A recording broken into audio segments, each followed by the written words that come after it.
talk a check. Smoke the cushion like a cigarette. Running back, you hear my intellect. Yeah. Celebrate like the championship. Celebrate like the championship. Celebrate like the championship. I told you. Coding crazy. Coding crazy. Coding crazy. Let's go. Coding Crazy. Coding crazy. Yeah. Coding crazy. All this money got me coding crazy.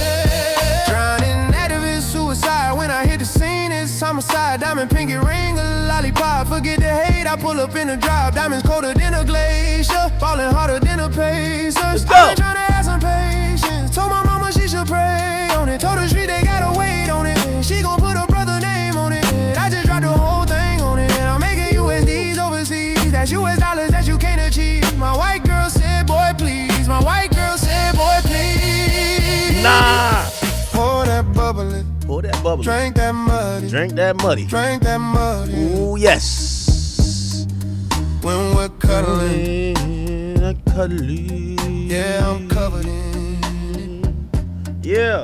I was dug in it. I was just loving it. That's for them other dudes. That's for the other chicks. That ain't for you, dawg. That's for them other dudes. That ain't for you, shorty.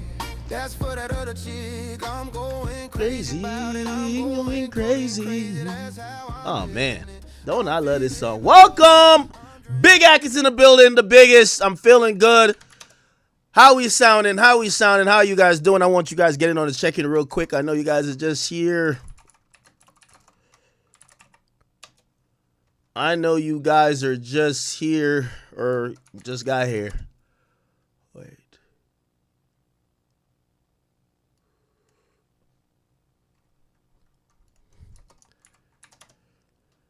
Y'all gotta hear this.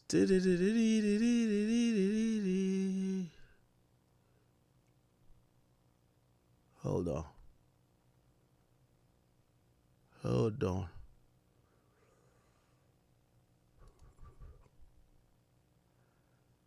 Oh, man. How y'all doing? Y'all checking in? It's 2 o'clock. Oh, y'all not even checking in yet. Okay. All right. Just let me know in St. Pete in the building. Okay. All right. Okay. First and foremost, welcome to have you guys here. Numbers 2. Because I missed yesterday and I know y'all are on my ass, I'm telling you, I love when y'all DM me. Trust me, y'all say the worst things to me when y'all DM me. Bitch ass nigga, you lazy motherfucker, why you? Apologize for missing yesterday. But I do have a makeup. Since I didn't get to stream yesterday, because I was going to stream pretty late. You know, sometimes late streams, I get tired after a while. I'm kind of like mush mouth mumbling. Sound like blah. How about today we're doing an early stream. Let's go all day, right? Let's rock out all day. So if you guys want me to stream, at least, in perpetuity for the rest of the time today, I'm down. I'll kick it here with y'all. I got mad things to discuss. We have mad things to get into. And if you guys aren't bored with me or you don't have some other shit to do, I'll gladly be your friend for today. Okay. Welcome. As I kind of get out of my outro, I kind of got like this announcement to make. And I didn't want to make it yet, but I'm feeling the vibe right now. And I feel like I should make this announcement. This is not a promo, and I hope people know this is not a promo. Of course, you're going to have people say, no, he's saying it's not a promo like 5 times. It is a promo.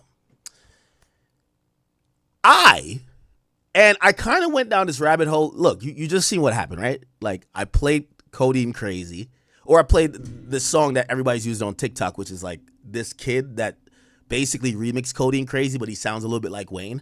And I said, yo, I like other versions of Codeine Crazy. I like Vic Pence's version. And then I played a AI version, which is from like the 60s. So I guess the announcement here is, and maybe I should make the announcement before somebody steals my idea, even though I don't think nobody's thinking about this. Chat, officially I'm announcing that I will be dropping a AI album. 100%. 100%. Okay? Now, I'm making this announcement before somebody beats me to the punch. I know AI has been longly disputed and kind of controversial within hip-hop realms. But I think AI not only is the future, right? I don't think it's completely the future. We'll get into some of that. I don't think it should take over entirely our lives. But AI is not only really efficient. I'm going to be honest with y'all.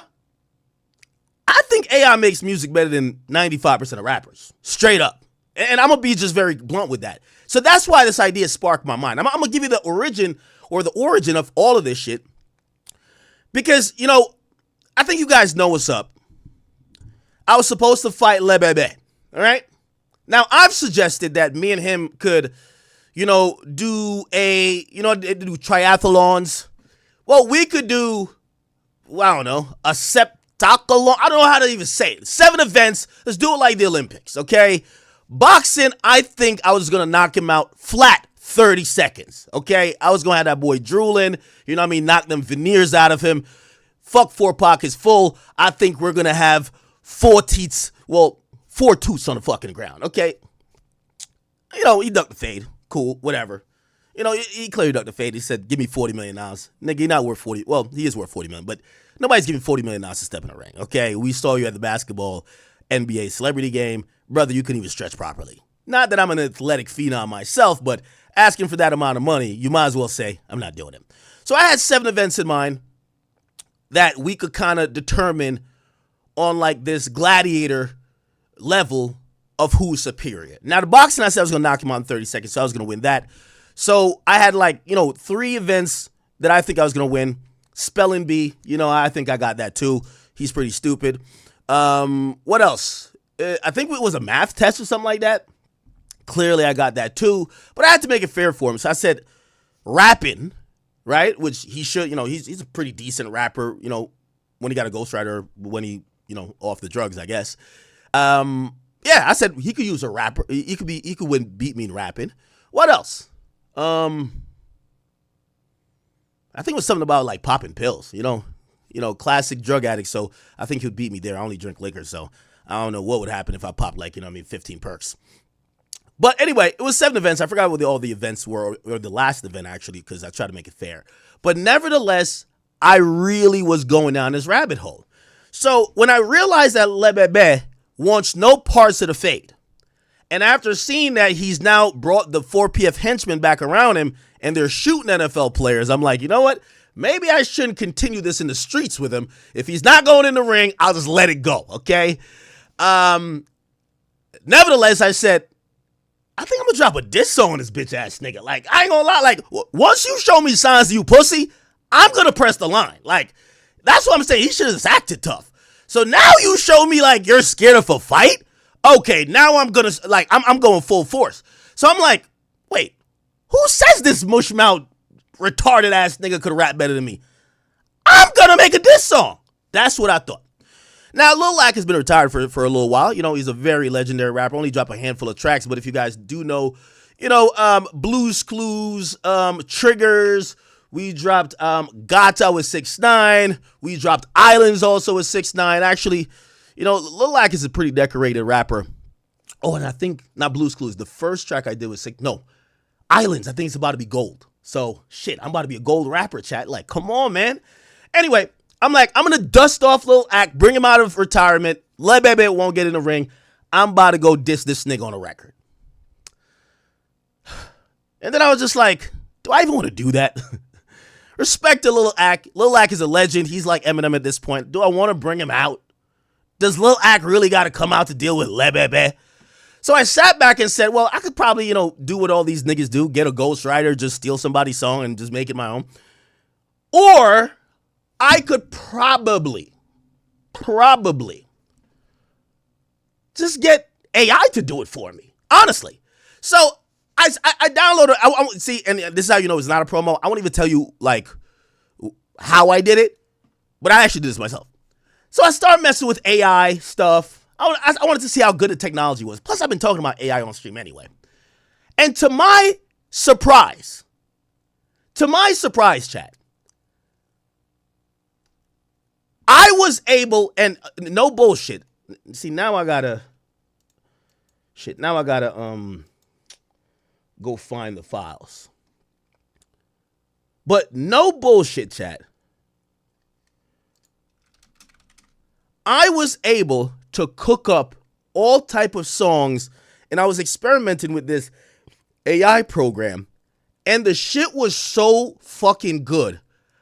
It dawned upon me why actual hip hop sucks. Like, I'll never be one of those people that believe in AI could really replace humans. But I believe that the low energy in music and rap, half of these niggas, they're getting their dick sucked, they're high off 20 perks, they're off 30 Xanax, they're drinking lean, they're drinking gasoline, they're injecting ketamine, they're taking 2C, they got helium gas going on. These motherfuckers can't even really spell their name. Let's be honest. Instead of Dominique, it's Demonique. They go in the studio. This is after they made it. When they're hungry, they make good music. After they've made it, they're so high out of their mind. They're blitzed. All they keep putting out is garbage. That's partially one of the reasons why music sucks. All the artists we love, we're kind of looking around saying, when the last time this motherfucker put out something good? Am I wrong? Let me know. So, I just start randomly typing in a bunch of stuff, and AI is so really expansive these days, it started cooking up for me. It's cooking up. So I started with a few things, and let me see, I forgot even, where did I even save these things as? Hold on, I'm going to find it, because I got to find this shit. This shit is 100%, where is this shit at? Don't tell me I have to go to my other computer. But I was cooking, chat. I was fucking cooking. I was fucking cooking, bro. And, oh, yeah, right here. Oh, I got it already. Bet. Now, here's the thing, chat. I honestly believe, I promise you, chat, I honestly believe, well, how do I get to the, hold on.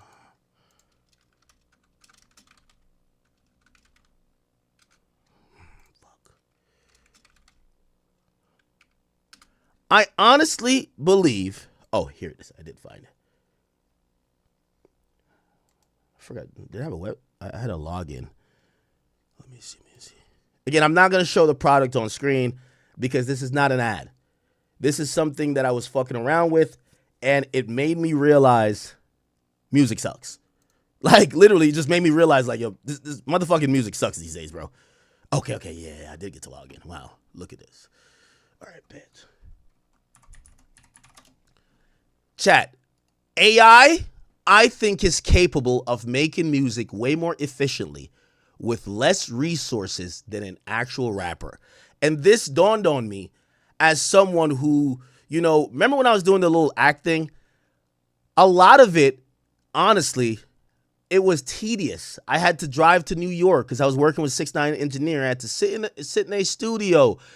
I had someone who was helping me with writing at the time. We're bouncing ideas off of each other. Then I wasn't that good at recording at first, so I'm in the booth back and forth. The guy's mixing it. We're trying to EQ it. Then we have to master it. Then we got to do a music video. It felt like, music was this really long, elaborate process, which, obviously for me, because I did get signed as an artist and I have my own label, but, it made me appreciate musicians. I'm going to be honest with you. In the last 2 years, after I've heard all this garbage from the actual musicians, and I've now listened to AI make better music, I'm actually pushing for AI to just take over. Fuck these rappers. You know what I mean? I'm sorry to say. So I'm putting out a AI album, and I want to show you, again, this is not a paid promo. I will not show you how I did it, but I actually did this. So I downloaded, whatever. I got this AI thing, and I said, I want to see the capabilities of it. So the first capability, now remember, I got it in hopes of cooking up a diss song to Lil Baby, right? Because the nigga don't want to box, maybe he want to rap. I was intrigued by how Drake used AI, Pac's voice. I'm like, maybe I could get, I don't know, use somebody else's voice and diss him and be clever, make it cool, make it fun, because Lil Baby's kind of weird. All right. So the first thing I did, I said, let me cook up a song about, I don't know, whatever. And I made, I typed in a prompt. This is how easy it is. I typed in a prompt. They said, what song you want to make? I typed in a prompt, like I'm in like a private Discord, like these guys, they're sucking the skin off LeBron's penis, like literally sucking him off. You get what I'm saying? LeBron, they're going crazy, right? So I don't know. I'm like, I just type, I'm like, yo, type a diss song to this one guy who loves LeBron too much. Say LeBron needs to retire, whatever.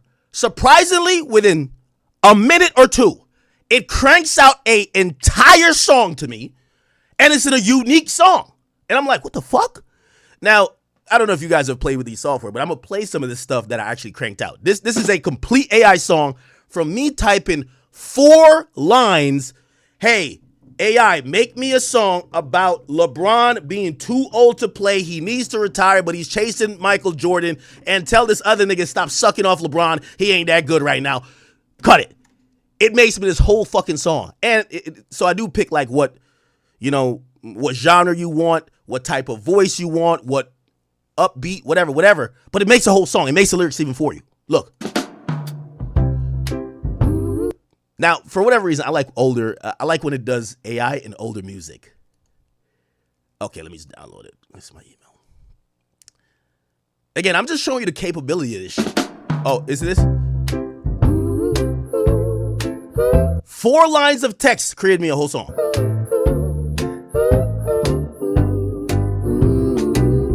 Young king came in with a dream so bright, chasing the ghost of his innocent side. This is from 4 lines of text. 20 years strong, still he's holding the flame. 40 years old, but he's still in the game. Every shot, every drive, every step that he takes. What?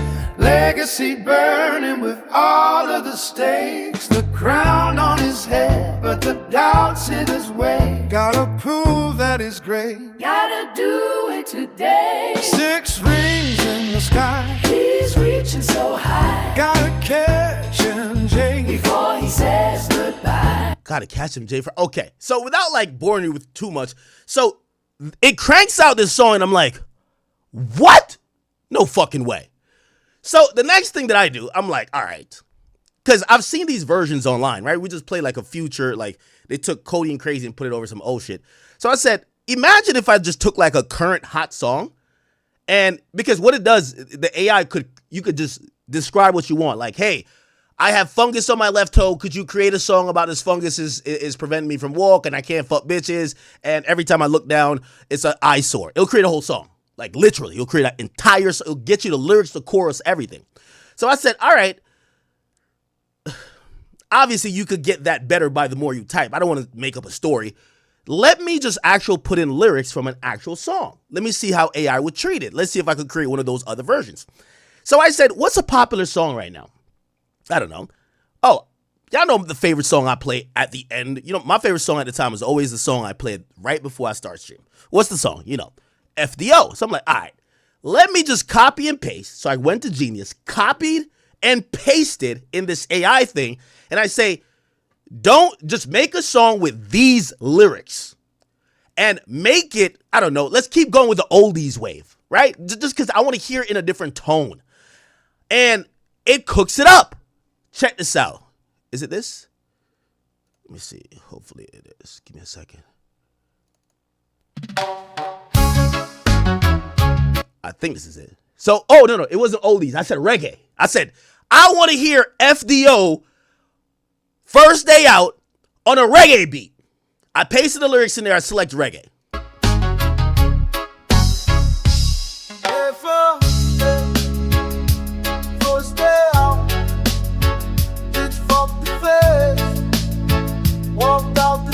I saw 6 foreigns, I just got out the bunk bed. 3 million cash, can't fit in my head. Then sit some on my head. Babe, come put that pussy on me, bitch, I'm fresh from out the feds. On God, I say fresh from out the feds. Oh my God. Babe, come put that pussy on me, put that pussy on me. Churches fucked in the strip club, ran out of one, started throwing hundreds. Nigga, I can't fumble shit, the whole world been waiting on it. Took that knife away to R&D, gave it to my little homie. Now, granted, this is, I want to let you know how quick this is. This is copy and paste. I put it in the program and I hit reggae and generate. That's it. It cranks it out in less than 30 seconds, the full song, downloadable and everything. Granted, obviously, if I spend an hour fine-tuning it, I want this here, I want that there, it'll sound way different and way better. But I'm just showing you the capabilities of what AI is, right? So I've shown you how it could just make up a random song about LeBron. It could take current lyrics and just make it in whatever format. Fuck the producer. Well, not actually fuck. I love producers. But it could just make a beat around it, right? It could just get a voice. It's always on beat. You don't have to do 2 takes. By the way, you could still get the stems. And, you know, some people might be like, these songs aren't the best, right? Obviously, I'm telling you, they were done in a minute. In a minute. That's it. The program takes 30 seconds. The point where I'm kind of getting at with this is that when you have music that becomes this perfect and could be cranked out this quickly, I don't see why every artist, actual artists, don't utilize AI to help their process, whether it's making demos, right? Not all these guys live in a studio. You're on the road. If you got some dope-ass lyrics or ideas, pump it into an AI program. By the way, you know, AI, they train so the AI could get to learn your music. Have the AI help you with lyrics. Like, you don't really have to actually use ghostwriters and pay them. You have the AI help you with lyrics if you need lyrics or melody, right? You have the AI could help you with a type beat. If you have an idea, if anybody been a musician in here, you're like humming like, and like that's like supposedly the beat or the melody, you could literally do it with the AI. The AI will just come up with it for it. Now, again, this is not a promo for AI, but it's just really showing, bro, I ain't gonna lie to you. If you're a musician these days that's just wasting your time in the studio, high as fuck, wasting your label money, and you're cranking out garbage, you might want to use AI. And I'm saying use AI to your advantage to make better fucking music. Yes, there's a million other things that's happening in the world why music or rap music ain't going, but part of the reason is y'all niggas are making fucking trash. Use AI, use these things to create the best possible songs, okay? If me, who literally typed in one thing or copied and paste, could get a whole song. Ain't no more Mufasa, Mr. Goldman, I catch Jess to Johnny. Ain't no more outfit from Southland Mall. They said I'm made in London.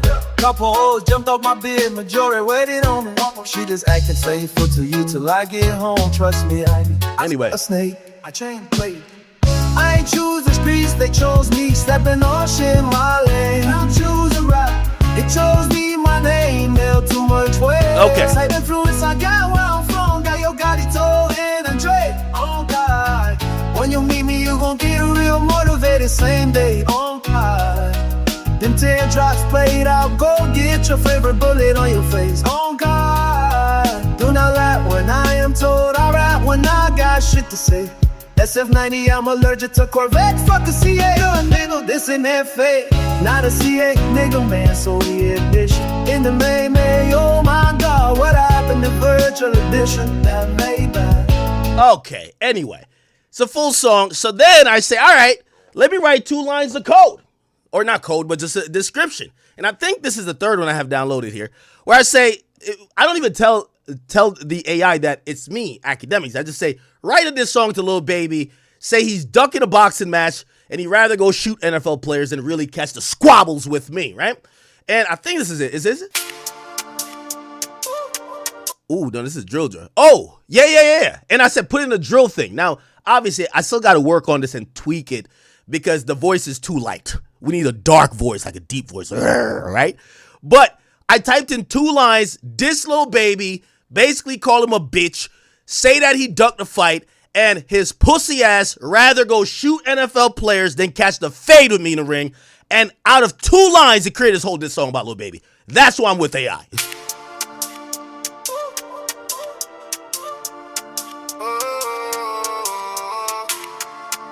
It's not that fire, but it's something. You tried to set me up, but your plan was weak. Woo! Backdoor move, but you looking real cheap. Woo!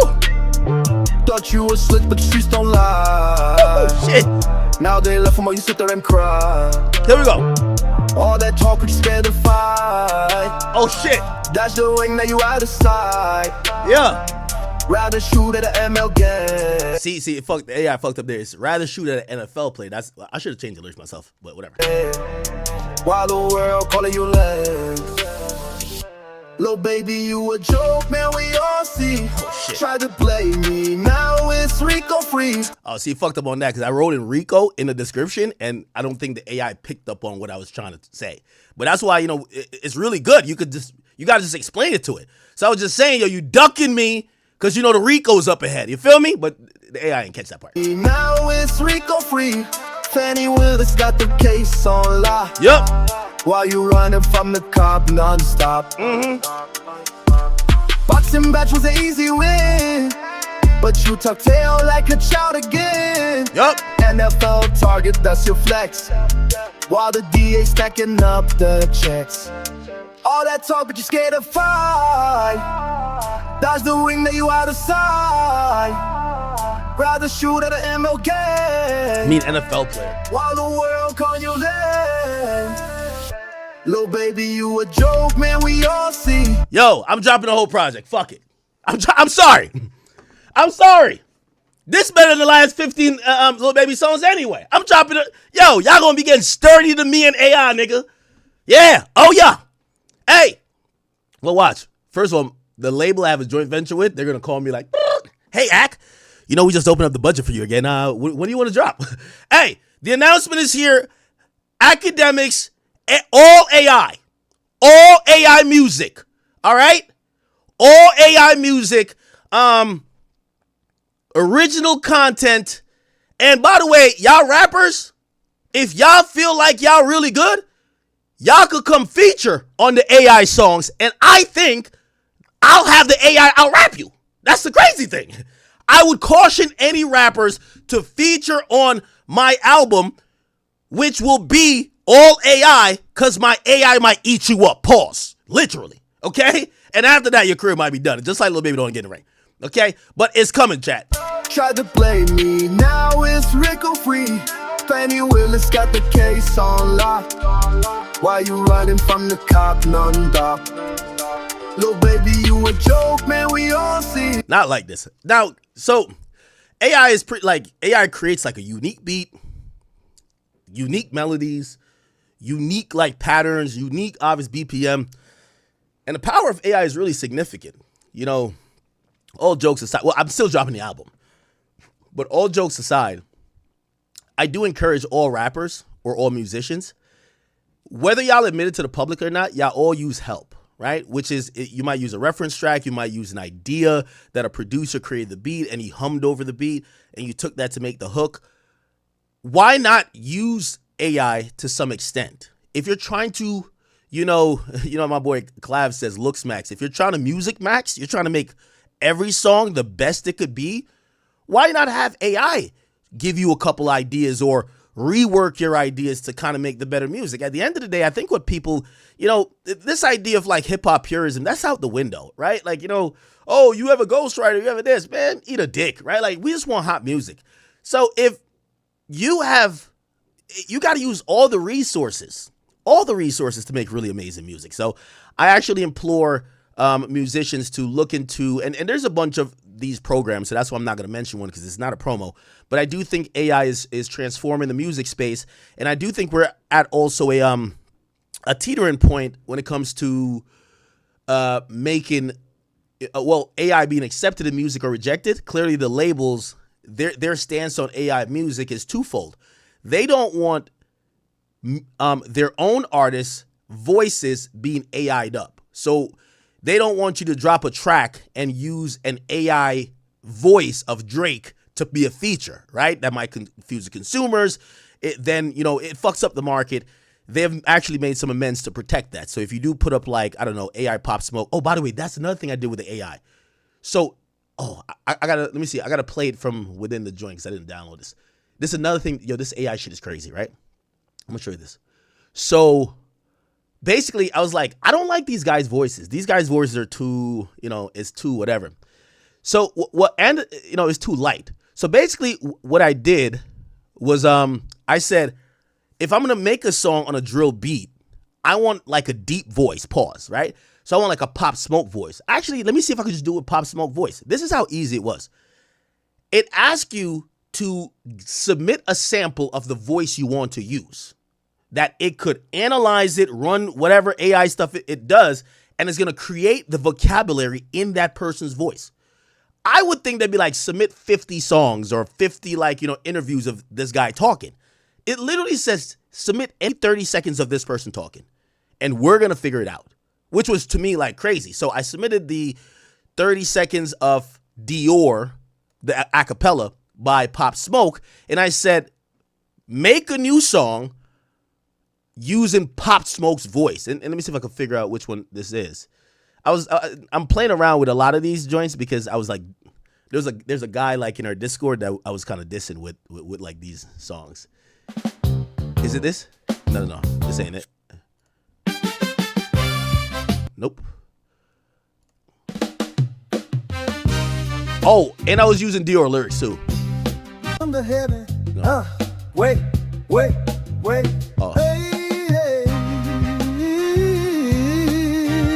Oh. Shit. Oh, this is fire. This is Dior on some 1960s shit. By the way, I created this shit too. Listen. Oh, you feeling sturdy? Huh? You feeling sturdy, baby? Shake some, huh? Shake it, huh? Shake it, huh? Listen. She like the way that I dance. Woo. She like the way that I move. Mm-hmm. She like the way that I rock. She like the way that I move. And she let it clap for a nigga. And she'll throw it back for a nigga. Woo. Yeah, she throw it back for a nigga. Michael Mary, Billie Jean, Christian Dior. I love AI. I'm sorry, bro. I'm sorry. Yo, y'all musicians ain't making what I want no more, man. I done started making my own shit, bro.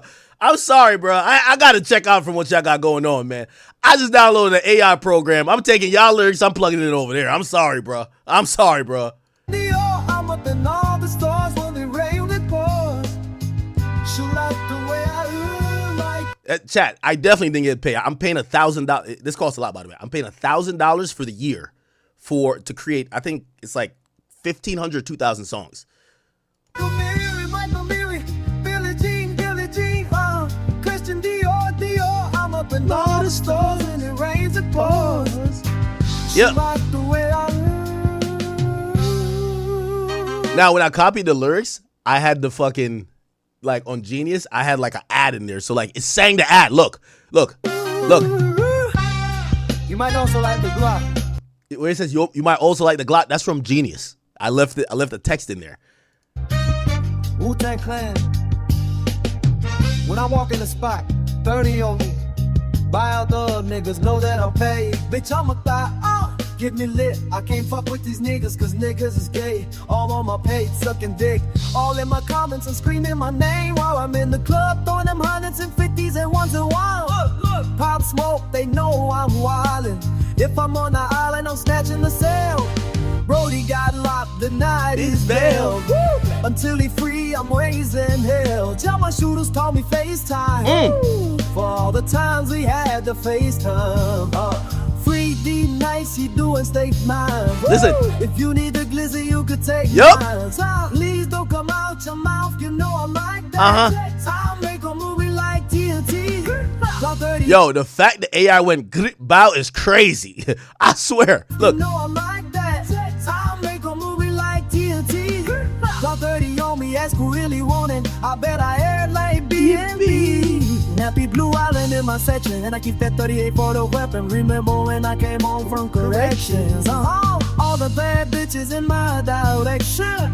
She like the way that I dance. She like the way. Oh man, this shit fire. So let me play the one where I figured out how to use his voice. Is it this? No. Is it this? This might be it.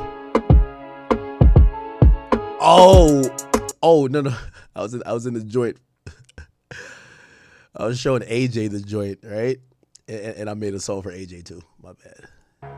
Fuck. Okay, there's just so much music. Where's the one where I use Pop Smoke's voice? Cause niggas is gay, never ball. Hold on. I just want to show you how I use Pop Smoke voice on this shit. No. No. Jesus Christ. After this, I'm going to get started. Yeah, there's a lot of shit. But karma comes around. Right. Oh, yeah. See? So I put 30 seconds. Like, I couldn't get the beat right, but I wasn't spending that much time on it. But the main point was, I was like, could it? Because I hated the goofy voices they were using. They didn't sound like a hood nigga. I wanted a killer. So I'm going to use Von's voice and Pop Smoke voice. Von's a killer. So I wanted the deep voice, pause, so I used Pop Smoke. Submitted 30 seconds of the acapella, and it created his whole entire vocabulary, and he raps over everything in that voice. Look. Now, the beat's the lyrics are whack on this, but it's Pop Smoke voice. Scheming in the shadows, always on his phone. Sneaky with the camera, never leaves it home. Whispering to ops, trying to spread them lies. There's somebody in my Discord called Scheming. That's why I kind of wrote some of this shit. On the other side.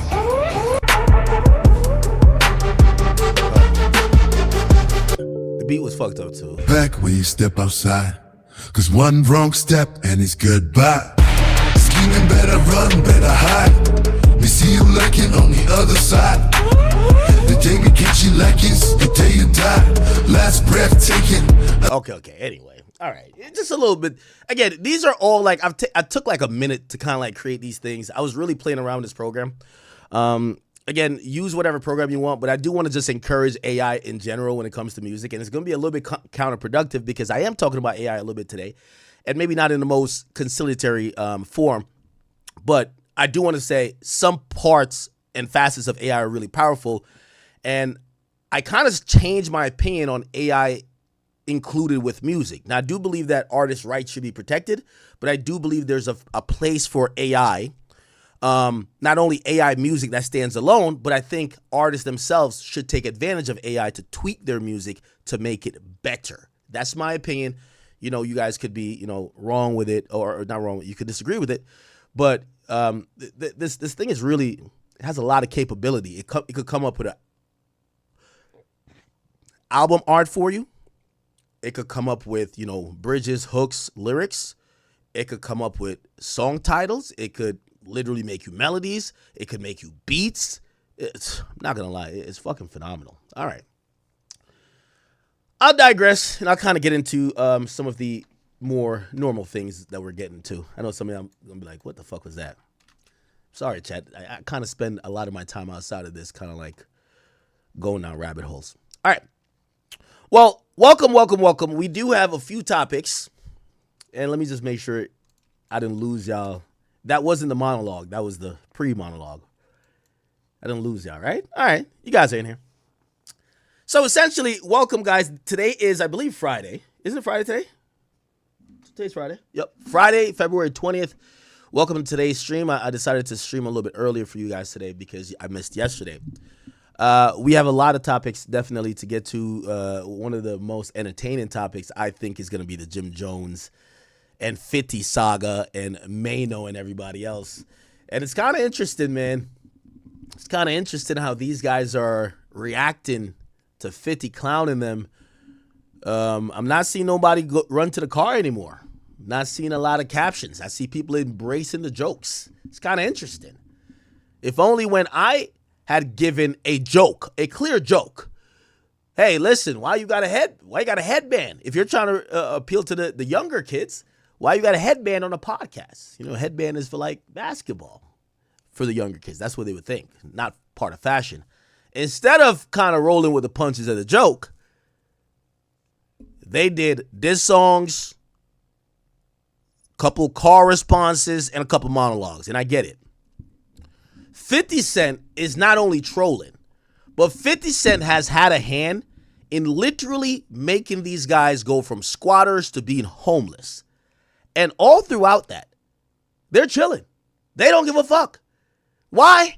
Because you get to realize that when it comes to the jungle, there could only be one line.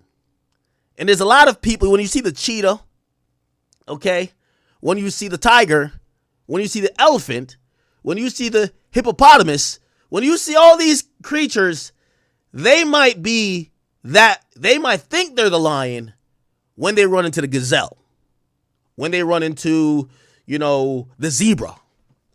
But when they run into the lion, they become the gazelle. And I'm gonna be honest, you know what? We'll get into it. I'm gonna skip my monologue for this. That's exactly what's happening. Maino is not all that tough talk. It's not happening anymore. He's not talking out the side of his mouth anymore.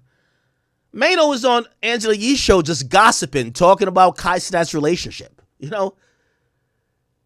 He's getting literally a digital wedgie from 50 Cent, has nothing to say. You know why?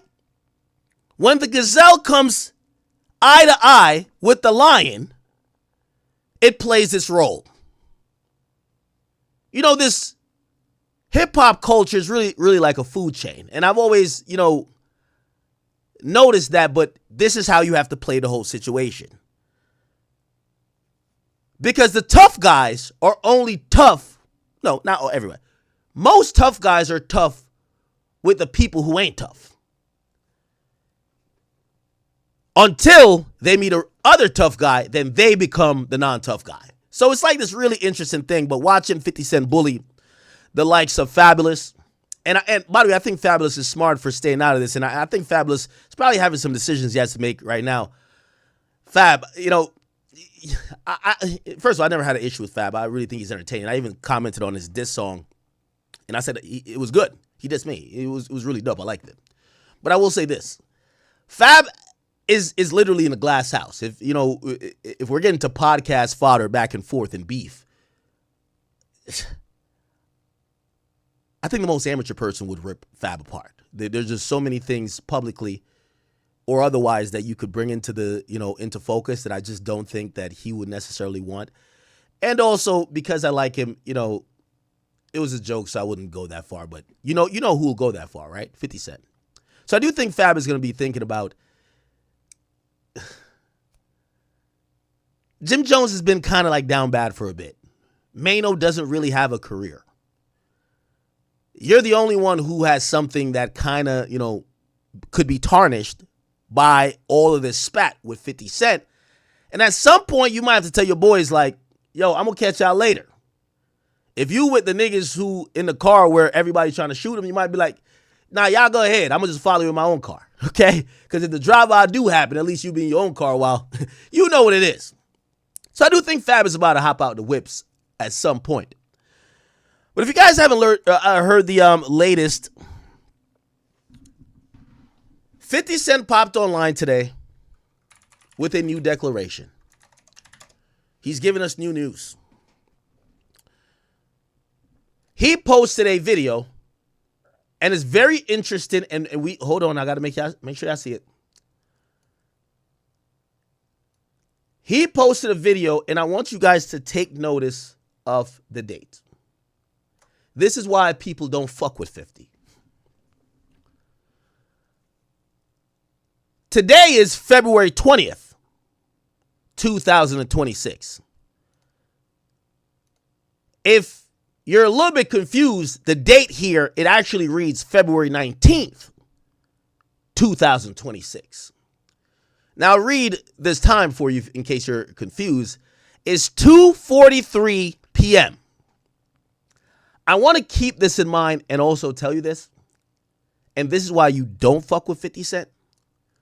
So this was posted around, right now it's 3:25 here. This is on East Coast timing. So that would have been 25. So essentially, it was posted 23 hours ago. No, not posted. Sorry. It was recorded. This is a surveillance video. So 23 hours from the time I'm doing this broadcast, this was recorded. I want to show you this here. 50 Cent posted this 15 hours ago.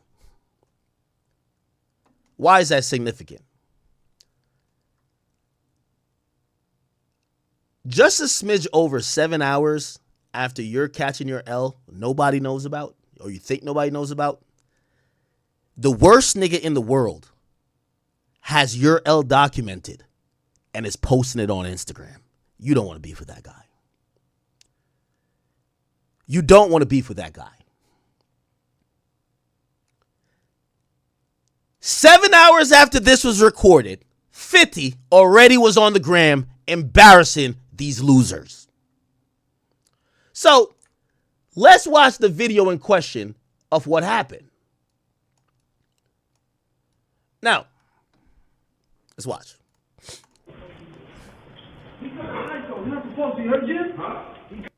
By the way, W surveillance camera. I love when surveillance cameras have audio. W. Cut the lights off. Now, you know me, I'm going to break this down like it's going out of style. You're going to hear someone over the audio say, something, cut the lights off. As if these guys are already upset that their studio, and by the way, if you don't know, their studio is behind these walls. These two doors connect to a, studio space. The lights have been cut off.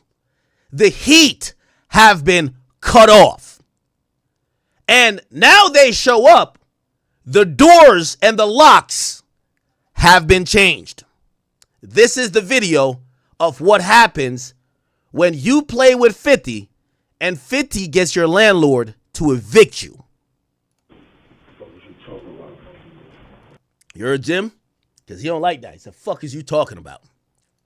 He cut the lights off. You're not supposed to. You heard Jim? Huh? He cut the lights off. Jim, he cut the lights off.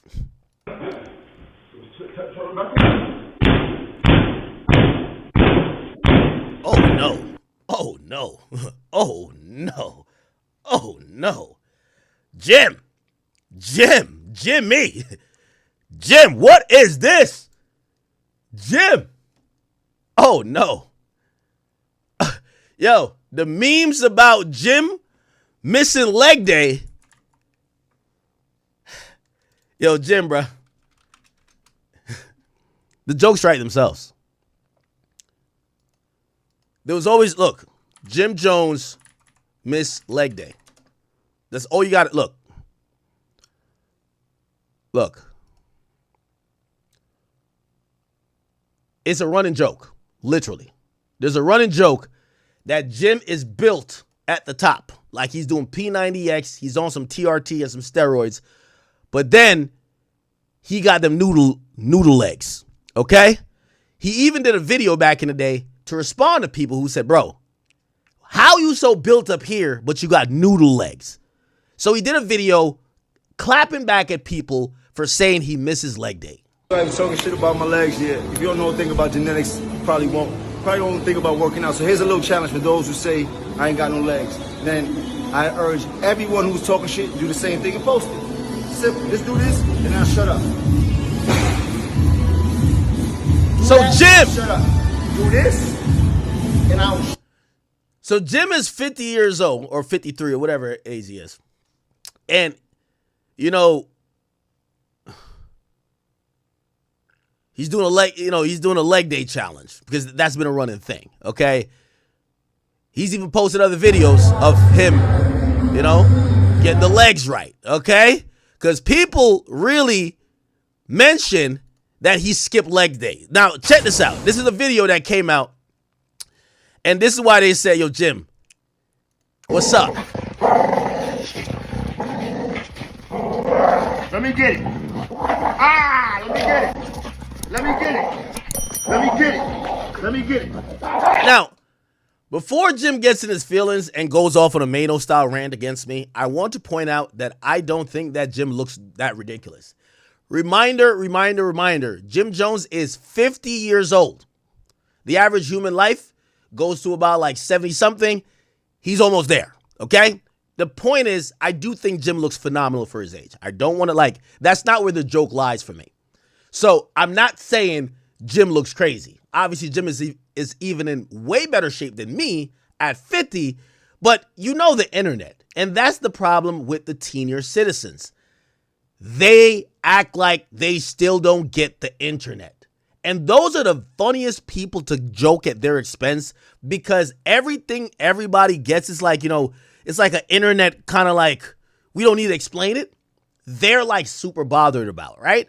Again, I think Jim is in better shape than probably 90% of Americans, period, right? However, it's funny. You look a little built up here. His legs isn't as built. Who gives a fuck? He's bothered by it, just like how Maino is bothered by his age. And with these guys, as tough as they are, this is why we have so many people in prison. If you ever want them to crash out, point at their insecurities over and over again, right? Be like, yo, look at you, man. Like, yeah, you built, but why are you skipping leg days? That's what fucks with them. So that's why he was doing a little challenge or whatever. But now those jokes are about to come back, because he's in the project hallways trying to access his studio. Everybody's ready with their, this is how Jim Jones and his homies pull up to, this is how they pull up to every studio session. Yo, where the camera at? Where the mic? Yo, hey, yo, it's cold in here. Yo, turn the space heat. Oh, they don't lecture. Yo, somebody light a blunt. Yo, we need some heat. Yo, where the hell? Yo, so that's really what's going on. The landlord done cut the light. But now the landlord done changed the locks. So Jim is channeling his inner certified gangster. And I like this for him. He's channeling his inner certified gangster. Kicking in doors. You know what I mean? Like, that gangster shit. So what he decided to do is to kick the door in that the landlord has changed the locks on. Let's see if he's successful. He's been working out for decades.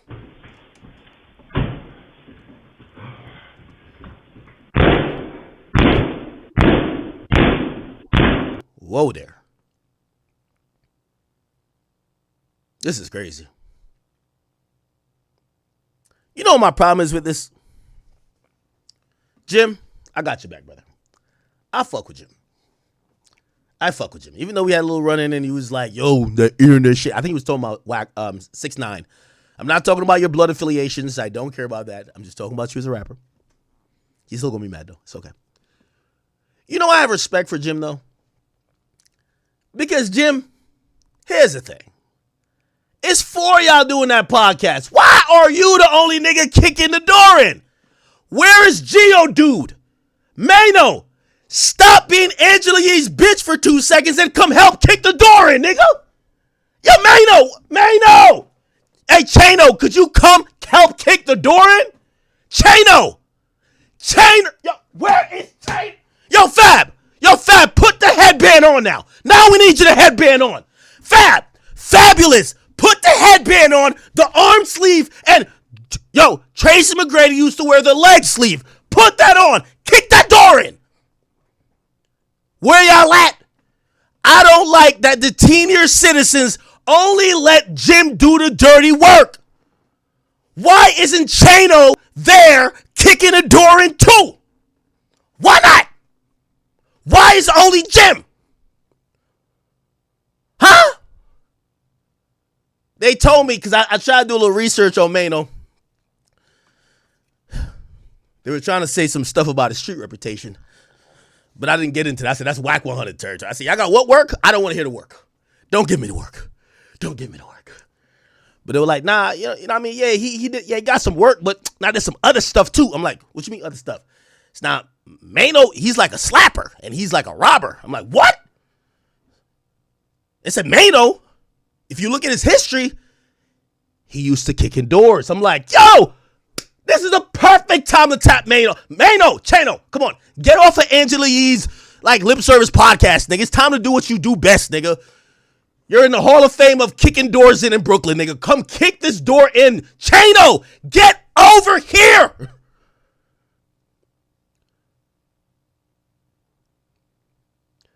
I ain't gonna lie to you. Respectfully, because this is a Senior Citizen podcast. Have you seen your grandpa or grandfather? Just because, They never know when Alzheimer's going to kick in.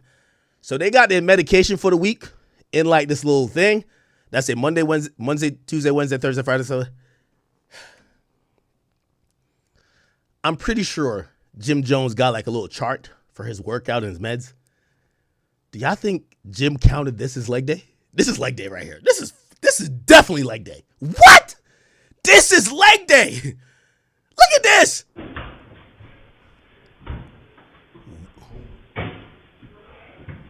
What? One more. Oh shit. Now the tenants who actually pay their bills, the tenants who pay their bills come outside to say what's going on. Keep in mind the nigga who kicked them out owns the building. So the tenants who pay their bills are like, hey, are y'all okay down there? What's up? What up, blood? What up? What up, nigga? What up? What's the problem? Hey, I'm just wondering why y'all are kicking a door in. Like, what's going on? What's going on? What the fuck is... Hey, you know what's so funny? Hey, Fab, I loved your first freestyle. I need to hear your bars about this. Fab, if you don't rap about this, you not real. Fab, the last time you gave us a better freestyle, respectfully, than Uncle Murder did for the wrap-up.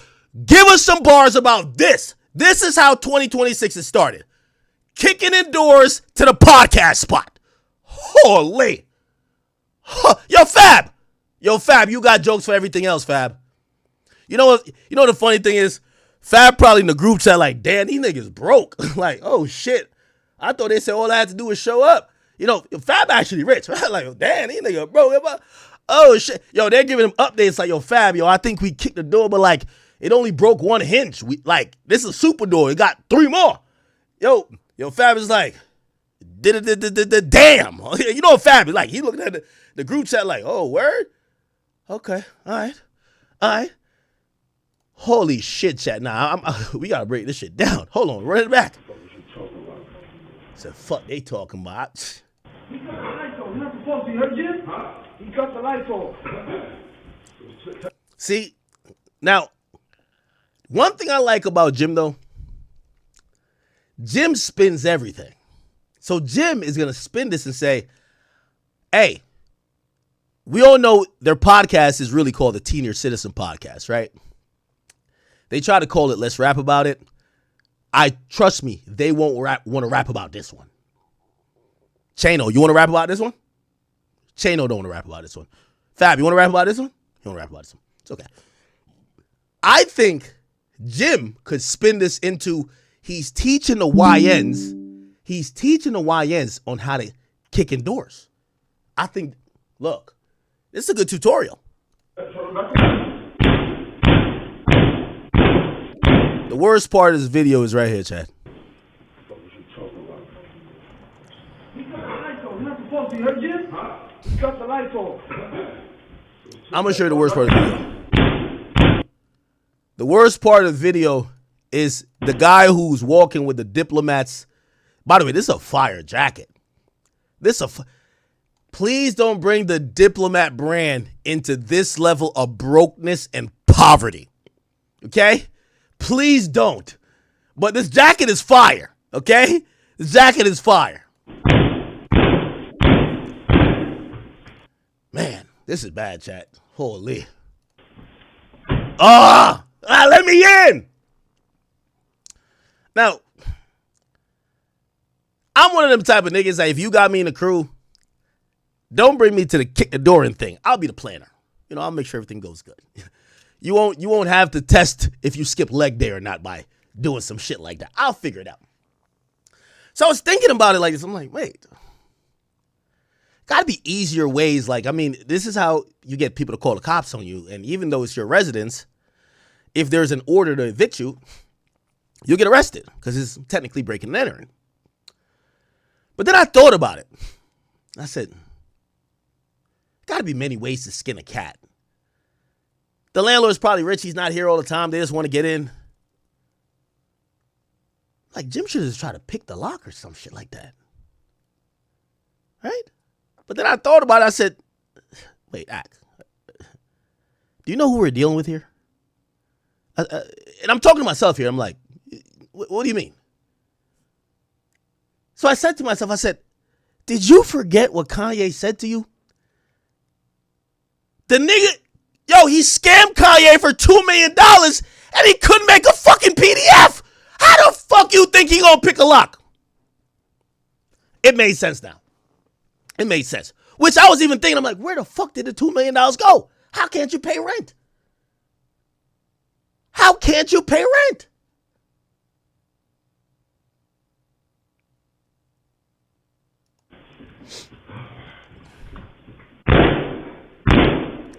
This is a good door. I got to figure out what door this is. Are these Timberlands? I can't see what type of shoes this is. Hey, let me tell you this, man. The moment I heard that Jim Jones finessed Kanye for $2 million and Kanye asked him to make a PDF and he told Kanye, I don't know how. Well, whoop-de-doo, right? What's up? What happened? Damn. Why are you so aggressive? Yeah, I'm good. Now, see right here? If I'm this woman, I go in and lock my door and I call the cops. This violent-looking thug, respectfully, is trying to force himself into another adjacent suite or whatever or loft, and now he's walking up to me. I'm good. No, it's mine. So I guess he says, no, it's mine. And I guess she's looking like, so why are you kicking the door in? It's now he does what every nigga does, right? It's like the nigga it's like the niggas on 63rd or the niggas in O Block. Nigga, this is our shit. Brother, you don't own O Block. We know the company who owns it. You're renting. Stop it. It's like a nigga say, yo, I can't cut in my block. You don't even own the house on the block. You're renting. Calm it down. Relax. So he tells her, nah, this is my property, right? Keep in mind the whole building's owned by one person. Well, okay. All right. The white person's smart. One thing about white people, you got to give them credit, man. They know about self-survival. Angry Negro walking down, he got braids, and he's 55 years old and look like he might be off that stuff. I'm going to go back in here with my phone in hand, and I'm ready to call police. Okay, so she ducks back in. She got her phone in hand. I'm pretty sure she's recording. By the way, I just want to point out, this goddamn jacket looks fire. Hey, this jacket looks fire. Hey, Cameron. Cam, could somebody clip this? Cam, I need that jacket. Cam, yo, Cam owns Diplomats, right? Yo, Cam, this jacket is fire. Well, they probably all own it, I hope. Well, I don't know. Cam seems like the boss. Now, I will give Jim a little bit of credit. This first door wasn't going, okay? It's one of those, like, I was telling someone that, you know, I replaced one of my doors and it cost 20 grand, and they're like, how does it?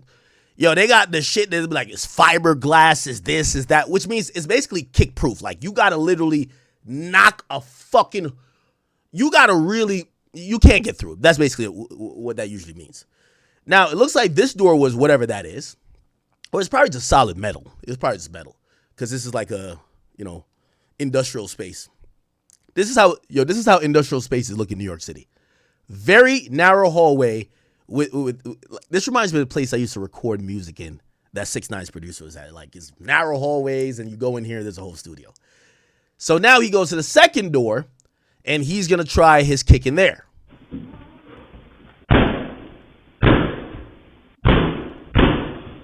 Okay. One more time. Come on. There we go. Damn! Jim has kicked the door off the hinges. Jim, I'm with you. Fuck what these niggas saying. You ain't skip no leg day. This door was just unpenetrable, this first one. This first door was unpenetrable, but he kicked the second one straight off the hinges. Holy.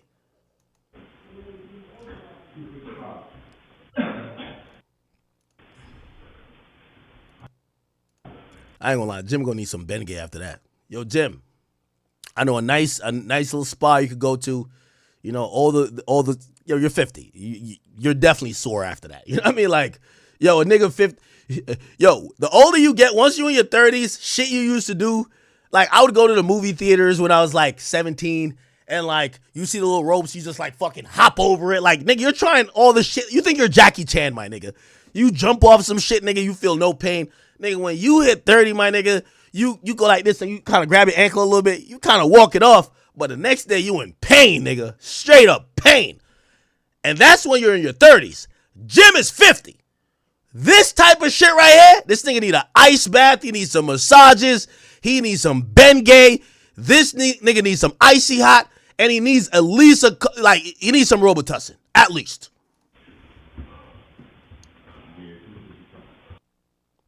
Okay. Now, 50 also posts the company that says they did put a notice that Jim Jones was evicted. And the eviction notice actually says this. It's from IFC Management LLC to Joseph Jones. So it appears that this spot is completely in Jim Jones's name, right? It's not even in the company that owns the podcast name. It's just Jim's name.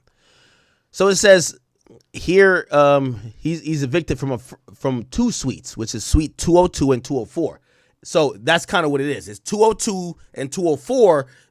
So 202, I would imagine, is the first door, then 204 is the second door, and they probably gutted inside and combined both suites, right? Okay, great. And look like they have another spot on 32nd Street and another spot. Like, look like it's kind of like, oh, no, it's posted at this. I would imagine this is a spot, though. Anyway, we'll keep reading. Lease agreement dated December 17th, 2025 between Sandy Sun, Han Dynasty Bronx, Three Sons Holding, Sengara LLC, and Joseph Jones, the tenant, concerning the premises at 780, 133rd, whatever, 79, okay, as depicted on the colored portions of the premises diagrammed to the attached lease. The tenant was served with a 15-day notice of default, dated January 5th, 2026, which expired on January 22nd, 2026, okay?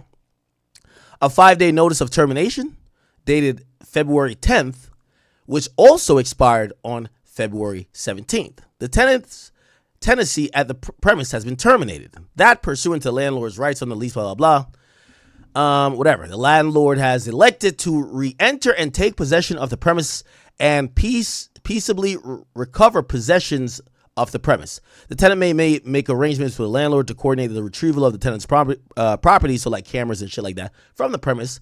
And the tenant that should tenant attempt to enter the premise, change the locks, or seek to retrieve his property, or cause any third party to do so without the landlord's express permission, the landlord reserves the right to prosecute at the same as trespass and pursue all available remedies. They have a way how they could be reached, and they said that this notice is intended and does not set forth all the rights, claims, and third. Now, unfortunately for Geodude, Maino, Jim Jones, and the rest of them, it appears that their legal remedies, or their legal options are kind of limited. And yet again, I will come in with another option. By the way, I did tell you guys before that I am offering a studio space free of charge to the Senior Citizen podcast. I just need a strong apology. And if they give me a strong apology, they could use my I'm not even using it. And I do pay every month. We can't get evicted, right? Like, you know what I mean? Like, that's a little bit embarrassing. So I have a podcast space. I think I used to let Troy Ave record out of it, but Troy Ave, I think he's on the West Coast now. It's there. Like, nobody records out of it. They take money from you every month. It's okay. We write it off. If the Senior Citizens just don't have enough bread to like pay for like a spot to record a podcast, but they want to do the yapping, y'all can use my spot. Really nice location, prime location. Trust me, that's why I've kept it. You guys can record free of charge, but I need an apology from each and every one of y'all, right? Including you, Fat. And you can use it free of charge. It's okay. All right, we could all be friends. But if that's not the case, I would implore Jim Jones to pay his bills, right? You got to pay your bills if you're going to be that guy to pop all this shit and this and third. And here's the thing. This does fall badly and look and reflect negatively on everybody associated with the podcast. You guys are 50 years old getting evicted. That's disgusting and sad. You guys have all had supposedly prosperous careers in whatever you've done. To get evicted at 50 years old is fucking pathetic. Fab, you rap for 30 years. If you can't pay your fucking rent, that's disgusting. Jim Jones, you gangbanged and did a whole bunch of bullshit for like 50 years. If you can't pay your rent, that's disgusting. Maino, you done robbed the entire Brooklyn niggas and pulled out guns on them. If you didn't rob enough money to pay your fucking rent, that's disgusting. I'm sorry to tell y'all, man. Kicking in doors at 50 years old is just not the wave. And maybe I got to be the pussy civilian to kind of like, you know, bring the youth that's watching y'all, because y'all previously says y'all were bodega boys, lobby boys, now podcast boys, or as 50 calls y'all, squatters. I'll lead the audience y'all are trying to appeal to. Hey, YNs of the world, never be this. When you're 50, you should be kicked back, feet up, living a luxurious life with bitches galore, kids that you're taking care of, and many things to show. Not being kicking down a door to get in to start gossiping. That's just not the way to move. I'm sorry to tell y'all. Okay? So Geodude, okay? Get off Angela Yee's podcast. All she's talking about is pussy and menstrual cycles. Go get a job and actually pay the bill. Or remember that goddamn caravan you tried to like record a video to me in? How about you tell all of them you could be in the driver's seat, since you're the leader of the podcast, you know, when it comes to vocally, and then maybe Jim could be in the other seat, and maybe Fab with his mink coat could be in the back passenger seat, and have Dave East over there, and y'all record the "We Can't Afford the Spot, We're in the Car" podcast. Let's not rap about it. Let's carpool about it. Since y'all from motherfucking New York City, maybe this will be a good podcast title. Fuck, let's rap about it. I think it should be let's carpool about it. But if you don't want to do that, you know when they listen. I think this happens in New York, but it happens in Jersey. To beat traffic in the morning, they create a special lane, and it says you got to have at least 3 people in the car to be able to drive in this lane. That lane is called the HOV lane. Yeah, I love Jay-Z. The Hove lane. Maybe I could say the Hove podcast. Y'all are carpooling like a motherfucker. All I'm trying to say, yo, I've never seen more of a joke of a podcast where they have to capitulate and they have to adhere to the bullying from Curtis 50 Cent Jackson. The nigga, you know, people are trying to like, oh, Fifth, you got to respond on the mic. For what? You want to make up senseless rhymes? He wants to post your eviction notice. You want to kind of like play around like, oh yeah, we got you on this one, Curtis. Good job. You're kicking in doors. Your key no longer works.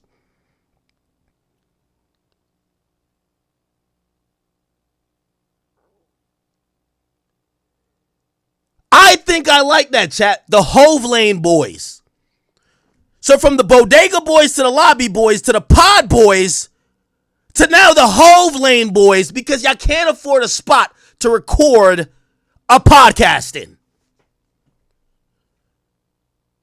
Ain't that goddamn interesting?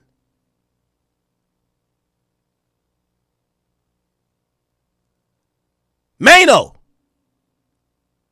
you were quick to jump out to respond to me. Well, if maybe you did that because of clout or whatever, there's somebody with infinite more clout and with a bigger name that's been calling. He's not calling just one person out. Maino is a nigga in the group, and this is why I've looked at Maino very differently recently. Maino is a nigga in the group that he's supposed to be the tough guy till a real tough guy comes up. Maino's been acting for the longest that 50's not talking to him. 50's only talking to Jim Jones. No, nigga. He's talking to all 4 y'all niggas. He's talking to all 4 y'all niggas. He's not talking to 1. He's not talking to 2. He ain't talking to 3. He ain't Birdman or 3 of y'all. He ain't talking to all 4 y'all. So, Maino, I see you went on Vlad and you were like, yeah, you know, me and Fifth, we're kind of cool. We're just, you know, he called us the Squatter Boys. We thought that was a good name, so we kept the name. You didn't think it was a good name. You had no option. He's bullying you. Let me give you the real behind this, Chano, Jim Jones. And again, I really have no problem with you guys, but I got to give y'all the real because y'all felt the need to try to give me the real about maybe my lack of knowledge on whatever y'all claim I was trying to say, even though it was a joke. Let me give y'all the real on it. This is how dirty 50 plays. 50 knows you niggas is broke as shit. So 50 is now enticed the goddamn owner of the property because you guys are lacking in rent. And here's like, I'm gonna be also honest. I don't think y'all getting evicted. This is a self-termination, and if anybody knows New York City law, that's not how it works.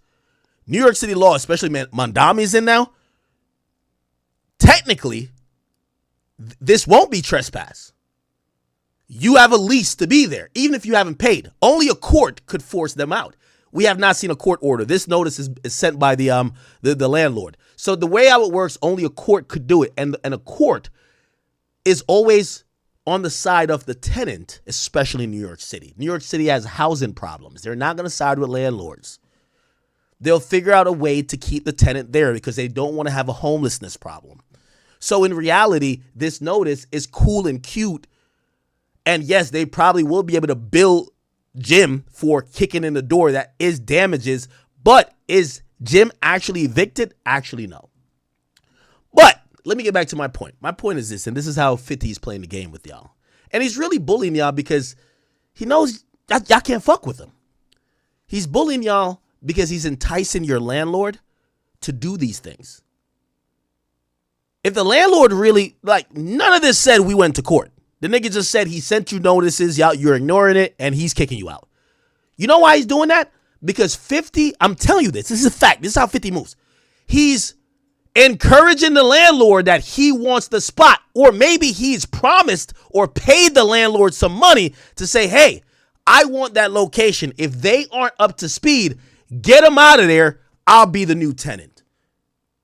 We've seen how petty 50 gets. So your landlord is bullying you on behalf of 50 Cent. All the tough talk y'all got, y'all ain't pulling up on the landlord. The landlord probably don't even come there. So y'all probably ain't gonna see him. Y'all can't say nothing to 50 because 50 might buy your masters and probably just really put y'all back in poverty. Can't do nothing to 50. So essentially, y'all are just there. And the saddest part about all this is that these guys operated under this veil of we're gangsters, niggas don't play with us. But I get to realize they're saying only non-gangsters play with us. Because if you're 50 Cent, you do what you want. You go to Jim Jones' Instagram, and instead of Jim Jones responding to it, Jim Jones recorded and posted a response because somebody must be advising him and say, hey, don't look mad. This is the internet. Act like you're embracing it, right? Remember when, 50 said they had no heat and whatever, he tried to lean into the joke. He's like, yo, hey, I'm going to now. Jones improvement. I'm going to, I'm a construction worker now, right? He's trying to, own the joke. Sometimes you got to take matters in your own hands. At this point, I'm using everything as a learning experience in my life. Okay, so he's like, hey, I'm going to, I'm going to be doing things to da-da-da-da. Plus a couple clients said they needed a green screen, so here we are, making a green screen. So, okay, we need a green screen. I'm putting in the work, okay? Then we see another video, right? We see another video. He's essentially... I need the brown pair for... Okay. There's another video, maybe he deleted it, where he's like screwing stuff in, and he's basically showing that, hey, look. Right? I was joking. Y'all thought I was playing games about this construction we building. So, which, by the way, ironically, how the hell are we hearing that fucking infamous ding, that beep? Right now... he's trying to play into the joke, right? 50 calls them a squatter rather than answer like, oh, no, you're just promoting us, which is ironic. Why didn't Maino not? You see, Chad, I want to make this abundantly clear. I don't have a problem with Jim Jones. I actually, bro, we all grew up liking the Diplomats. Why the fuck would I have a problem with Jim Jones? I don't have a problem with Maino. But I don't respect them for how, when they felt a way, they feel they could deal with me and then they not having the same energy with the nigga that got the big dog energy for them. To me, it tells me everything I needed to know about them. If Maino did the same treatment to me as he did to 50, I'd be like, yo, Maino that guy. But I realized Maino ain't on shit. Maino is like a pick and choose nigga. Like, Maino ain't like that. Respectfully. And what I mean by, like, of course, he's like a killer or whatever. What I'm saying is that he's like every one of us. Like, I'll tell you the truth. I'll pick and choose. Like, it's like boxing, right? Me boxing, I'm like, y'all knock that nigga out in the first round. I'm taking that. Now, if they told me to box, I don't know. I like using Casanova for whatever reason. Me versus Casanova or Blueface, I'm good. You got it, gang. I'm picking and choosing. So I'll admit I pick and choose. I just want Maino to admit he picks and choose. Because he's getting a digital wedgie from 50 and he's quiet as fuck. And Jim Jones as well. Jim Jones had words to me at a YoungBoy concert about what perceivably either Whack 100 or 6ix9ine was saying about him and his gang online. Well, forget that. What do you have in terms of energy for 50 Cent with him evicting you and forcing you to kick the door down? That's it. That's my issue, okay? So just to let y'all know, and you know, I hope you guys know, like, when I was talking about their podcast, I was actually like, I was kind of like happy that there's new I love when new podcasts are coming in. I just talked about Uncle Murda and Tony Ayo. I gave them a little criticism. I said, yo, maybe I need a third person to kind of, because y'all are good, but I don't know if y'all know how to structure the shit yet as an A-mic. Right? So y'all might need a host. Or like a middle person, like it's a debate, right? I don't know if they've responded, but hopefully if they see it, they take it well. These little tough niggas over here, Geodude and Jim Jones, the P90X, and, you know, Fat was kind of cool about it because, you know what I mean, he's just kind of like always chill back. They're over here like extra tough. Except when 50 is bullying them and kicking them out. So my thing is, when are they going to get the same energy with 50? And I'm not going to let it go. Y'all niggas getting punked right now. Maino, put the drill down. Put the miter saw down. Okay? When are you going to get at 50 like how he's getting at you? And no, just to let you know, and people need to say to Maino, he's not only getting at Jim, he's getting at you, and Jim. Okay. So, okay. Yeah. So let's go to what Jim Jones has posted in response. Here we go. Now, before we even play it, he says, Kung Fu Jim is what they call him, LOL. I need you good movie to watch on this big screen. We got cable. Oh, here's the cope. Now you've seen me kicking a door. Let's not talk about the reason I'm kicking the door, which I can't pay my bills. Maybe I'm insolvent or I'm cheap or I'm just, you know, I just don't handle my business. Let's change the topic to this shows my Kung Fu skills. What? Who's buying this? But okay, let's listen.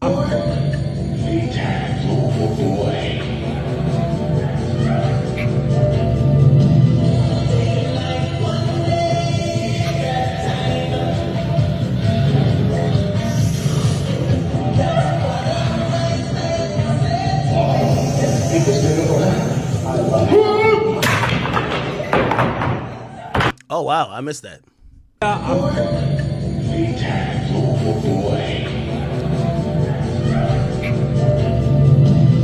Yo, did 50 turn this nigga into a Shaolin monk, bro?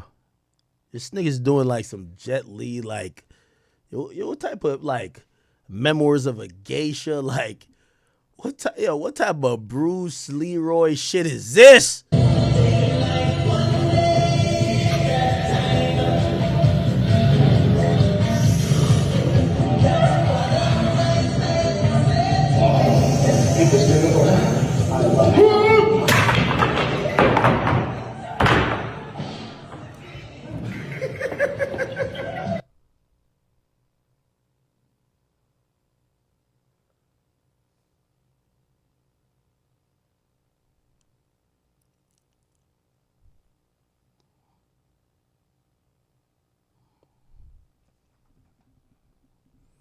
I'll give it to Jim.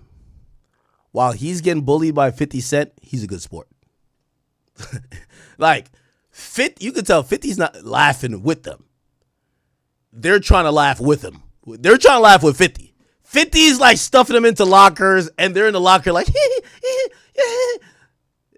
I don't think 50's laughing with y'all, okay?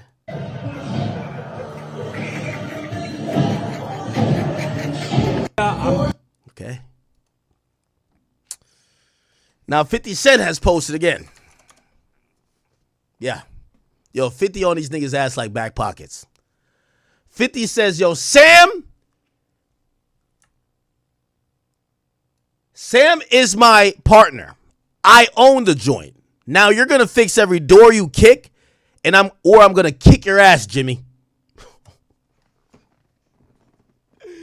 Yo, I'm done. Yo, Jim.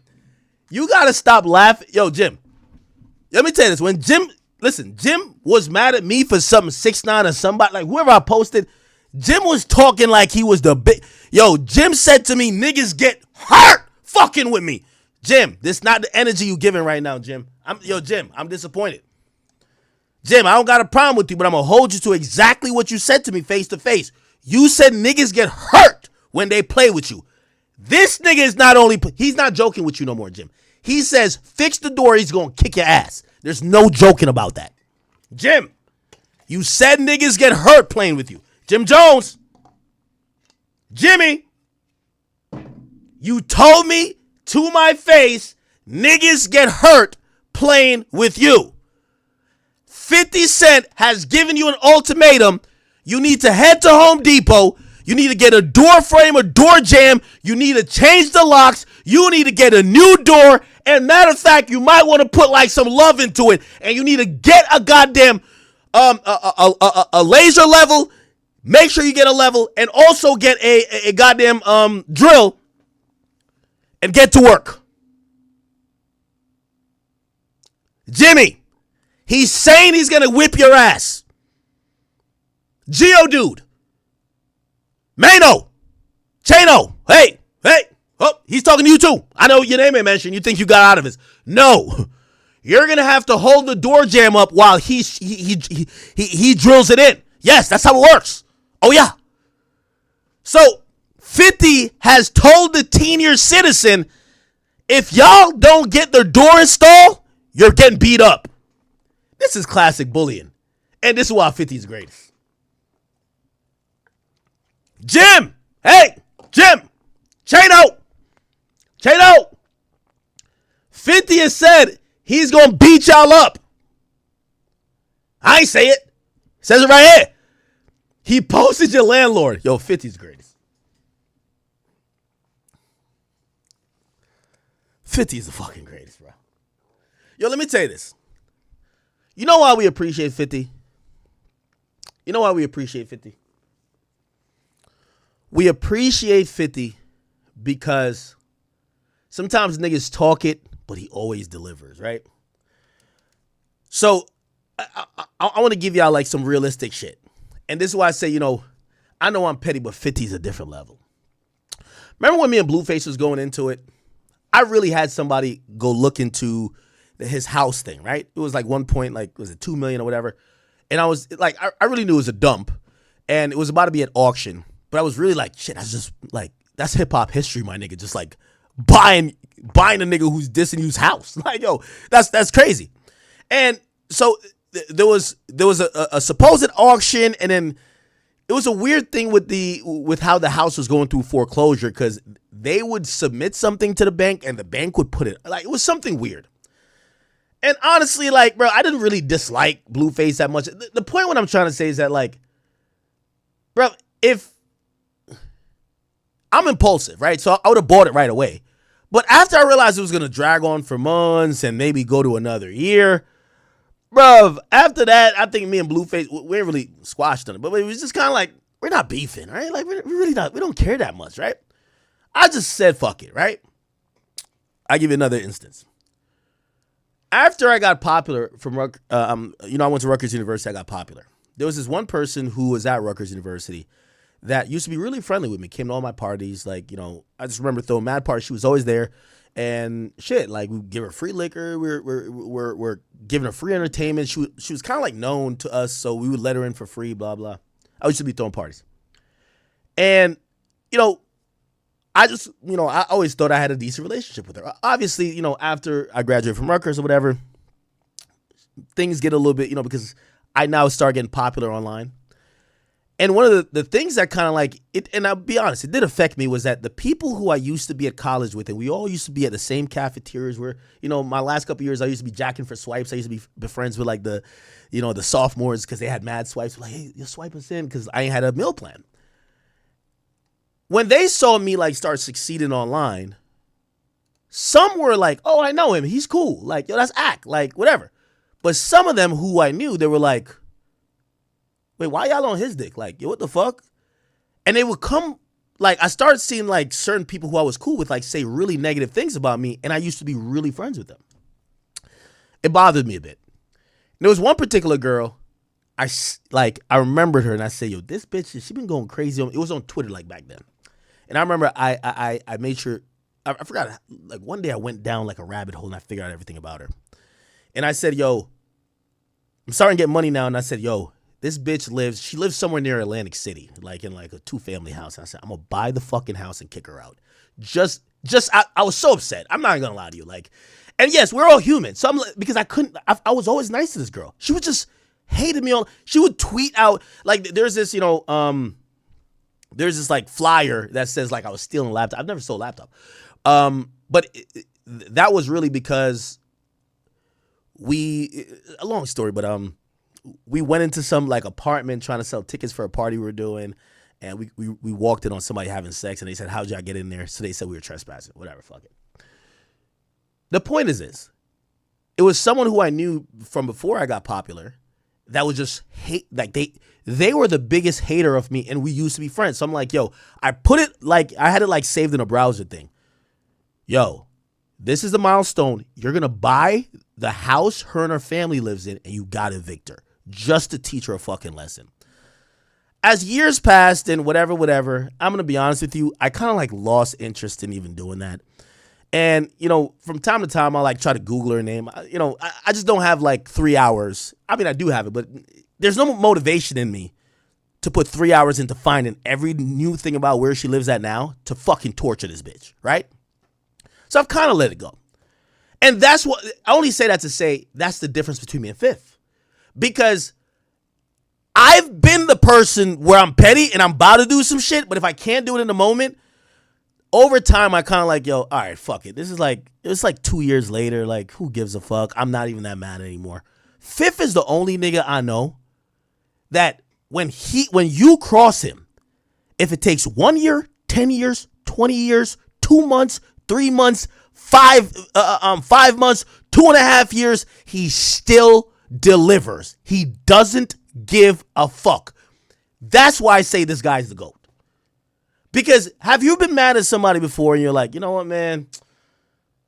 Yeah, this nigga is a hoe, but like, yo, bro, like, I forgot why we even got into it in the first place. You just kind of let it go, or you just don't have any more motivation. Fifth never fucking forgets. This guy's a psychopath, if you ask me. A classic psychopath. 50, who's not like, he's doing really good. I'm pretty sure this guy is probably dealing with a lot of tenants that's problematic. I wouldn't be surprised if 50 gets with him and say, hey, there's many holding companies that probably own that building. Hey, I'll put in 500,000 or I'll put in $1 million. Just make me one of the co-owners of this building. And 50's whole goal is not to make money off real estate. It's to fuck with 4 niggas that's on a podcast that literally, if they just moved out and went to somewhere else, 50 can't affect him anymore. But he knows that they're pot committed and he wants to get the win saying, I ran you out the building and I evicted you. Keep in mind, remember when it was brought up, they said Jim Jones owed like $200,000 in back rent. 50 the type of nigga to invest $1 million? What? Just to embarrass you over the $200,000 you owed. This nigga's undefeated. Anyway, so he says, Sam is my partner. So this is Sam. I own the joint. Now you're going to fix every door you kick, or I'm kicking your ass, Jimmy. By Monday, you're destroying my property. He posted this with Sam. And then, there's more. Oh, shit. There's more footage? Shout out to the cameras in here. Oh, shit. Oh, my God. Oh, at least the first couple kicks, he's going, yeah. Okay,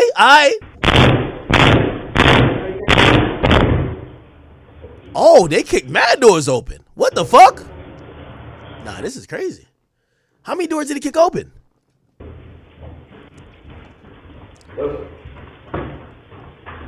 Bang.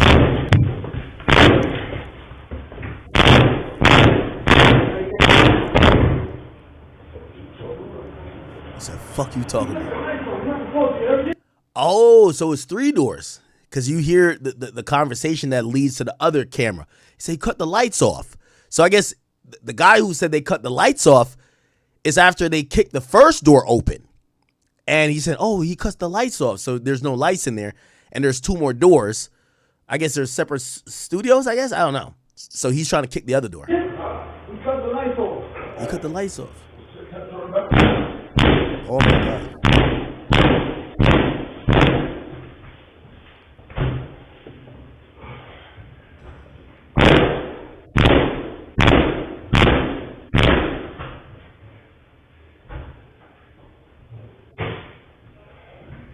What's up? What happened? Yeah, I'm good. No, it's mine. Oh, wow. Here's another video.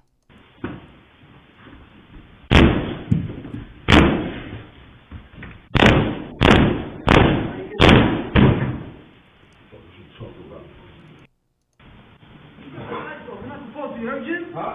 He cut the lights off.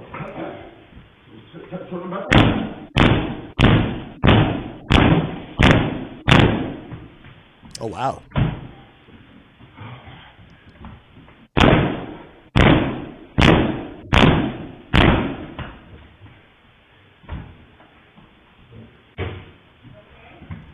What's up? What happened? Yeah, I'm good. No, it's mine. It's my property. Oh, wow. All right?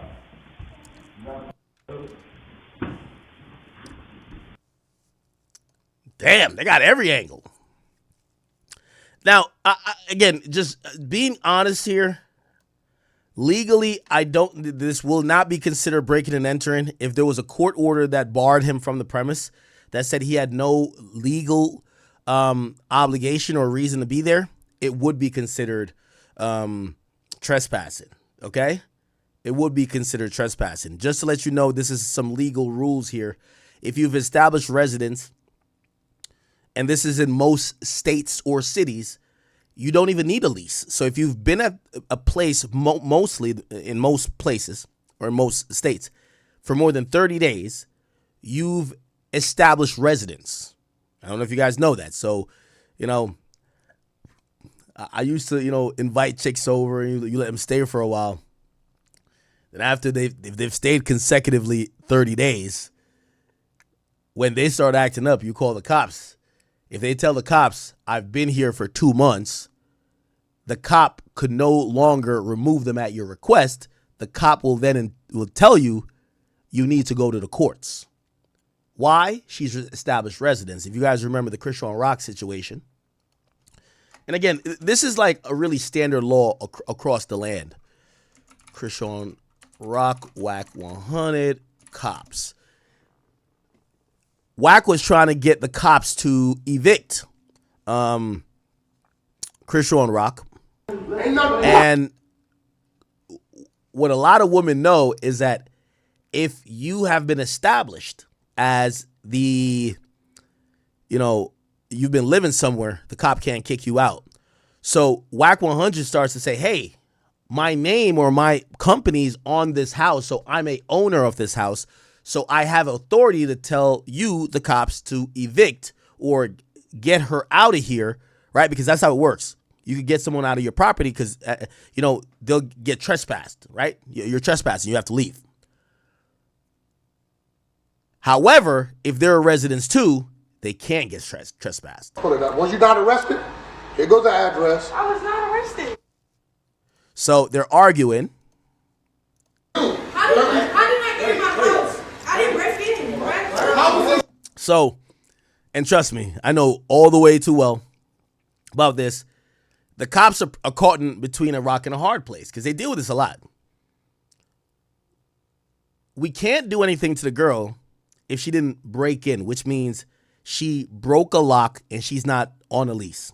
If you're on a lease, you could break your windows and go in your house. If you're not on a lease, if you break a window and enter a property without explicit permission from the owners or the rented owners, that's burglary, or that's, breaking and entering. If you steal something, especially.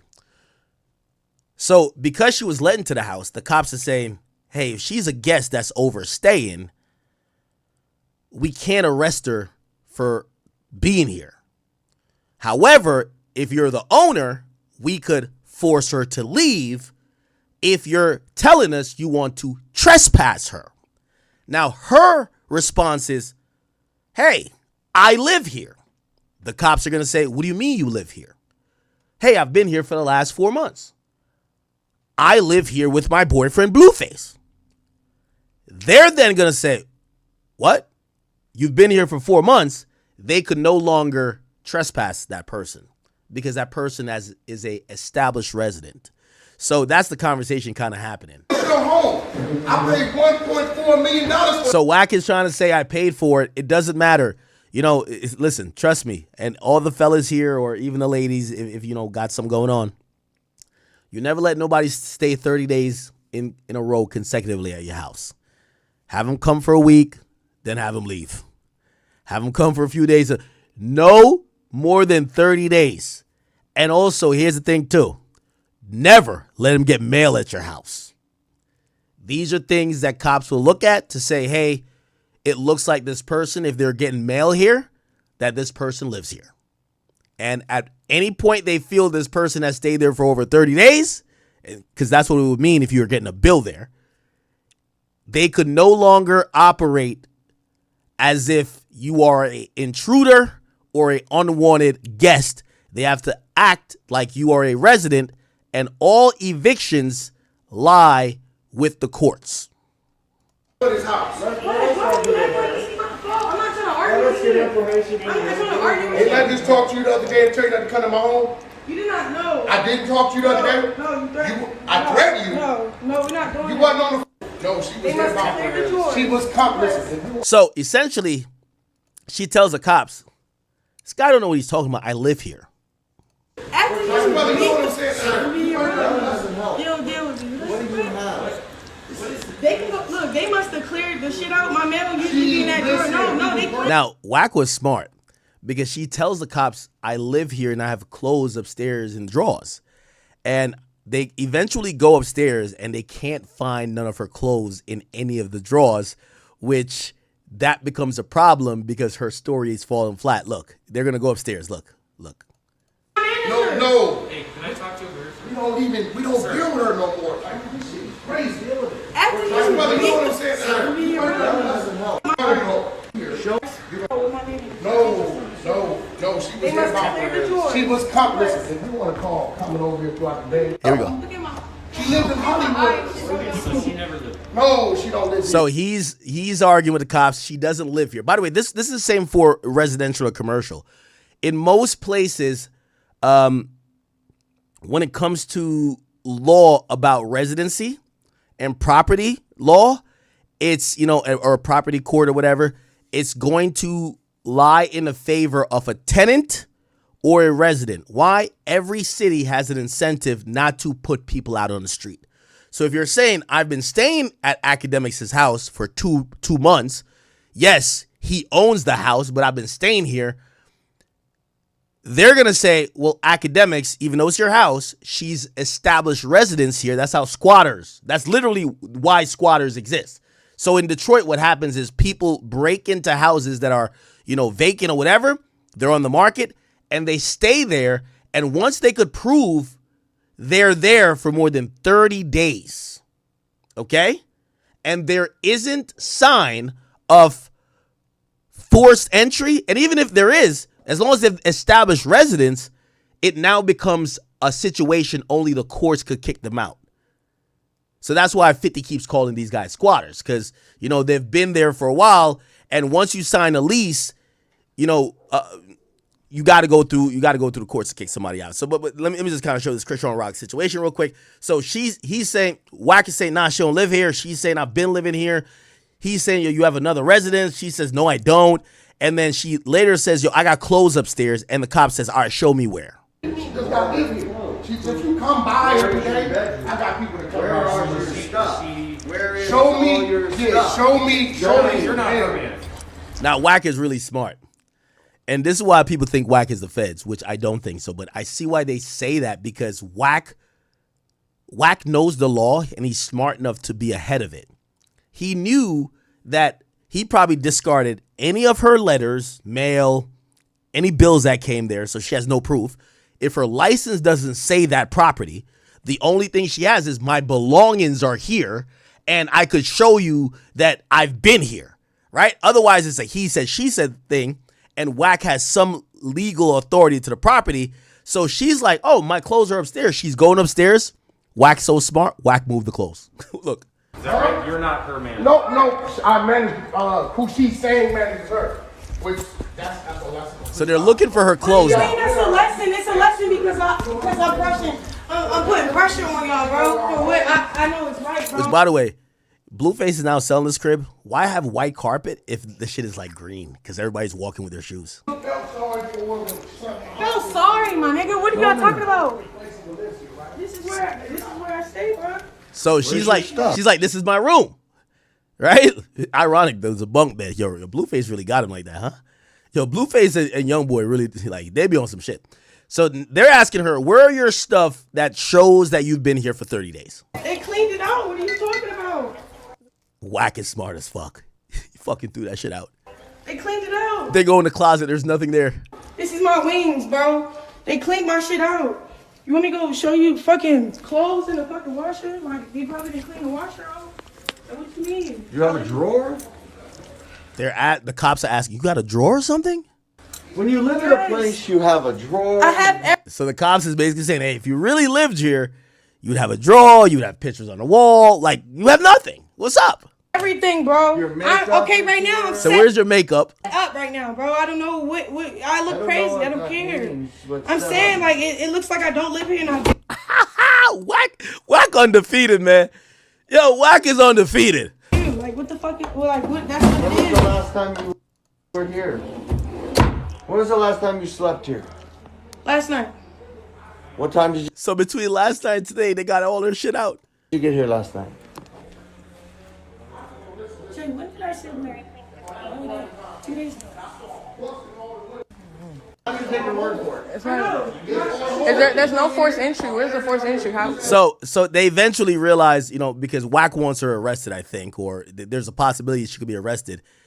If they say they don't want you here, you can't explicitly show how you were invited here.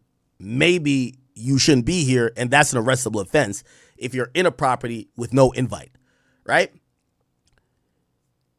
There's no forced entry, which means she kicked the door in or whatever, so they're not going to arrest her. But because she can't show that she lives there, they could trespass her, and I think that's what probably happens. They force her to leave. About 2-3 houses. What does that mean? Okay. Okay, so I believe they forced her to leave. So anyway, I only bring that up to kind of come back to this Jim Jones thing. Jim Jones is still going to be at the property, right? Now, the interesting part about all of this is that 50 had said Jim Jones had paid the bill. Remember, like there was an issue that they didn't pay rent. 50 Cent Jim Jones rent. There was this idea that look. Remember want to rent it. And I said, okay, fine. Right? He's been saying this for since October. And so he keeps trying to build it, but he won't sign That's Sam talking to 50. lease. He's like, I don't like these terms. I want 6 months of build out and ridiculous bullshit. We also have a partnership agreement where half of what he's building now, his media, belongs to us. But he won't tell us how much he's making and doing all these things. So half of the content he's creating, if you want to buy that too, I'll sell you half the company. He's not.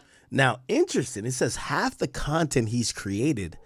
If you want to buy that too, I'll sell you the company. Now, that's interesting because if you're the just landlord, how could you have ownership of their company? That's like the interesting part of it all, right? Not business. He's insane. To me, it's worth very little to nothing. But if it works out for you, I just throw that in as a sweetener. Okay, so now this is why you shouldn't fuck with 50. Now, in hindsight, I'm realizing this conversation, 50 went in as a big dog. Hey, I see like you own some of these properties. Yo, I kind of want to be an investor. Who's not going to take on another investor that has a name like 50 Cent that could probably do a lot, right? They're like, hey, and he probably tells them the truth. Like, hey, listen, these guys, they're bums. Like, I want to get them out of here. And I want this to be like a premier whatever type of space. 50's probably, doing this thing too. Like kind of gassing it up. And they're like, all right, bet, we want you to be a part of it. And 50's like, all right, how much money will we need? So they probably tell 50 a price. And while trying to convince 50 that it's worth that or he should pay that to become a part owner, they're like throwing in things. Hey, not only will kick these bum ass niggas out, like we kind of own their shit. So like I'll sell you half their company, that's like diabolical. If at this point, and this was months ago, so this was posted like back in like December. If I was Jim Jones back then, I would have just left. Well, I think they did leave 50 alone. No, actually, they dissed him on the freestyle, and they were like, "Oh, 50, are you gonna rap back?" Yeah, all right, nigga, I'm not rapping back, nigga. You're homeless now, nigga. You're homeless. What I'm saying is he signed a lease with me. Right now he owes. I'm gonna say in a short way, at least 80,000, if not 180,000. The monthly rent on the old lease, not this one. Okay. All right. So that happened, but it was announced that like it supposedly was paid because 50 came out later and he was like, hey, thanks to me, these niggas have paid their rent. Let me see if I can find that one. Yeah, he came out and said they paid their rent.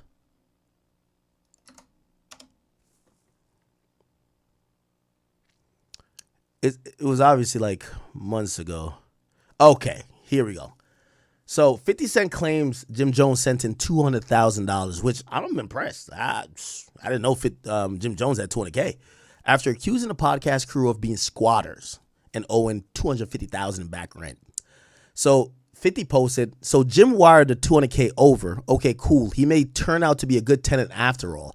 Sam, and he keeps saying that name, so we know he's not bluffing. That's one thing I like about 50. He's not bluffing. Samuel, if you need me to make them pay, just give me a ring.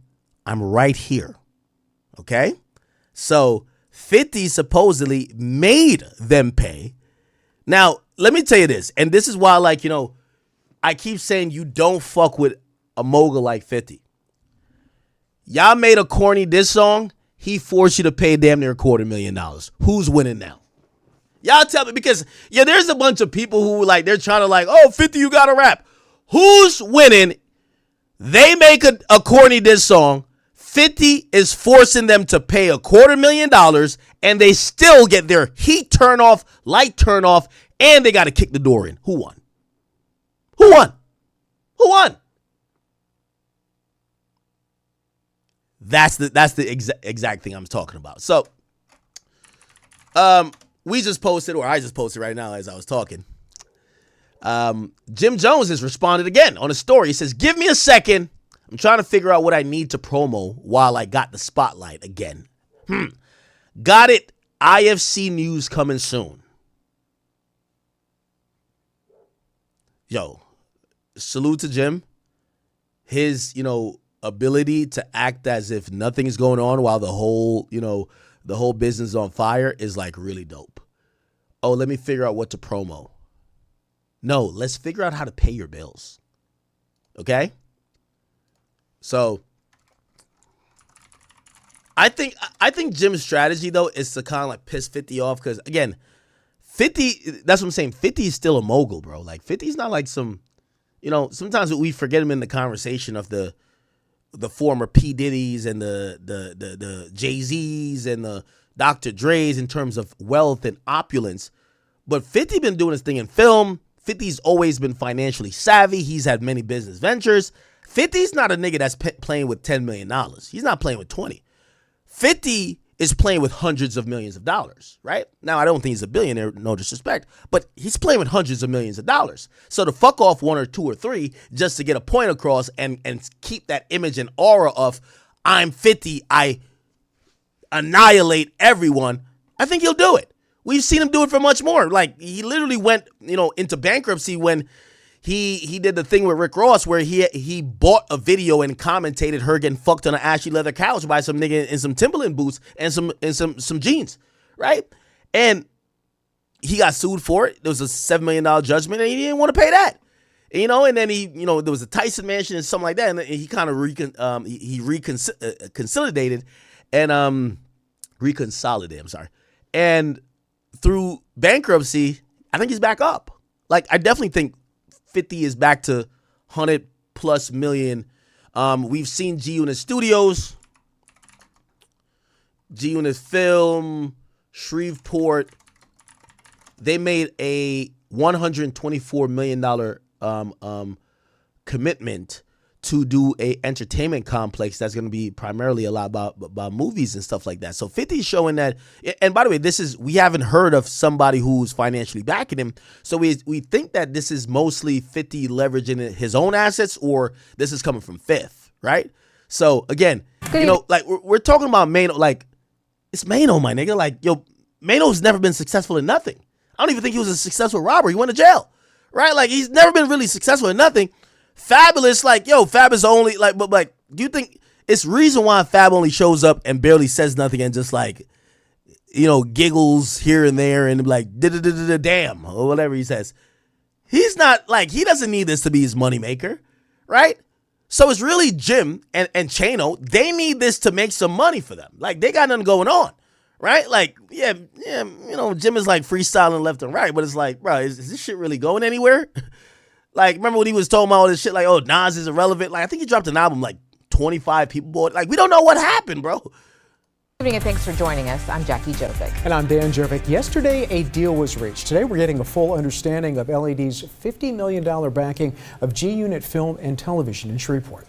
NBC6's Maya Alicia spoke with the head of Louisiana Economic Development to get specifics and joins us now with tonight's top story. Maya? Jackie and Dan, G-Unit says they will be investing $124 million in the project. Curtis 50 Cent Jackson has agreed to upgrade 2 sites, the former Millennium Studios and Stage Works, while agreeing to build a new dome venue. The state has strict guidelines he has to follow. Reputationally, from a business perspective, his investment in Shreveport says an immense amount about his confidence in Shreveport. Okay, so he's making a significant investment there, and congratulations to 50. I think that's incredibly dope. All right, perfect. Anything else? We're trying not to drag topics today, even though that was a really good first topic. I think we probably did drag that a little bit, right? Who's this? Okay, so he's also posting some of the Shreveport stuff in the middle of it. 50 is really smart, man. He posted this 2 days ago. He said, "Good morning. Let your enemies become motivation. Make them watch your success till they snap. Then get the fuck out the way before they crash out."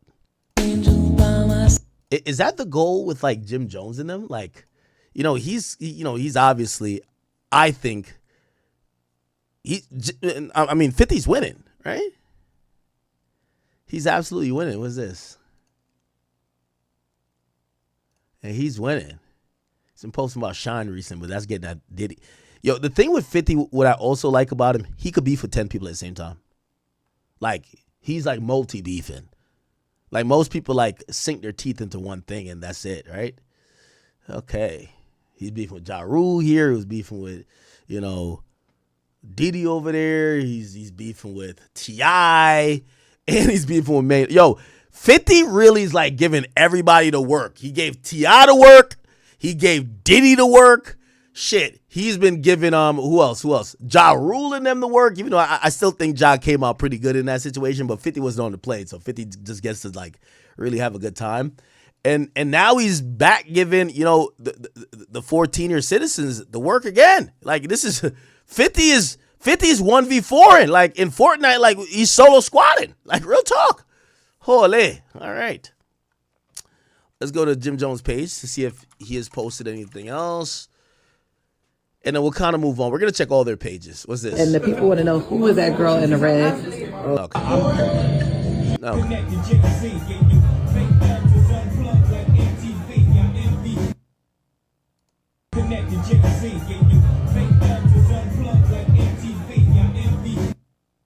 Wait.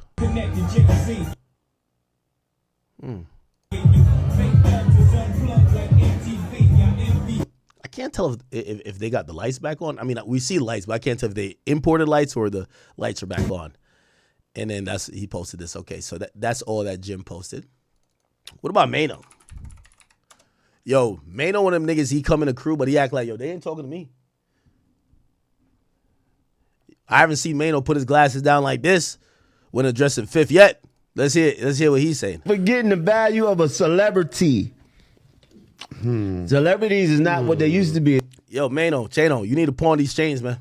I don't know if it's Mosinite or whatever, but pawn them, get the rent back on, get the rent back current, get the lights back on, brother. Like, kicking in doors is not the wave, man. Y'all niggas was arguing with me about fashion. I'm not kicking in doors to no place. I haven't been to my headquarters in like 2 months, but I'm not kicking in the doors there. When I walk up in there, they're saying, here's the guy who pays like multiple six figures. It's not that smart, by the way, but I write it off. Multiple six figures for a podcast spot and studio space. He just never comes to. Whatever, fuck it. You know what I mean? It's okay. Right? They're not saying here's the guy who's kicking the door down. Okay, so Maino, cut this bedazzled bullshit out. And my nigga, if you need to go be a panhandler on the subway system or whatever, y'all need to sell them Mosinite chain. Do whatever y'all got to do, man. You know, the little caravan he was in, get that sold too. Y'all got to pay that rent. You got to pay that rent, brother. I don't care what you got going on. You got to pay this motherfucking rent. Okay, so he got nothing to say about that. There's the front and then there's the back. Yeah. Are they in two? Oh, see? That's the problem. Chano, he probably signed some deal with some company that's financing the podcast, and before using the money to pay the rent, right? It's probably a production deal. He's already at the doctor trying to buy veneers. Yo, Chano, you're 50, brother. It's dentures time. It's not veneers. It's dentures. It's dentures. Like, let's keep it a bean. You're 53. It's okay, my brother. There's no way you're 53 thinking about having $1 million smile. What are you trying to get, nigga? A fucking cougar? Like, it's okay, brother. It's okay. If you got crooked teeth like Fab, if you got whatever going on, it's okay. A little gap, a little discoloration. You could get whitening on products. It only costs like a couple $100. You trying to get like some celebrity veneers. No, motherfucker. The Shrek from the donkey from Shrek, you know what I mean, veneers thing that they're charging y'all $40,000, $50,000 for is not in your budget. Y'all are getting evicted. I'm sorry to say. No veneers. Cancel the appointment. Matter of fact, I'm hitting up your doctor. No, he cannot afford it. He's not financing teeth. He needs to pay his rent. No. Mr. Smile Makeover, he's not doing it. We're going to get these guys financially back on track. They're not paying for fake teeth. They're going to pay their rent. Okay? Enough is enough. Chano, enough is enough. Enough is fucking enough. You niggas can't pay rent. You're buying fake teeth. We're not doing it. Somebody got to get these guys back in order. 50's threatening to beat y'all up if y'all don't pay the rent. I just want to be your financial advisor. Let me be the brains. Y'all be the muscle and the crash out. No fake teeth, Chano. Your little chiclets in your mouth will do. You can eat all the chopped cheese with that. You don't need a full set of fucking porcelain veneers to do a fucking podcast. You're relating to YNs. Okay? This man owes $200K in rent. He's trying to cop a new smile. What? What? Yo, Fifth. Hey, knowing Fifth, I would even post this goddamn doctor. Fifth might pay the doctor to have your teeth engraved with G-Unit, nigga. That's how 50 is, bro. Yo, respectfully, Maino, Chano, do not do this. Don't do it. Don't do it, brother. Now, let me look at the other guys. Wait, so he hasn't. Yeah, this is that look when y'all trying to figure out money problems. You got it? Nah. You got it? Nah. Yo, you gonna put it on? You gonna put on this 3.5 right here? I don't know weed talk. That's the. Let's just go smoke, yo. Fuck it. You got a bottle? Yeah. Yeah, this is the look right here when y'all niggas got money problems. That's what happens. This is a look right here when your banker stop answering the calls. This is the look right here when you get an eviction notice. Look, keep it a bean with y'all niggas, man. And don't get mad at me. I didn't know about this shit because I ain't got problems with y'all. 50 is telling the whole world that y'all can't pay y'all bills, you're insolvent.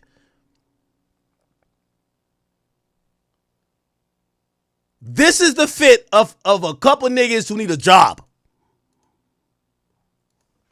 This is when you call your baby moms. Yo, that tax refund ain't come in yet?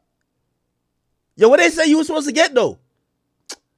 Yo, you ain't claim my bro. Yo, I'm fucked. Yo, send me some bread, bro. Like, yo, you claimed our kid is your dependent. Yo, bro. Yo, send me my bread before I really crash out. I don't give a fuck about you and your new nigga. Yo, send me some bread before I crash out, bro. Yo, you claimed the kid. I told you it's my turn. It's my turn now to claim the kid. You claimed the kid. Yo, bro. Send me some bread. Yo, you know what? Yo, I'm gonna hang up. I'm gonna send you my Cash App. Yo, if that shit if I don't hear the chime, word to my mother. All right, man. That's that conversation. That's that conversation right here. Wouldn't it be a fucking ironic story that the senior citizens spent their whole advance on clothing? They spent their whole advance on clothing, then forgot about the rent. You know, I know the senior citizens, they're hilarious. And I know y'all love to talk shit, but I'm open with my shit. Spotify, I think I won't tell y'all the amount of money, but it was millions. So I get my pay because we opted, they brought me to like their little in-house, like, oh, this is our production company. Yo, first of all, I deal with rappers. Rappers love to smoke weed. They're late mad times. I remember when I interviewed Bobby Shmurda, I think it was 7 hours late, nigga. We just hung out there kicking it. A production company, they're billing by the hour. They don't want to deal with that. So I said, yo, give me my rate and give me the production budget. I'll get the place. I already had a studio. So I said, all right, cool. I'm going to just subsidize whatever. Here's the point. They gave a few million per year just for production, right? I moved most of my employees that I paid directly just from the Academics brand. I moved them on to that payroll. So y'all are now getting paid by Spotify. And then all my rent for all of, I'm teaching y'all business savvy things, and y'all niggas is 50, but I'll teach y'all. All the rent for my headquarters, I itemized it for 3 years, which was the length of the contract, if there was an option. And I marked all that off already, as that's where Spotify is going to pay for. So technically, Spotify paid for my headquarters up until we got the deal in, was it 2021? So 2021 to 2024, they paid for it, even if the deal didn't last until then. But that's how we treated it in terms of how we, whatever. Hey, I'm just giving these old ass niggas a little bit of tip. You get what I'm saying? Like, I'm teaching them some business. You feel what I'm saying? Like, it's a reason why, like, it don't matter if I go to my spot. Y'all niggas is copping too much denim tears, too much chrome hearts. Y'all are 50. Cop some prune juice and call it a day. Okay? The first thing when y'all get a production budget, how the fuck are y'all constructing something in a place you don't own if the bills for the place don't exist? Let me say this. I've put some work into a studio, like the main off-the-record studio. I want to tell you how much price was. They overcharged me for it. I spent a pretty penny on it. Let's say I get evicted now from the studio, and I don't own it, I'll be honest. But I rent, and I'm never late on rent. Comes out of a bank account. Like, how could you be late? Anyway. That means if they commandeer the space, at some point they would destroy or gut that studio. That studio cost me, like the main off-the-record thing, when I first built it, was over $100,000. So it's not smart to build in a place that you can't pay the rent. So when you're thinking about itemizing things when it comes to a podcast, and I'm not talking to these guys, like they look like, they're too gangster to really, care about like, numbers. Let me just say it for the rest of the people here. Your first bill should be, we're paying for the place that we're filming in. That's the number one thing. Now, remember, you have talent budget and then you have production budget, okay? So talent budget is going to be, hey, he needs this amount to do an episode. That's his talent fee. Then you have production fee. How much does it cost to build it or no, to make it?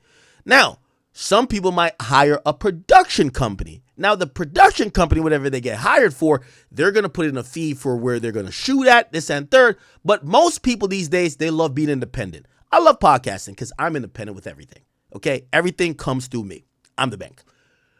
So the first order of business, and I've said this even to my employees, I'd rather fire y'all than actually, not be able to pay my rent.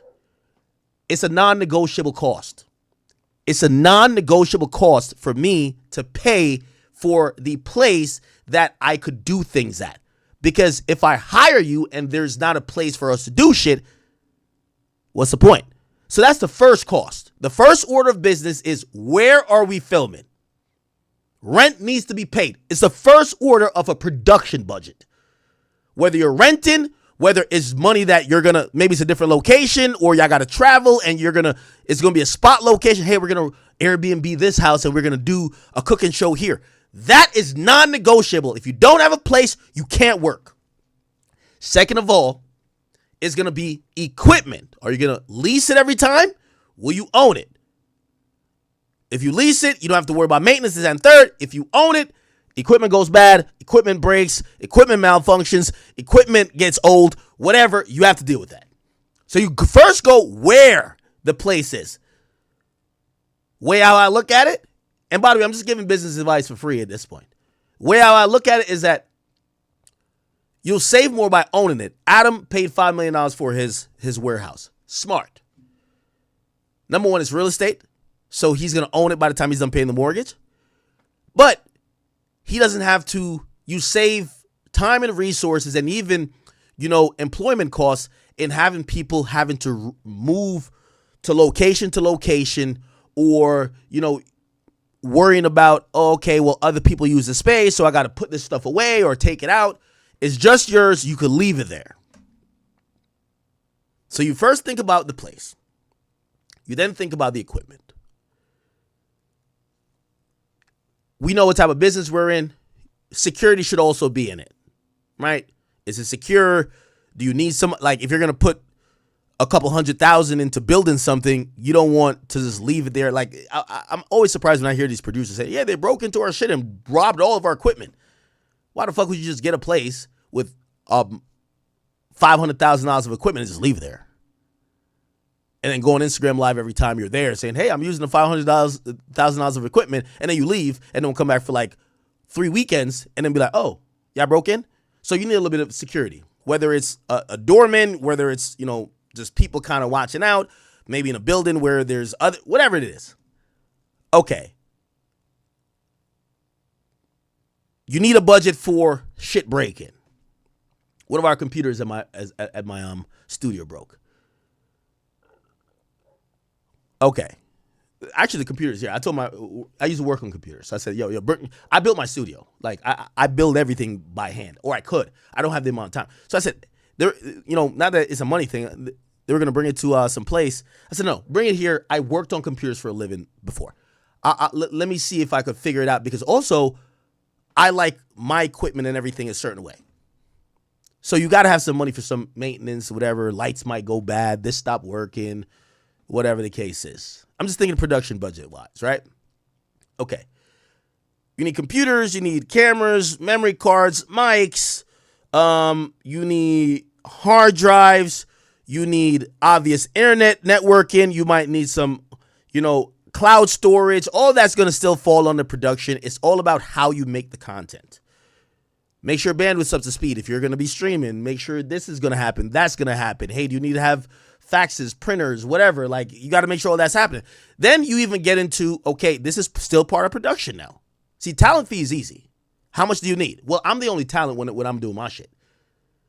So I don't have to think about talent budget, because anything that don't get spent on production, it's mine, right? I'm not paying 30 niggas to sit on the couch. It's not happening. So after that, once we've done that part of, production, that's non-negotiable. Non-negotiable. You can't have a building without equipment. You can't have an equipment that's unsafe. You can't have equipment that you can't repair. You can't have equipment that you don't upgrade.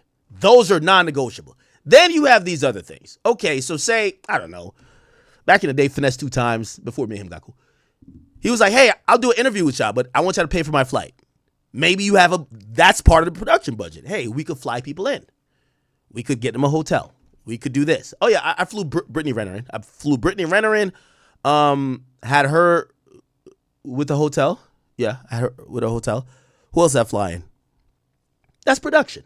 That goes under production budget. That's not mandatory. Because hopefully you're doing a podcast, you might not need guests. Or you might tell a person, hey, listen, we just don't have budget to fly you in. We'll give you free promo, we just can't fly you in. Right? So those are optional. But, I'm just going over this to show you that a grown-ass bunch of men who could throw up every gang sign in history, and they talk about all this dumb shit we don't care about. They're 55 years old, acting like they're like 13. They don't know the very basics of what this industry should be built on. If you're going to have a fucking podcast, the two main things that needs to be paid, actually, if it's a startup podcast, fuck y'all budget in terms of paying hosts, but maybe they're not doing that well financially. I know Fab should be. The first thing you need to do is pay the spot you're in. When someone signs an artist, the majority of the fees that they or the money that they end up wanting to recoup later is studio costs, and if it's an artist that came from the hood, living costs. Hey, we're gonna have you in this Airbnb or whatever. That's a lot of where the costs get racked up from. Places to stay. It's non-negotiable. You can't have someone homeless doing a podcast or making music. Non-negotiable. Like, these niggas is posting fits like it's going out the wazoo, throwing up signs like, yo, brother, stop wasting money on Just for Men. Just pay your bills. Cut it out. Pay your bills. Like, pay your bills. Like, no more black trucks, man. Get in the Honda Civic like J. Cole. Pay your bills. That's it. All right. I think I'm done with the senior citizens, okay? This guy getting facials, all type of stuff. No, pay your bills. This guy's at the spa. He's getting teeth. No, pay your rent. What are you doing? This guy's everywhere but the goddamn post office mailing a check. He's at the Cartier store buying glasses. He's getting new fake teeth. He's getting like this fucking facial here. We don't know what this is, but he won't pay the rent. Jesus Christ. Angela Yee, could you lend these niggas some money? I know you got to be doing good, right? You were on the Breakfast Club for a long time. Okay. All right. I think I'm done giving BTA. But I don't think I went the craziest. 50 went crazy, bro. And also, here's the thing. I see y'all in new fits because I don't know if maybe, I kind of told them about the YN dressing. Now I see they got the Givenchy. Okay. Color matching. Okay. Hey, that's part of production budget as well. If you don't know, production budget, let me tell you, when I worked at Everyday Struggle, you know what they didn't do? Let me just give these nimwits a little bit. They didn't say, instead of paying the rent for the building we're going to record in, let's give academics $1 million in clothing budget. No. These are lesser priorities. Having a barber on standby. Having a barber there at the fucking production, set. Having makeup. Having a stylist. Complex used to tell us, nigga, just wear some shit. Really? But in higher production, you want a stylist, you want a barber, you want all these people. But that's all after you've paid your fucking rent. If you can't pay your rent, you shouldn't have a stylist with the goofy red glasses. You shouldn't be looking for fake teeth. You shouldn't. This is where the podcast should go down from now on. All four of y'all in here. Yo, look. It is the Senior Citizen, the Hove Lane podcast. Yo, Davies, you good in the back? Yo, my bad, we got you sitting on the... my bad, I got you sitting on the child seat back there. It's just that, my baby mama, she be using the car sometimes. My bad, bro. You good? I know you 6'10". My bad, bro. Yo, Jim, you straight, gang? Yo, Jim, why you hanging out the window like you Pac? Yo, come on, yo, let's focus. Yo, Fab, chill, man. Come on, yo, you on your street fam shit, Fab? Yo, we don't got 4 mics no more. We got 1 mic. That's it. It's 1 mic like Nas. At that point, Jim gonna be mad. Nigga, what you talking about Nas, nigga? I made Nas relevant. Oh, yeah, my bad, Jim. You made Nas relevant. Yeah. Nas is approaching being a billionaire. You can't pay your rent, but you made him relevant.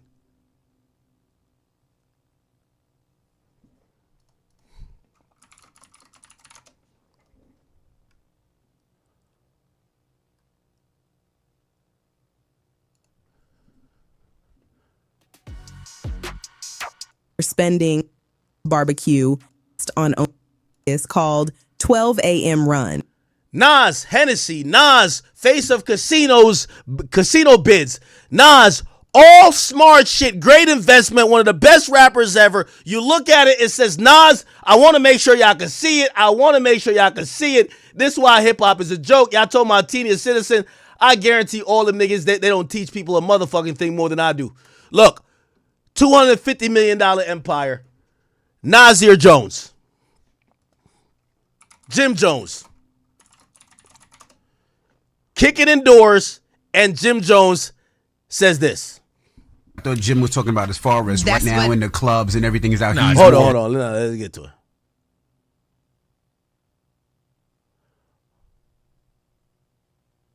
Where is that? No.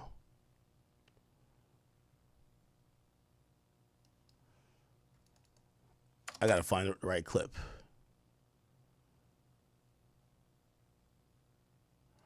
You made a comparison with you and Nas, man. Why out of everybody you picked Nas, bro? I didn't do it. What happened was these dudes out of Atlanta Oh, okay, yeah, I gotta find that podcast. Where is that?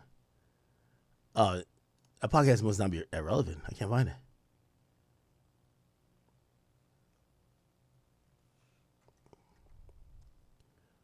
Nah, let me find it on Twitter. I'll find it on Twitter. But just remember, Nas, $250 million empire. Okay? Jim Jones kicking indoors. To me that are also not around anymore. Been gone. Diamond, 5-time platinum, 4-time platinum, gold artist. I've seen it since 1997. Gone. I'm still here. From whatever you painted the picture to be, to me to being a hype man, or he wasn't the best rapper, or he just started. You did. The last time he was in some shit like this where people were comparing. Look. Like he's never been that viral at people want to paint. You still got to listen to me talking to you right now in 2025. Yeah, listen. What I did for Nas probably never been done for him in his life. He's never been that viral at all, ever. Jim Jones is 50 years old saying he values virality over paying rent and over Nas' $250 million empire. I see why their target audience is YNs. Jim Jones can't pay rent. Mule kicking indoors. Nas up lovely, approaching, trying to be a billionaire. Jim Jones says he did more for Nas than anybody. Do you see why the Senior Citizen podcast is not doing that well? Whatever you want a narrative you want to paint, you still got to listen to me talking to you right now in 2025. This is like a girl saying, you know, when people value clout and virality over money, wealth, and business maneuvers, you're like, okay, you're new to the game or you're young-minded. The only problem is Jim Jones is full of gray hairs. Chano doesn't grow the hair out because he's full of gray hairs too. They're collectively a century years old. Put Jim and Maino's age together, they're 105. They're 105. Them niggas was alive when Martin Luther King did the I have a dream that one day Nas will thank Jim Jones for making him relevant. What? That's what I'm talking about. What I did for Nas probably never been done for him in his life. He's never been that viral at all, ever. We'll end it there. I'm going to send my best wishes to the Senior Citizen podcast, and I still have a place you guys can record for free. Okay? I just need a sincere apology.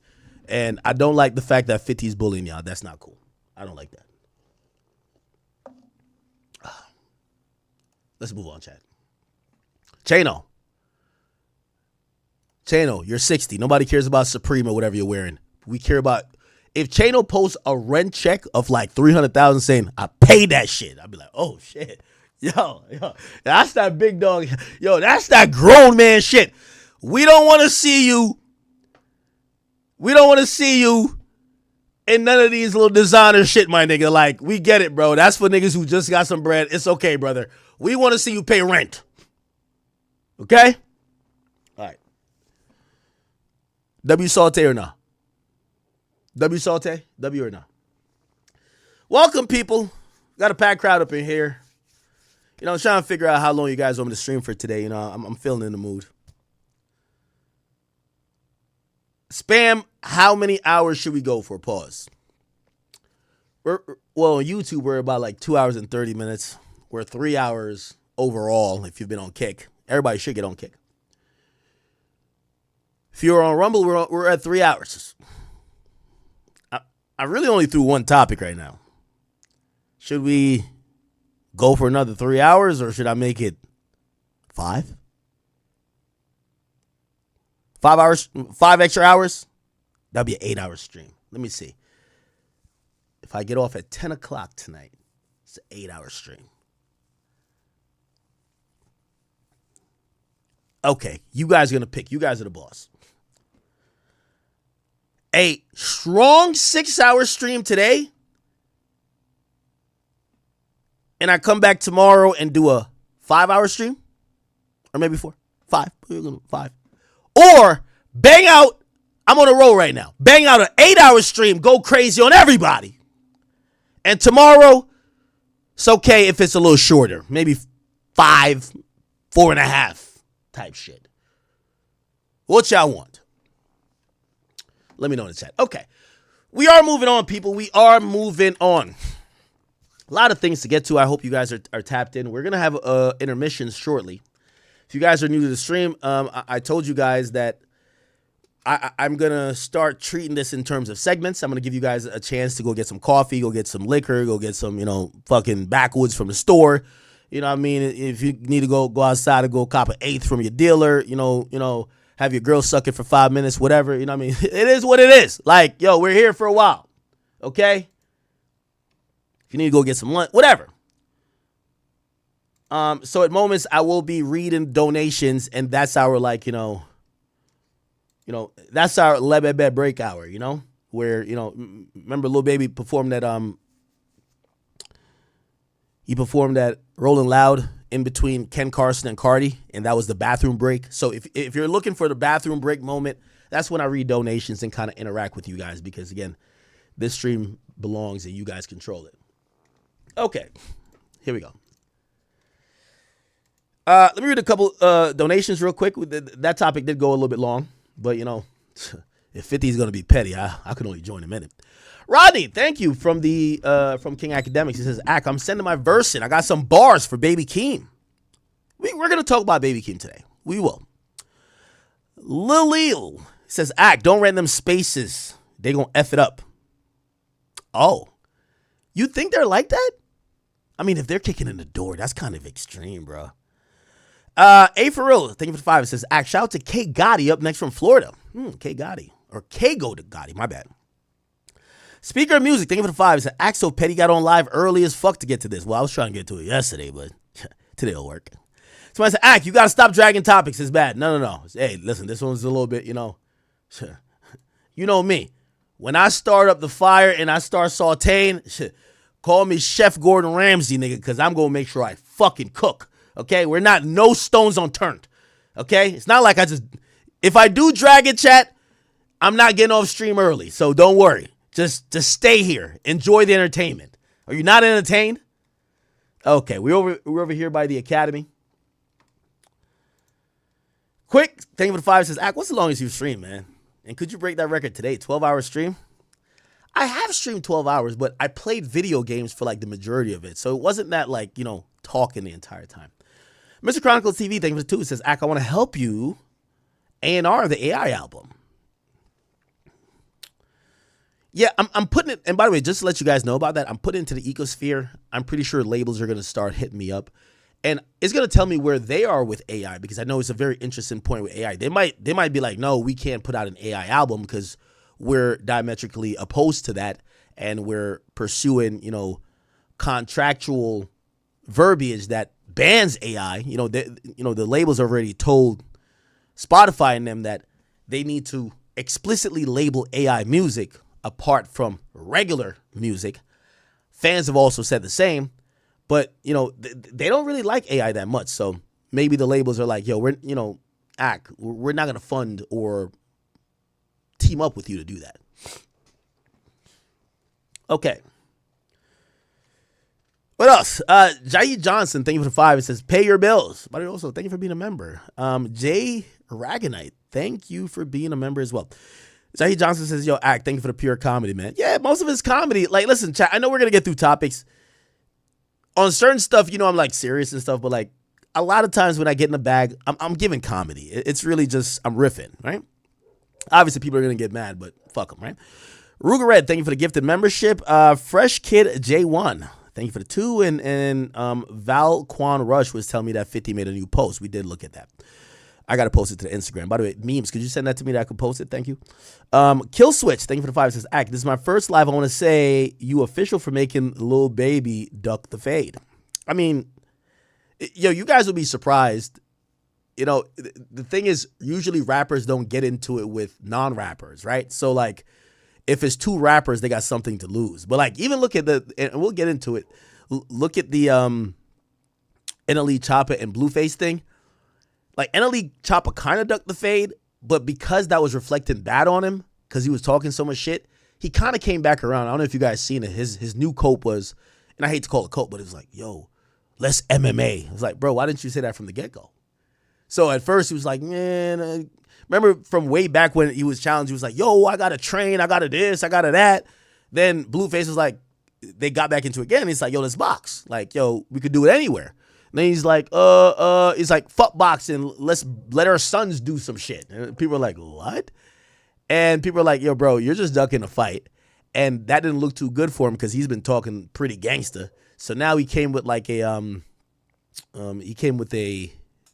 new thing, which is he wants to do MMA. Okay. By the way, chat, I might also have to go grab my female dogs in a little bit. Yo, chat, I got 4 Rottweilers, right? Obviously, I got them for protection, but I love them each and everything. But they're so tough having in the winter. Yo, like the current temperature, like in New Jersey, is like 40 degrees. Rottweilers, they like 50 plus.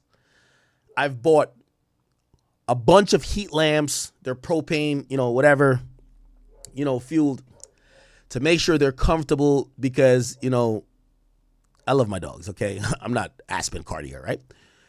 And, bro, they just bite everything. And, it's because they're not used to the heat lamps. So they're attacking the heat lamps.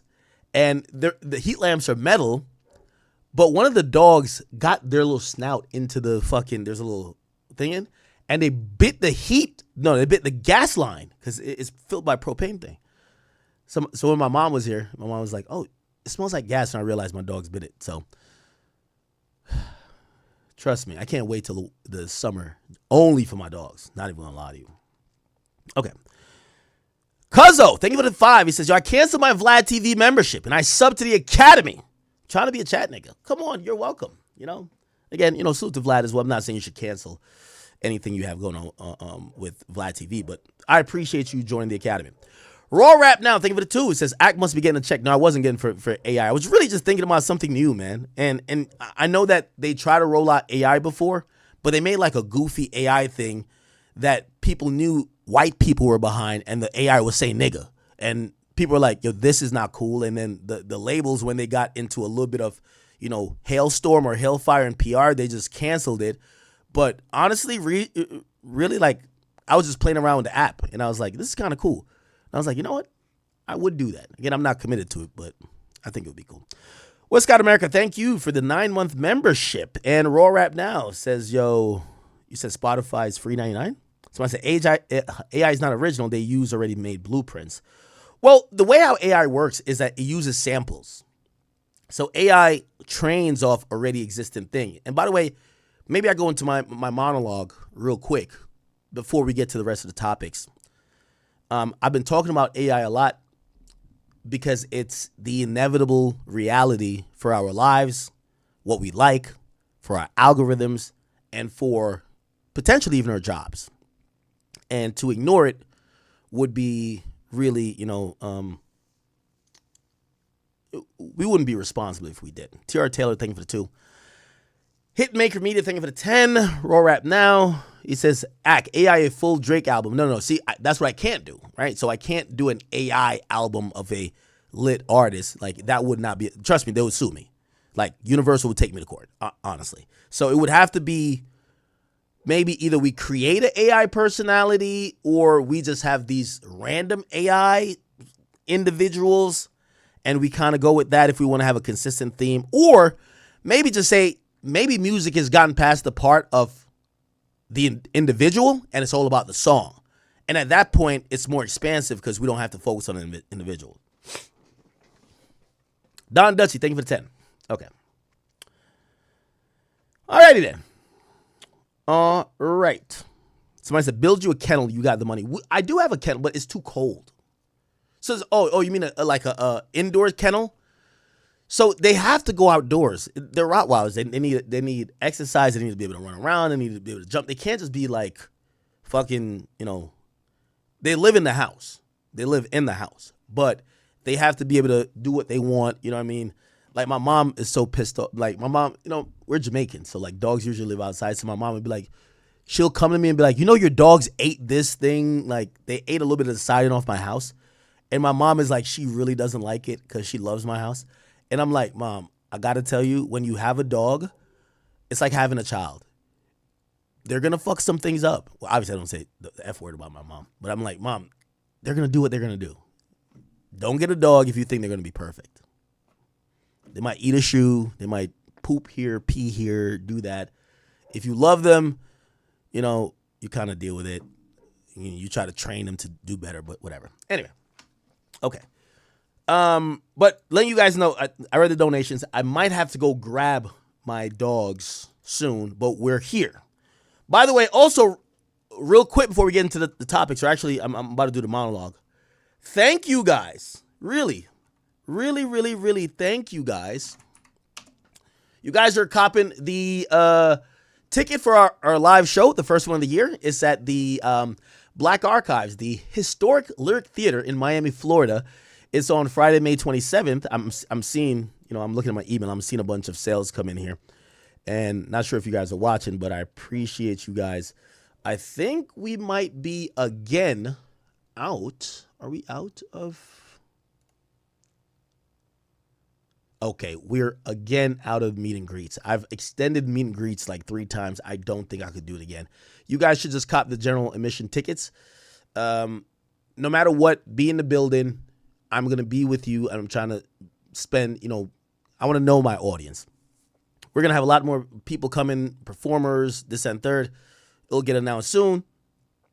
But I do want to tell you guys I appreciate you. And, yeah. Oh, just for anyone who bought VIP tickets, I will specially send out a message, and I'm going to make sure it's somehow from me, because it's so many VIP meet and greets.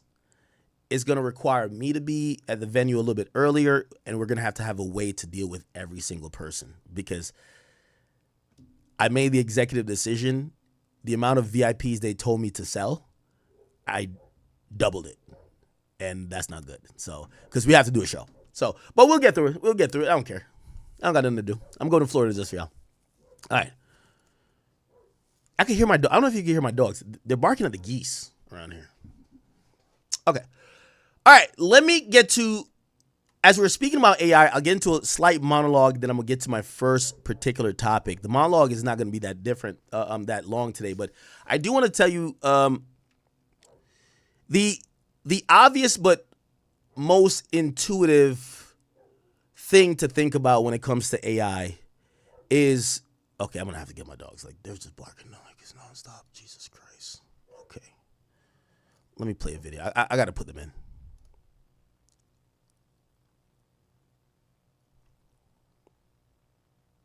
Okay. Give me 1 second. So give me about 3 minutes. I gotta bring them in. They're getting overly stimulated, truth be told. What is this?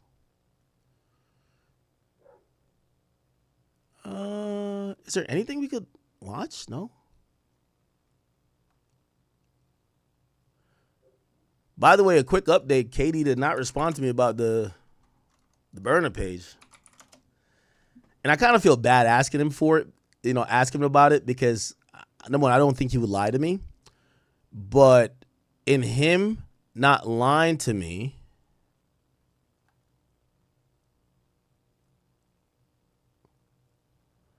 if he told me the truth, I think it would get him in trouble. I didn't know he was saying so much things about like current people in the NBA. Right? Maybe I'll play a Vlad TV video real quick. Maybe, yeah, let me do that. Vlad TV video.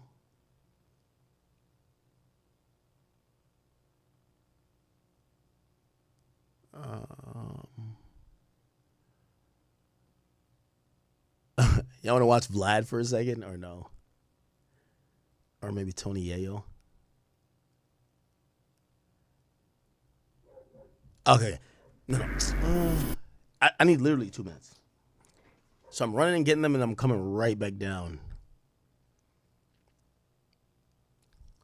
Like, by the way, I don't know if I ever told you, like, my dogs are friendly, but only to me. They're not pettable animals. They're not friendly. There are guard dogs. 100% guard dogs. So with me, they seem regular, not with no one else. Except my mom, actually. So my mom. All right. Oh, okay. I'm going to play this. I'll be right back. I just got to grab my dog. Well, one more question before I let you go, because I just thought of this as you were talking. There was a video that went viral recently. G Herbo, I guess, was walking to a show, and some dudes was throwing up the rakes in front of him. Oh, yeah. Trying to trick him off the streets. That's what they doing. That's what they doing, man. It ain't about no disrespect or none of that, because if you know Herb them, like, Herb them got GDs with them. Like, he got a whole bunch of GDs that's from his block that's with them. So it ain't about no GD thing. It's just a trend. Like, GDs drop the rakes. But when you out of town, some out of town places like down south and all that shit, they take that GD shit serious. Like, they follow the rules and everything. So, I just think that dude was, trying to test Herb, throw up the rakes, and wanted Herb to crash out. Lawsuits. People wake up and figure out how they gonna get somebody.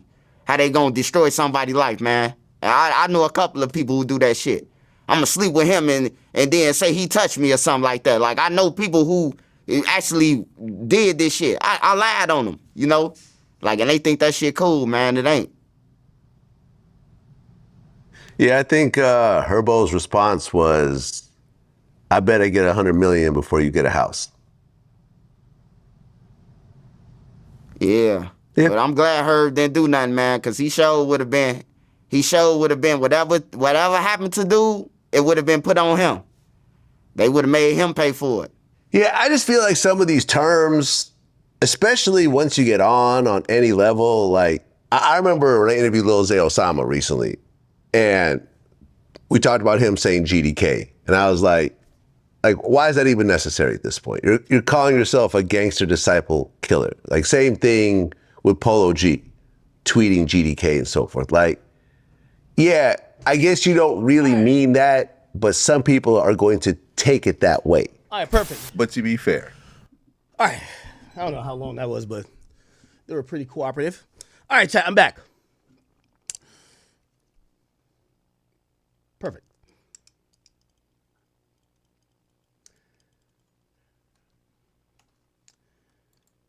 Okay. So really, my monologue today was really going to be about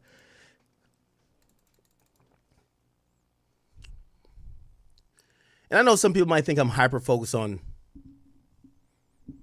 AI, but it is the future. A lot of you guys use it with search. You might use a chatbot. You use it to optimize your life, your algorithms, whatever. Couple interesting things happening on that front is, number one, is this premise I've kind of like described when it comes to AI. The reason why AI is super interesting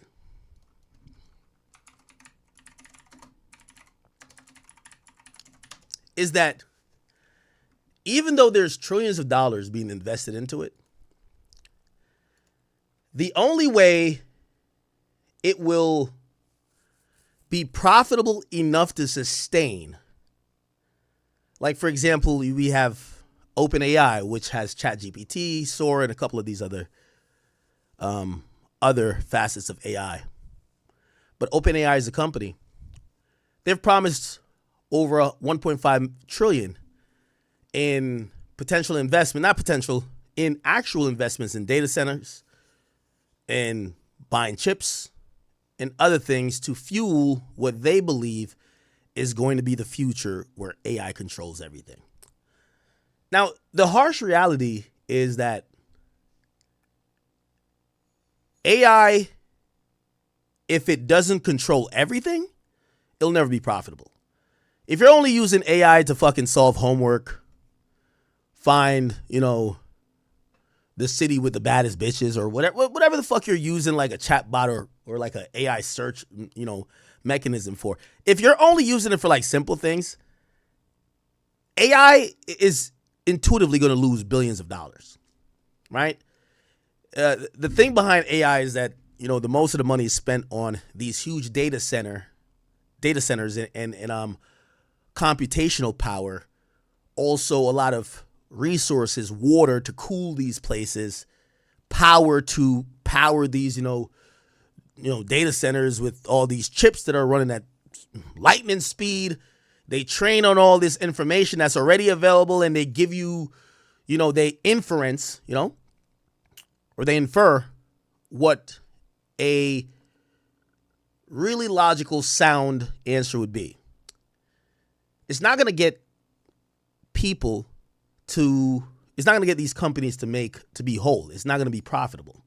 So, for example, remember I just showed you, I made some songs. Maybe you're a little bit well off like me. I paid like $1,000 for the year, right? It's $1,000 or $1,500 for the year to be able to make infinite amount of songs. Not really infinite, but a lot of songs. But you guys might like AI, but if someone told you had to pay like $1,500 for Google for the year, would you do it? Probably not, right? Now, for me, I'm looking at like, whatever. So a lot of this AI stuff, in terms of how they're going to make money, it becomes really hard because they need to convert everybody into paying customers. And the only way that'll be something that makes sense is if it takes over your entire life. The second way is, if they put ads into it, but that's already like a big conversation, because imagine if you ask AI, hey, what's the best restaurant to eat? By what most people say. And instead of telling you according to what people have ranked or regular conversation is saying, they tell you what someone who paid the AI company, I don't know, $200,000 says, you know, like at that point, they're not even AI. It's kind of a paid advertisement. So there's a whole thing going on with it. But why am I saying that? So I'm saying that AI is headed towards this really, it's a cross in the road. Are we all going to acknowledge and adopt that AI is going to just fucking take over the world? Or are we just going to be like, no, it's supposed to help us but not replace every job? Which then the companies who invested billions and trillions, they're kind of fucked, because if AI is ancillary, what did y'all do all this for? Now comes a interesting news that, you know, a lot of people are pondering even quickly the decision I said that they have to make, but we're pondering it from a user perspective. So I suggest this, or not suggest this. This is what I claim, and a lot of people agree. If you're into AI, or the more AI goes, we have to give up freedom. We have to give up, you know, there's certain people who like living off the grid. They like to be private. And I've always said, like, the beautiful thing about America is that when you're an American and you live in this country, you have all these rights and you have this amazing government that allows you to do whatever, but you kind of also do give up some freedom. You know, if you think there's no oversight to you, whether you're getting on a plane, them being able to, you know, check whatever they want to check. Like, there's always like Big Brother, right?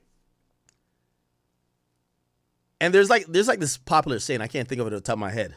The price of freedom is something. I can't remember what it is. Like, basically the price of freedom. Let me see, quote. There's a quote. Maybe I can find it here. Look, AI finds it for me. Eternal vigilance. Nah, I think it was something else.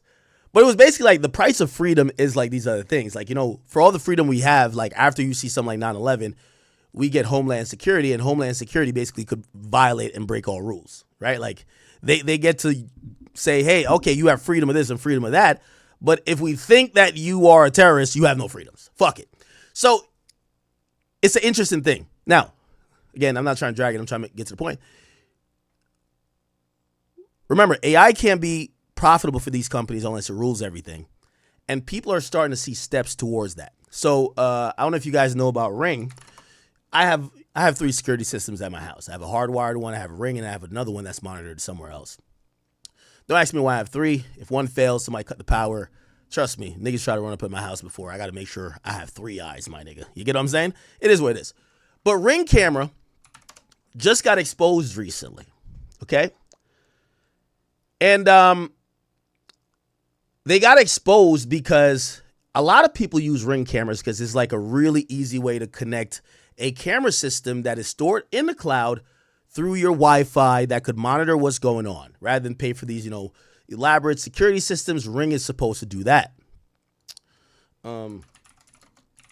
However, recently, there's a company or a media company called 404 Media. They leaked some emails that suggested what the hell AI might be up to.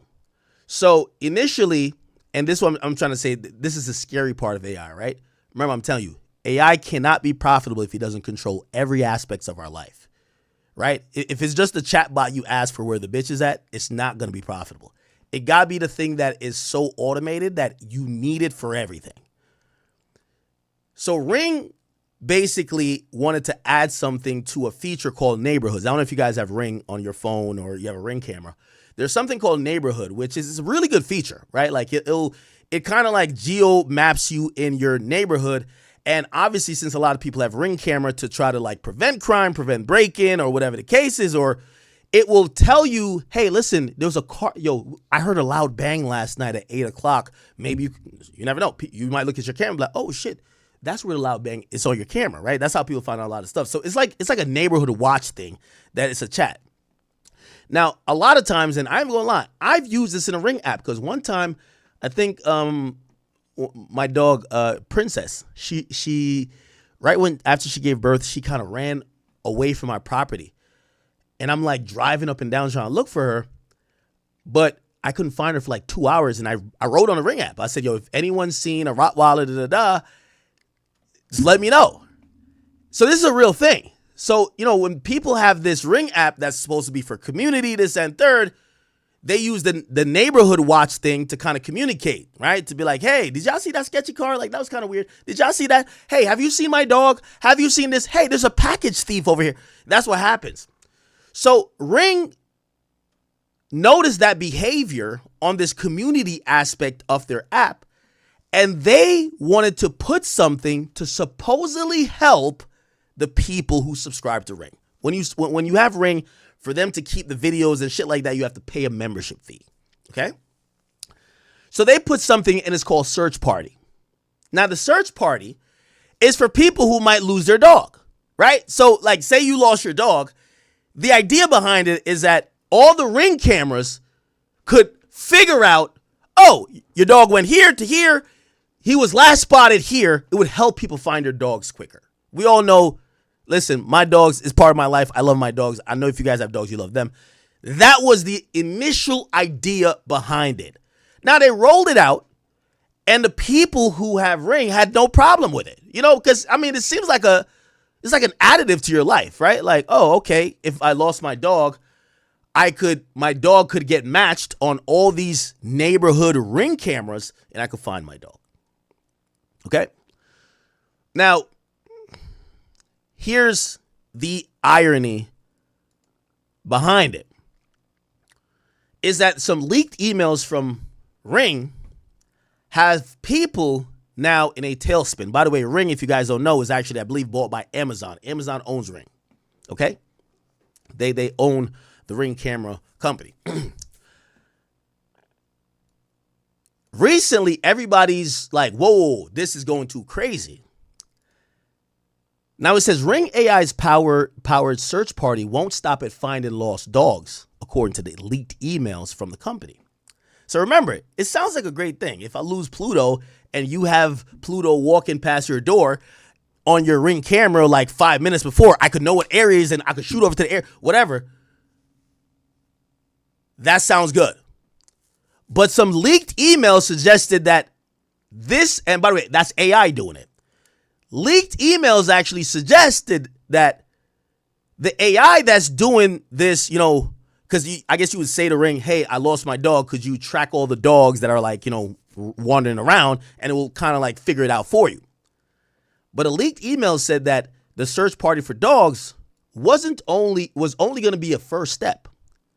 According to 404 Media, Ring has bigger plans for his AI-powered neighborhood search capability than just looking for lost dogs. The outlet reported. In October, the founder of Ring, Jamie Simoff, sent to all Ring employees that with Search Party, you can see now a future where we're able to zero out crime in neighborhoods. Ring, the Amazon-owned company, has come under intense criticism in the recent few weeks following a Super Bowl commercial for a Search Party feature that showed Ring camera surveilling a neighborhood for lost dogs. Again, people love their dogs. But the ad details how AI could be used to search through footage from Ring camera from a network of Ring cameras that sparked concern that it could be used as a broad surveillance tool, right? What does that mean? And by the way, that's where Palantir, that's another company that works straight with the military and like CIAs.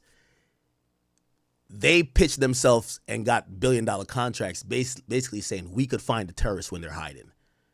So we could take phone locations, we could take social media shit, geotags, like they basically combined everything. Now Ring used AI to supposedly combine all their cameras to find dogs, but people said, are y'all sure y'all only tracking dogs if y'all are using all the Ring cameras in the neighborhood to track shit? Here's the thing. So it says, in response to the question from The Verge, Ring maintained that search parties are purpose-built and is not capable of searching people. Additionally, the company said sharing any footage from Ring cameras is at an owner's discretion, except in response to legal requests. Okay. Now, I'm not sure if this is going to have it here. There was some leaked, I want to get to the leaked emails. Here we go. So, 404 Media reports that, okay. So they indicate that the CEO had previously indicated that the cameras were supposed to find specific individuals in company emails. And that's where people are saying, hold the fuck up.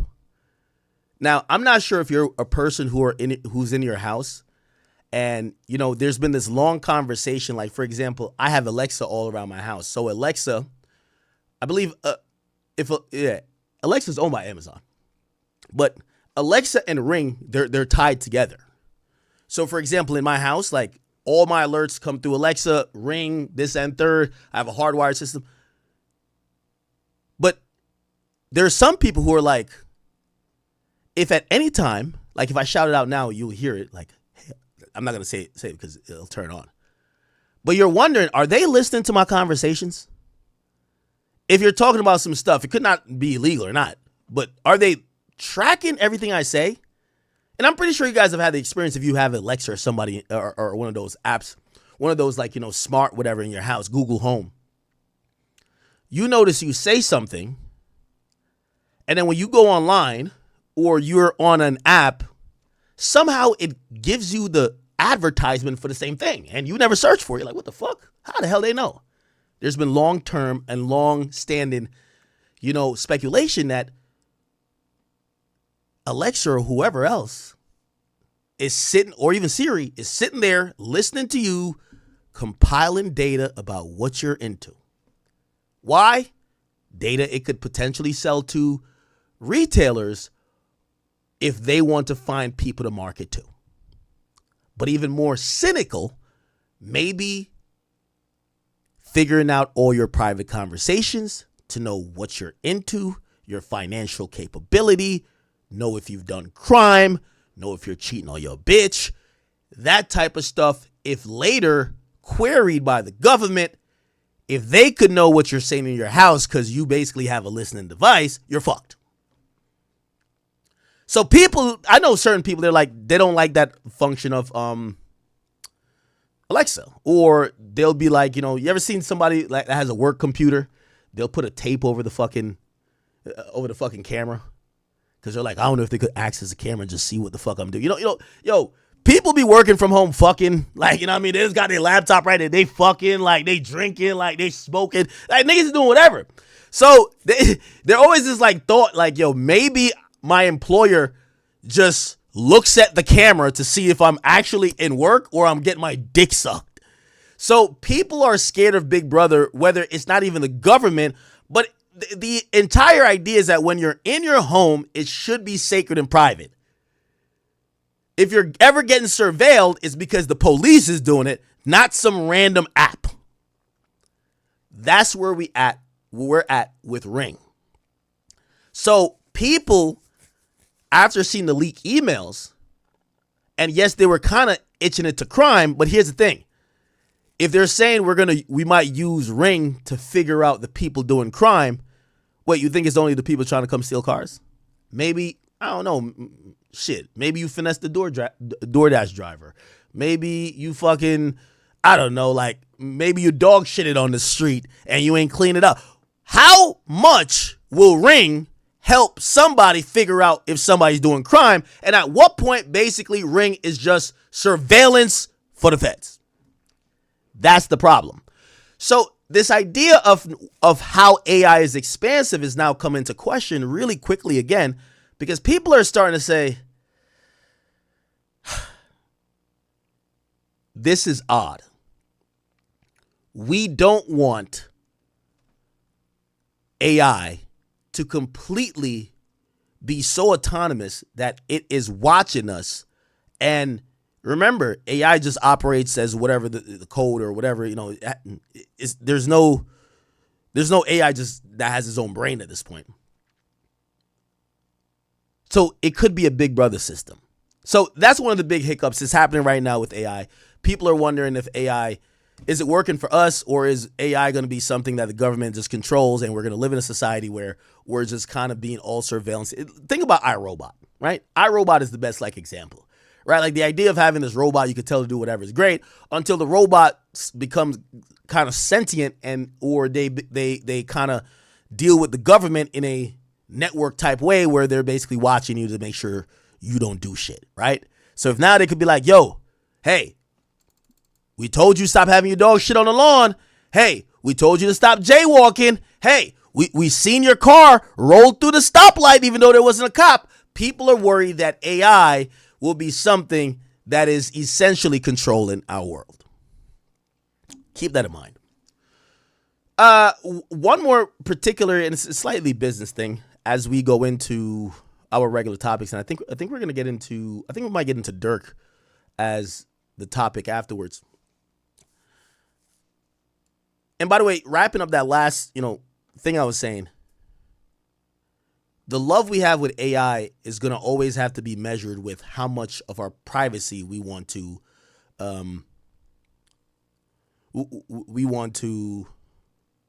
give up. It's a quintessential problem in most modern society and especially America. And I guess this was I was trying to start the monologue with, but it's this idea. We have several conversations. We see people on Capitol Hill in Congress having these hearings. There's always a political thing about gun control, who should have a gun, who shouldn't have a gun. The problem with America is honestly we're too free, right? We're allowed to have guns. Well, they're not allowed to have guns in Australia. Yes. Have they had gun crimes? Yes, but it's rare and very few in between. The United States of America has the most school shootings of everywhere. And why? Because we have the most liberal gun laws. So the more free you are, it brings on more problems. As crazy as it sounds, the more stoic or repressive regimes in the nation, they report the least amount of crimes. When you don't allow people to do anything they want, you have more of a predictable outcome. When you tell people they could do anything they want, you're going to deal with a lot more mess. So it's always that balance, right? Like nobody likes school shootings, but we all like but do you want to defend the right to have guns? So you're playing like this really interesting game. Same thing's happening with AI. Well, the more you adopt AI, the less intuitively freedoms you'll have, because AI itself, the way how it works, it needs something to analyze.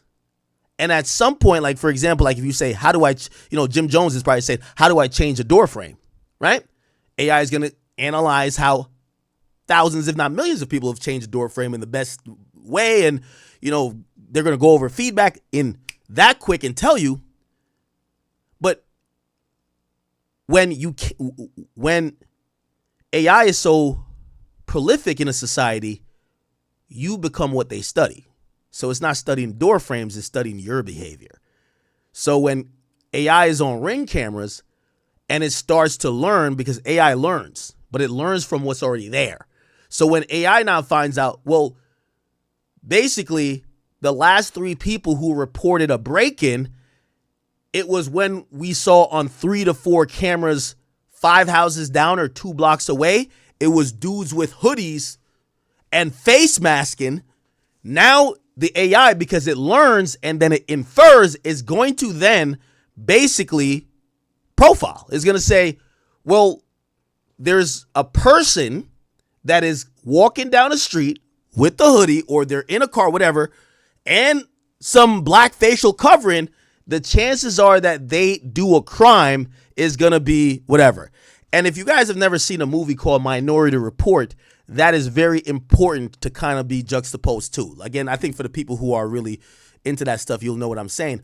But the idea behind AI, the scary part is that because AI learns and it infers, there is potential possibility that AI will start to profile. And if law enforcement uses AI to either predict crime or to try to prevent it by, looking at signs where the AI comes up with, because remember, they're saying they're going to start looking at people.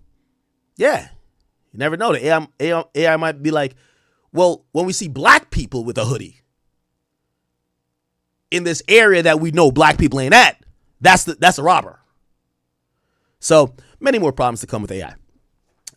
Last business thing real quick. And I know sometimes I know this is not the favorite segment for a lot of you guys that do tune in here, but I do appreciate you guys for at least staying a little bit attentive while I get through it. Is this idea, and we're going to get into some Epstein stuff, but that's his own segment. Chat, it's all politics as usual. And I hope you understand that intuitively, that the majority of things we continue to talk about, it's fully fueled in politics and political decisions. Now, I know some people might be like, we don't like when you go down this realm because maybe I don't agree with you politically. Well, the way I'm speaking about these things is not about my political view. It's just kind of understanding politics. And I personally believe it's true for both sides. There's no good person in this. Just like I said, when it came to talking about like the Epstein list, or not Epstein list, but Vlad's tweet, trust your gut. Certain things I think are just unilateral truths. And the quicker you learn it about the world, I think you're better armed. So just still, don't believe me. Trust your gut on everything. Real quick with that, just showing how so many things in life go back to some of the same origin or the same routes. Politics as usual. We've been talking about this idea that Netflix, which I think you guys are subscribed to, I am. Netflix is looking to buy Warner Brothers, right? Warner Brothers is, it was a movie studio, but they turned into an entire company that was really film and TV based. And Netflix has a pending deal to buy them, okay? So they're going to buy Warner Brothers. Now, the idea behind it is that they offered a lot of money. And remember, I made this comparison before. I said the people who licensed the content use the content to be bigger than the people who own the content because they invested in tech. Netflix is a tech company, okay? Netflix these days are, they're invested in podcasts. It's not necessarily about movies or TV shows. They've shown fights. They don't care. It's not about, people thought Netflix was only about movies. No, you could watch a fight. You could watch an NFL game. Why aren't they a network? They're a tech company that deals with video. That's it. They have video podcasts up there now. They don't give a fuck. Tech has defeated owning content. And the people who own the content, they still have value, but they're behind the tech people. So Netflix and Spotify. So Netflix got richer than the studios, and they're now buying Warner. They offered like $83 million or something of the sort, and they were going to buy it. And then there was a new company, or not a new company, but a company came in trying to disrupt it. Now, if you guys don't know, Warner Brothers is a publicly traded company, right? We could look it up on the stock market. Warner Brothers stock market. We'll look at the price. It's called Warner Brothers Discovery, actually, now. And the current price is $28. So it's a publicly traded company. Now, why am I saying that without getting into too much of the weeds about it is that when you're a publicly traded company, this is how it works. Spotify is a publicly traded company. Apple is a publicly traded company. Anything that's publicly traded and not a private company, it works like this. A publicly traded company has public shareholders. Any public company is going to have quarterly calls. They have to disclose earnings, plans, and they have to be accountable to shareholders. Shareholders could be you bought it off Robinhood, you bought it through your TD Ameritrade, your Chase brokerage account. It doesn't matter. You're a shareholder, right? And they have to be accountable to you. Now, what happens is that Warner hasn't been doing good. They haven't really been growing at a rate that's great. So currently, just to let you know, and this is how Elon bought Twitter too. I don't know if you guys know. So right now, Warner Brothers is trading at $28. Okay, I want to just kind of, okay, let's look at it for the last 5 years. This is going to be important. So essentially, if we go back to 2021, obviously they had a spike. I forgot I don't know why that spike was, but whatever. Okay, let's go over here. I just want to show you guys something real quick. So here, their price was like $40. So it's $40 here. And this is in 2021. When you go all the way down to here, let's go back to last year before they did this deal. The price was $18. Actually, the real price before all this deal stuff started was $10. So just showing you real quick how this company has been doing. You don't need to know too much about the stock market. Anything going from $40, okay, $40 5 years ago to like $10, even went down to $8 at a point.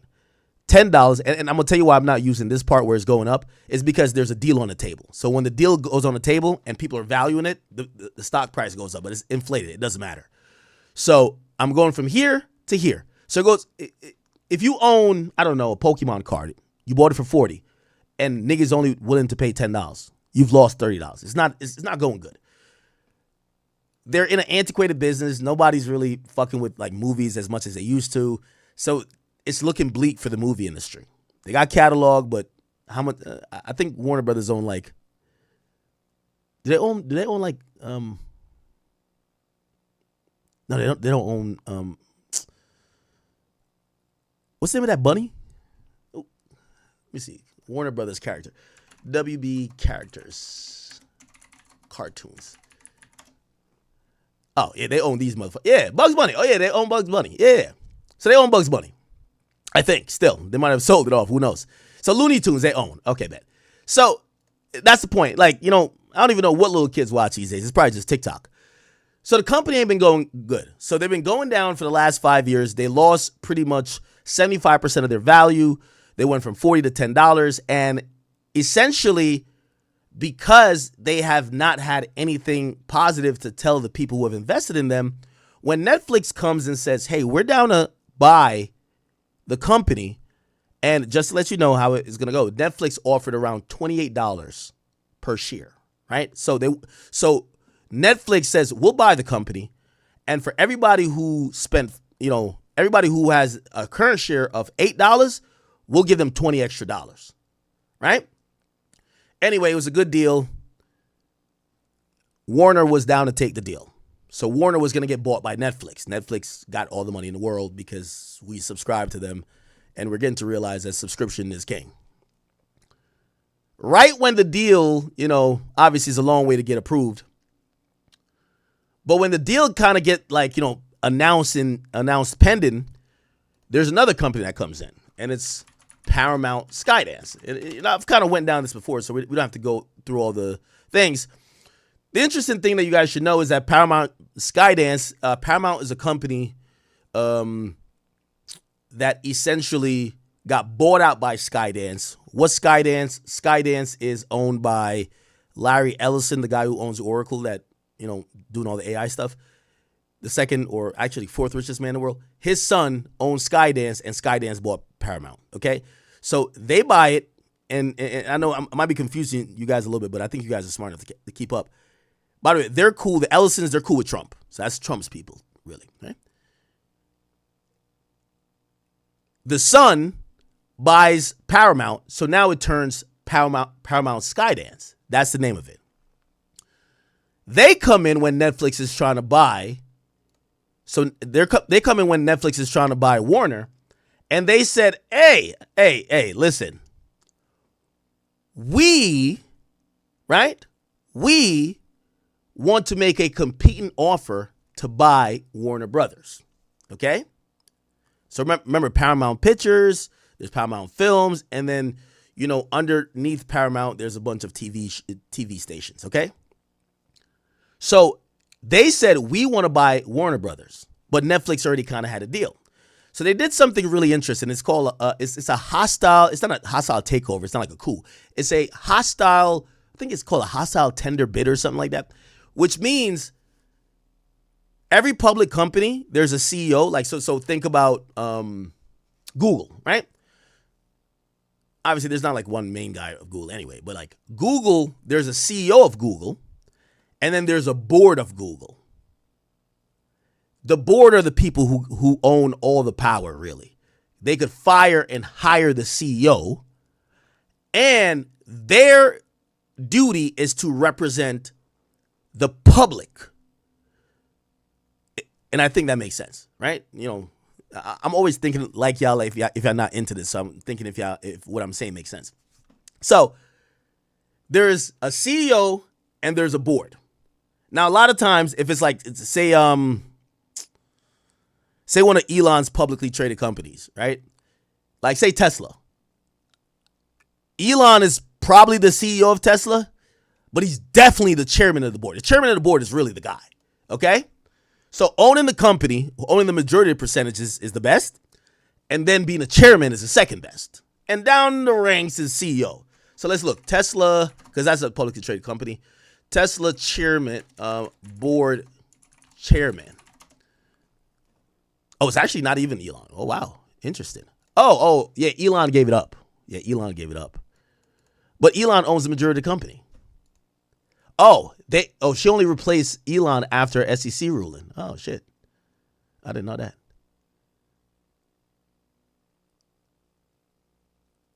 Okay. All right, bet. So, but basically, Elon's running shit, man. Like, you know how Elon's moving. He moves like a gangster. Sorry, you guys kind of understand like how publicly traded companies work. So, long story short story shorter. Netflix is trying to buy this company. They kind of agreed, like, okay, that's a good, shit. You're giving everybody for every share $20 extra. Fuck, like that's a good deal. We went from $40 to like $8. Now you're saying you're down to pay what everybody's currently paying for $8, $28. Fuck it, we'll take the deal. Paramount Skydance comes in and they said, whoa, wait, we'll pay you more. They're like, we'll pay you more and we'll pay $30. Now you might be like, $28, $30, that's the same. No, that means tens of millions or potential billions of dollars. Actually, not even it's tens of billions of dollars. Also, Netflix don't want the TV stations. They're like, those are garbage. Like, we don't give a fuck about like your TV stations. Paramount wants the TV stations too because Paramount already has TV properties. Netflix don't own no TV stations right now. So Paramount comes and says, we'll pay more and we'll buy more of what you own. And because they kind of agreed to a deal, the board already kind of agreed or greenlit a deal with Netflix. It's called this hostile like bid because Paramount put it to the investors. So if you own the stock on the stock market, they looked at you to say, hey, your board that should represent your interests are about to take a deal that you get less money. Now, remember, people usually don't have one share of, any stock. So let's say you own, 1,000 shares of this. I just want to show you how much money would be different. So let me look at, I know I'm definitely getting to the weeds a little bit, but I think it's worth it. And then we're going to Dirk afterwards, so don't worry about it. So just to let you know, so $28 per share, right? Say you own 1,000 shares, right? So currently, let's say it was worth, even though it's at 28, let's say when the deal was agreed on, it was $8. So 8 times 1,000. So if you liquidate all your shares, you would get 8,000, right? Now, when Netflix says it's going to buy it, it says we'll pay 28 per share. So now, of course, the people who are watching this shit lose money all these years. $28 times 1,000, that's a $20,000 profit. Yo, sell this motherfucking company. I'm good, right? It's like somebody just bailed you out. I'm good. $8,000 I could liquidate right now and you're on the open market not sold, or they're going to buy you and they give us $28,000, sell this shit. But then you get essentially, you get Paramount Skydance that says, yo, we'll pay $30. Now, the math is easy. 30 times 1,000 is 30,000. Now, remember, these are regular people that's investing in the public stock market. They just want the most amount of money. So they're like, whoa, hold up, Netflix. We don't give a fuck about who buys this shit. Give us the 30 bands. We want 30 bands, not 28, 30. Now, Netflix is saying it's not really down to go up on their price. They're saying, we'll give you 28 and that's it. And hey, we kind of like had this little head nod handshake agreement. We want to stay at 28. Well, Paramount said, well, we're down to give you 30 bands, right? Or we're down to pay $30 per share. So if you had owned 1,000, you would get 30 bands instead of 28. That's $2,000. That's bread, right? Cool. Now, they even said they will go up even more. So people like this Paramount Skydance thing. And here's where politics get into it. Big politics. So one of the main things in them bickering and fighting on who's going to buy Warner Brothers, Netflix, or Paramount, Paramount has said, hey, Netflix is creating this monopoly, and also they're looking to almost end a part of, you know, the film industry that they could get everybody over to Netflix and create this like monopoly that in a capitalistic level under democracy, it's illegal, right? They're basically trying to kill all competition and force everybody to them. So they're making a point, and I don't know if you know, again, I'm trying to slow everything down, but if you know business, you'll understand what I'm saying.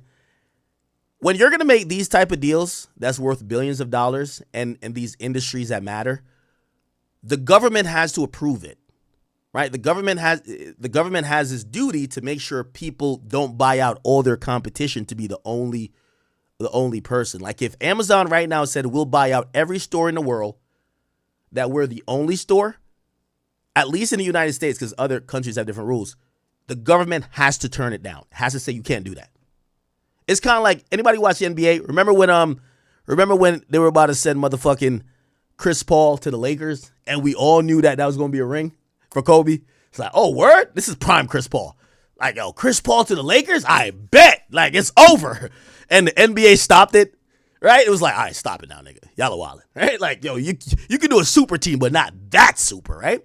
That's kind of what happens in American, you know, business shit. So the government has to clear all these businesses, this business, like, you know, acquisitions when it's going to affect industries, right? So if Amazon was going to buy Google, the government has to approve it. Why? Google is, you know, a competitor in some sense for certain things. If Amazon's going to buy, or say Google's going to buy Yahoo, that's a better one. Google's going to buy Yahoo, right? Got to get cleared, right? It's like if Apple was going to buy Microsoft, it has to get cleared, because if you've now eliminated the second most, you know, competitive person, what you've done is you've done the KD move. You've went from the fucking, from the OKC Thunder to the niggas who won, right? Or the niggas, all right, you get what I'm saying. Okay, so this is where politics comes in. So because the government is now involved, because the government essentially, no matter who they pick, Netflix or Paramount, to buy Warner Brothers, it has to get approved by the government. So the government, and we all know Trump, this is why Trump is a bad man. Trump don't play fair. Trump knows his approval is needed for this deal to go forward, and it's going to happen during his administration. So you know what Trump does? He's throwing around that weight. Kind of behind the scenes, but he says certain shit too publicly. Like what? Trump never Trump is an old nigga.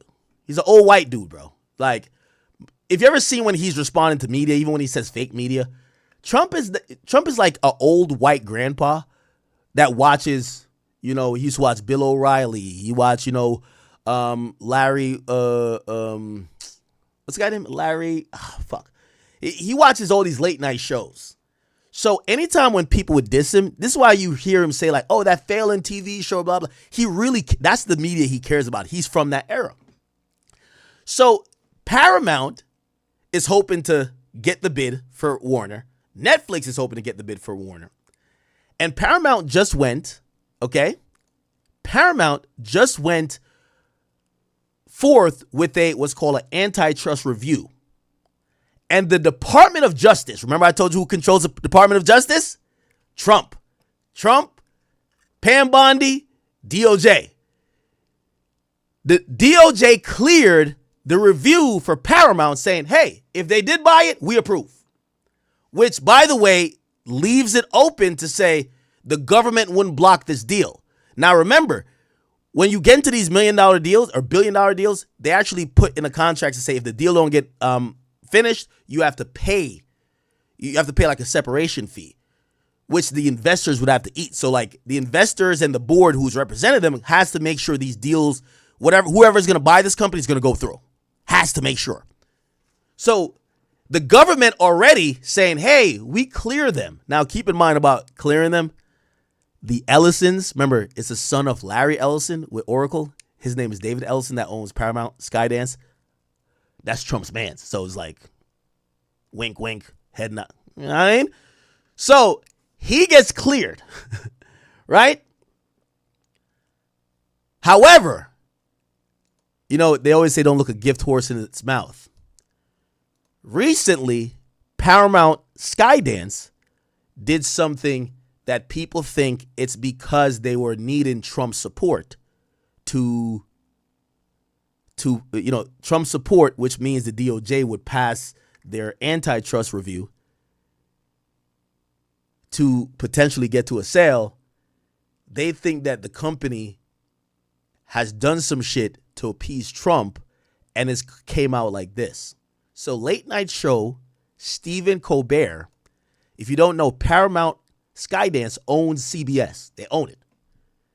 Stephen Colbert always talks shit about Trump. He don't fuck with Trump. So when they now need Trump's DOJ to pass the antitrust thing that they could potentially buy Warner Brothers, again, we don't have this in explicit words, but you can imagine Trump said, don't you got that one nigga on there talking all that shit about me? And you need me? Man, get that nigga out of here, man. So essentially what happened is that there was an interview that was going to air between Stephen Colbert and James Tallarico. I don't even know who this guy is, but it was going to air on CBS. Now, I'm going to tell you why the timing is very important. Netflix, who already kind of has a deal with Warner Brothers, kind of like lingering, they agreed that they're going to let, you know, because there's a fiduciary duty to the shareholders, they're going to let Warner Brothers have a 7-day window that closes, I believe, on the 23rd or the 26th. A 7-day window where they could talk to Paramount Skydance to figure out a better deal. Also, that deal needs federal approval, but the feds are kind of clearing it. But in the span of the week, CBS denies, or not denies, they block an interview that Stephen Colbert was going to put out. Why? It was going to piss off the president. If you piss off Donald Trump, his DOJ might say no to that shit, which now billions of dollars are out the window. So essentially, Stephen Colbert gets his interview canceled. I don't know. Let me see who this guy is. James Tallarico. I don't know who he is, but he's probably an anti-Trump guy. Let's just look up what he said about Trump. It's kind of just so funny because it's so much politics. So buying this company is all about who disses Trump. What he says. Let me see what he says. Banned from television last night and back on television tonight. With us is Texas State Representative James Tallarico. He's a Democratic. Oh yeah, he's Democrat. Trump don't fuck with him. Candidate for the United States. Forward from here, especially finally. Let's hear how he talks. And their billionaire friends are trying to silence me and yeah, you don't fuck with Trump. Get him out of here. So basically, Trump was like, man, yo, get that fuck nigga off y'all station if you want me to approve this shit. That's basically what it is, right? And CBS tells their late night host, Stephen Colbert, hey, we can't air this fucking thing with this guy who's probably going to talk shit about the president because we have 7 days to offer something better than Warner and we need them to approve it. The government, you talk shit about Trump, he takes it personal, it's over for you. So anyway, they cancel the interview and, Stephen Colbert actually addresses it because he's mad. But what could he do, nigga? You're an employee, right? Listen, here we go. We know you fuck with Trump. We know this isn't a partisan take. My thing is this. You remember when Democrats were in power and Democrats were like, yo, if y'all niggas on some right-wing shit, we're censoring you on social media. We're going to just whatever. Well, Trump is in power, and I'm going to be honest with you. It's not like he's like, oh, no, say what you want. They're both the same. That's my point. They're both the same. So when you get a Democrats in power, they hit up the tech executives, right? And say, y'all better motherfucking silence these niggas and put some censorship on there. Stop boosting their profiles. This shit getting out of hand. When Trump is in power, what Trump cares about? Late night TV, nigga. He tells them, yo, get this nigga the fuck off the airwaves if you need me to do some shit. It goes to show Democrats or Republicans, everybody's just in it for themselves, man. There's no good. Just remember that. There's no like, these are the good guys, those are the bad guys. It's wherever your self-interest lies on whatever perspective. That's it. They both do the same shit. The Democrats censor, and Trump and them, if you start talking that fuck shit. So remember this. So there was an idea, right? Because so much of political funding is about paying for ads and stuff like that. That when Donald Trump did the 6ix9ine method of, yo, I'll just be ridiculous or be entertaining and everybody's going to cover me for free. A rule came down to say, okay, it's one thing if someone's making the news. It's another thing if you're interviewing these people and you're doing it as Fox News or you're doing it as CNN. You guys have to give them equal amount of time because otherwise the media, which is, media is protected. Like, obviously we've seen it with Milagro. Like, media gets protected. You're in the Constitution. It's the First Amendment. Freedom of speech, freedom of press. So because you're protected, they could actually require certain things of you. You got to be fair, right? And apparently this rule never applied to late night show hosts, but it's Trump in that bitch, nigga. Fuck the rules, nigga. What the fuck? Yeah, nigga, you ain't about to get my op on there while y'all need my approval. Fuck all that. And really what happened is he probably just strong-armed the company, and the company explained it to him. You're an employee, my nigga. Like, shut up. We're not trying to air that shit. So essentially his boss told him, of course, his boss probably knows he's going to go on air and try to snitch on him. His boss told him, like, yo, bro, we have this technicality, so we can't air this interview. Really, they're saying, nigga, we got bigger fish to fry. Fuck your interview. Which, by the way, this never goes good. Like, it's like, yo, chat, in the history of things, and by the way, in one of my next monologue about, like, business and how certain shit works, I'm going to get at, well, not get at, but I'm going to address the what's that crew from TNT? Like, Charles Barkley and, like, Shaq and everything. Yo, bruv. Yo, y'all seen what the NBA did to them niggas? Them niggas was on there talking about, yeah, these niggas is trash. Yo, the basketball is terrible. Like, yeah, all right, nigga, get the fuck on out of here. Yo, the NBA got them niggas out the paint. Yo, that's business, bro. Like, nobody give a fuck about your opinion. If you want to have an opinion, be independent. Yo, they bought them little TNT niggas out and be like, yo, man, y'all niggas stay at home, nigga. Gramps, stay in your chair. Nigga, I showed up to a Knicks game where LeBron was playing. It was going to be televised. Nigga, they had T-Mac out there and motherfucking Vince Carter, nigga, and Carmelo. They don't want Shaq. And again, I like Shaq and, Shaq don't like me. I like Shaq and Kenny and, what's the nigga name? And Charles Barkley. But, yo, the NBA and ESPN is like, man, fuck them niggas. Yo, your boss runs shit. That's what it is. So CBS, he's trying to expose. This didn't air, by the way. This isn't air, I think. They're posting it to the YouTube because the YouTube technically isn't, the airwaves that's owned by CBS. Even though the YouTube channel is probably owned by them, but, in his contract probably says that he has some type of publishing power. So he's trying to call out his boss. Here's my thing. When you're a worker, you can't call out your boss. The only thing you can do is quit. Get out of here. You can't fight the system while beating the system. It's like Colin Kaepernick. What, you gonna fight the NFL while beating it? No, nigga. This is what happens when you finna get fired. Yo, the funny thing is, and again, I know some of y'all, I don't care what part of the aisle you kind of fall. The reality is this, man. Yo, these niggas be trying to fight the system while in the system. It don't work like that, bro. He's trying to expose CBS while at CBS and kind of like trying to signal to the audience like, no, I can't do what I want to do. Nigga, well, quit and go be Candace Owens. Candace Owens, they were doing that to Candace Owens at Daily Wire, even though that was in a mainstream outlet, and Candace Owens quit. I'm out of there. Peace, niggas. They were doing it to Piers Morgan. Peace, niggas. Bruh, you still in the establishment, bruh. How you gonna expose CBS at CBS? Come on, dummy. They made me do it. I didn't want to. Now, and I'm telling you, obviously, he probably has a lot of money in his contract, and they don't want to look bad and lose their viewership. But I'm pretty sure Trump is going to call over to Paramount and say, hey, listen, if there's a final decision that's needed, I got y'all niggas, fire this fuck nigga. And they're going to fire him so fucking quick. But he's probably going to get paid. That's the thing, right? So, they're trying to tolerate him. He has some type of, good thing for his contract, he has some type of power and leverage and shit like that. But I only say this to say, and I don't want to keep regurgitating this. The point of me even covering this is to show you that essentially censorship still is alive. It's always politics as usual. There's no side better than the rest. Yes, we could say that the Trump administration, which they did, and we're going to talk about the Epstein files a little bit later on. They did, they've been playing a lot of games. There's a bunch of lies, and they're acting, I ain't going to lie to you, they act mad guilty. But we could also say the same goddamn thing about the Biden administration, who is Democrats. We get to realize I don't think it's a Trump thing versus a Biden thing. I don't think it's Democrats versus Republicans. What I think it is politicians, they're full of shit. That's just really what it is. And even if you have the best intention, people even won't say Trump was the best intentioned person, but let's say, his idea was that I'm coming from outside this political, atmosphere and I'm going to make change.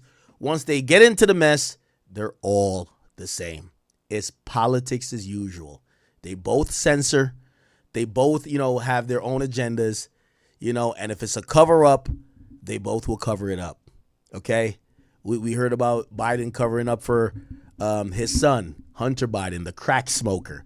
Well, who the fuck is Trump covering up when it comes to this list, right? Like, there's a lot of, the Democrats, most of them, they're not making it like, it's y'all Republicans that are creeps. Because, look,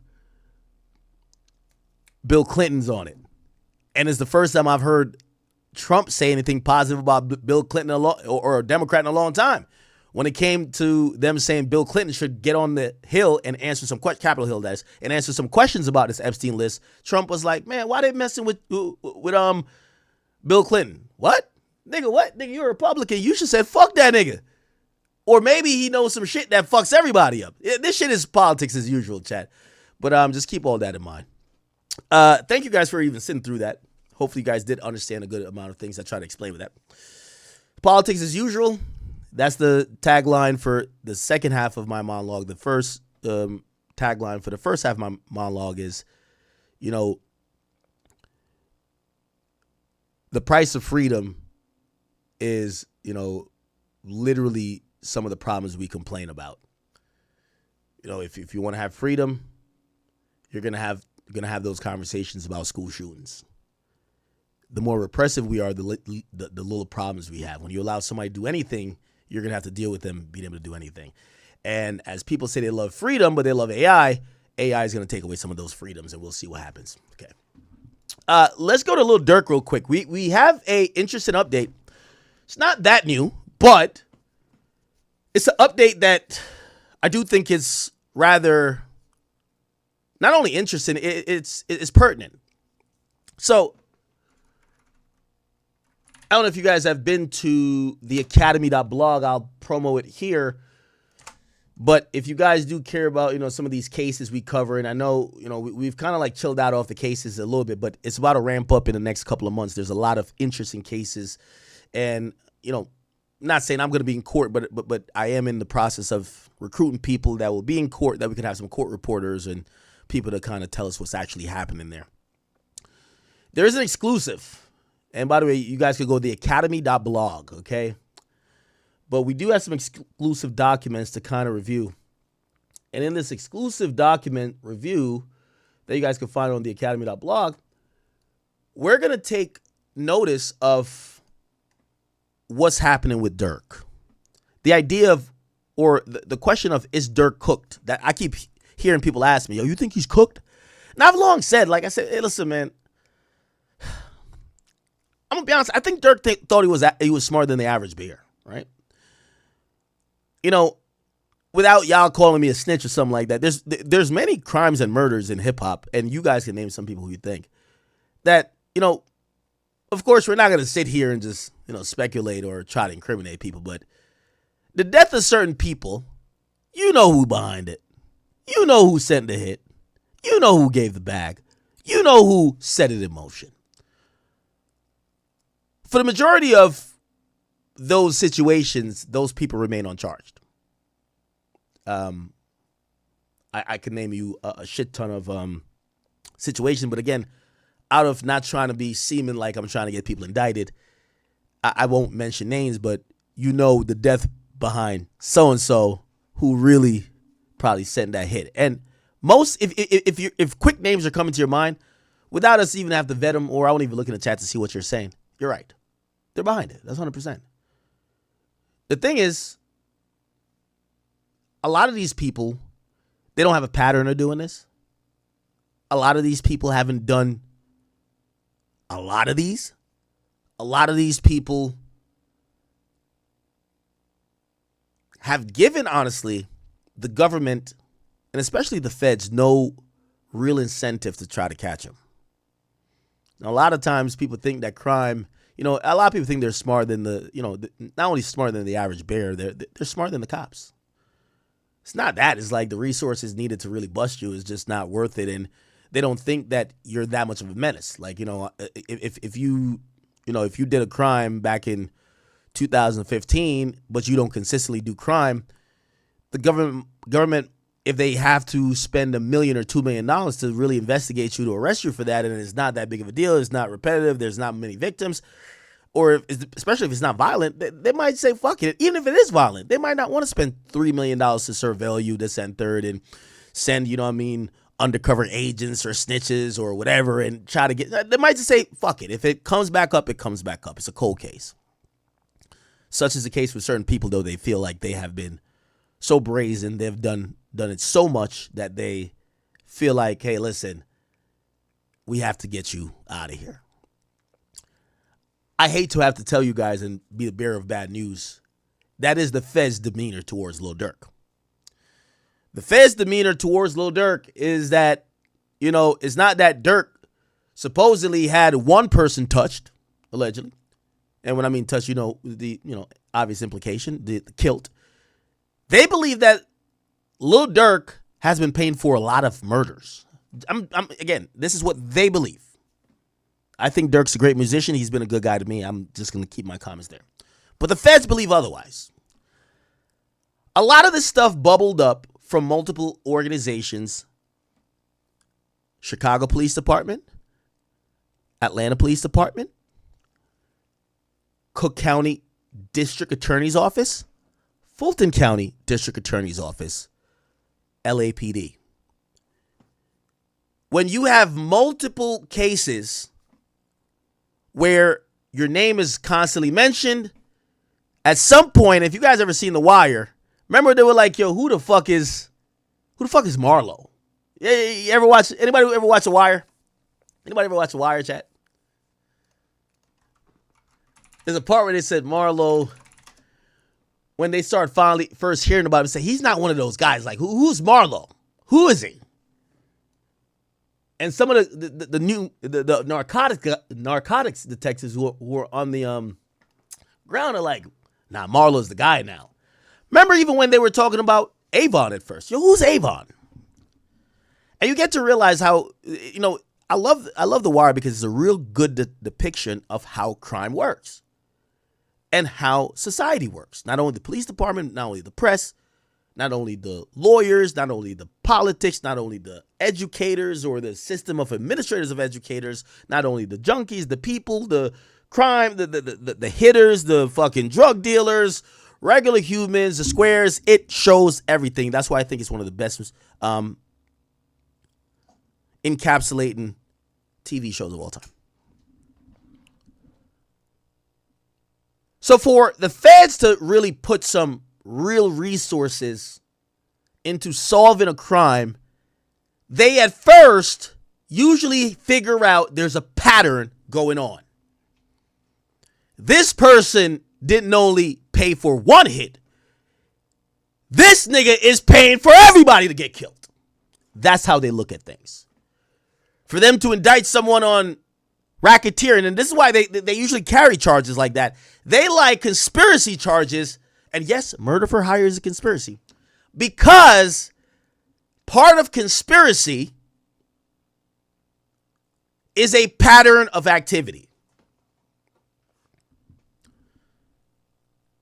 Now, this is where Durk, at least what the feds are saying,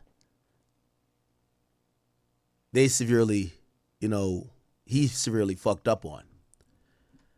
The feds have utilized information from several cases. The shooting with King Von in Atlanta, other unnamed and, unfounded, at least at this point, because I haven't seen the police reports. Incidents in Atlanta. Chicago police, detective work, LAPD investigation into Lil Pop. And they've came up with the idea that Lil Durk has been someone who has used his financial resources to murder people. They funded an elaborate task force that, you know what people always say about Vaughn when they said, well, you know, Vaughn died, but if Vaughn wasn't dead, he'd be locked up. You guys are right. His name is mentioned several times in the O Block 6 documents. That indictment that was federal. But that probably should have been the warning sign to Durk, because Durk is also hinted at but not mentioned why he was alive, and they're mentioning what he's alive and they're investigating him. So what am I trying to say? The feds heard too much reports of Durk doing fuck shit that they waited till they could nail him hook, line, and sinker. And this is why we have this particular case. Now, the current conversation I see everybody having is like, okay, is he going to be convicted? Is he cooked? You know, I've always said, well, it depends on, this case is going to really be on the witnesses. How many people are telling on him, how important they are, what incentive they have to lie, which they all got to have incentive to lie, because if you're involved in a murder, you have an incentive to lie, because you're going to get, in federal court, murder for hire is life. Or if they pursue the death penalty, but there's no death penalty option on this because they didn't elect for it. You got to do that 90 days after the charge is filed. So,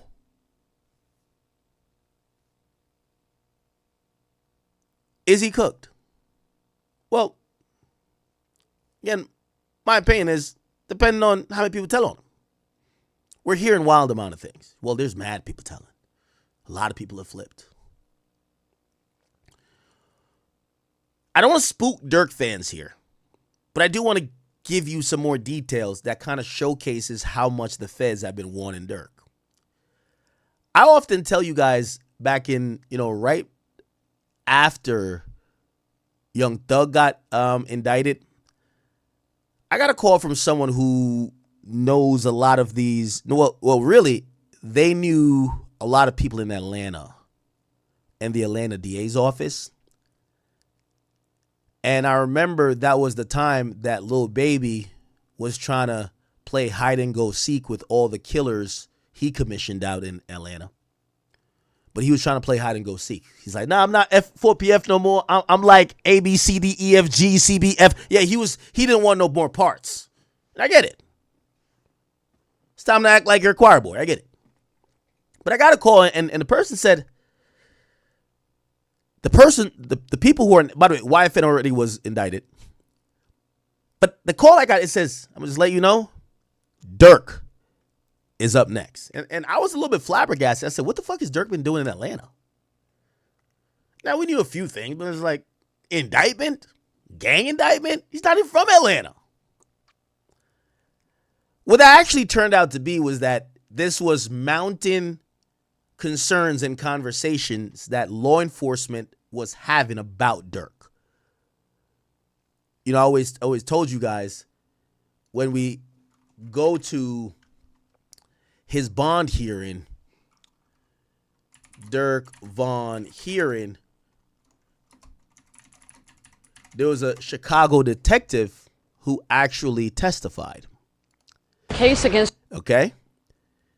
There's a Chicago detective who traveled all the way from Chicago, and they testified. They testified against Durk. Now, to you, that might be like, okay, this was a detective. You might be like, all right, but who gives a fuck? I'm going to tell you why it matters. Chicago police, they were mad they couldn't get Durk. So they were working with Atlanta cops to get Durk. So when you have cops teaming up with other cops, when they say, yo, who got this on that said, I got my old ops linking with new ops, Yeah, when you have cops linking with other cops, it's only so long you're going to last.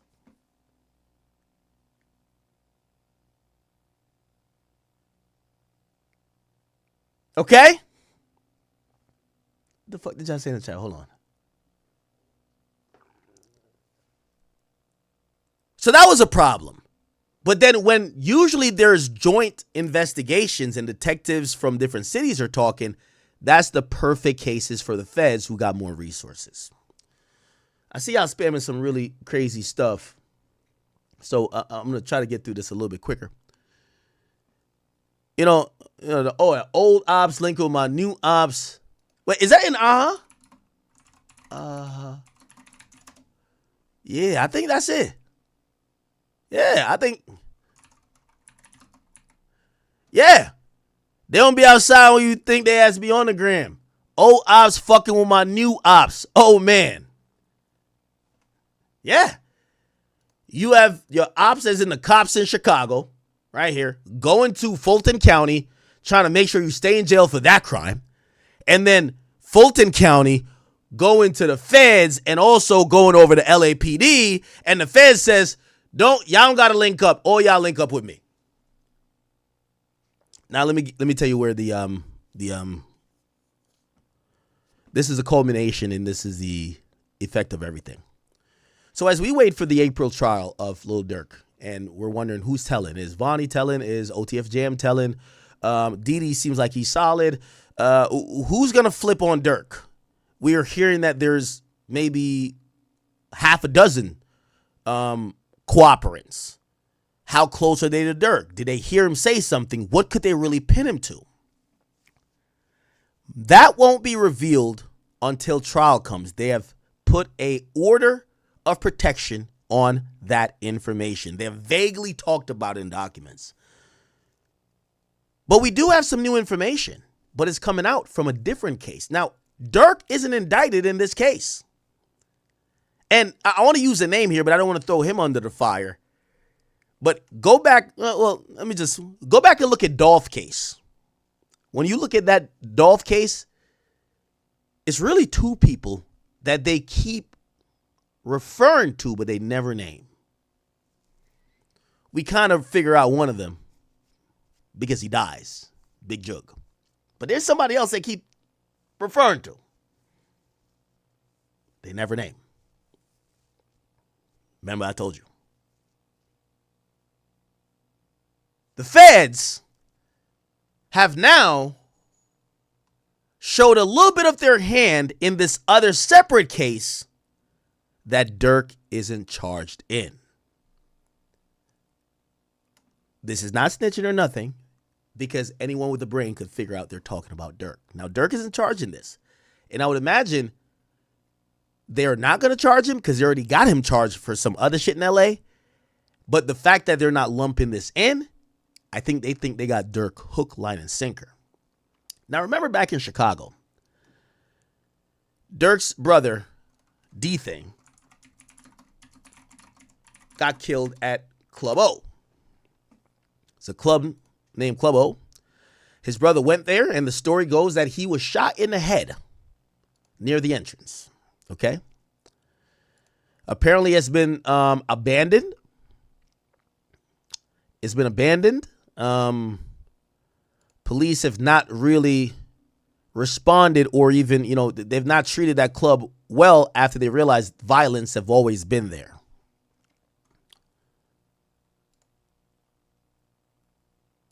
This is Lil Durk's brother, and hopefully hopefully we don't see any gory stuff, but Club O D-Thing. That's where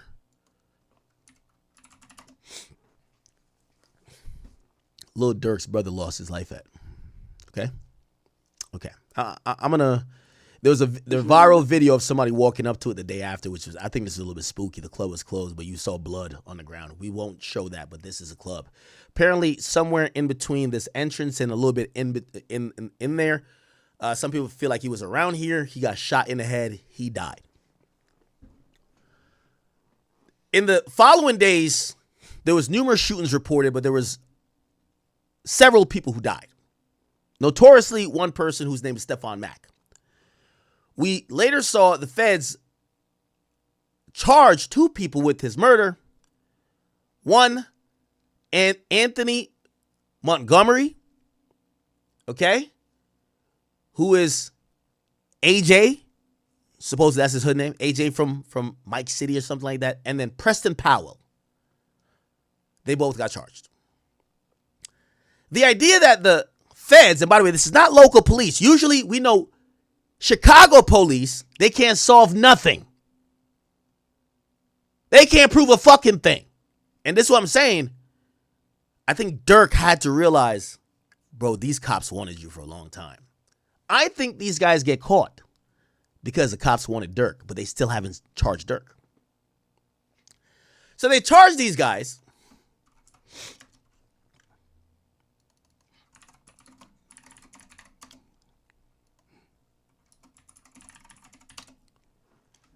They charge these guys, and they give us the clearest videos we've ever seen. Okay? They show the guy, his name is Stephon Mack.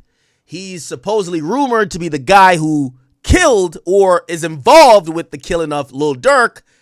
He walks out of like some, supposedly some anti-violence center or some, community center. He's walking to his car. He's looking over his shoulder. Okay?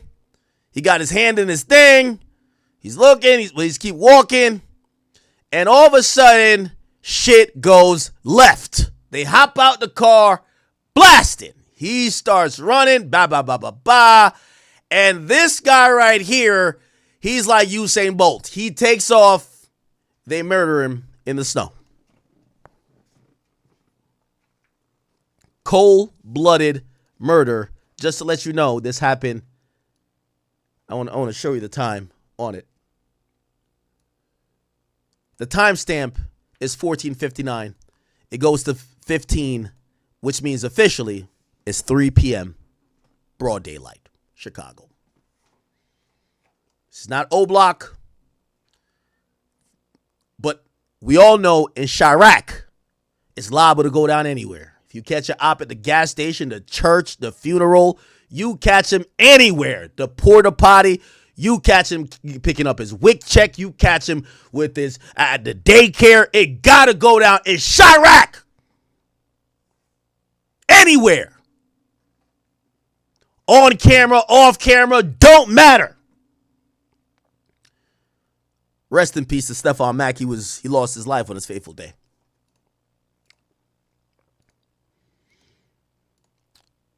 The videos that subsequently came out, and we realized this is where the feds are good. And we've never seen this, honestly, when it comes to like local authorities. That's what we got to wonder what the fuck they're doing.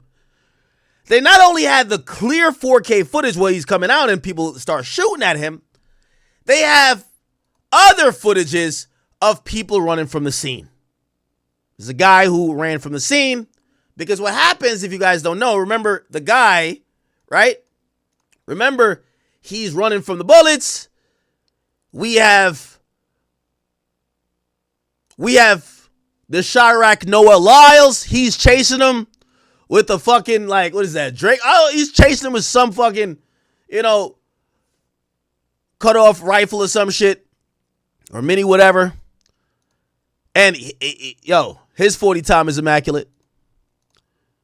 But big boy right here, he's on Call of Duty thing. He's trying to cover the scene. So he shoots back on other people who are hearing shots in the establishment and walking out. Eventually, big boy realizes, okay, well, I'm not the driver. I don't know if you got the keys. Hey, let me just get out of here too in case a bunch of niggas in the spot come out and try to murder me. He hits the corner. When we look at it, we see big boy. He's running.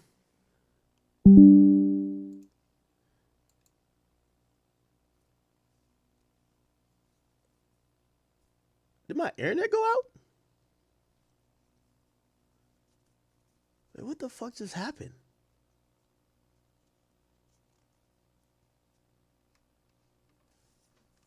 what's going on right now? That was odd. That was odd, chat. I think the Mossad is on to me. I think Jay-Z might have some people. What is going on?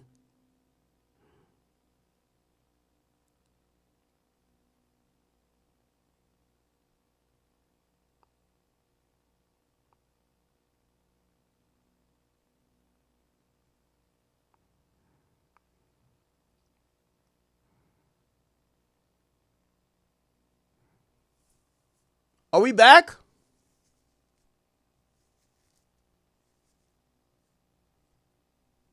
Are we back?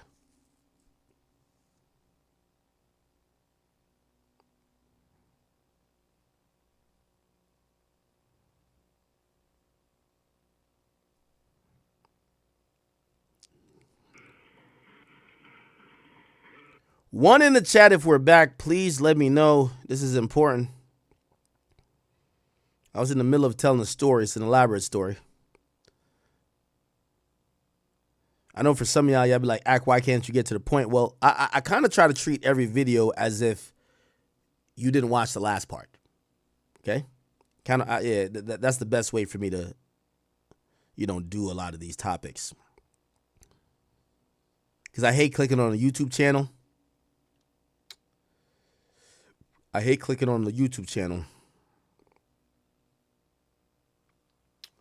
And they assume we all know what the fuck going on, because we don't.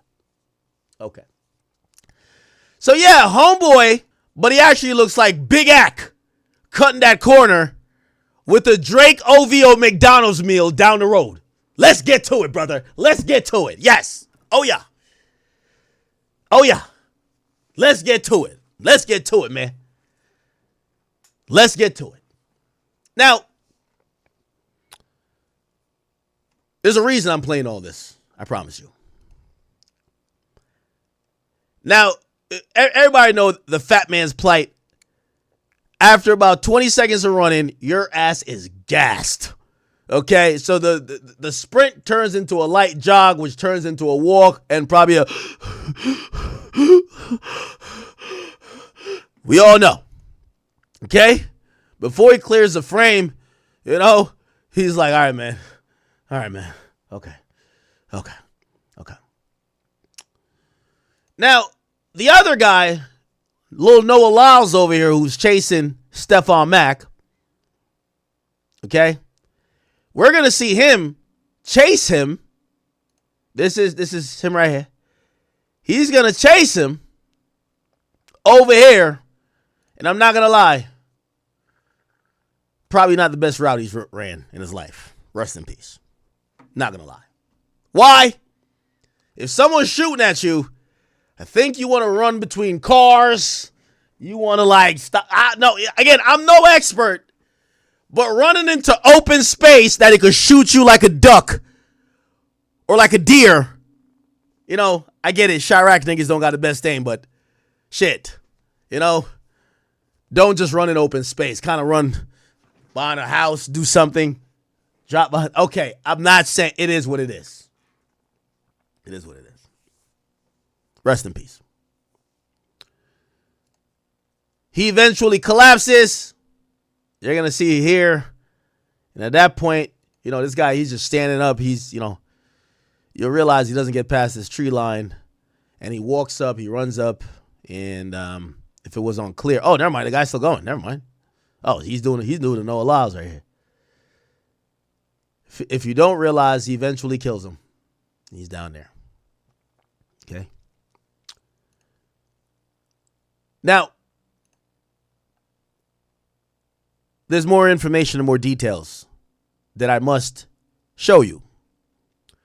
And I am getting somewhere, so please just have the patience with me.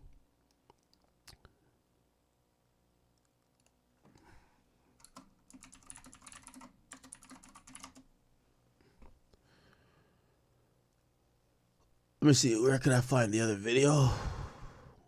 Okay, it's not that one. Okay. What it do? Okay. Hold on. Hold on. Now. Hold on now. All right. We'll just use, maybe Trench's News got it up here. I forgot he talks. He doesn't really show videos. Okay. I think we're going to have to go to our video. Like, we did this 9 months ago. So, yeah, we looked at that. And then we go to here. And then we start looking down some blocks. I know. We're extra. I'm sorry. Okay. Now, this is the important part here. It's the important part right here. Bingo. No, not this. Come on. Okay. Give me a second. Okay, right here. This is the important part right here. So, after here, this is important. By the way, look at me. Oh, that was a fucked up camera. Damn. Which camera I like better? That or this? Hold it. Now, this was a Ring camera. Ironic, huh? Ring. You see the Ring up there? Ironic. So, on this footage here, you're going to see this guy running up. You see him right here? On the Ring camera, not only is he captured running up, and he could be tracked from the scene as one of the shooters, he's actually captured shouting and screaming out the name of his accomplice. Yes. So imagine my name is Mike and I go to do a murder with Tyrone. After we both get split up, and now we know the murder is either done or we're trying to link back up or we're getting back to the car. What are we going to do? How are we getting out of here? We don't know where each other is at. We're trying not to have our phones with us. There's a phone left in the car.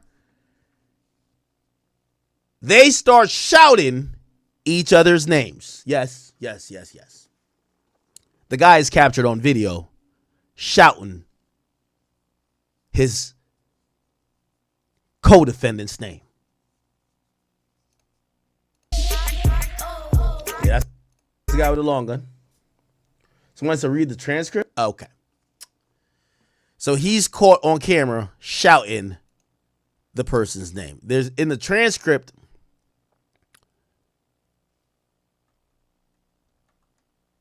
Okay.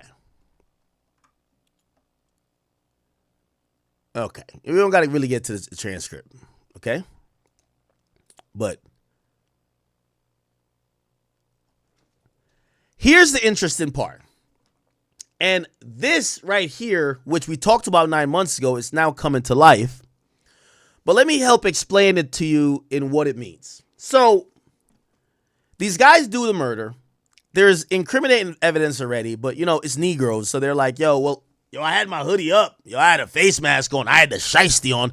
Nobody knows it's me. Well, perfect. Your phone was in the car. Not only was your phone in the car, we have geo-tracked you here. We've seen where you went afterwards. We've tracked the car. We kind of got you already, but we want to figure out what's up.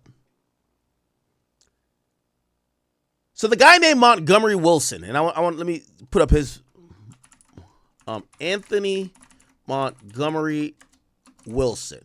Let's put him up. Let's see. Is he the fat guy or the skinny guy? Oh, he's Noah Lyles. My bad. It's Noah Lyles. Is he Noah Lyles? We got to make sure we know which one he is. Wait, which one is this? This would be the fat dude, I'm supposing, right?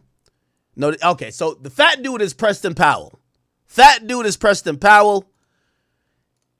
And skinny dude, the Noah Lyles nigga who's doing like, this nigga is he's going crazy. Oh, and Anthony Montgomery Wilson. So this is the Noah Lyles nigga. Perfect. So, chat.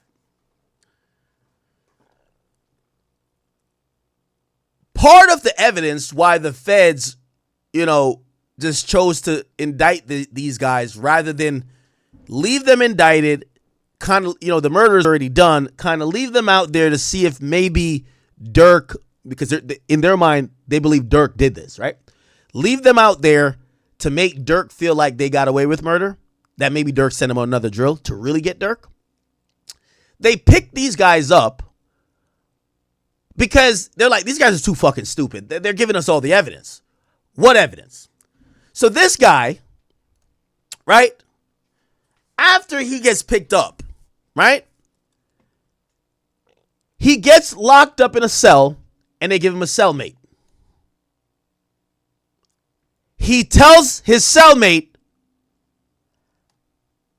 who he murdered, how he murdered him, the homie he did the murder with, and who was supposed to pay him for the murder.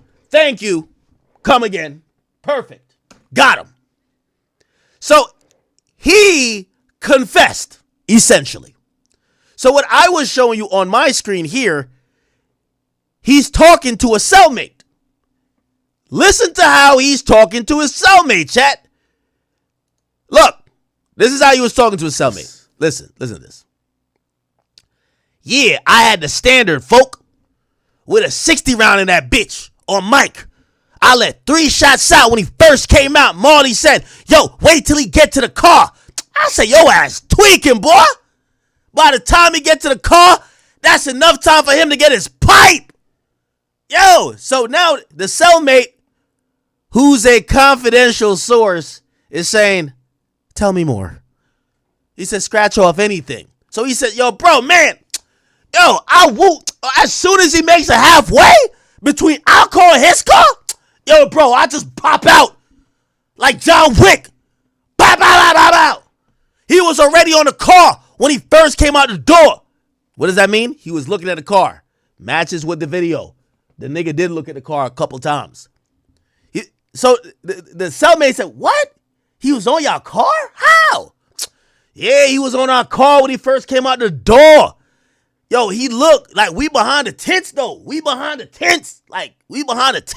But chat, this, I ain't gonna lie, this is cooler at its finest. Look.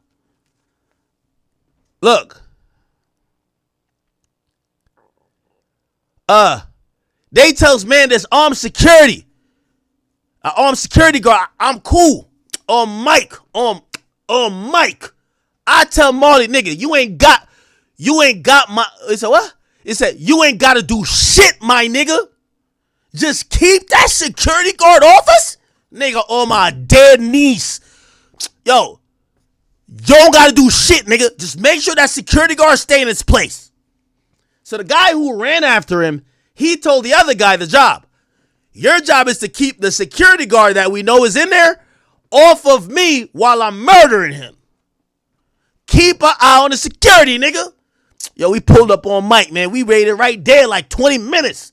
Like, nigga, I'm on FaceTime with Lil what? Office, nigga. Okay, damn. Yo, chat, I'm like a great streamer, huh? Look, I was reading it just like that before. With Lil who? Who are they on? Okay, I'm on FaceTime with Lil something. Is that Fred? And they said, keep us on FaceTime. I want to hear the shots. I want to hear this shit. Man, the nigga ain't even supposed to make it that far, nigga. So I guess he's describing to something like, man, that nigga was supposed to run that far, man. We're supposed to murder that nigga. Only reason he made that far, folk, is because I had that big-ass gun. And I couldn't really, like, hawk him down like that, you know? I really don't want to be trying to shoot no nigga from no distance. I missed to walk him down. Congratulations, you fucking idiot. This is now in your paperwork. So, his statements to his cellmate is being used against him. Chat. I've seen him do it. Yo, chat. I've seen him do it. Chat. I've seen him do it. Yo, chat. I've seen him do it. What? Yo, chat. Man, I fell down to my knees when the law came. Now, that's what we knew back then. This was 9 months ago I did this video. I want to show you. I did this video 9 months ago. Okay? 9 months ago. Well, every good story needs a sequel. And every good movie needs a sequel. Here's the new information that we've now found out. So in August 2025, a few things happened. And this is where we go back to theakademy.blog. Because it tells us a lot more about Dirk. And it tells us what they think about Dirk. Okay? Wait, why can't I, wait, hold on, what? Am I not logged in to my own site? Okay, let me log in real quick. Damn, I got to log into my own site, man. Man, I fell onto my knees when the law came. All right. Here we go. My bad, chat. My bad. Okay, here we go. I apologize. Wait, is it not happening? Okay, here we go. Perfect. So let me read the headline. It's an exclusive. The government reveals in paperwork of one of what they claim is Dirk's shooters, he accidentally snitched on not only Dirk, but he snitched on the other nigga he went on a drill with. How? He's locked up and he wants to tell niggas how much he's a killer. So he tells his cellmate how he killed the two niggas, or killed the one nigga. And his cellmate is a confidential source. What does that mean? Either the cellmate offered the information he told him for a lighter sentence, or the cellmate was already a source working with the government and was probably, you know, when they arrest someone, they put him as the new guy in your cell to see if you're going to run your mouth. Regardless, even if he wasn't working with the feds prior, based on the details and how detailed A.J. Montgomery was with his depiction of the murder, it matched it to a very T. The other guy is trying to keep the security guard off.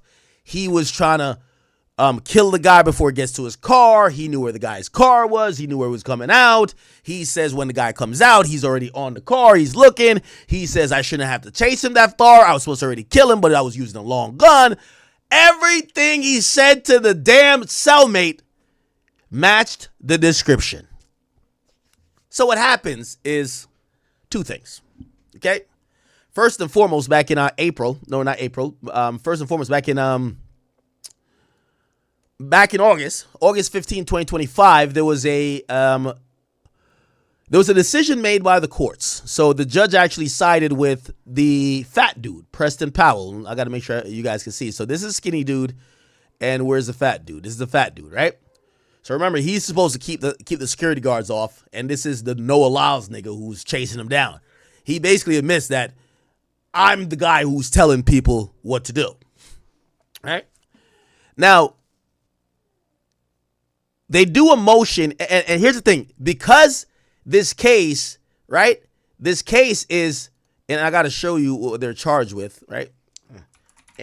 Anthony Montgomery. They're charged in murder for hire. Okay? Now, I've explained what murder for hire is. It carries the same penalties, if not stricter, as just flat out murder. There's not necessarily a degree to murder for hire, even though there is certain variations of it.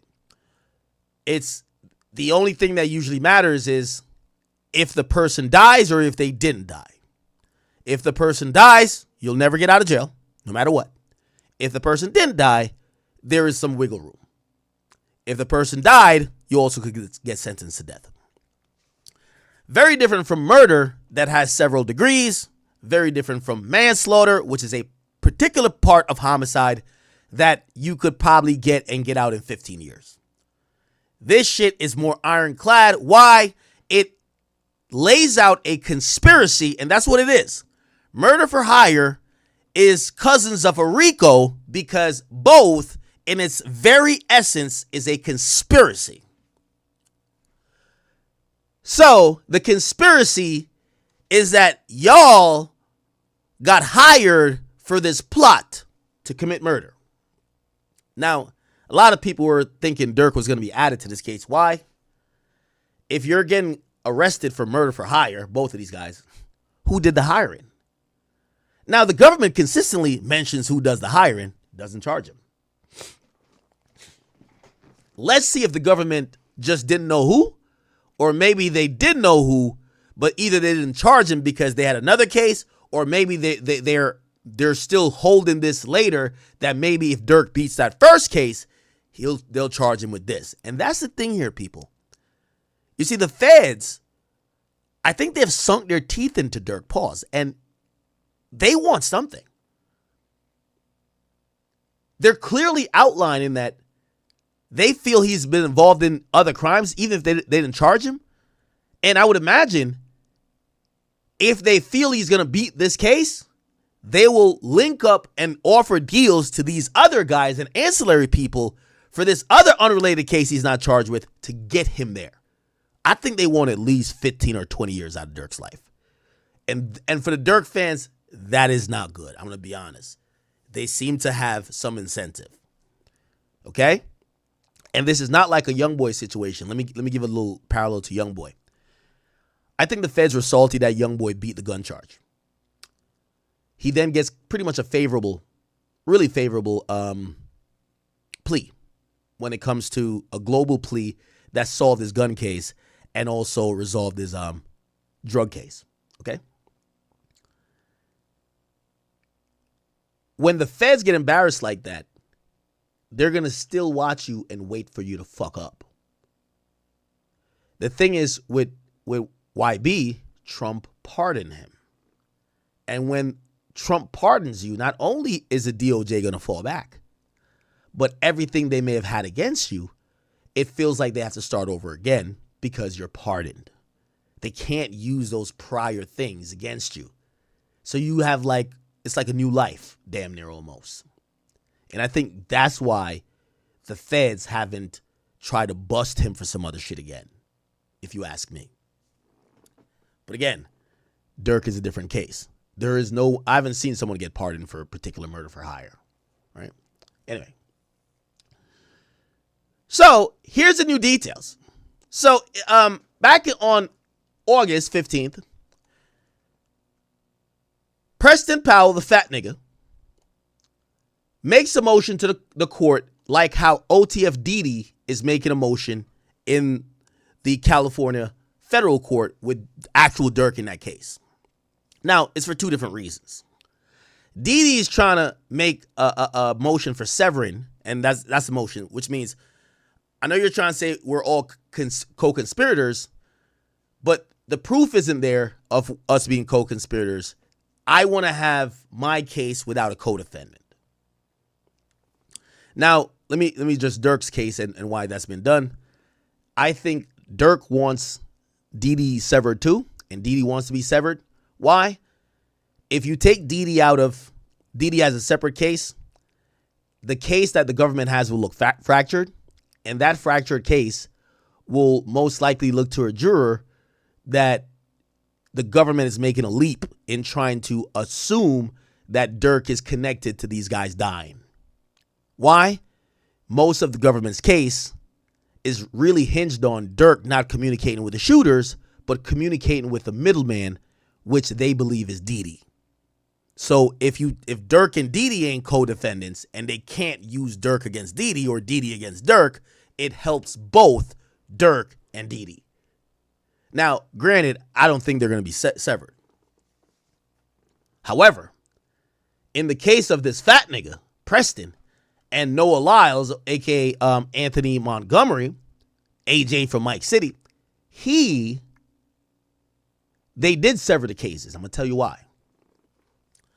So on August 15th, 2025, it is ruled by the judge, okay, that according to the federal rule of criminal procedure, it is unfair and prejudice to the fat dude to allow him to be tried jointly with a co-defendant without the opportunity to cross-examine him, okay? Essentially,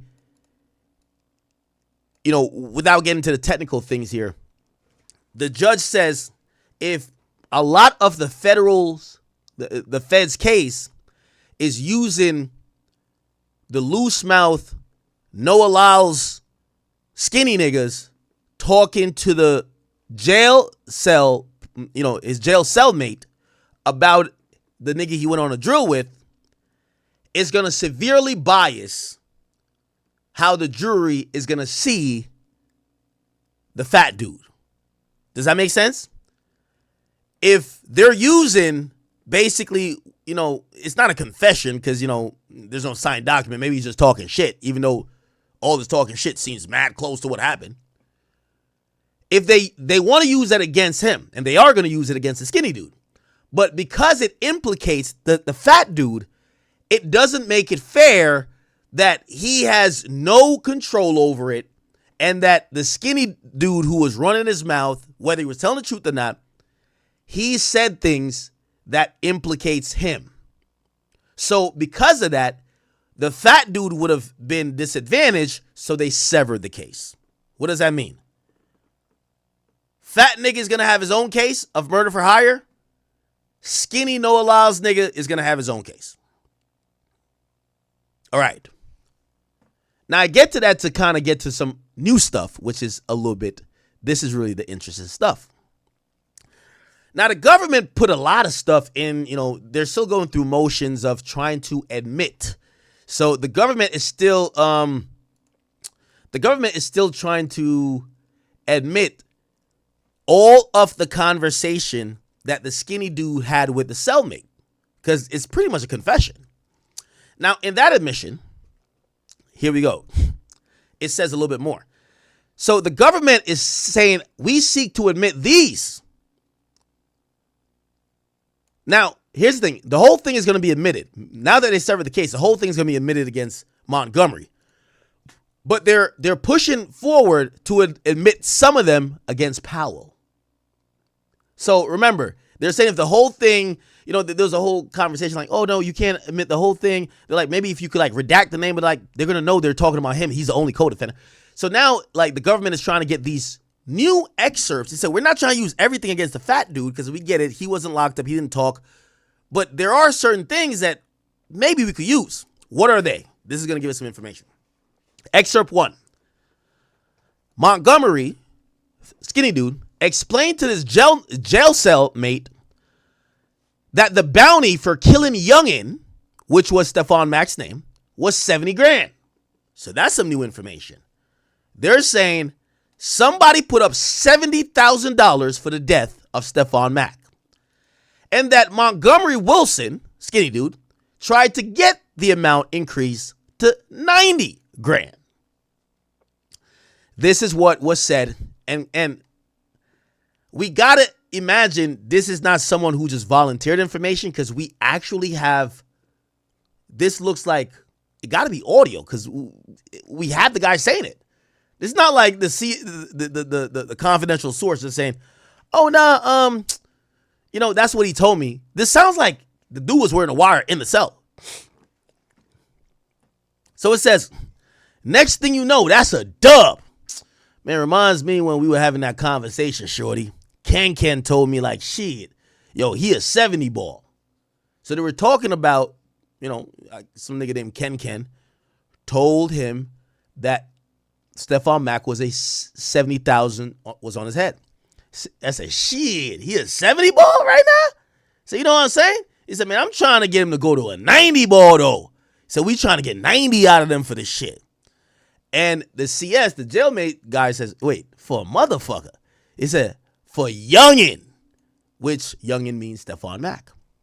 Here's the second excerpt. Saying this excerpt, the skinny dude is explaining to his jail cell guy, or his cellmate, that although individual A, and that's important, contributed $50,000 for the bounty,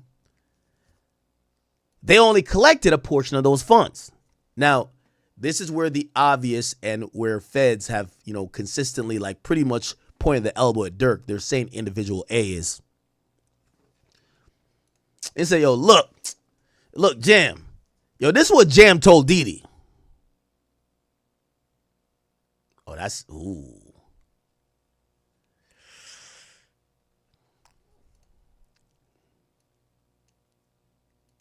Wait, you're not talking about OTF Jam, is he? He said, look, Jam, this is what Jam told. If it says Jam told Didi, ooh.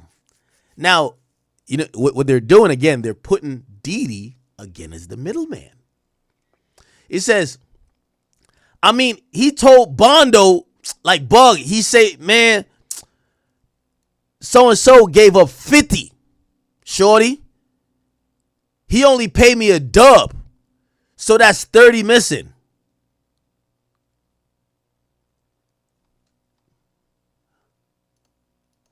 Wait, hold up, man. Yo, some of this shit is like unbelievable. You know, somebody got a lyric that says, "Pay me a dub, walk inside the club."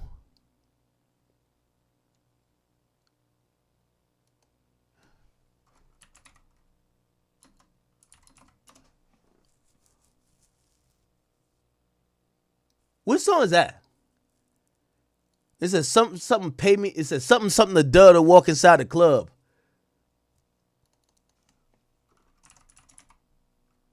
Back in Blood?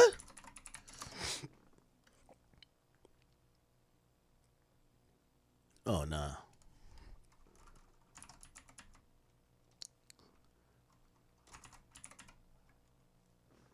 Oh, my God.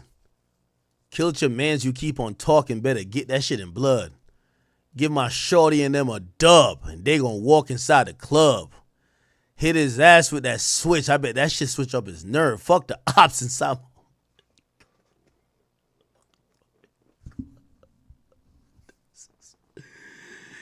Yo, this is crazy, Chad. Give my shorty and them a dub. And the niggas in jail saying, yo, he only paid me a dub. Oh, my God.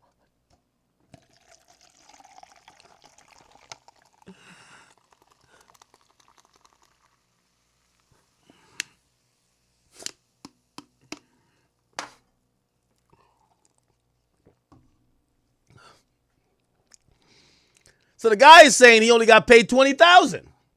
By the way, you could tell they're going to use that against the lyrics, right? They're going to use it against the lyrics. They're going to say, yo. By the way, when was Back in Blood dropped? Oh, that was before the murder, though. Wasn't it? When did D-Thing die? Yeah, D-Thing died after, right? When did D-Thing die? Yeah, D-Thing died after. So it died after that song.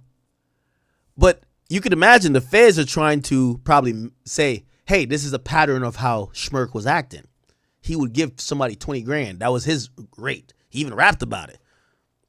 Right? I give my shorty and them a dub. They're going to walk inside the club. You know? Hit his little ass with that switch. Bet that switch up his nerve. And then the third excerpt is that when he explained to CS, to the cellmate, that he received approximately $40,000 for killing Mac. So now they say CHS, it says, so altogether you got 35? And this chatterbox over here says 35 and then another 5 from JD and them, which they supposed to give me 100, shorty. They really owe me 100.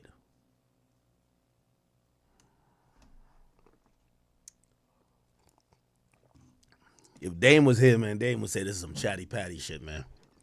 You're spelling out the murder and the payments to your cellmate. This is crazy. This is crazy. Okay. It said these are 3 limited exceptions. And usually when the government goes in like this is because they're saying, you know, we're not going to just broadly use stuff. We want to use really directed stuff. So the statements were clearly against his own interest. So they're saying that these statements don't help because, you know, the Preston Powell, the fat dude, his lawyer's going to be like, yo, bro, that nigga's locked up. He'll say anything. What the fuck? What did that got to do with me? Remember the cases are severed. Now, the government's going to say, well, this guy was saying stuff against himself. That's how you know he was telling the truth, right? Now, beyond that, here we go. So they're saying that it's going to help with motive, this and third. Now, this is important. They said, moreover, skinny niggas' statements about committing murder to collect a payment from individual A and his associates are supported by corroborating circumstances that clearly indicate its trustworthiness after considering the totality of circumstances under which it was made and the evidence that supports or undermines it. First of all, Wilson's, that's Didi, text messages with Powell about collecting payment from individual A. Oh my God. So it looked like they texted on that day about payment. And also, Montgomery's presence at Individuals A's podcast in Chicago on February 22nd, 2022. And then the Facebook story that was uploaded to his Facebook account depicting them counting money while Individuals A song played in the background. So they're basically saying they got proof that the money was paid because that's part of it. Murder for hire. Where was the funds? That's why in Dirk's case now with the Lil Pop, they're trying to say that money does not only mean currency and cash. It means maybe a feature. It means a opportunity for your career. And those things are basically transactional, which basically is money. It's currency. Here's the irony about it. When you go to YouTube,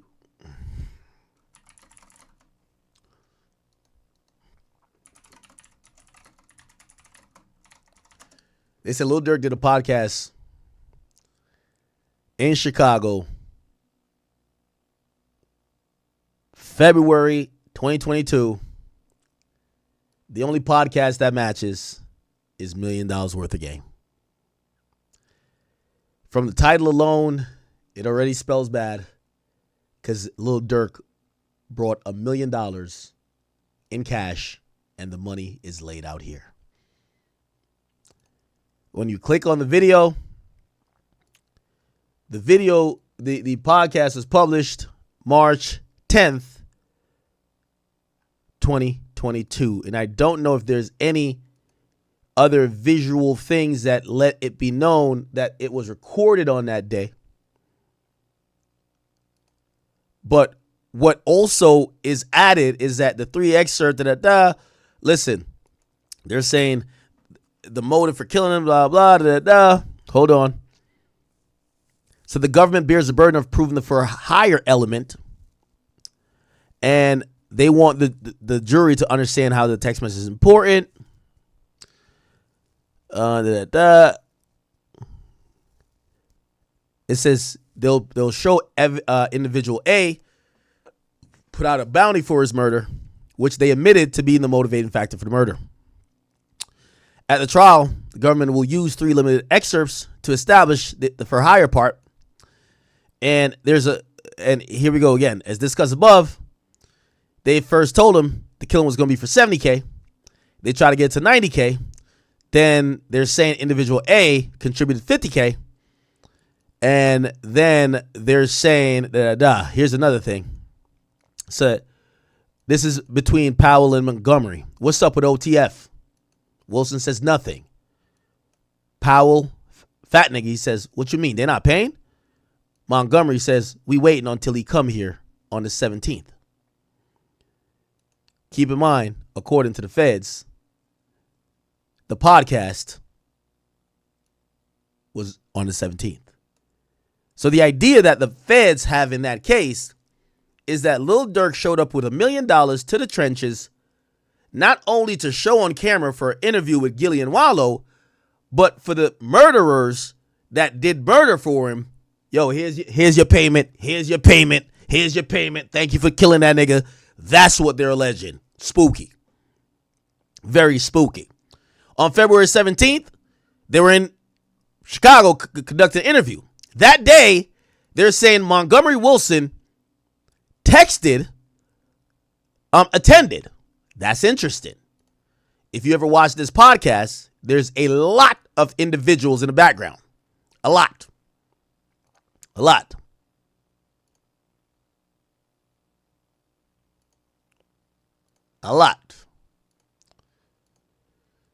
There is a picture, I'm just to try to save time here. There's a picture the feds use.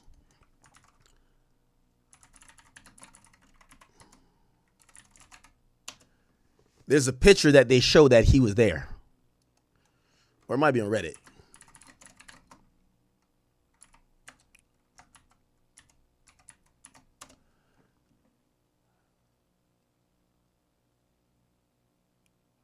Let me see. I don't want to go through like the other paperwork. They have a picture in the documents. I just don't have the other documents. I don't want to waste your time. Let me put Dirk. Probably got to put Reddit or something. I think Reddit has it.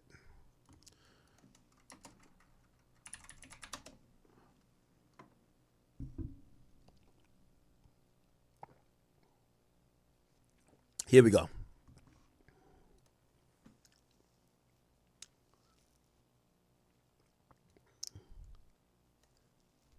So Anthony Montgomery was at the, if you guys don't know, while the podcast was shot, there was a couple things that was shot too. Aha was shot the same time when he's in Chicago, right? Let me see if I can find a behind the scenes of Aha. BTS Aha. Behind the scenes, I'm trying to see. Here we go. Okay. Oh no. What the fuck? Okay. I mean, we could just play the actual, video on mute. But it's supposedly shot in the same place. Again, you can see the chandelier. You go to the podcast episode, you'll eventually, at some point, see the chandelier. When they and they start out with Gilly's so funny.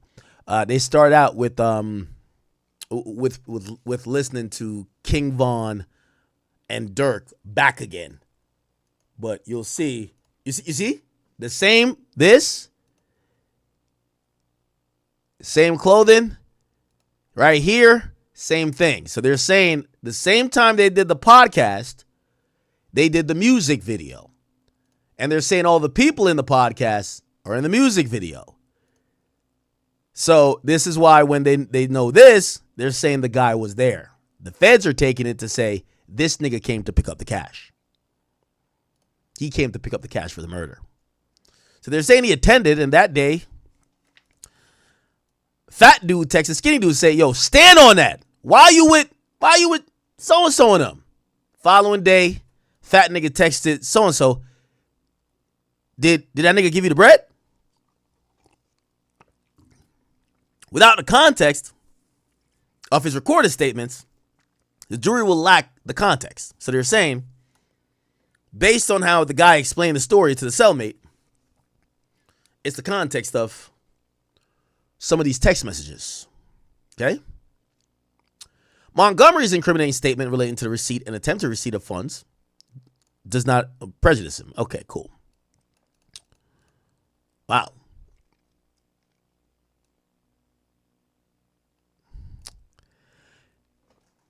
You know what the craziest part of this is, chat? I want to show you the craziest part of this entire thing. Where is it at? Show transcript.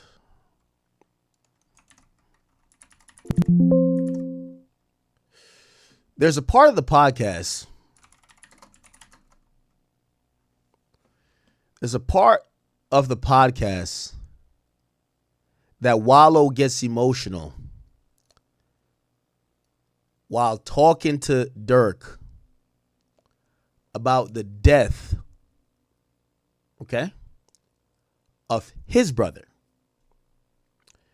And he's passionately trying to tell Dirk to let it go. And that's the only way he'll be able to free himself. The obvious irony is that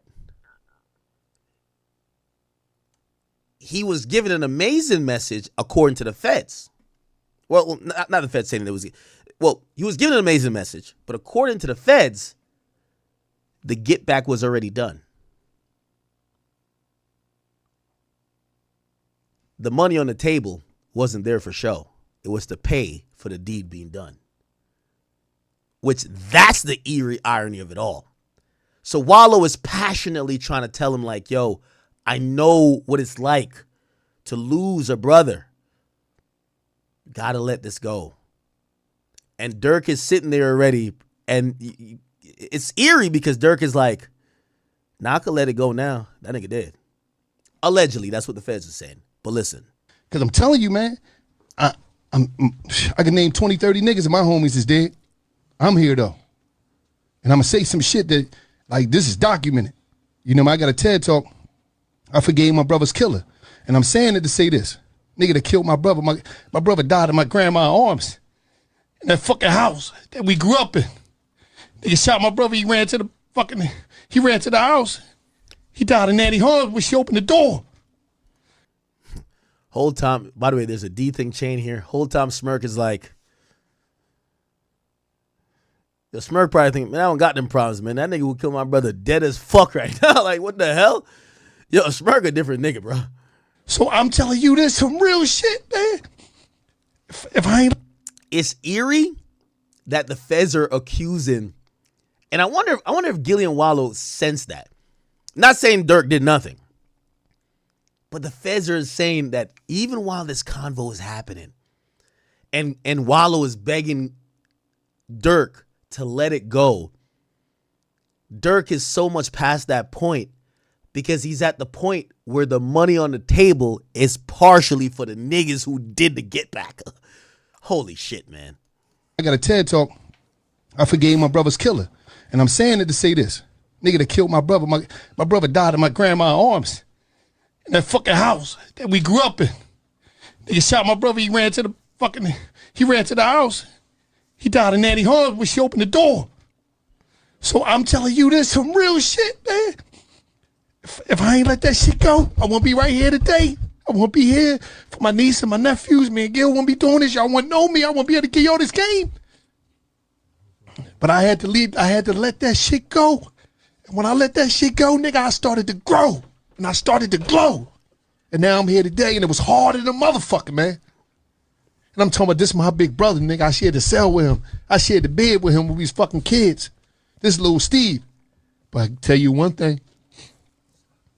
Now I'm out here taking care of his daughter. Paying for her to go to school, taking care of my nephew, taking care of my mama and my grandmama. Talk to him. Sure. Because I forgave my brother killer, but you know, I understand. I understand what y'all going through. But I love all you young niggas in here. And I mean that shit. I love you niggas, man. And I hope y'all make it out. I hope y'all make it the fuck out, man. Man, he like... Straight up, man. It's so crazy. Yeah, this motherfucker really dropping tears for this shit. Like, this was always an interesting response to me with Dirk. Because I think Wallow tried his best to connect to Dirk. But the problem here is Dirk got a bunch of killers behind him. And Dirk can't tap into that. It's the same thing with Thug. They both couldn't tap into that emotional side that'd be like, yo, Wallow, I hear you, but this shit is fucking me up, my nigga. It's fucking me up that I don't got my brother. Like he couldn't even do that. So you see how Smirk responded. He's like, he kind of looked back at his niggas and he's like, man, this nigga dropping tears in here. You know, rather than actually be vulnerable enough to kind of like lean into that moment, he got to remember, he got stone cold killers behind him. Paying for her to go to school, taking care of my nephew, taking care of my mama and my grandmama. Talk to him. Sure. Because I forgave my brother killer, but you know, I understand. I understand what y'all going through. But I love all you young niggas in here. And I mean that shit. I love you niggas, man. And I hope y'all make it out. I hope y'all make it the fuck out, man. Man, he like... Straight up, man. It's so crazy. Yeah, this motherfucker really dropping tears for this shit. Like, shit for real. Like, I love being around the young niggas because, like, you don't understand. Y'all niggas got so much life. And y'all probably don't understand because y'all young. But this system and the way this structure is so scared of y'all because they saying if these niggas ever turn that light cut on in their head, we in trouble because they the most fearless motherfuckers that ever walked the planet Earth. These young black brothers in the ghetto don't fear nothing. So when you switch that shit and you do an energy transfer, oh, it's over. Y'all nigga ever wake up, it's over, man. Watch. I'm telling you, niggas gonna wake up. It's gonna happen. And see, for Wallow, right? He always talked to me and he like, cuz you just don't understand how many young niggas I used to see come through that motherfucking jail, man. Young niggas who was just full of life, just now them niggas in there facing that motherfucking homicide, and now them niggas just be they be done. Them niggas just all of life done left them niggas. Them niggas come from that courtroom. Them niggas done got that 111 years. This is one of the most spookiest things that, in terms of a podcast, one of the most spookiest things ever, bro. Niggas be done, cuz. You know what I'm saying? So that's why we base our whole platform around the young niggas. We don't give a fuck. You know, if we get an old nigga, it's because he a legend. And he got game to give, which has got his attention, motivation, and education. But our platform is the only platform that's based around the young. Yeah. You went viral when you broke into tears telling Lil Durk not to retaliate in King Von's death. You know, it was so emotional because Durk, he said, I need you to come here, right? He said, we could do it in Miami, whatever, but I need you to come here because I need you to talk to these. That's what he told me. He said, I need you to talk to him, Wallow. I need you to talk to him. I said, all right, I got him. And when I get there, I didn't know it was going to be that many. It was like 100 of them. We in the basement in Chicago. It's 100 of them. And them niggas, they ready to ride? Yeah, no, they're killers. Was there, you know. Okay, they wanted to hear what you wanted to say. No, it wasn't even that. They didn't even know why they was there. Dirk was like, we gonna do it in the hood. Okay. I want you to holler at them, boom, boom, boom.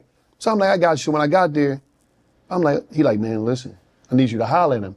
It just so happened that when I'm talking to him, I understand, because I'm talking to a couple of them on the side, and I understand that nothing is more important in the ghetto than revenge. Revenge is king. Yes. Closest thing to God. Because the black man is willing to die about his ego.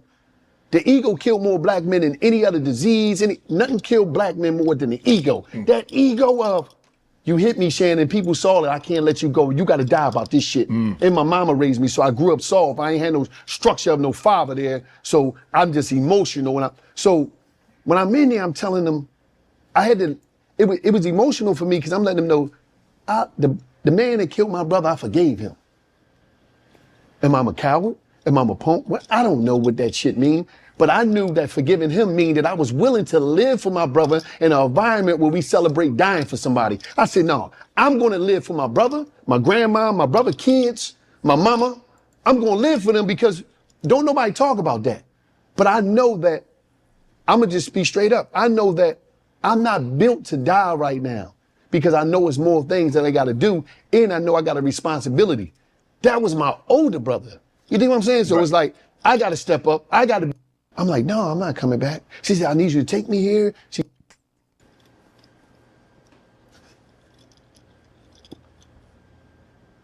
I ain't built like that to see nobody else go out like that. I always say, you special.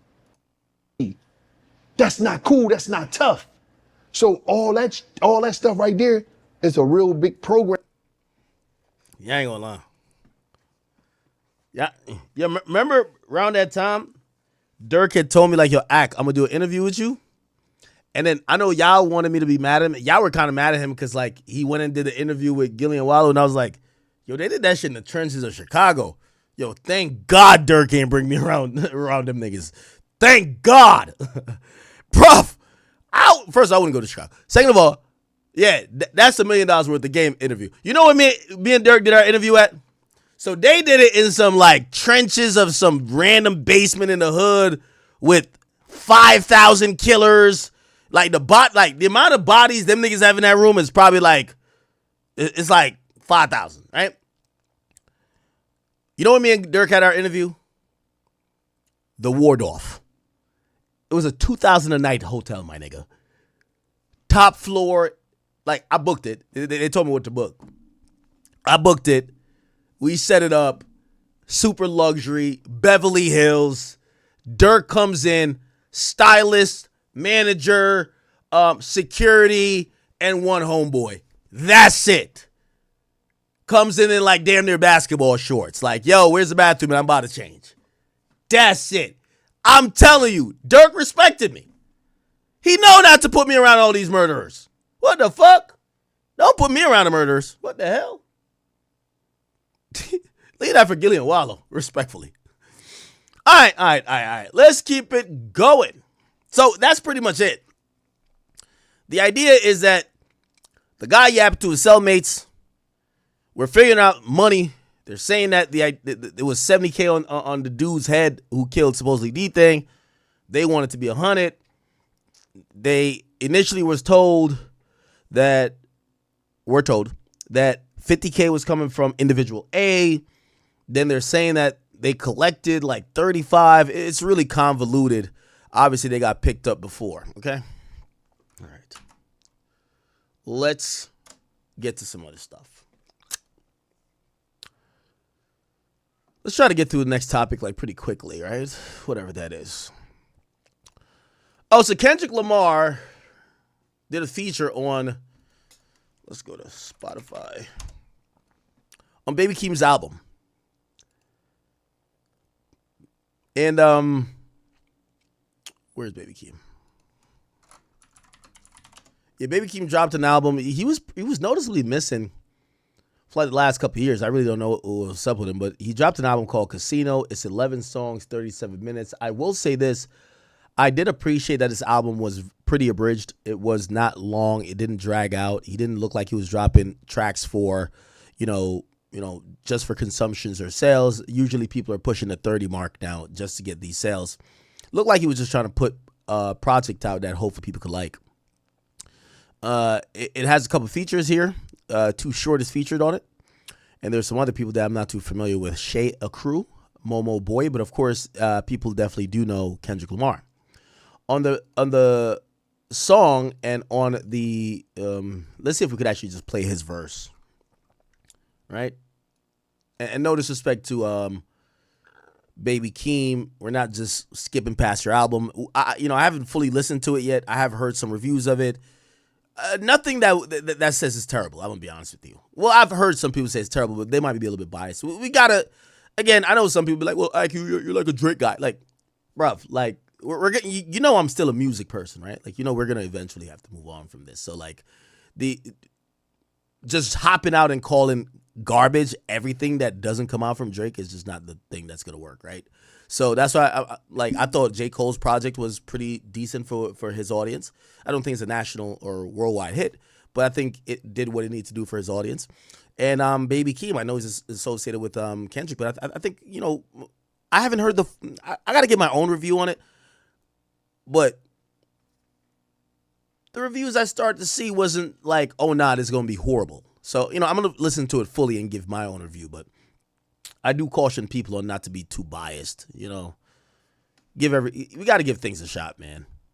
You're like, we're getting into damn near 2 years from the beef. We got to, we can still talk about it, but life is going to move on. It's called Good Flirts. Let's see if we could play it. Good Flirts. And apologies to Baby Keem.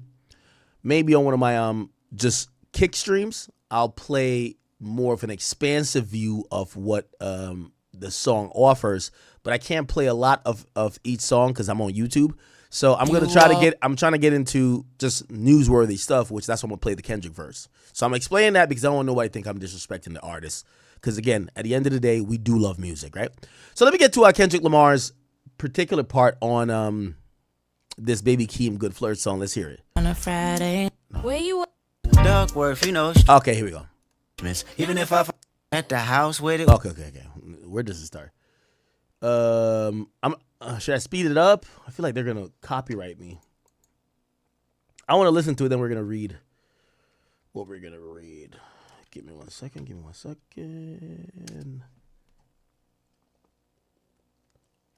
It said, "Whoa, act is growth for me." What? Bro, what do you think I'm just gonna hate on the nigga? Like, what the fuck? Bro, at the end of the day, I think Baby Keem is a dope artist. I do think he's a dope artist. Now, do I think he's, like, you're not going to get me to be delusional. Like, Baby Keem, I don't think he's a fucking pop star, right? I think he's a dope artist. I'm trying to see who I could compare him to. He's in a box, not a box necessarily. I don't want to put him in a box. But he could go and be pop, or he could be, like, respectfully, Childish Gambino. I hope that's not a diss, right? I think he could drop music and projects that turns him into kind of like a mini Kendrick, right? Or he could be like this really artistic guy, really focused, curated, this and third, messages, da-da-da-da. But then you're Childish Gambino or you're in that lane. Not to, do you get what I'm saying? And for the people who said that's growth from you, I just want to remind you, not to make this about myself, I'm one of the few of these new like YouTuber niggas who was even around before this. Like half of these YouTuber niggas you're watching who's talking about music, you never knew them before the beef, right? Like they made their name off the beef, right? So again, I when y'all saying growth, I'm like, did y'all forget that the beef is 2024 and I was doing my thing in 2010, right? So eventually, I'm going to move on. All right. Let's get to it and let's see if we can pull up like a little, what's it called? Here we go. Good Flirts. I'm going to put up the lyrics. Good Flirts. The Kendrick verse, as expected, people are talking about and, is for proper reason. So let me get, I'm watching to make sure we don't get copywritten. Here we go. Let's see if we can get through a verse without being copywritten.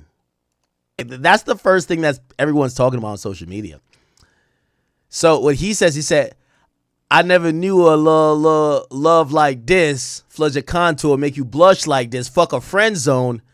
When you hug like this, nibble on your ear, touch your butt like this, we're just like this. If God's a girl, then in God we trust like this. To be honest, niggas love too. Shit, I gossip with my bitch like I'm Young Thug too.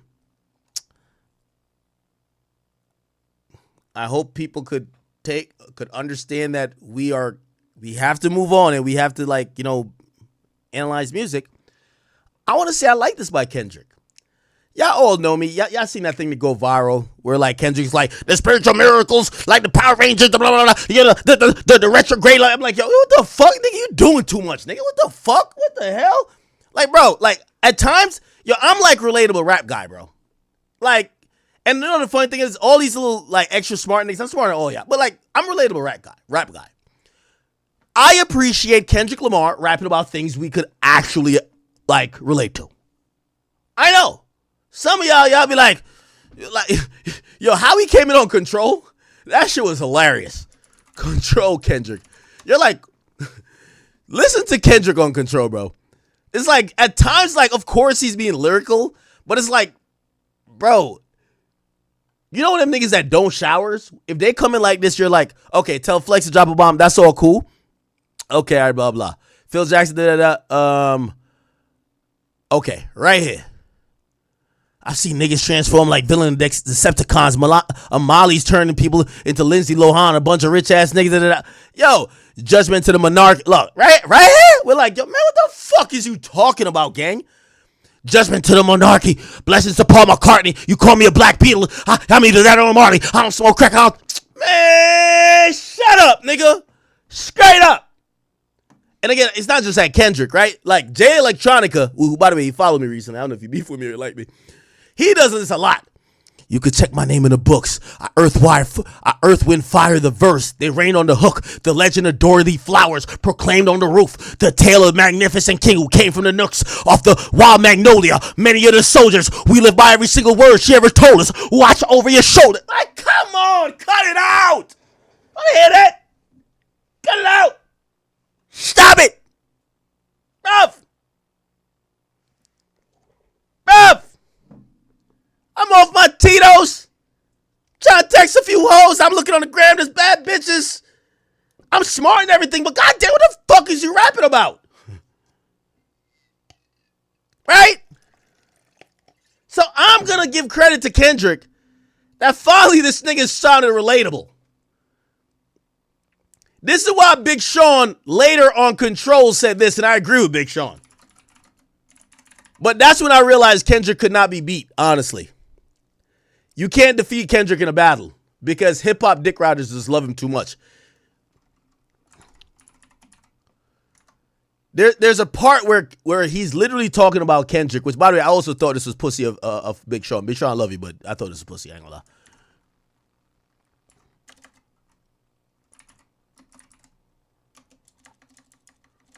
Oh my God. But he was talking about Kendrick. Here we go.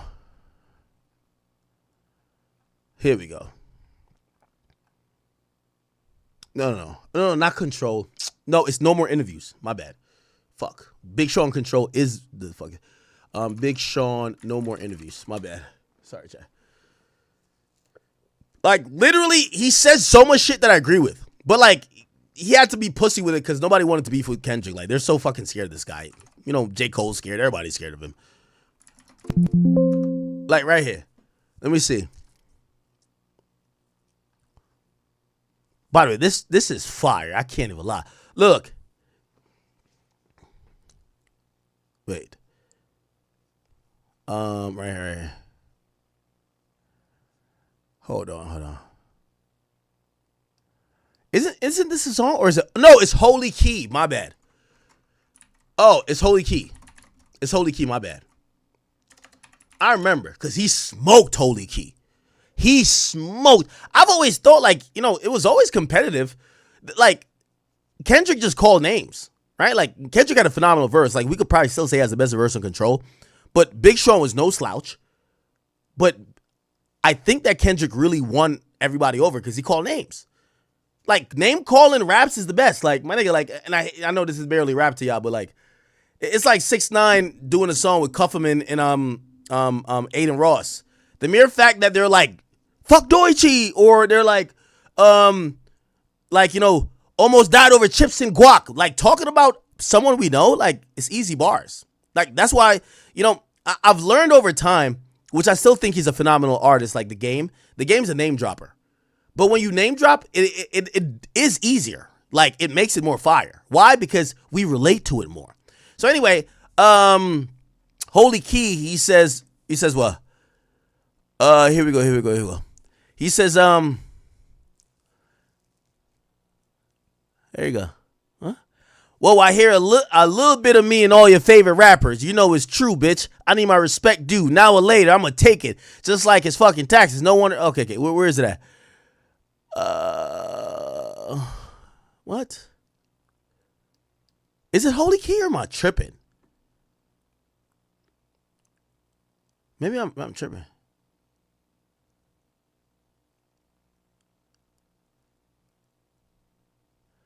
What song is it, chat?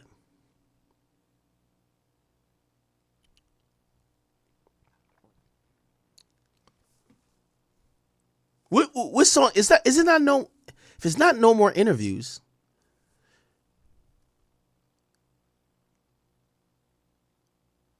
it got to be No More Interviews, right?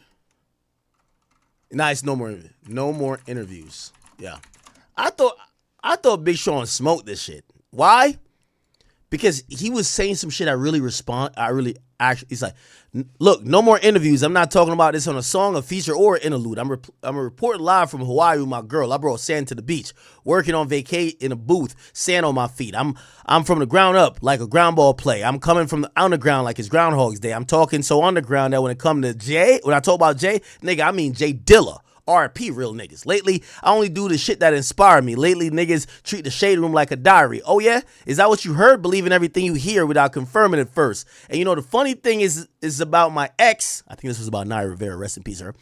My ex want to write a tell-all. Fucked up thing is that she ain't even tell-all. Like how I introduced her to meditation, positive thinking in the books she probably read in daily rotation. I learned when people lie on you, you not return a favor. So I won't get you embarrassed. I won't tell them all the parts about you that's plastic. This is my last time putting my ex in a song, even though the last one went triple platinum. Because remember, he did the I don't fuck with you. I'd rather put my energy into what's worth having. Like how I got a platinum album with no solo tour. Niggas say it's over for me. I go overboard, back against the wall like my poster. I'm the poster boy. Not from the city if you let them tell it. Greatest rapper of all time, if you let Ye tell it. You ask me, I don't got the resume, but shit, I could go bar for bar who niggas who's talking off and getting egged on by A&Rs who soon as your shit's falling off, they walking off. And if you rappers diss us and ours, just know that you dead. And you know it. My career been moving on perpetual motion. Here it goes. I'm not impressed with the whoop-de-whoop. I don't know who is who. And I can't pretend I'm hip to it. Ain't no hula hoop. I can't lie like I like this shit like I usually do. I'm just not impressed by you niggas rapping fast, Kendrick, who sound like one big asthma attack but trash when I'm rapping it back, who you put in your top 5 and claim they're the savior of rap. I thought that was crazy. I thought that was dope, but Kendrick is so lit. All these niggas is pussy. Drake, the only nigga who even tried to step to him, man, and we see what happened. Big Sean was shook. J. Cole apologized. Yo, Kendrick is like the boogeyman for real, for real. I ain't gonna hold you. Facts. Because he tried to, because I think the MC and Big Sean was like, not that he hated Kendrick, but like he didn't like how people would always just fucking dick ride everything Kendrick said. And kind of like, oh, Kendrick killed all y'all on Control. He's like, no, he didn't. Bro, by the way, I thought, I give Kendrick Control. I give Big Sean Holy Keys. But the culture just loves Kendrick. Kendrick is like God to them. So they don't give these niggas no credit. And I think Big Sean was always trying to jab at that. But Kendrick is so powerful. All these niggas are like tight-lipped like pussy. Like they couldn't do nothing. But I always thought right here was really dope. I'm not impressed by the whoop-de-woo. I don't know who is who. Let me see if I'm going to play it instead of me rapping. I like it.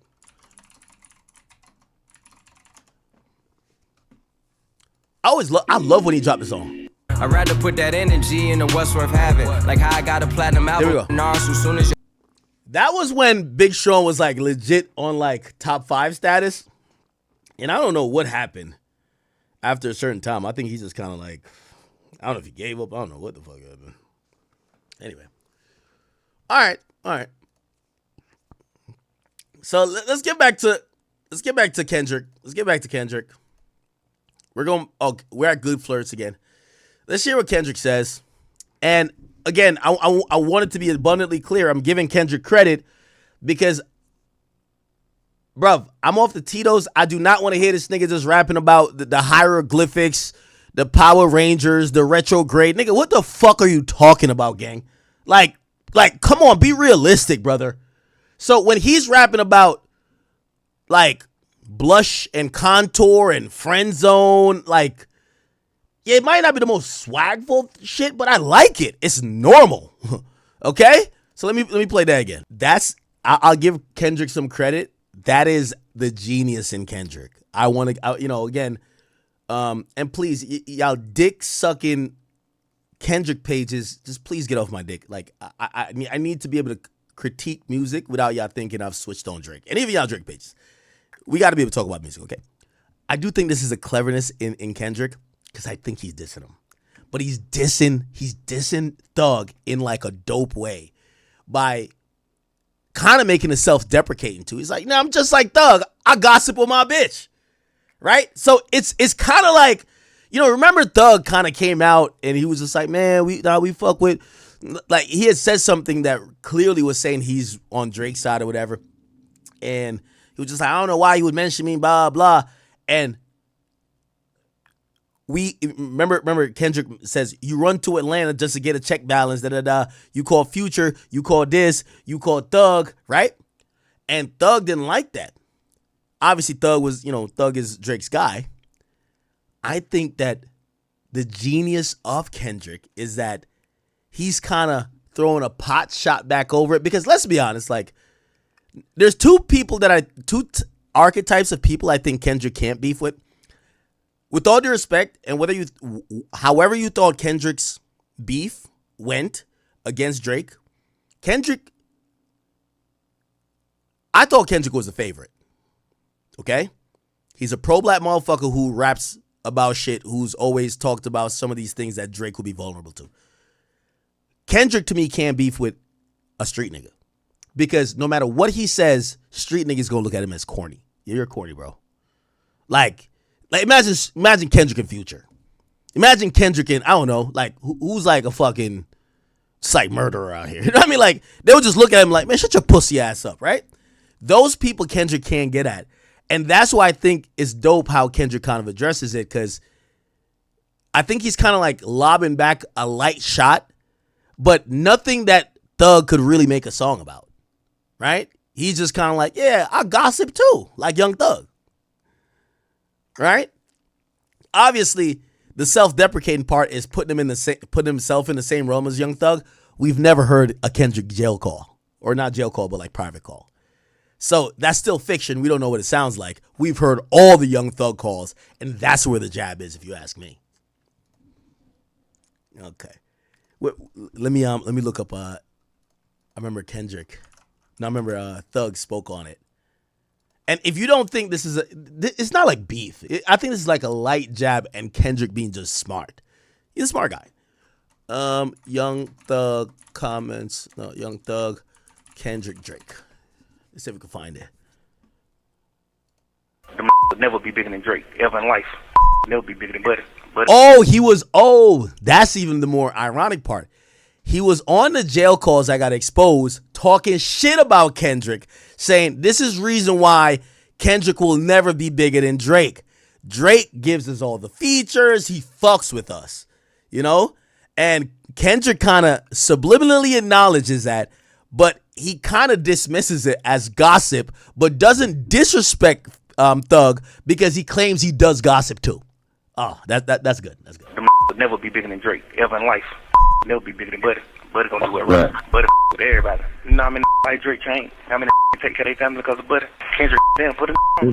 You're a superstar. You don't ran up you a few hundred M, but you ain't put nobody on though. You see what I'm saying? You ain't even put Keem on. Cause the on him doing this ain't really doing that.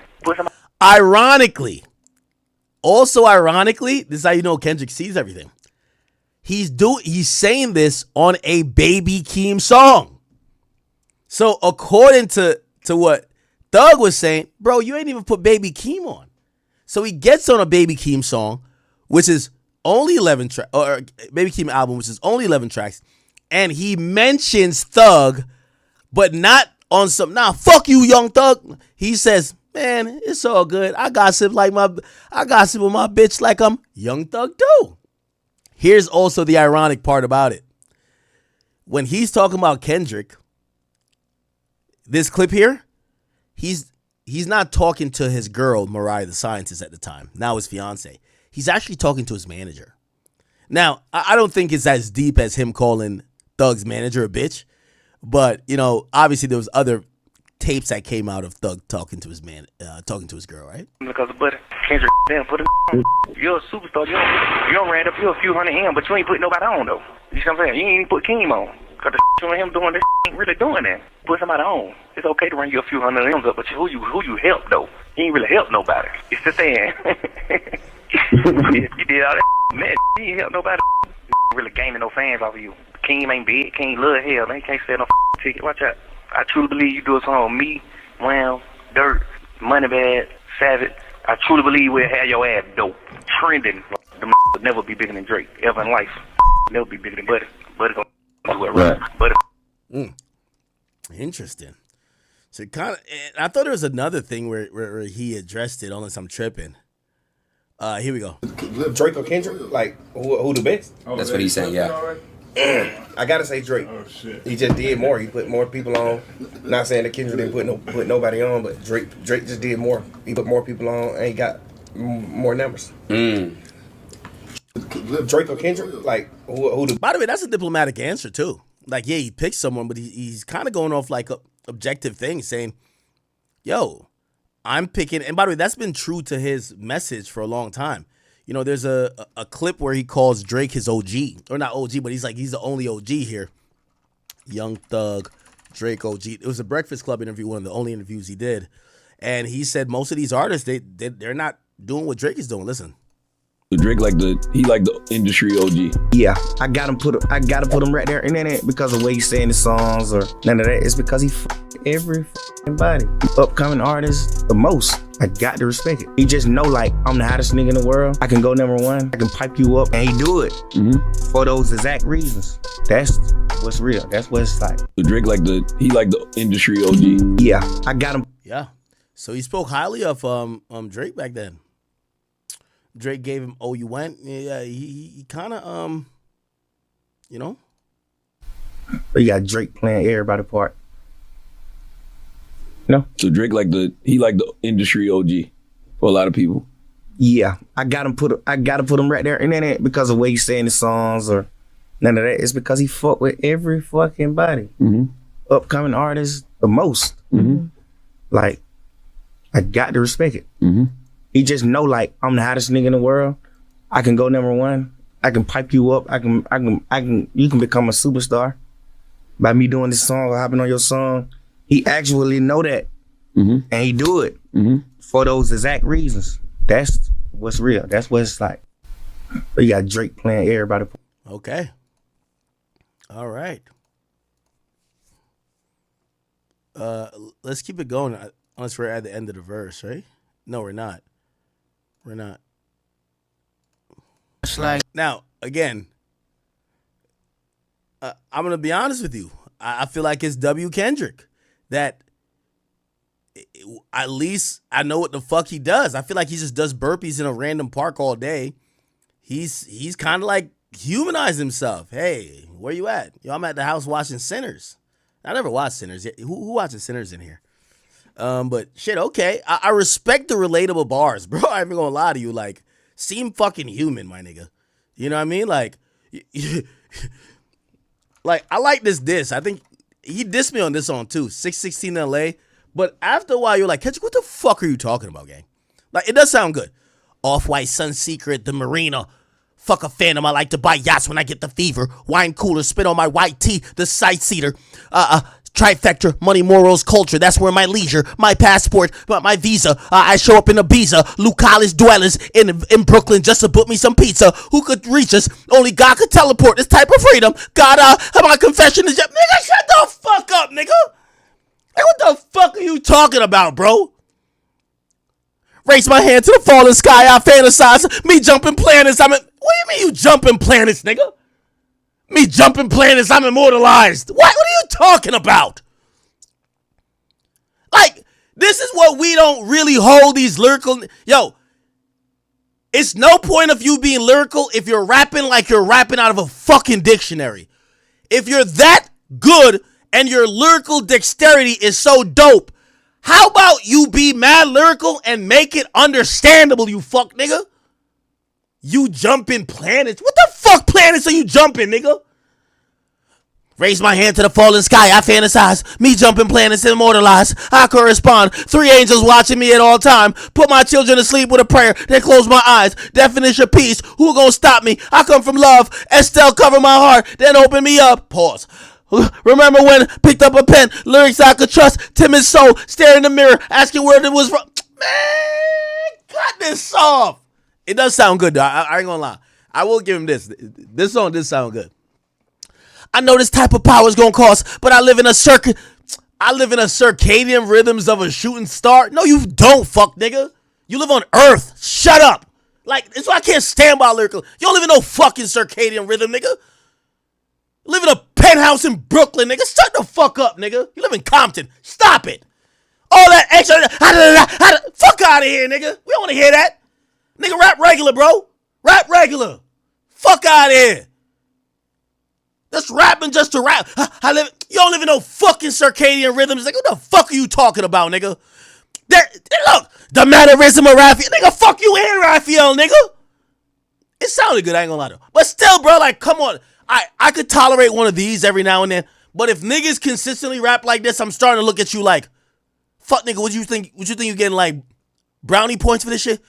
The mannerisms of Raphael, I can heal and give you art, but the industry's cook as I pick the carcass's parts. Yeah, somebody's lying, I can see the vibes don't act, even he looking compromised. Let's peel the layers back. That's cool. Ain't no brownie points. Okay, good. All right, now he kind of get normal. He gets normal here. Oh, then he gets back weird again, right here. But war ready, if the world is ready to see you bleed. The Elohim, KTW, I know you can't sleep. These images trouble you. No wires in your shirt. Man, shut the fuck up, nigga. Fuck is you talking about, bro? The Elohim, nigga, Elo suck a dick. Fuck you got going on. I want to hear this bullshit. Like, how's y'all dick riding this? Yo, make some relatable raps, bro. If you that good with bars, make some shit we can understand. Fuck is you the Elohim? Fuck out of here. What the hell are we talking about, man? Yo, if a nigga came up to you in regular life talking like, man, get the fuck out of here. Unfortunately, in rap, the bigger words you use and the more mystical you rap, the more lyrical you seem. No, fuck, nigga. Make us understand. This shit is some stupid ass shit, bruh.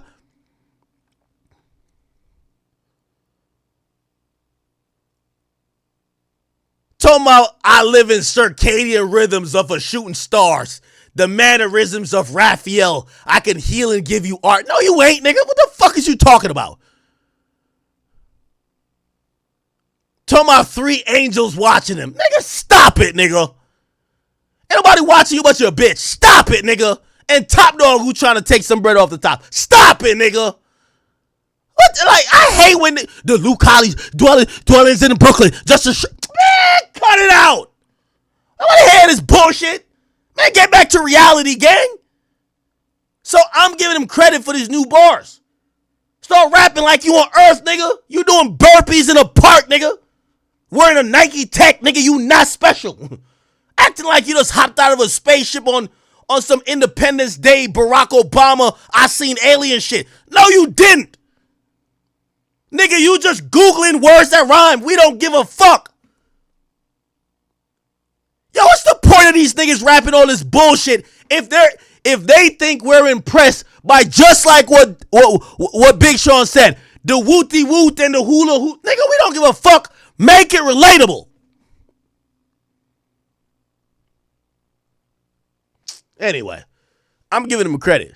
This is not a diss. I'm just giving him credit for like, this shit was normal right here. Fuck with it. Play the rest of this shit.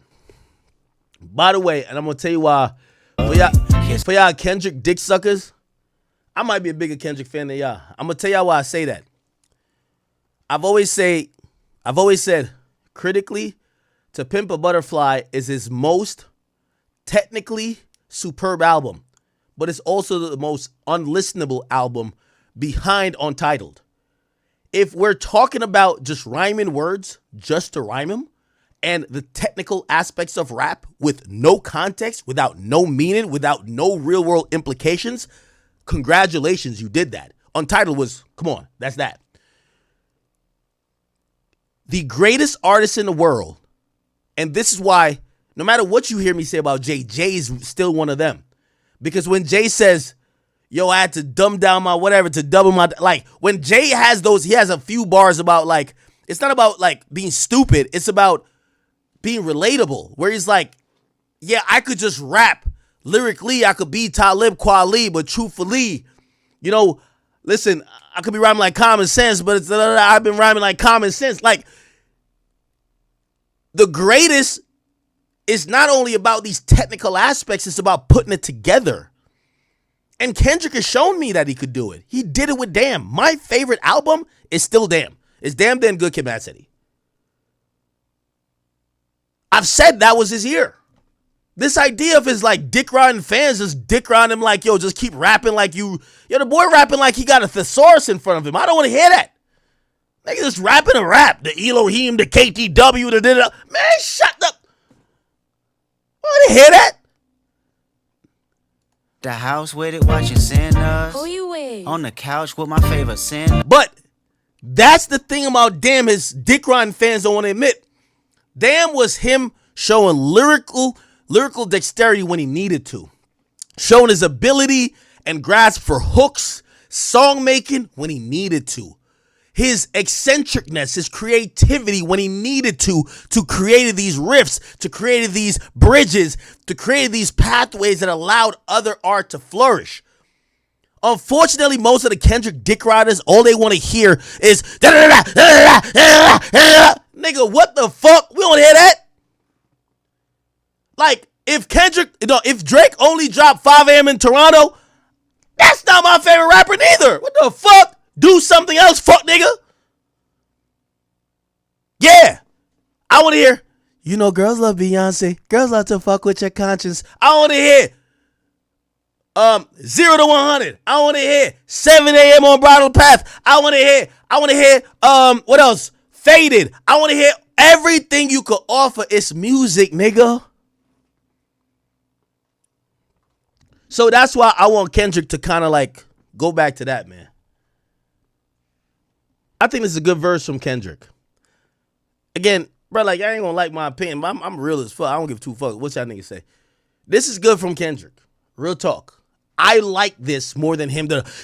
Yo, what song? He came on some song just rapping too fast. I'm like, what the fuck? What's that song that the vibe was good? And this bitch nigga came on here rapping like, bruv, he just came on and fucked the whole vibe up. I'm like, yo, y'all still hate that he's on that song. What song is that? Name me the song, bruv. Name me the song, bruv. There's a song that it was going cool. And Kendrick got on, and every time I'm bumping this song, Kendrick come on, I'm like,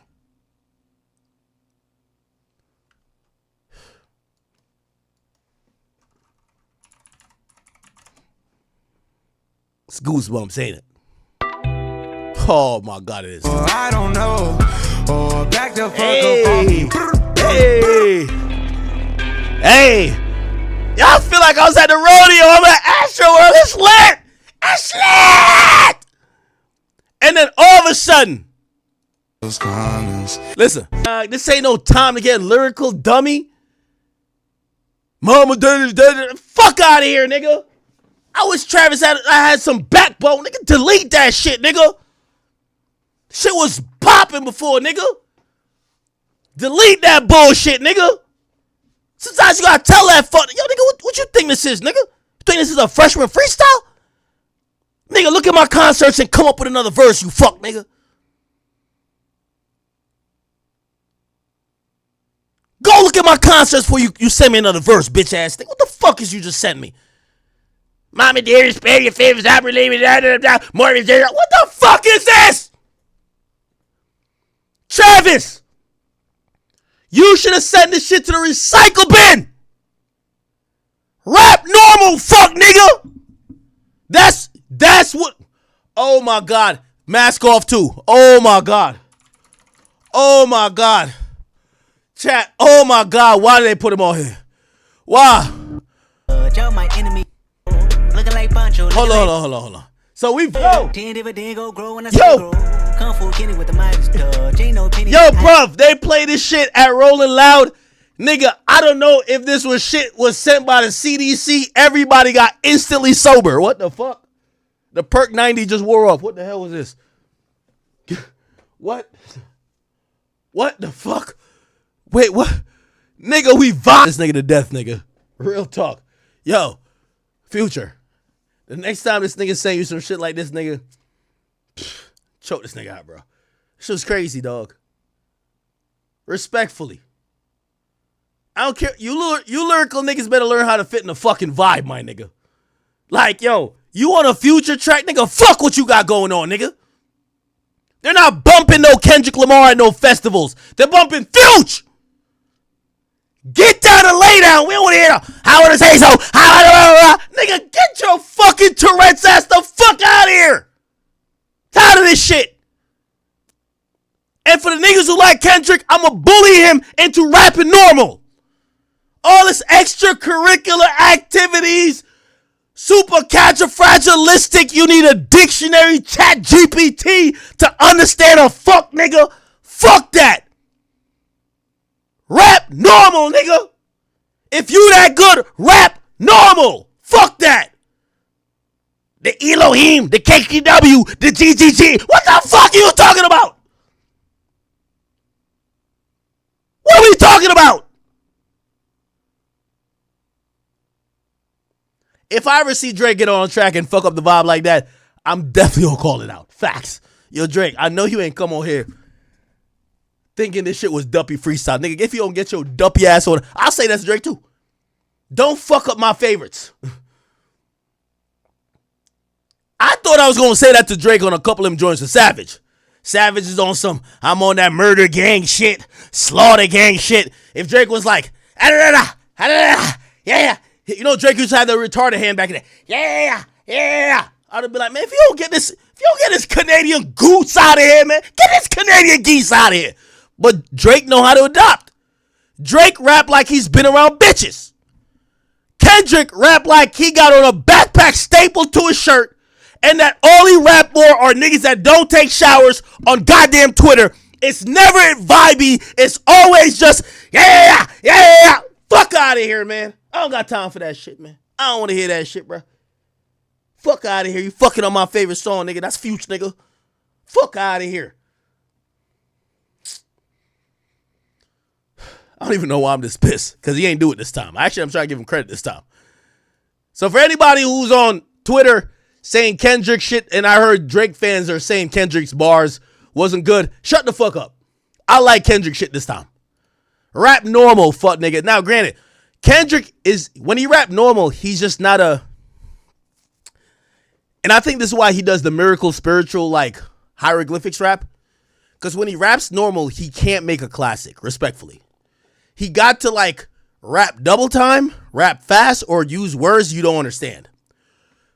Like, put it like this. Let's go back to that song. Is the song here? Is the song? Where's the song at? I just want to show you something. No. Baby Keem Kendrick. Put it like this. This is my opinion. I think Kendrick's verse is cool. I have no complaints about it. At the end of the day, this is as best we gonna get from Kendrick when he's not rapping like he's out of breath, or he's not rapping like he's reading from a fucking thesaurus, okay? Like this, flood your contour. Yeah. Oh shit, I got. Like, again, Kendrick fans act like he's impervious and doesn't have, like, he doesn't have weaknesses.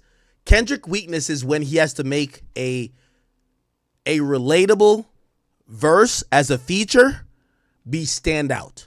Put it like this, with all due respect, and I know some people are like, I can make everything about Kendrick and Drake, but I give people, you know, like, and I want to show you how fair I am. I give people criticisms. Like, you only hear criticism of Drake. I think after I heard what what's that nigga name? J Fold. After what J Fold did on First Person Shooter, Drake shouldn't be like, oh, what Drake said on First Person Shooter. I ain't like what Drake did on First Person Shooter because he usually washes that nigga cold. You feel me? And I guess J Cole was in a generational run, but this nigga Drake popped up on the track talking about, I'm about to click on this shit. What? I'm about to click. Like, what? I get it. He's trying to, like, make some hype. Talking about, I searched one name and end up seeing 20 things. Nadine, Christine. Like, fuck your bitches, nigga. We don't hear that shit neither. Straight up. J. Cole is barring up. Bar that nigga back. Yeah, this nigga J. Cole talking about, niggas so thirsty to put me in beef, dissecting my words, start looking too deep. I look at my tweets, start sucking my teeth. I'm letting them rock because I love the mystique. I want to get a song with YB. Can't trust everything you see on IG. Just know if I diss you, I'm going to hit you like I'm on your call ID. I'm naming the album The Fall of It. Pretty ironic because they don't fall off from me. Still this bitch getting bigger. They waiting on the kid to drop like a father to be. Yo, love when they argue the hardest MC. It's a K-Dot, it's an Aubrey or me. We the big three like we saw in the league. But right now I feel like Muhammad Ali. Yo, when I heard that shit, I said, Drake, you better rap this nigga out the booth. I remember hearing it for the first time. I'm like, oh my God. Drake about to bar this nigga up. This nigga about to do the Jeffrey Epstein. You know what I mean? He out of here. Drake about to kill him. Drake come back on the track. Hey, I'm about to. I'm like, oh yeah, you about to kill him. Oh, you about to kill him. Oh yeah. Yes. Oh yeah. Yes. I'm about to click on out this shit. I'm about to click out of this shit. What? I clicked the trigger on a stick like a high beam. Man, I was Bentley wheeling, whipping. I was 9th. So the whole time I'm like, all right. Yo, he's starting off light. Yo, he about to bar them up. Y'all little J-Vo fans, this Aubrey right here, he about to bar that nigga up. Let's get it. Then all of a sudden, it's like, she called my number, leave her hanging like it's dry clean. I'm like, okay, all right. Nah, my nigga go, okay. I search one name and end up with 20 things. I'm like, all right, y'all know you So in my mind, I'm like, you know you fucked up, Jermaine. And then the most unusual thing I ever seen. Nadine, Christine, Justine, Kathleen, Charlene, Pauline, Claudia. I'm like, what are bars? What are bars? This is a bar song. This is a bar song. This is the bar song. Bar him up. Bar him up.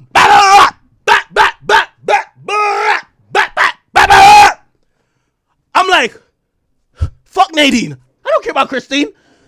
Catholic eat a dick. Who the fuck is Pauline? Claudine, you go to hell. Where's the bars? So I'm like, I bet. All right, he just had to stud on some bitches. Let's go. I pack him in a fold like some sardines. All right, that's light. That's light. Nah, Aubrey's gonna get it. Okay. They send me naked pictures of small thing. Okay, he's just bragging. All right. You know my nigga always gotta brag a little bit. Here's the bars. The bars are here. Fuck nigga. You niggas taking pictures on a Gulf Stream. I'm like, okay. My youngins richer than you niggas and they all stream. All right, the bars is coming. I really hate you been selling them some false dreams. Man, if your pub was up for sale, buy the whole thing. Okay, he popping it. He popping it. All right, where's the bars? Where the bars at? Where the bars? I want the bars. I like the bars. Will they ever give my flowers? Well, of course not. They don't want to have that talk. It's a sore spot. They know the boy, the one they got to boycott. I told Jimmy Jam I use the Grammy as a doorstop. Okay, he's still flexing.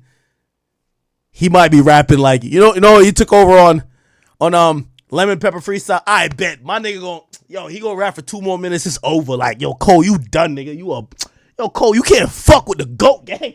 So I'm listening. I bet he popping it. He popping it. He popping it. Okay. Girl, give me some head, cause I might need it. I'm like, all right. And if I fuck with you after, I might eat it. No, bun that, man. Yo, my bad man, Jamaica, no did them thing there. But cool. Okay. Niggas talking about when this gonna be repeated. What the fuck? I went away from Michael. Nigga, beat it. Beat it. What? Beat it. What? And I'm like, so the whole time, what a verse. What a bars. What a bar. The song ends. It's the first song I've ever said Drake got out-rapped on, bro. By motherfucking J. Cole. This is another reason I'm mad at you, J. Cole. Drake usually washes your bitch ass. Nigga, he caught you on Jodeci Freestyle and gave you a spanking, nigga. Your light-skinned ass, I bet your ass was red for at least 2 years after that. He spanked you on Jodeci Freestyle, boy. Your fans can't talk to me about that. He spanked you. Listen, me, I'm a gladiator when it comes to my favorite rapper and rap. I don't tolerate bullshit, bruh. I call my favorite rapper out too. I was disappointed Drake ain't washed this nigga up. Man, J. Fold out like that. I know he claimed he was in his prime, but this nigga a pussy, bro. I like, wash him up. My favorite rapper will get on the track with your favorite rapper and chew him up. Facts. You can't say that about your favorite. Your favorite rapper probably a bitch. Your favorite rapper probably a bitch. He either don't rap, he ducking all the smoke, he only rap with his cousin, he's on tour doing some stupid shit. My favorite rapper gave every nigga smoke. Facts. Factuals. Who's your favorite rapper?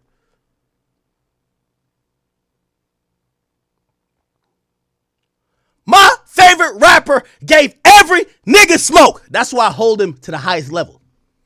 I ain't like that he let J. Cole get the best of him here. Now, I was upset about it. Some people said, Ack, you got to remember, it's not only about rapping better than people. That's Kendrick. He think when he get on a song, he just got to out-rap people. Drake was making a song. And I'm like, I guess. First person shoot. I do like that song, though. I do like it. But it bothered me. My favorite rapper don't get out-rapped, ever. He's the nicest. He's the greatest.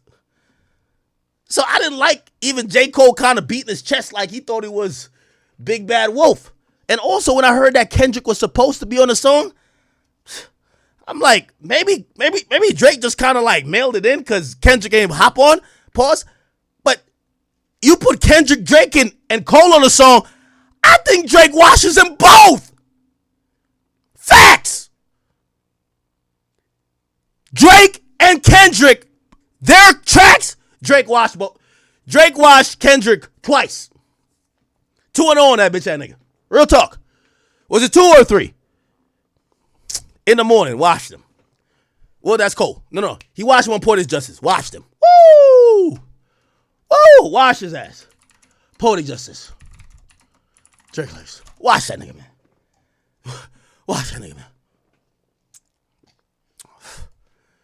You see, Kendrick, and this is the point I was trying to make about this song. You see this song right here? I'll tell you where, if I see a weakness in my rap or yours, I'm going to call it out straight up. Just listen to me. Kendrick's weakness is that he could never have a stimulus package because unless it's about calling out names or being super lyrical, he can't make a moment. The problem and the reality is, if you put Drake on this song, I'm going to tell you what it would be. So I give Kendrick credit for this song, but it's cool. It's good for Kendrick, but it's cool. If you put Drake on this song, right? If you put Drake on this song, I'm going to tell you exactly. You want me to tell you exactly what it's going to be? If Drake was on the song, it would be raps. It's slightly lyrical, but dumbed down enough, better than Aubrey. Facts! Your favorite rapper just can't. Let's keep it a bean. See, Kendrick, that's what I'm saying. I'm applauding Kendrick because he's good at lyrical miracle. He's a nigga that dribble all day and shoot 30%. Real talk.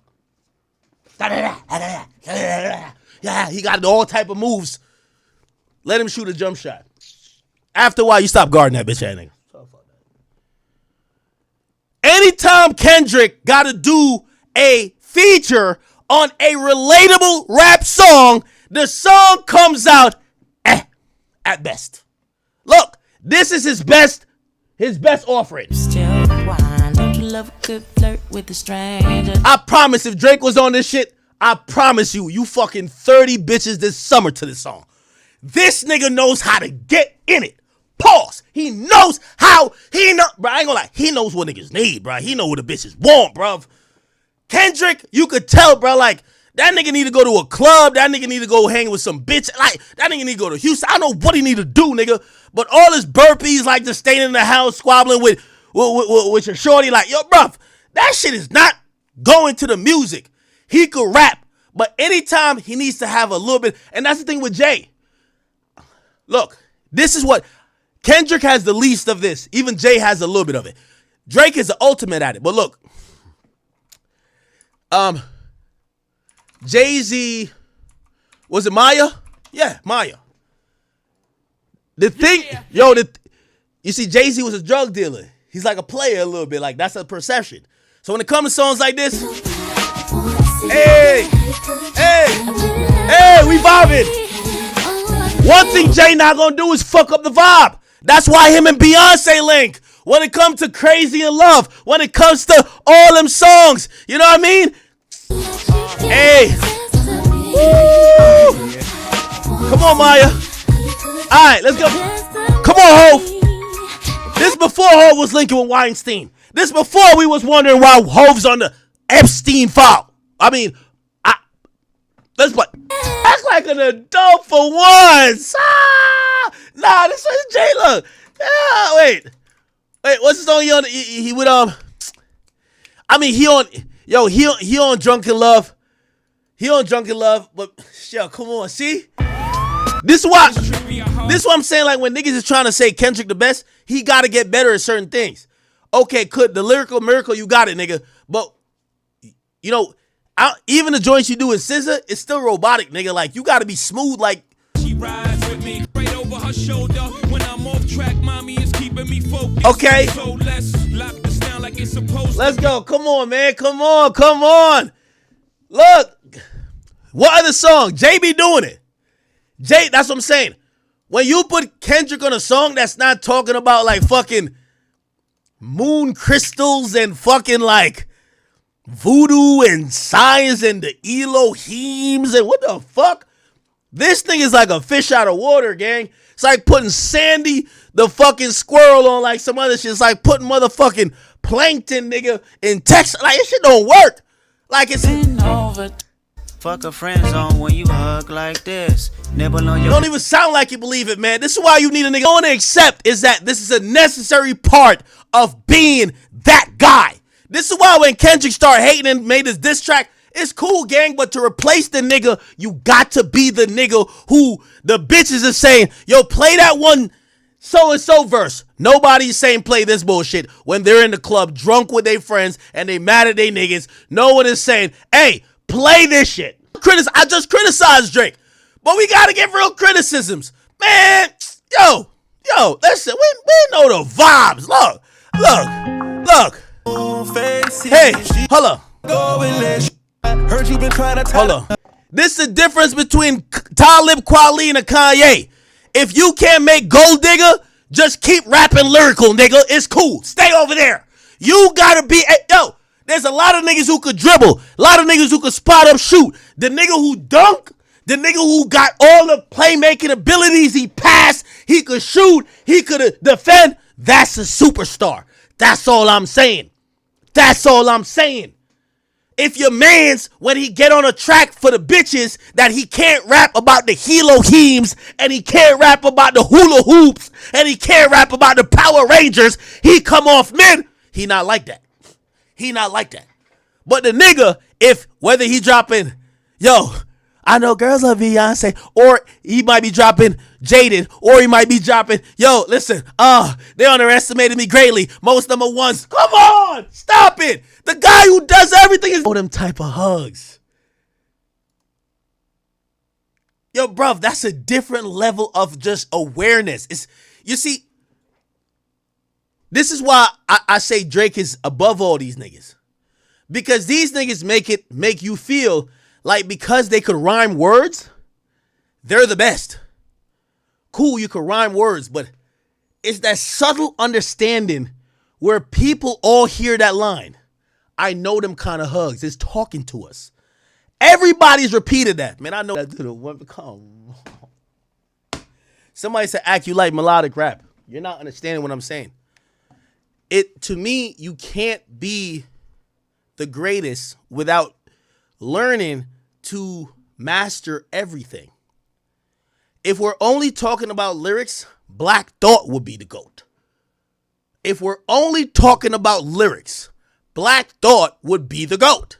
But that's not what rap is. Rap is, could you make a hit? Okay, that give you some points. Could you make hooks? Or are you just put like this, I love The Game. Jason Taylor was my favorite rapper before the Drake. One thing that he lacked, he could rap like a motherfucker. He excelled in beef. He couldn't make hooks. He couldn't make hooks.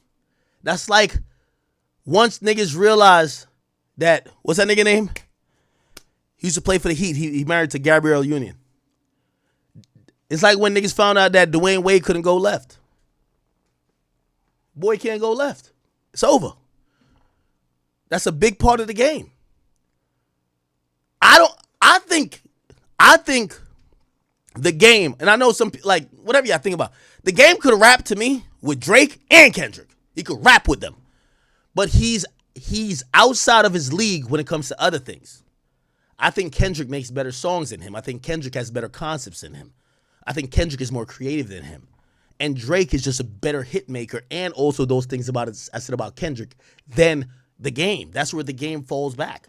But if it's verse for verse, if it's one verse each, if it's a song, we already got the hook. There's one verse from Kendrick, one verse from Drake, one verse from The Game is going to keep up. He might even have the best verse, honestly. Depending on time of the day, what he's talking about, what the song's about, might have the best verse.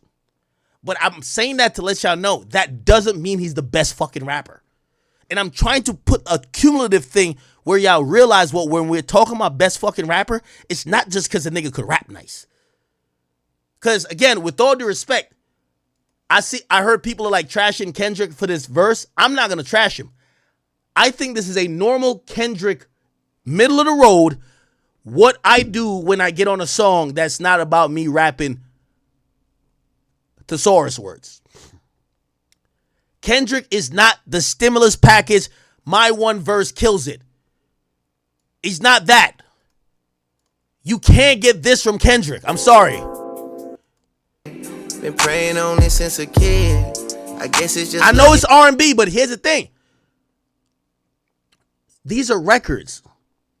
And whether you're kind of like half singing or full singing, you have to think about the record.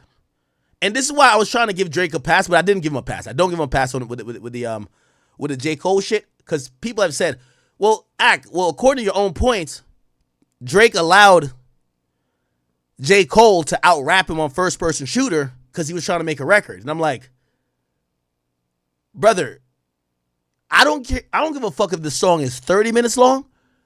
The way how that nigga J. Cole got off, you better get off on that nigga back. I don't give a fuck.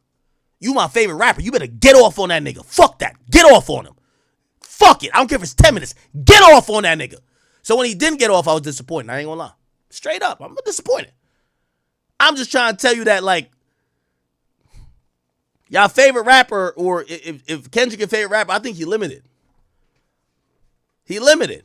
He's just a fast rhymer, but you can't name nothing where it's like relatable shit where he dropped like a classic verse. I'll give you somebody who I personally believe is even better than him when it comes to that. I think Ludacris. I know it's gonna sound crazy. Ludacris on features for relatable shit is better than Kendrick. Kendrick is just, he's excelled at super lyricism. He's not good on relatable shit. Not good.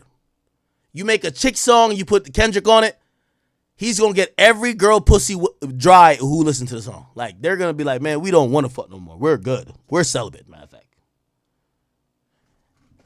Make sure you watch a party now. I'm like, what the fuck is this nigga talking about, bruv? The way. So I bought you in clay cold. This is me talking, it's not DNA. Ho. Ready to pop out, but we gotta lay low. I ain't gonna lie, man. What other features Drake got like that? Drake always bodies these type of features. Oh, no. Okay. I'll give you another example. Because before people are like, oh, that's R&B. I bet.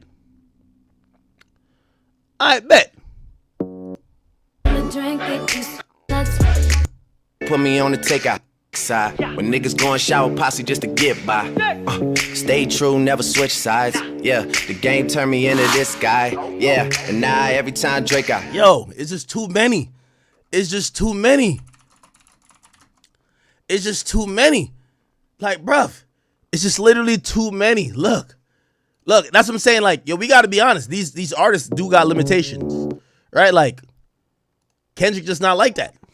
I'm not a real nigga. Or y'all could let me know if I'm tripping. Like, this seems like a quasi. It's a melodic song, right? This ain't rap, right? They hating.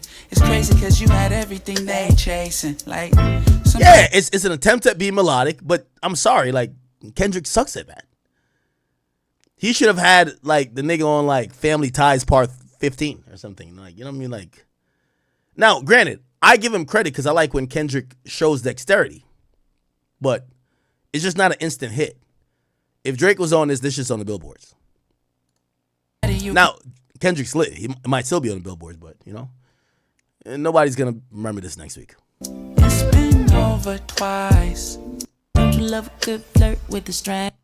Hug like this. Nibble on your ear, touch your butt like this. We are just like this. Yeah, we don't want to hear that. We want to hear some shit like this, man. Sorry, y'all.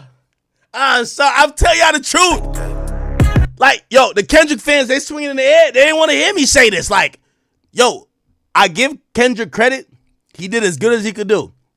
But we got to be honest. This is his weakness. He excels with bars.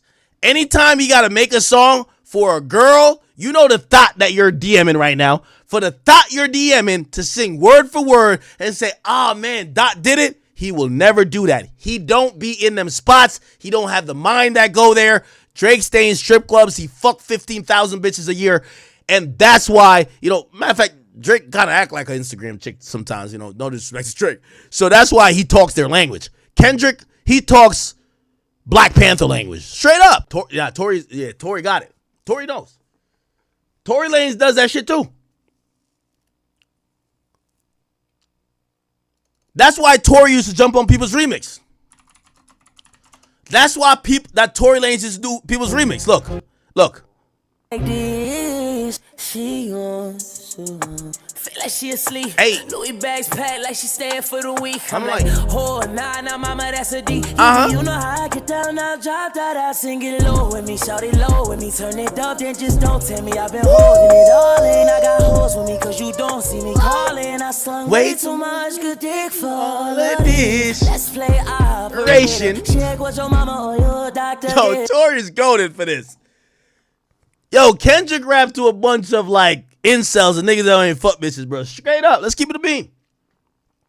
Let's keep it a bean, man. Don't tell me I'm mad now that I'm keeping it 100. I'm telling the truth. All right, man. Let's play operator. All right, who else does that? Ludacris used to do it. Luda used to do it. Oh, I ain't even gonna lie to you. Fab used to do it. Fabulous and Lil Mo. Yeah, Fabulous used to do that too. I know these days he's like the ad-lib nigga on the Teener Citizen podcast, but I promise you, Fab was the guy. Look, that the ladies can fuck with him. Kendrick need to cheat on his bitch or something, bro. Like he be rapping like I'm like, yo, who is this for? Bro, just get back to your lane. Just rap fast. Look, he better be a kin of you now, and I ain't jealous. It's the principle now. I'm so into you. Nah, Fab was the guy when it came to this shit. Fab? Like what you done to me, can't really explain it. I am so in. Yo, even Ross know how to do this shit. Come on, man. Look. Oh, I mean Drake on this too, but listen. Hold on, let's get to Ross. You gotta learn to do. Bro, he rapping like, nigga rapping nasally. Like, yo, bro, like, this is how you drop the pussy, bro. Yo, if any DJ puts this on the club this weekend, send me the video. Don't you love a good flirt with a stranger? Don't you love letting out a cry? Bro, the party they play this song at this weekend, nobody got cologne on, nobody got no deodorant on, nigga. You got people in there with just nappy afros. Like, yo, people look, hell nah, nigga. If they play this at a club you at this weekend, walk out. Ain't coming home on a Friday night. Fuck a friend zone when you hug like this. Nibble on Yo, Kendrick, step it up, gang. Ross knew how to handle it. And Ross a fat nigga. He knew how to do it, though. Yo, come on, man. Come on, man. What?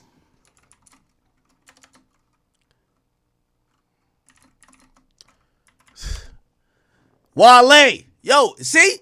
Come. Yo.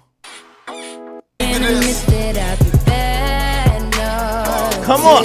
Yo, I know y'all like when Kendrick get criticized, but he don't. When you put him on a track that's not him rapping about spiritual miracles, fake crystals, and the Elohims, and him rapping about something out of space, talking about he living on circadian rhythms, he sound like a fish out of water. At least Wale carried. Well, not really carried, because like he got some player to his shit. Like, yo, real talk, like, this is gonna sound crazy, but I've been telling you, like, one of the reasons I fuck with Drake, I think while Drake don't got a wife or whatever, I think Drake be dating bitches just to make music for us. And I love when my artists say fuck his personal life and sacrifices for me, because I'm gonna support him even 10 times more. Kendrick got to cheat on his bitch or something, straight up. That's what I want. Cheat on your girl, nigga. Like, and really rap about it. Like, not just cheat on her. Like, if you don't cheat on her, rap about it. You know what I mean? Give us a real experience. Like, I ain't gonna lie to you. My last album I fuck with from Jay-Z was American Gangster. And then that nigga cheat on Beyonce and drop 4 for 4. Fire. Like, come on, man. I don't like when niggas just rapping a rap.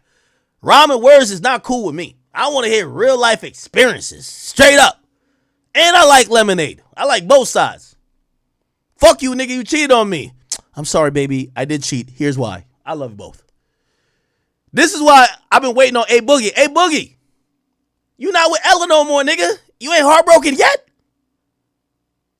Yo, A Boogie, like, respectfully, Rod Wave is the only nigga that, I don't want to call his girl's thoughts or whatever, but you know, he always got drama. You know why Rod Wave got the hottest like songs that people relate to? He's going through drama. Like, I truly believe you can make drama. Now, and my last thing about this little spiel, Uzi. I think when you're done tapping into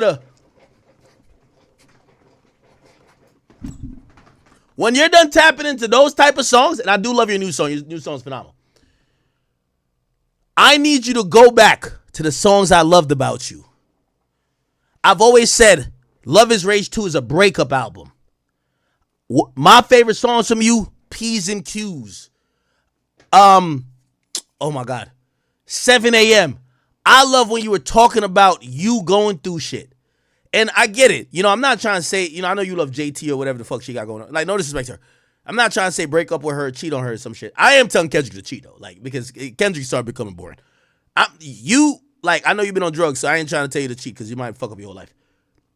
What I'm trying to tell you is that the majority of songs fans love you for, Uzi, is when you were going through life with us. And I know people used to call it mumble rap or whatever. But like even a song like P's and Q's, I took what yours. You're stunting on taking a nigga's bitch, but like that was real to you. That's what your fans really want from you. I think sometimes y'all artists get a little bit too lit, and then y'all, obviously I'm not trying to say fuck up your personal life, but why people loved you is because you gave us that. You gave us that. Like, you gave us what was actually happening in your life. When you think about Juice WRLD and his music, that always correlated. When you think about X, even early Trippy, and I know people might be like, yo, why are you mentioning these guys? They, in their own way, mumble rap or not, they gave us what was true to them. And anytime I've ever seen an artist get to the point where they're rapping just to make music, it never works. I've seen artists that's happy in love. That's why I think the City Girls don't work. Y'all happy in love, but y'all making whole music. That's not your life no more. This is why I personally believe that Sexy Red rules all. Because Sexy Red really on some whole shit still. No disrespect to her. All y'all like, yo, you a Diddy's concubine and you following behind Uzi. Y'all can't make whole music no more. That's not y'all life. It's like when niggas start making gangster music. With all due respect to Meek, like we could tell when that nigga like him going like, hey, I'm going back to the block. That was like a planned thing. Versus like a nigga like Lil Jeff, a nigga like Julio Fulio, a nigga like motherfucking King Von. You could tell them niggas had beef and they were still dealing with it. The real is always gonna happen. I never like try to bring personal conversations online.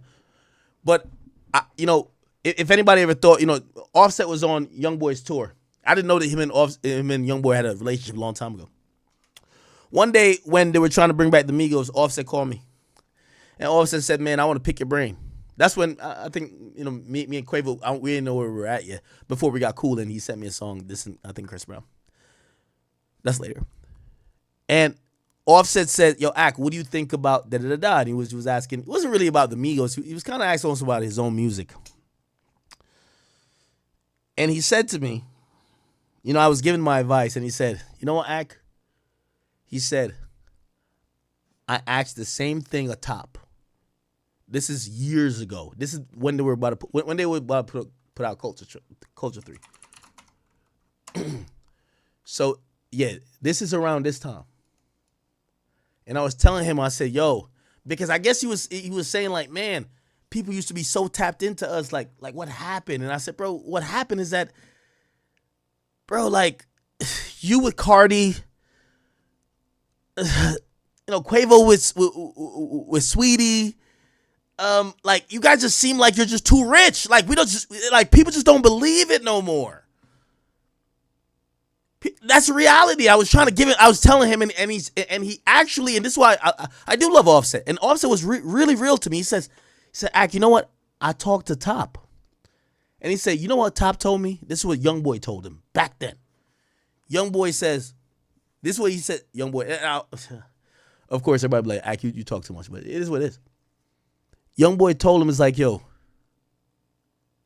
because that was YoungBoy's motto. He says, yo, I'm going to show these bitches my real life. I don't give a fuck what it is.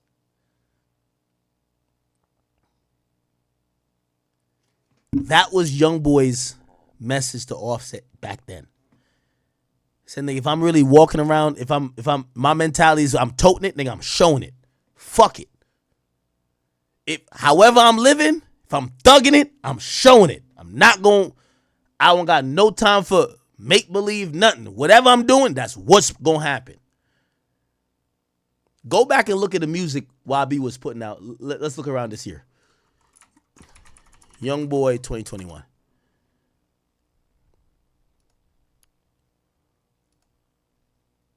Obviously, this was right before he got arrested. I don't gotta, do that with y'all, but like, that was his philosophy. Like, yo, bro, I'ma just, dog, I'm all the way in it. That was his message to Offset. I'm all the way in it.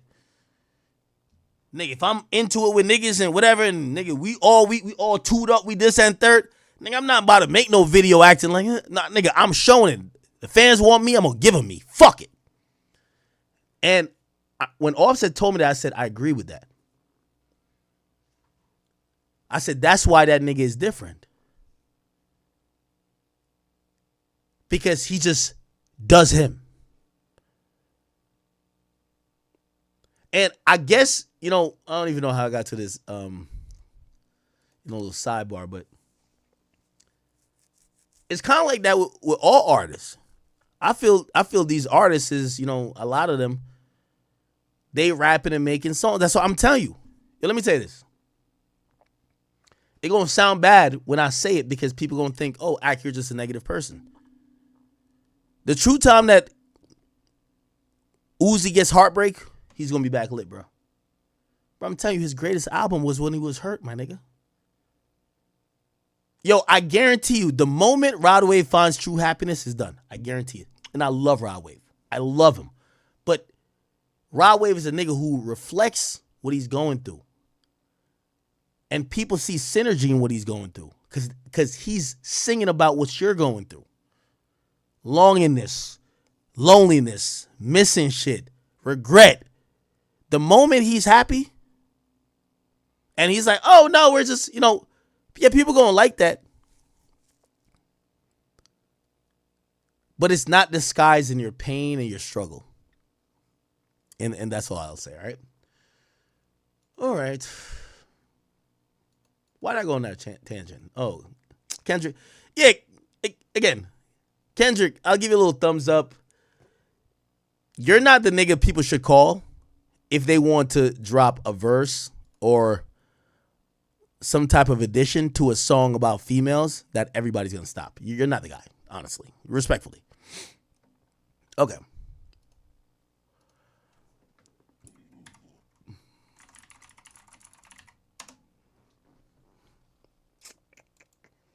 Oh, shit. By the way, thank you guys. You guys are, shout out to my guy, who's this? Can you give me a name? My man, I'm going to shorten your name. Shout out to my man, Ant. He's coming to the show. Thank you for the purchase. And there's a few other ones. I'll get to it. But thanks to Ant, I just seen the notification that you bought a ticket to our Miami show. Okay, if you guys don't know, real quick, we are having a show in Miami. This will be a variety show. I have a lot of tricks up my sleeve, but, I want to lead with giving the opportunity for real chat niggas to get involved. What's guaranteed is going to be me. I'm going to be doing some comedy. I'm going to be doing some hosting and, doing somewhat of a live rendition of what we do. But I have a lot of tricks up the sleeve that we're going to announce shortly. And hopefully we could bring this to other cities, okay? We have 3 shows lined up. We have 4 shows lined up this year. I won't tell you where. We have 4 shows lined up this year. This is the first one. So we're going to Miami in March. And we have 3 other shows nowhere near Miami. So if you're around the Miami, Atlanta, I don't know, where else is there? You should probably go to that. But the next show is going to be, I feel like I can tell y'all, right? We're doing Miami, New York, Toronto, and the last city's up for grabs. I haven't decided yet. I'm thinking Houston, but it might be LA. So we're doing Miami, New York,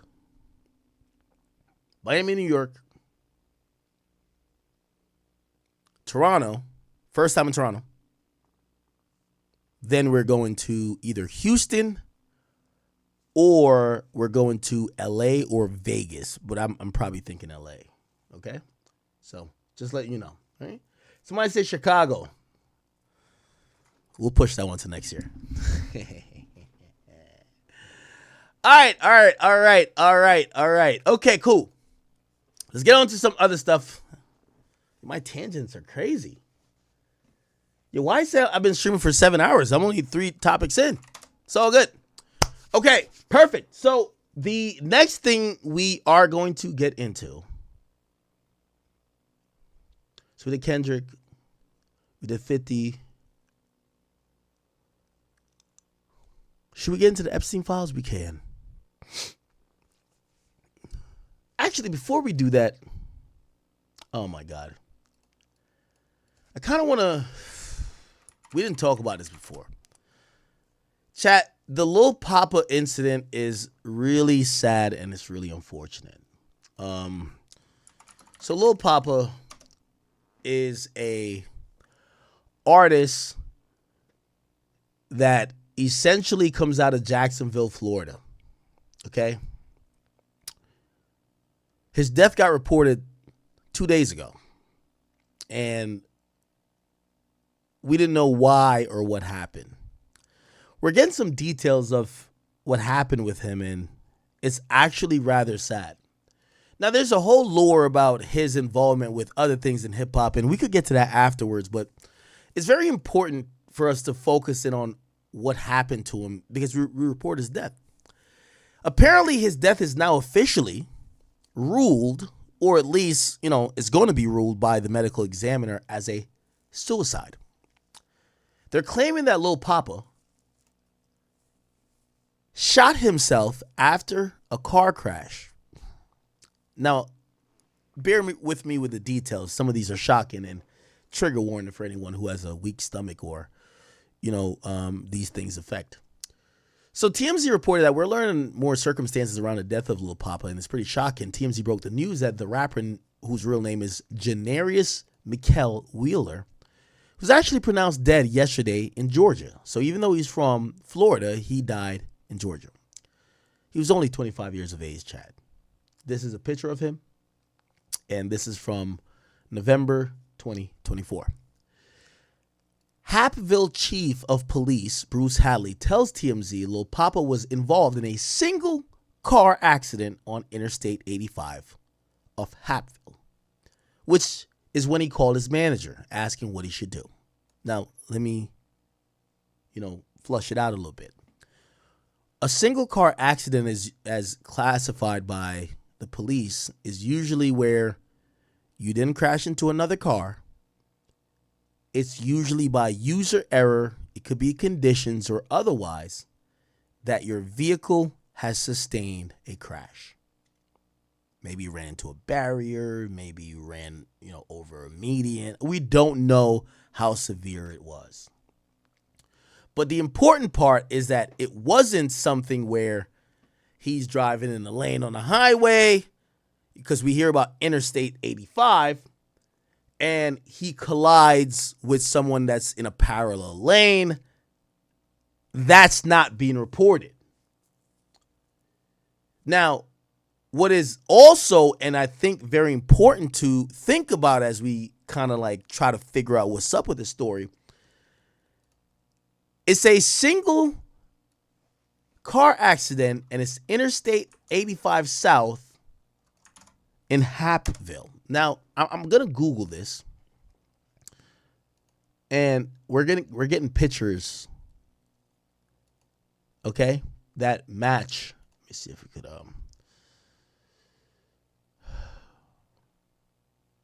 okay. Oh wow. Oh, there's a video? Oh no, please. Oh my God. Okay. We don't want to see the full video. Okay, no. Okay, there's not. I thought there was a video of like the car wreckage. But just to kind of give you a perspective, this is an interstate. And Interstate 85 in Georgia looks like this. Multiple lanes. So when the cops say there's a single car crash, it means he didn't hit another car. And just looking here, this is Interstate 85 in Georgia. We don't know if it's in Hapville. 1 lane, 2 lane, 3 lanes, 4 lanes. And just by we see 3 cars here, maybe 5 and 6. So it's possibly a 6-lane highway on each side. If there's a single car crash, it would either lead me to believe they hit the median. They hit the median, right? They hit the median. Or they hit the barrier here. Why is that important? Because in evaluating the story, we've all lived life. We've all driven cars. If you've ever crashed your car or maybe come close, hopefully not, and hopefully you didn't crash your car, you kind of realize, like, there's a few things that could matter. Again, don't drive drunk, but have you ever had a night be like, damn, how did I make it home? Like, man, I could have crashed, right? It's a possibility if I'm thinking there was nothing else on the road. It's not like he swerved to avoid a deer. It's not like another car hit him. Nothing. It's just crashed his car. There's a few things to think about. Well, was he drunk? And if you've ever driven at a certain time, was he sleepy? Was he off some type of substance? That's what is important to me. Apparently, he crashes a car, and he called his manager asking what he should do. The car was actually still drivable, which means it wasn't that, it wasn't total, which tells me if we're looking at this highway, he probably banged up the car, maybe fell asleep, or I don't know, like he bangs up the side of the car, but it's still drivable. Anything that was head-on collision, it would not be drivable, we imagine. Again, we're using some common sense thinking here. Okay. So he calls his manager. He said, what should I do? The manager tells him, hey, we're going to meet up at this nearby parking lot at the Hilton Hotel. Now, just for research purposes, Hilton Hotel in Hapville, GA. We're going to Google it. And when we Google it, I want to use the maps version of this. Okay. Oh, we just had the pin. Sorry. Let's see. Okay, let's see if we can find the pin again.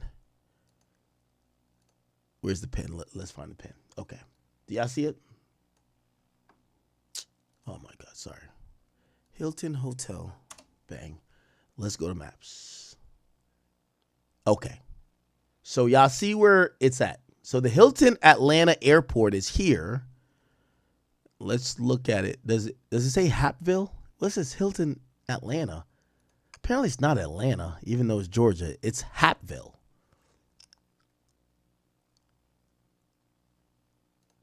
Unless maybe it's the same thing. Let me see if I can find another location. Hilton Hotel, Hapville. Yeah. It's only bringing up the Hilton Atlanta Hotel. What's Hapville, GA? What is that? It's in Fulton County, so it is close to Atlanta. Is Hapville considered Atlanta? It's located adjacent to Atlanta. Interesting. Okay. So it's basically right next to Atlanta. So let me see if I could find a map of it. And we could figure out what's what. So this is Hapville. This is Hapville. And basically, the Hilton we were talking about is right here. So this is the hotel. So Hapville is here. Where's Route 85? 85 is here. So he probably crashed. Could you guys see my mouse? Probably can't, right? So he probably crashed around here. This is Hapville. This is Atlanta, by the way. So I guess it's right next to Atlanta. He crashes around here, right? It's technically considered Hapville at that point. Was he coming from the airport? We don't know.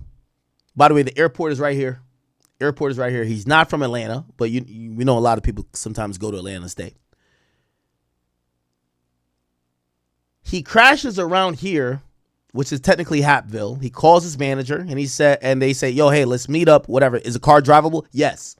Let's go to the Hilton, which is right next to the airport. So it's this airport here. So we are in the right place.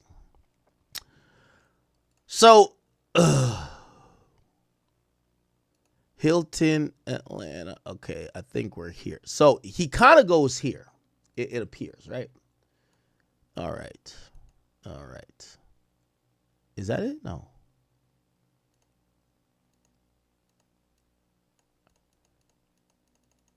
Okay. No, that's not it. Anyway. The point is, it's somewhere here, right? Okay. Let's keep it going. They're saying that the manager met up with Lil Papa and he stayed inside the car. So now we find out his manager is a woman. It says she spoke to his manager through the roll down window. We're told it's unclear what they discussed, but at some point the rapper pulled a handgun, put it to his head and pulled the trigger, shooting himself dead. An off-duty cop working at the hotel called 911. He was rushed to Grady Hospital. He was pronounced dead. There's no suicide note left. Wow.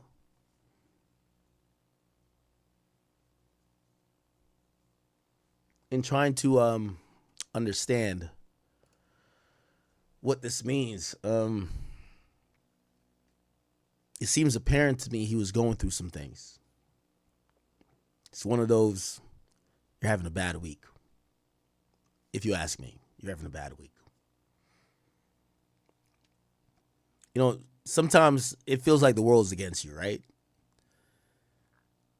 You catch one L after another L after another L, and you're just like, you're fucking cursed. Like, we've all been there. Like, you know, not necessarily at the point where maybe he was at, but I have to imagine if he wasn't drunk or high, or even if he was, there's other mitigating circumstances that probably was just like, yo, bro, I'm cooked, bro. Like, there's nothing going my way. Like, I'm fucking driving. Who knows? Maybe he swerves to avoid a pothole, or maybe he falls in. Who knows? Crashes his car. Some other shit had to happen. He's frustrated.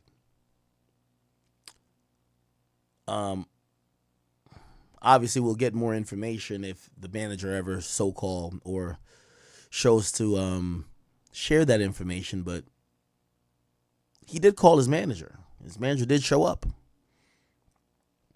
which tell me that they probably had some business in Atlanta if his manager was in Atlanta. His manager comes to the car. He won't get out the car. He puts the window down, and they have a conversation. If you ask me, his mind must have been made up at that point. Shit is just fucked up. I'm not an advocate of anyone committing suicide, but I'm not going to sit here and speak ill of him, call him names, or infer or insinuate that he's weak. We don't know what he was going through. But it does tell me that I feel like he was going through something, right? He shot himself in the head.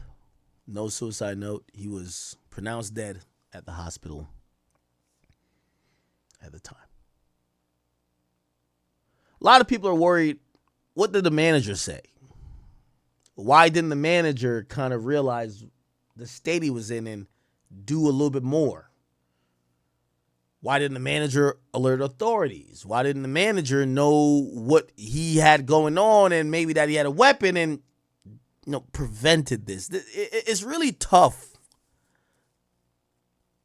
to really understand, but also these questions are, I don't know if they could be answered. It's also very burdensome that when someone dies or they take their life or they make a mistake, say they go to jail, we put the burden on the person who didn't die or didn't go to jail to explain it for everybody else trying to wrap their minds around it. That's unfair. And I can't imagine what the manager is going through. The manager of an artist these days, you're a therapist, you're an assistant, you're a money getter, you're a custodian, you're a parent, you're a therapist. I know, I see artists. You have to imagine not giving any artist any type of excuse for ever doing things like this. But a lot of these artists, man,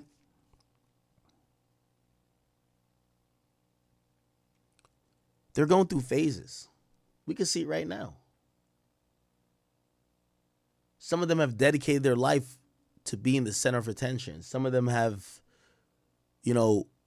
been believing that money comes this easy or their career is whatever. Or when they walk outside, they get this amount of attention. And when it all goes or things change, sometimes that coping is very different. Some of them get violent. Some of them turn to drugs. Some of them get depressed. If you can't empathize and you're saying, well, we don't give. Remember, Fetty Wap, who sat there and told me he made he had 22 million liquid in his bank account. At some point over the years said, I got to do this play to make to sell some drugs and make some cash. Was it out of true desperation that he had nothing, or was it out of a lifestyle or a particular, I'm getting it fast that he was trying to adhere to? We don't know. And this is why it's pretty difficult. It's really difficult for me to really analyze this. I realize it's very complicated. CMG did put out a statement. They said, we are stunned and devastated by the loss of our fellow or beloved family member, Janarius Lil Popper Wheeler. He was much more than just a talented artist. He was an ambitious young man with depth beyond his years and endless potential. Our love for him knew no bounds. He was one of the rare artists who thought he poured his pain, growth, and truth into his art. His passion, his authenticity connected and inspired fans from all walks of life.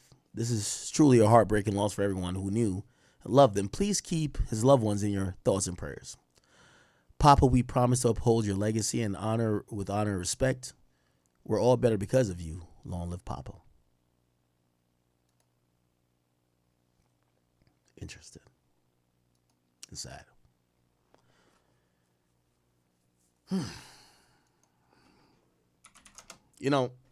Oftentimes we're sitting back thinking about, how did we get here, right?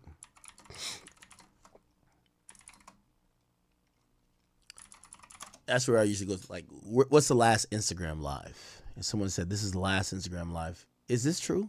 I'm not too sure if that's true. Let me see if I'm rocking with almost pull down window. Okay. At his mental health. It just so happens that here we go. The story of who he is. Now jumping over to Reddit, there would be a throwback photo of Lil Papa and none other than Julio Fulio. And this clearly hasn't been updated yet because he doesn't have a dove next to him. But the information from this right here, if you don't know what this means, Fulio was a part of 6 Block, a gang in Jacksonville based around 6 Block, right? Those apartments that he was from. Lil Papa was from 1200. It just so happens that when Fulio was killed, the detectives put it together. The 2 gangs responsible for that killing was ATK and 1200. Now, there was a situation years ago where Foolio and Lil Papa got in a fight in the mall in 2018. And I mean, Foolio would break it down during a Say Cheese interview. Shout out to my boy Trap Lil Ross. He also showed.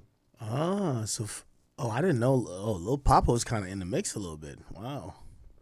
This on his channel. You know, it's so interesting when you see people who are like, you know, I don't know if he was a gangster. I don't know too much about him, I'll be honest. I don't know if he was like, oh yeah, I'm tough, this and third. Man, I think the realest thing you should know about like people who, like even King Von, like he looked pretty emotionless. Like he looked like, you know, as Charleston White says, one of Satan's greatest soldiers. But you got to imagine the amount of pain and hurt he had, right? Like, you know, people he grew up with, spent infinite and just timeless moments with, would die. And he just had to accept it. So, man, the reality is that a lot of these guys have a lot of trauma. You know, I think a lot of them end up admitting that that's why they, later on, when they have the resources, they do get hooked on the drugs, trying to drown it out. I mean, Fredo Santana notoriously definitely said that was him. Another shocking thing you mentioned in the record was Lil Papa, another Jacksonville artist who releases quality music. Yeah, he seems to stay to himself. He's not all over the blogs and doing all this. And you mentioned him. What's the history with you and him? How does that correlate? Shit, we got songs too. We got songs out on YouTube and shit. But shit, we just got in the we fought. I beat his ass type shit. I had beat his ass and shit in the mall and shit. Me and my little cousin Coach had beat his ass in the mall and shit. That just was that. That shit on, you know what I'm saying? That just was that. How do you go from making songs with somebody to fighting? Like, what is that energy? How does that energy even come about? Like, what happened? This what it be, Sean. When I make a song, I say people's name right. I'm direct with it. Y'all don't hear the 1,000 sneak disses a nigga say to me, antagonize me and shit. You get what I'm saying? So when I see you, I'ma address it type shit. Y'all probably ain't hear the million sneak disses because y'all don't know what's going on in Jacksonville, but we heard the shit. So when we see you, what it be about, you know what I'm saying? Nah, nigga on your ass. Nah, nigga beating your ass. Nah, that's what it is. You know what I'm saying? Now, Reddit would do what Reddit does and post some of the lyrics Foolio made after the situation, saying, Papa, you a bitch, we beat your ass, made you a victim, caught a rapper at the mall, beat him real quick. But like I said, things would take a very dark turn the more you look into this.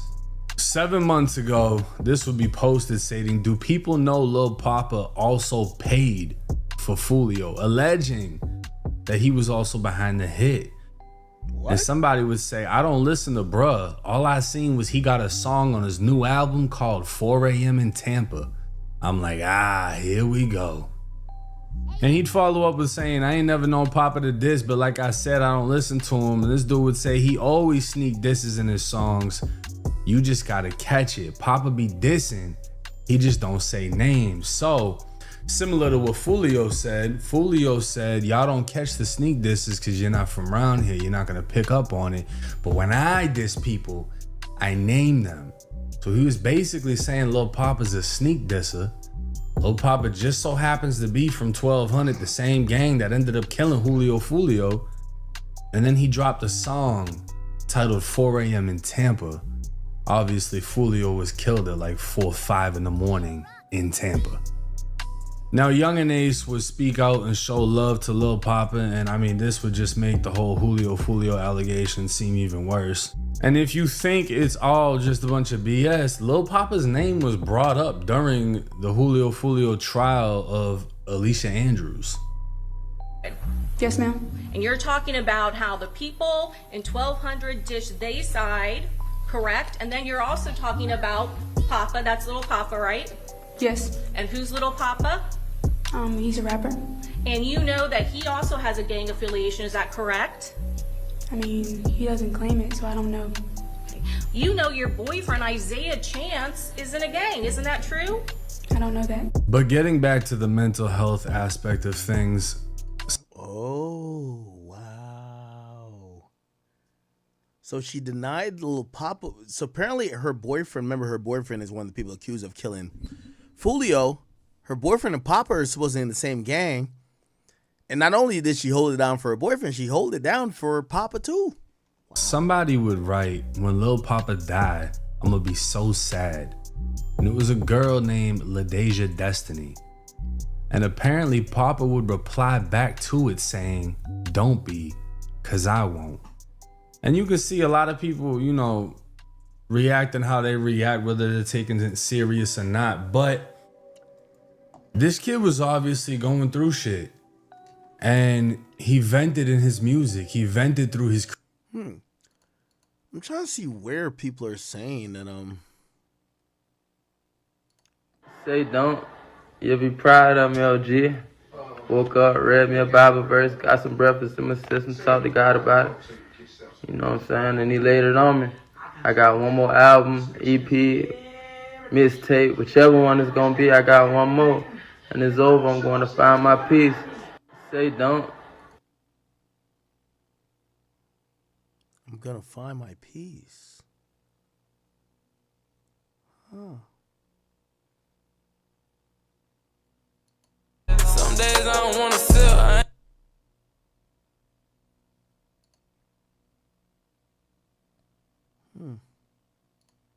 Say don't.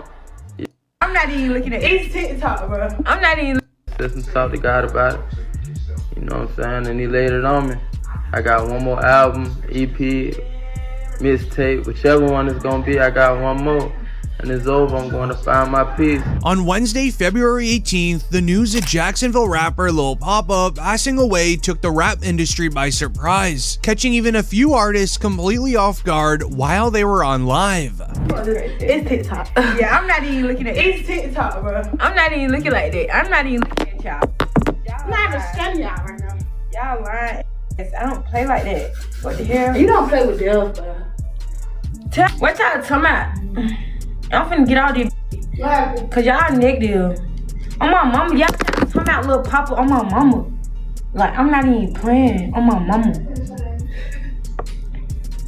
They being negative. Oh my God, no. No, serious. No, oh my God. Oh my God.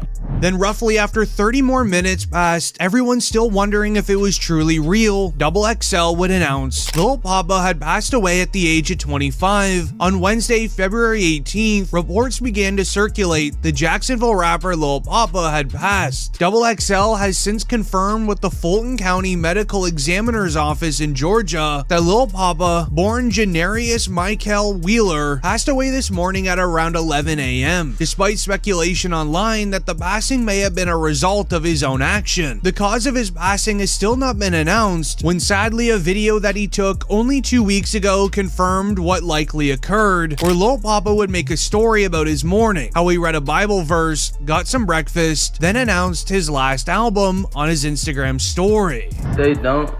You'll be proud of me, OG.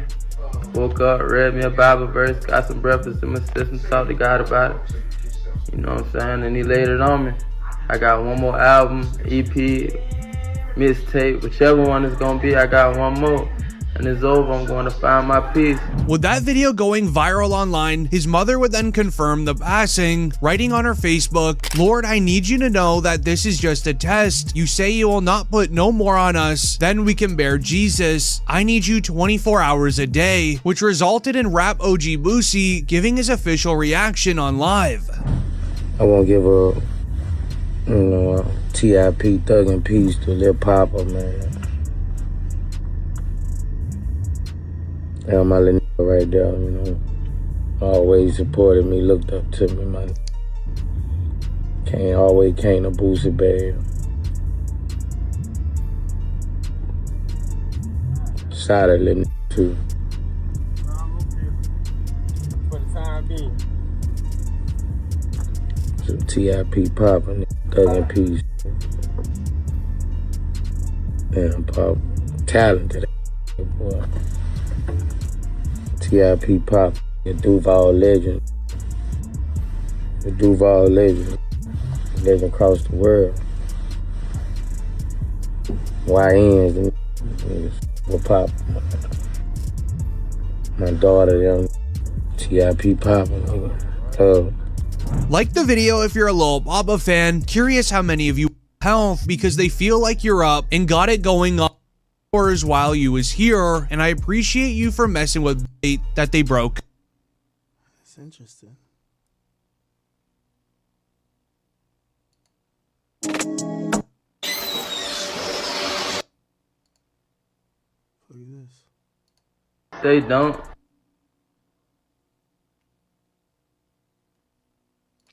It seems like in the industry, they always try to have a parallel with the streets and the rap.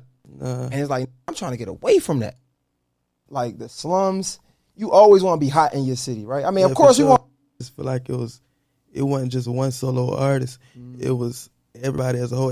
Every artist that was, you know what I'm saying, catching the buzz around the time, they was just putting it on, like putting on. They was just creating a wave to where people ain't had no choice but to look at Jacksonville, you feel me, and everything that was coming out of Jacksonville. I was gonna ask that because, like, I think it's a Florida thing too. Because when you said that people been rocking with you since you was like 14, I think it was like when Lil Tyler broke. You know what I'm saying? And like the whole community around him, there was like just gravitating from him. So I feel like that might just be low-key like a Kodak too, like a Florida you thing. Feel me? Like you know what I'm saying? Kodak for sure. You know what I'm saying? Like once he caught his wave, he brought light on Florida.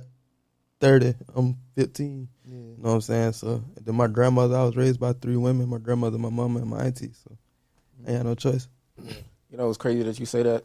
So I'm a Gotti stan. Like that's my favorite artist. So Stan is crazy. First of all, that's my guy, bro. But anyway, you need another word. But Stan and man shouldn't even be in the same fucking sentence. A Gotti Stan? That's crazy. That right? shit crazy. Hey man. But anyway, hey yo, but I'm a Gotti Stan.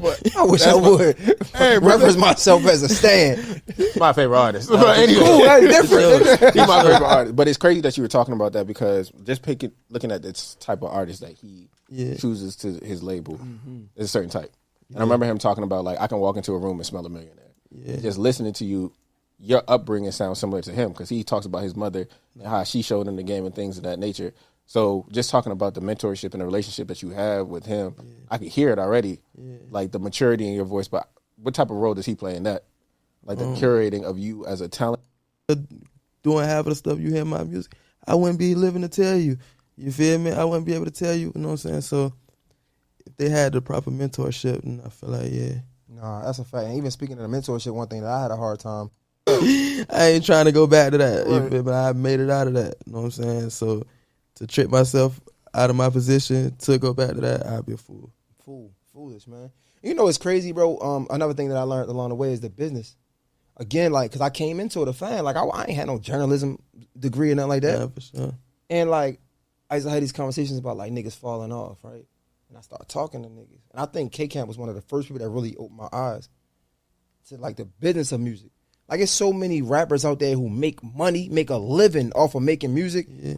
And you probably don't even hear that music on the radio. Sure. And you talk about a nigga fell off. Like, nigga, fuck you mean falling off? I'll take care of my family. You talk about falling off. Yeah.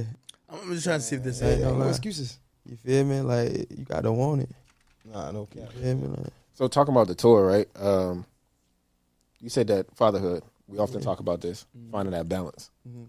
How did you balance fatherhood while having to be away, going around, and things of that nature? It's really just up to you and, you know what I'm saying, the mother of your child. Right. You feel me? Like, communication is everything. You know what I'm saying? And we had a conversation, you know what I'm saying? We had a lot of conversations about parenting and everything. I might just, it don't even have to be nothing going on. I'm like, yo, I'm good. You feel me? Where I'm lacking at, let me know. You feel me? That's hard. And one thing she told me before, I was saying, your communication, you have to work on your communication.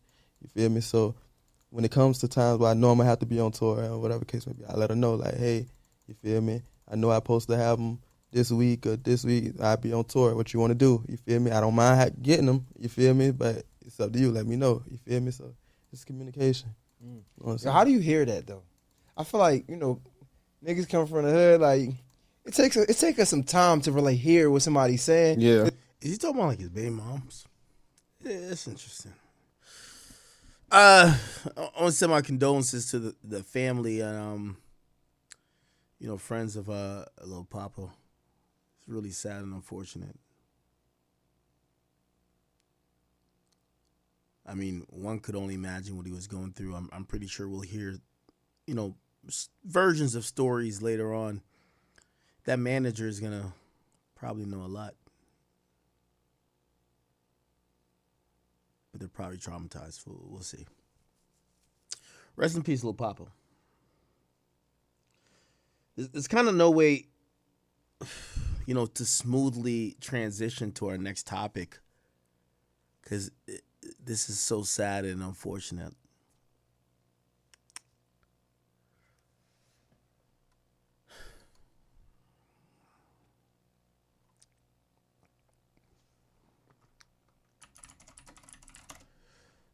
The news just came down that at least one person mentioned within the Epstein files have been arrested.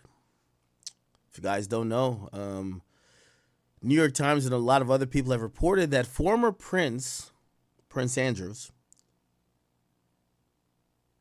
has been arrested, and according to reports, his arrest is due to some of his association to the allegations that surface via the Epstein list. Now, this is a picture of him supposedly leaving the police station. He was arrested and then released. Okay?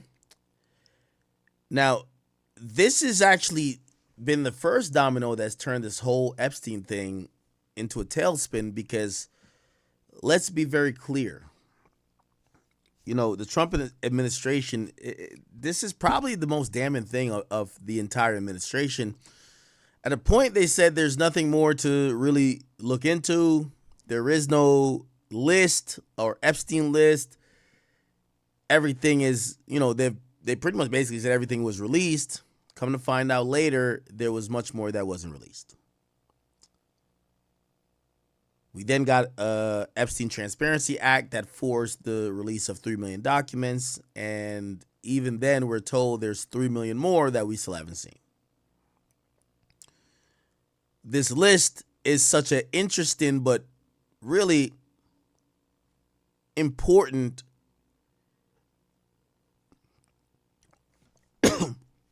moral fork in the road. Because let's be very clear.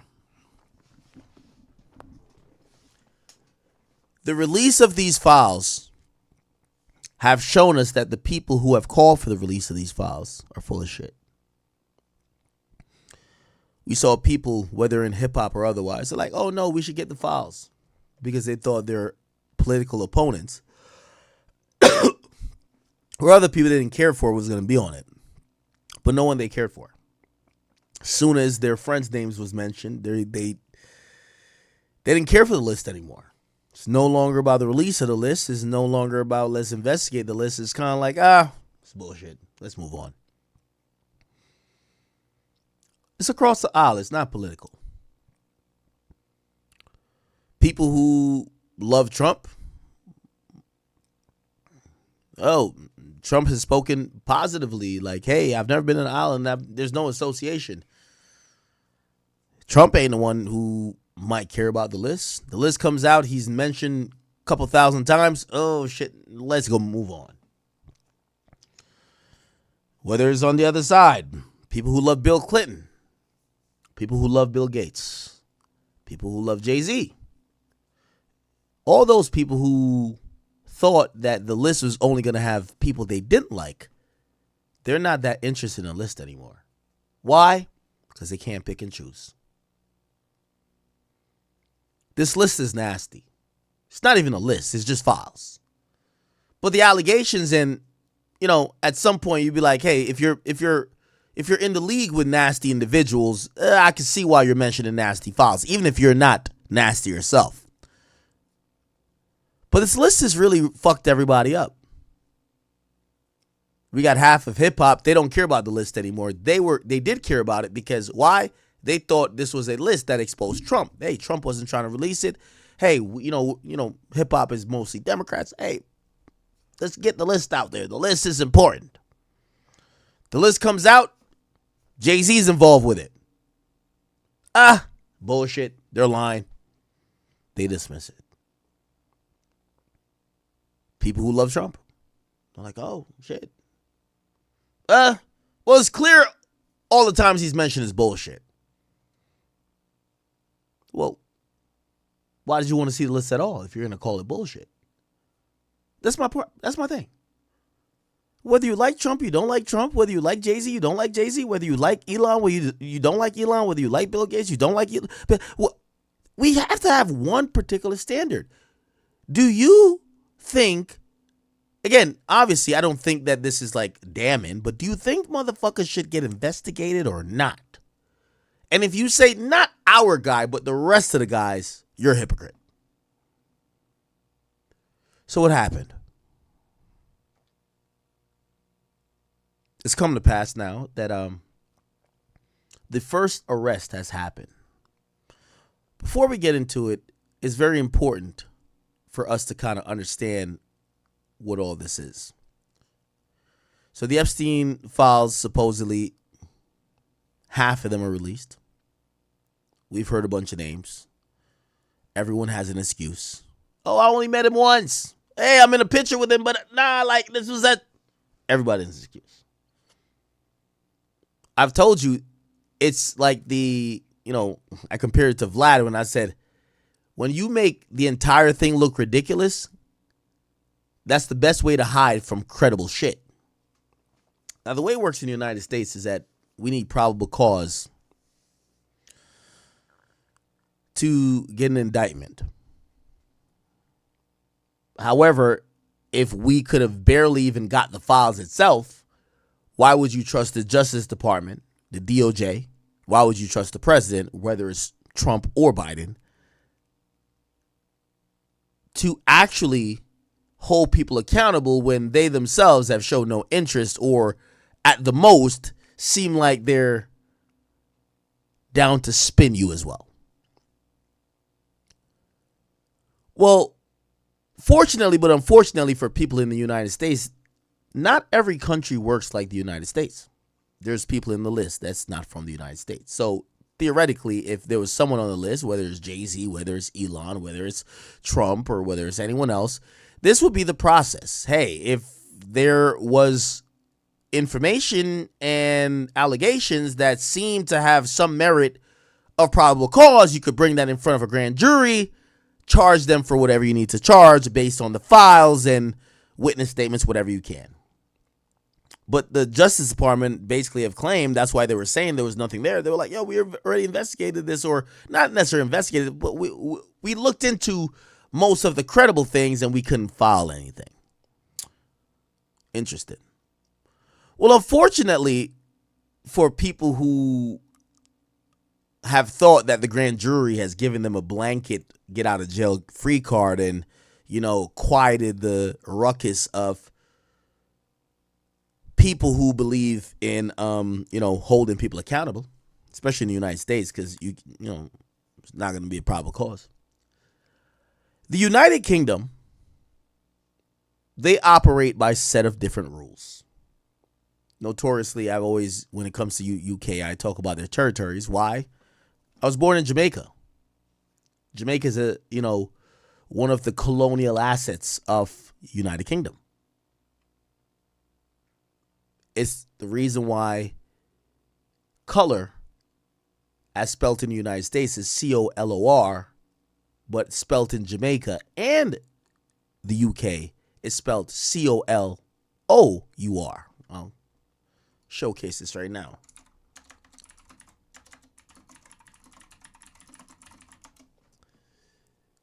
So they add a U. That's how in British English is spelt. How is color spelled in Jamaica? Is spelt the same way because they adhere to British colonial spelling. Why do I say that? While America deals with this democratic system that goes with law and order, and we have a certain type of justice system, the rest of the world does not deal with that. We've seen it with Andrew Tate. He got taken into custody, even though it wasn't full formal charges yet, and they were actually given time to investigate while he was locked up. In many countries outside the United States, that's why I tell people the United States is the best country, they could lock you up for just suspicion, then investigate afterwards. And such is the case here. So what happens is that the UK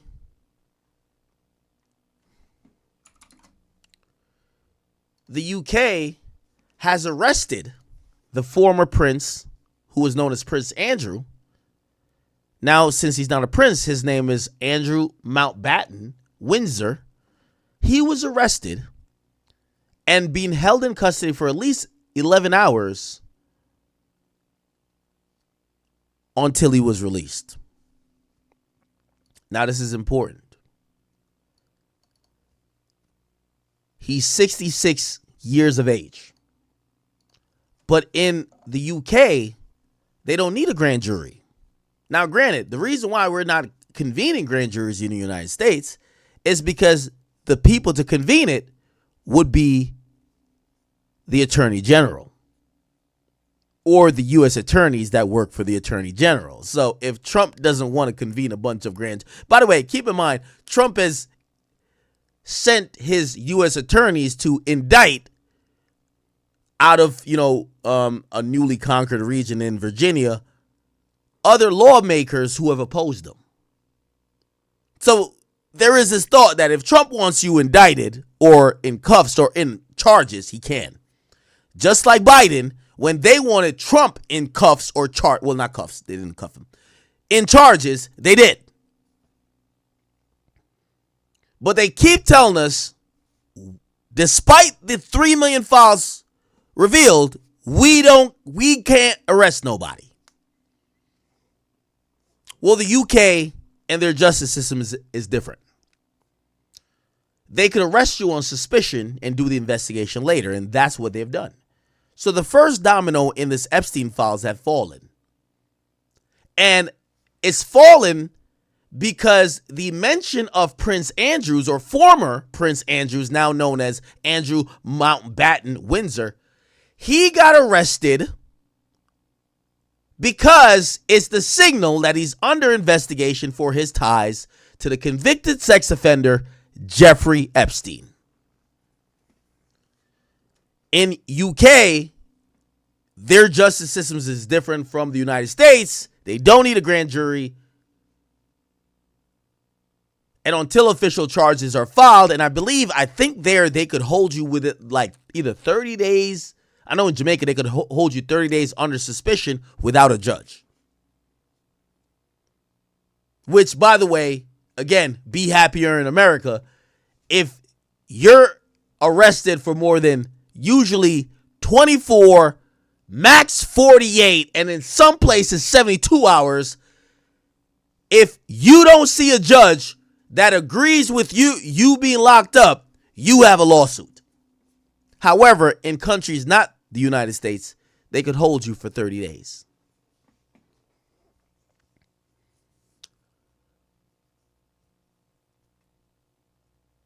So they arrested this guy, former Prince Andrews, and it's now abundantly clear to the media in the world that they are looking at his possible, and again, in these other countries, they could hold you on suspicion of whatever. So suspicion of violence, suspicion of sexual assault, suspicion, and they use misconduct in public office for Prince Andrews.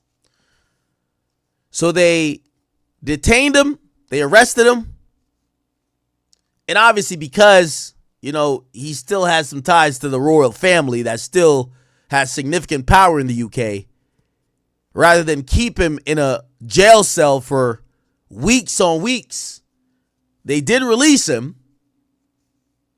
But this signals that the UK, not the US, are taking the release from our DOJ as the US seriously. They want to investigate it. They want to know, did any of their officials commit a crime?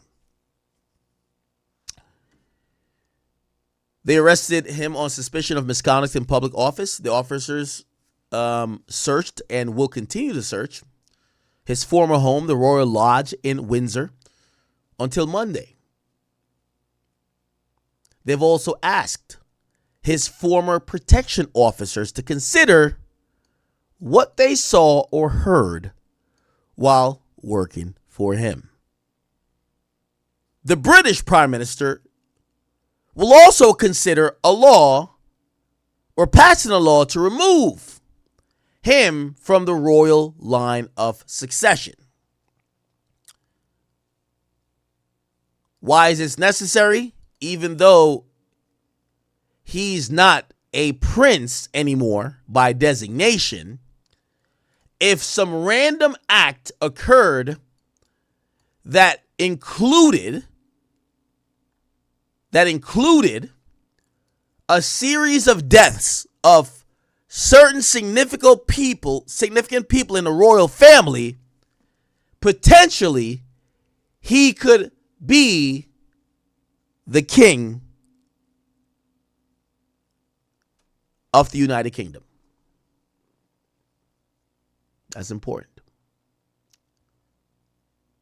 The proposal will depend on the outcome of the police investigation, but it represents a significant shift from the UK's government stance, which says it set up a decision for Australia on whether to match the moves, whether similar votes in federal and state parliaments.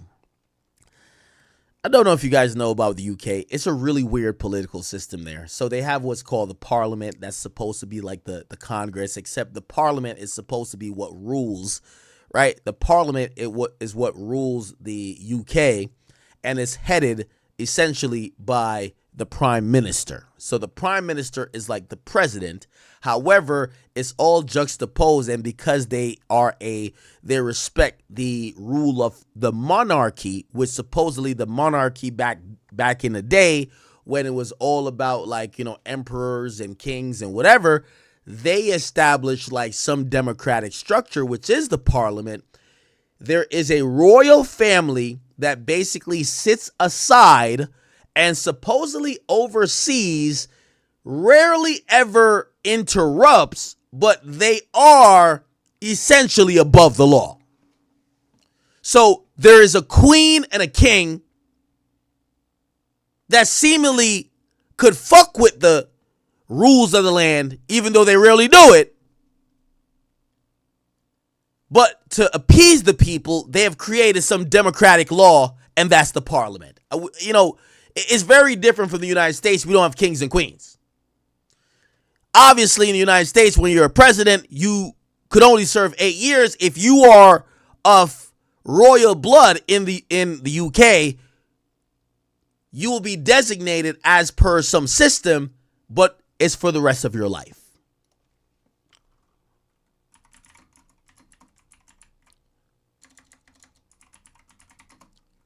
I want to help you explain this shit. Look. Today's side quest is sponsored by our dear the centerpiece in your tapestry of admirable thoughts is going to be the king or queen, roughly 10% of the time. Yet, while the United Kingdom remains a kingdom, even to this day, remember, it's United Kingdom. So London, you call Britain or whatever. The UK is the United Kingdom. Position of or England, whatever you want to call it. Monarch has become essentially ceremonial, with real power firmly in the grasp of Parliament. But when did this transition happen? So essentially, the king and the queen, or the king or the queen,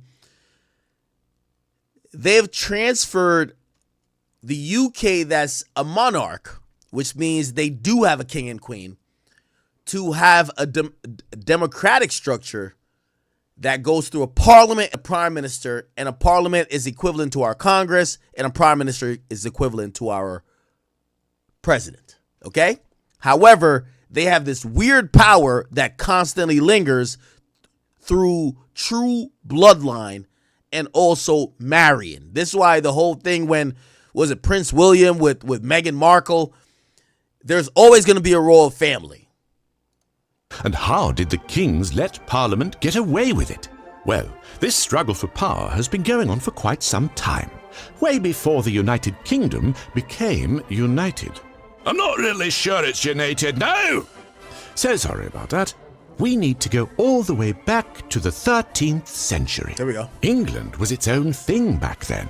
And like most medieval kingdoms at the time, it was in a constant power struggle between the king and his vassals. Unsurprisingly, this parliamentarian mess was started by King John, famous for, among other things, almost selling England out to Islam. Interesting. I'm going to speed this up a little bit, but, it's important that we learn these things as we, try to get into other things other than just hip-hop. His barons rebelled and got him to sign the Magna Carta in 1215. Oh, so that's the Magna Carta.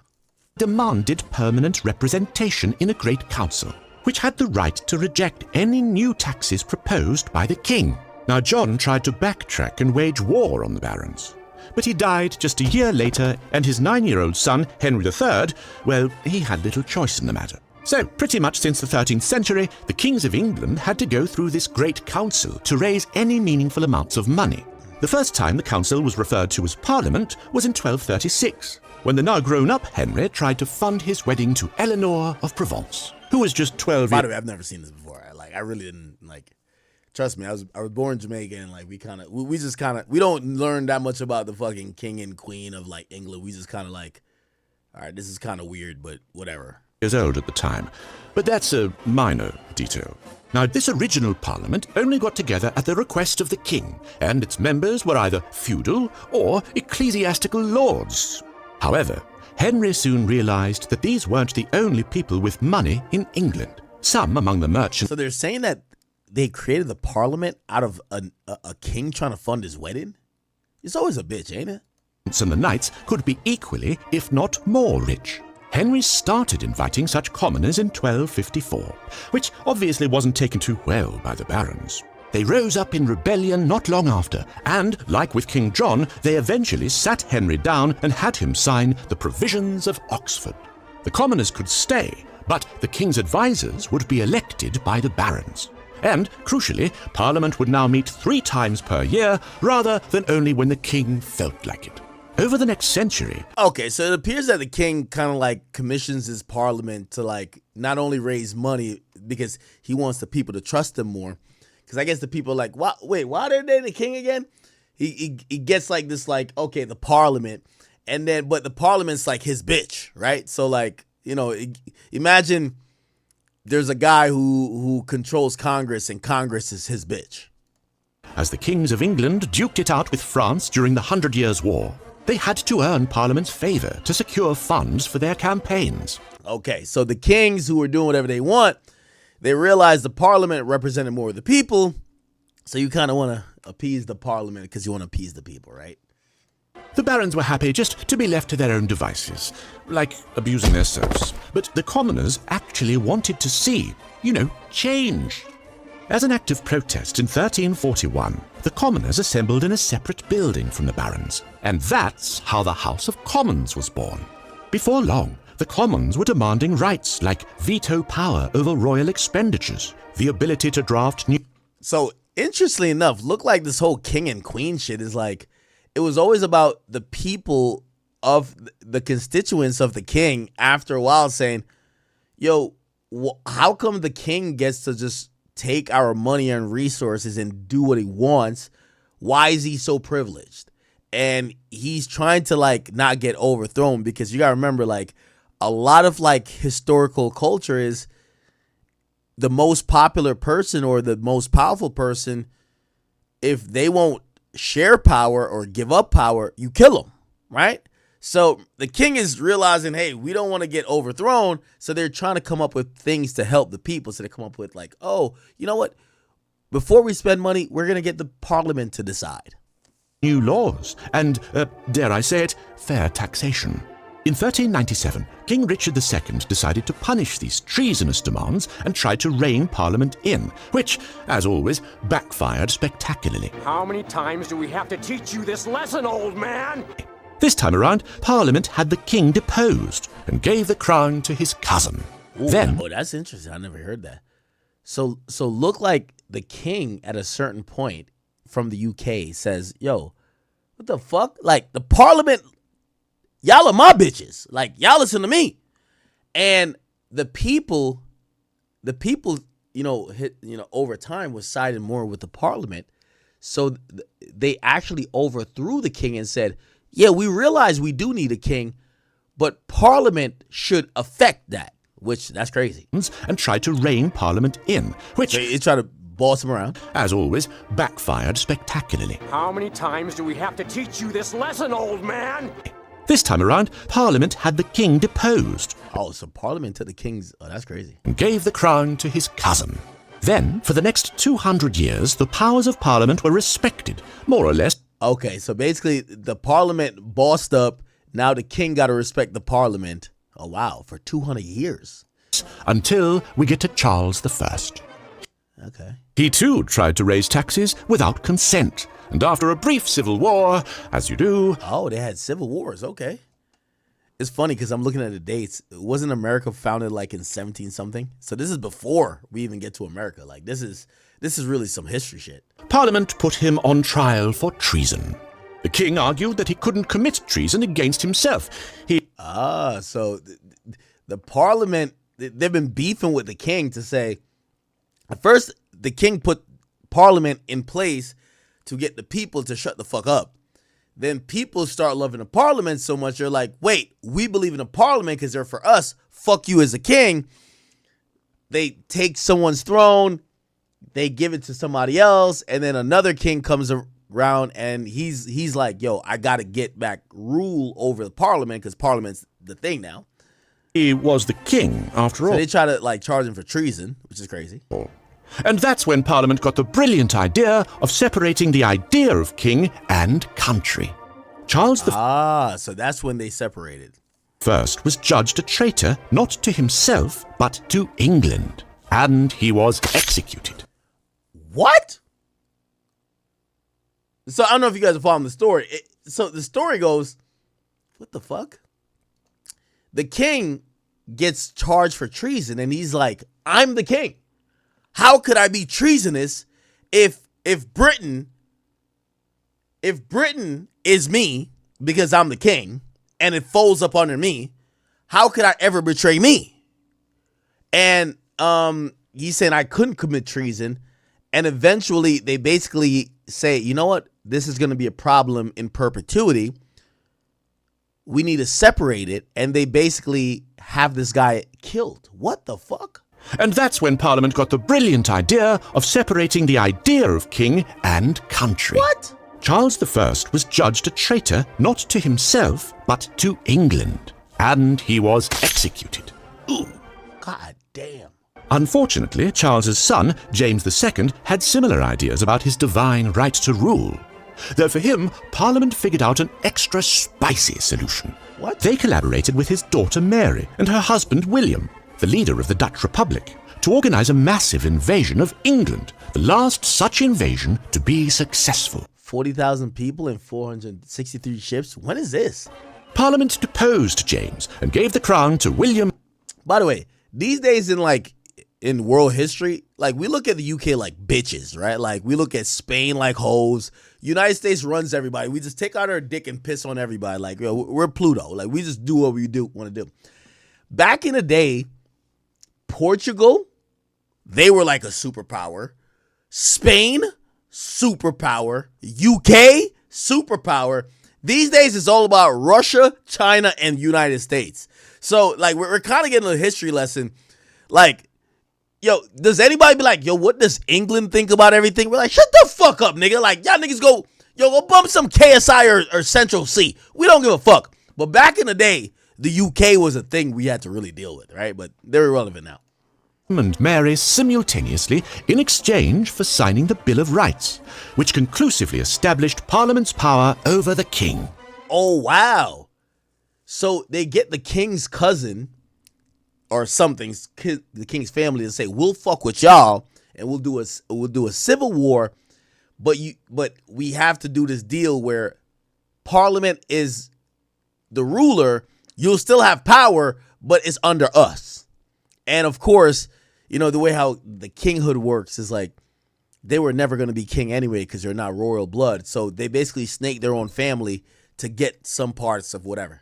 Eventually, the English Parliament voted to merge with the Scottish one, forming the Kingdom of Great Britain. Oh, England merged with Scotland? Oh, I didn't know that.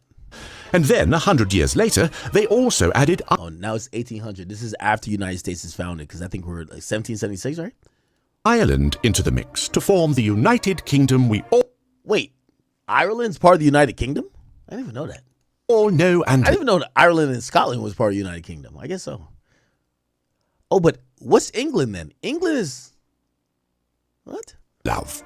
Now, while the days of absolute royal power are gone, you can still relive them thanks to our dear friends over at Kingdom Maker. The hit, Weak and Done. Okay, all right. So we're just trying to figure out what this nigga Prince Andrews...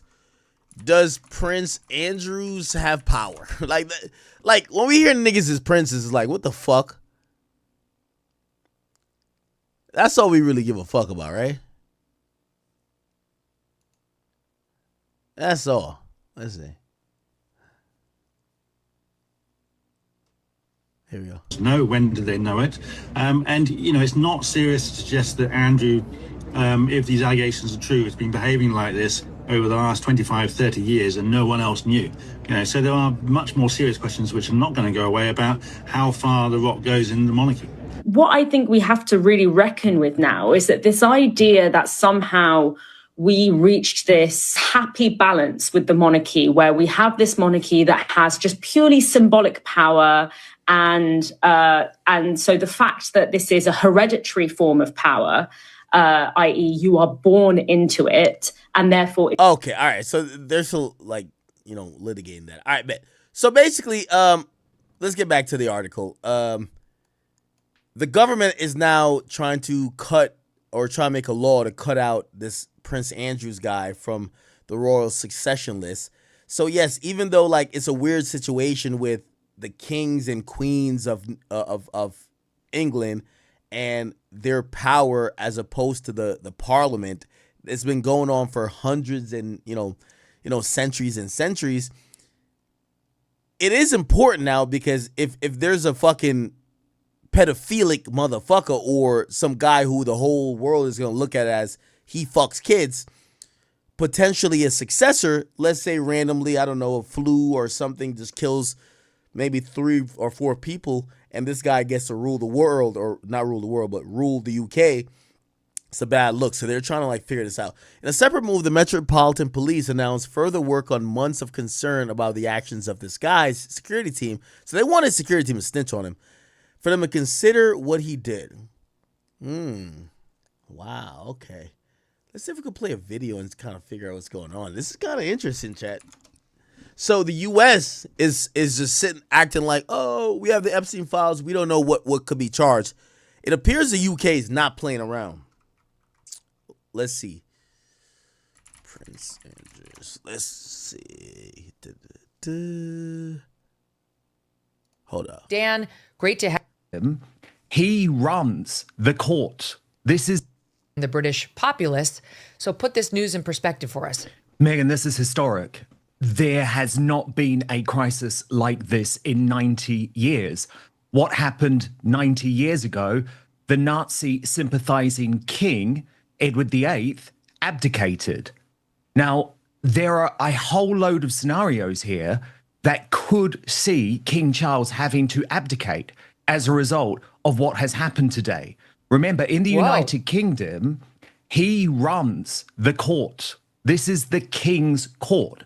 And so the idea that his brother Andrew will be on trial, potentially, I accept he hasn't been charged yet, but we're heading that way and we can get to that. There are now 9 police investigations, Megan, underway into Andrew's links into Epstein. Okay, all right. So there's another part of this when it comes to Epstein that I got to like try to explain. And that's why I was playing the video. So nothing works outside of the United States like the United States. You know, we work here with grand juries. Once you're indicted, now that means that there is official probable cause. That means there's a true bill of indictment. You have to stand accountable to your charges. That's going to be brought to you if we're talking federally, and you either have to get a plea deal or get a judge somewhere to drop those charges. Otherwise, you're going to go through a trial with there's going to be a jury of your peers, whether you're guilty of the accusations. Here's how it works when it comes to the UK. And this is why it's so interesting because, you know, we tout, like, you know, when the United States goes to the Middle East, we're like, hey, we have democracy and we act like we have the perfect system. And then we get to realize that maybe we don't, right? Because we get an Epstein list. There's nobody that could be arrested, allegedly, or according to our DOJ, right? Oh, we can't. Oh, there's nobody that we could arrest right now. The UK have a system that says we don't need to do all that bullshit y'all doing in America. We can just lock a nigga up and figure it out, right? And people are kind of looking at that to say, well, it looks like that works a little bit better than what we have in the United States. Now, what's also interesting is that this Prince Andrews nigga, you know, he's no longer a prince, but if you courts of the UK. So what happens when it comes to the courts, right? This is really important, right?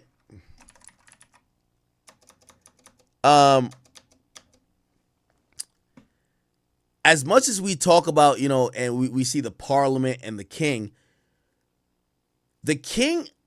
and the monarch family actually has a lot more influence over the courts. Like, for example, you know, infamously, my favorite artist of all time, Vybz Kartel, who was convicted of murder in Jamaica, but obviously the appeal process, there's no Supreme Court. Well, there is kind of a Supreme Court in Jamaica, but the highest court in the land is going to be in the United States. So they go to what's called a Privy Council, and that's a high court in the UK, one of the highest courts. The Privy Council of the, by the way, that's what freed Vybz Kartel. That's why he's out now. The Privy Council in the United Kingdom is a formal advisory body to the monarch. That's interesting, and that's very important. What does that say? It puts the king and queen as pretty much rulers of. It's like they rule the judicial system. So as much as maybe they don't have ultimate power, when it comes to the judicial system, they do run the court system to a certain extent. We could chat GPT it. Does the monarch of England control the courts? Let's do that. No, the monarch doesn't control the courts, while the British legal system operates in the name of the king. But, I mean, I think that's almost like a, you know, that's it. Antithesis. Oh, my God, I can't even speak. I'm lit. That's antithetical of the first statement. They don't control the court, but they operate under the name of the king. The king is the definition of the monarch, but they don't control it. It's termed the king's justice. Judiciary is independent of the crown and government, with a judge operating free from political or royal interference. The monarch is a constitutional head of state, not a direct legal. So they're saying that the king can't just overrule shit. However, here's the thing. The monarch is the head of state, but the law and application are completely separate from their personal control. Super complicated, Chad. The point is this. They're trying to charge Prince Andrews. Essentially, his family member is who, remember, it's royal family. So it's royal blood, it's blood.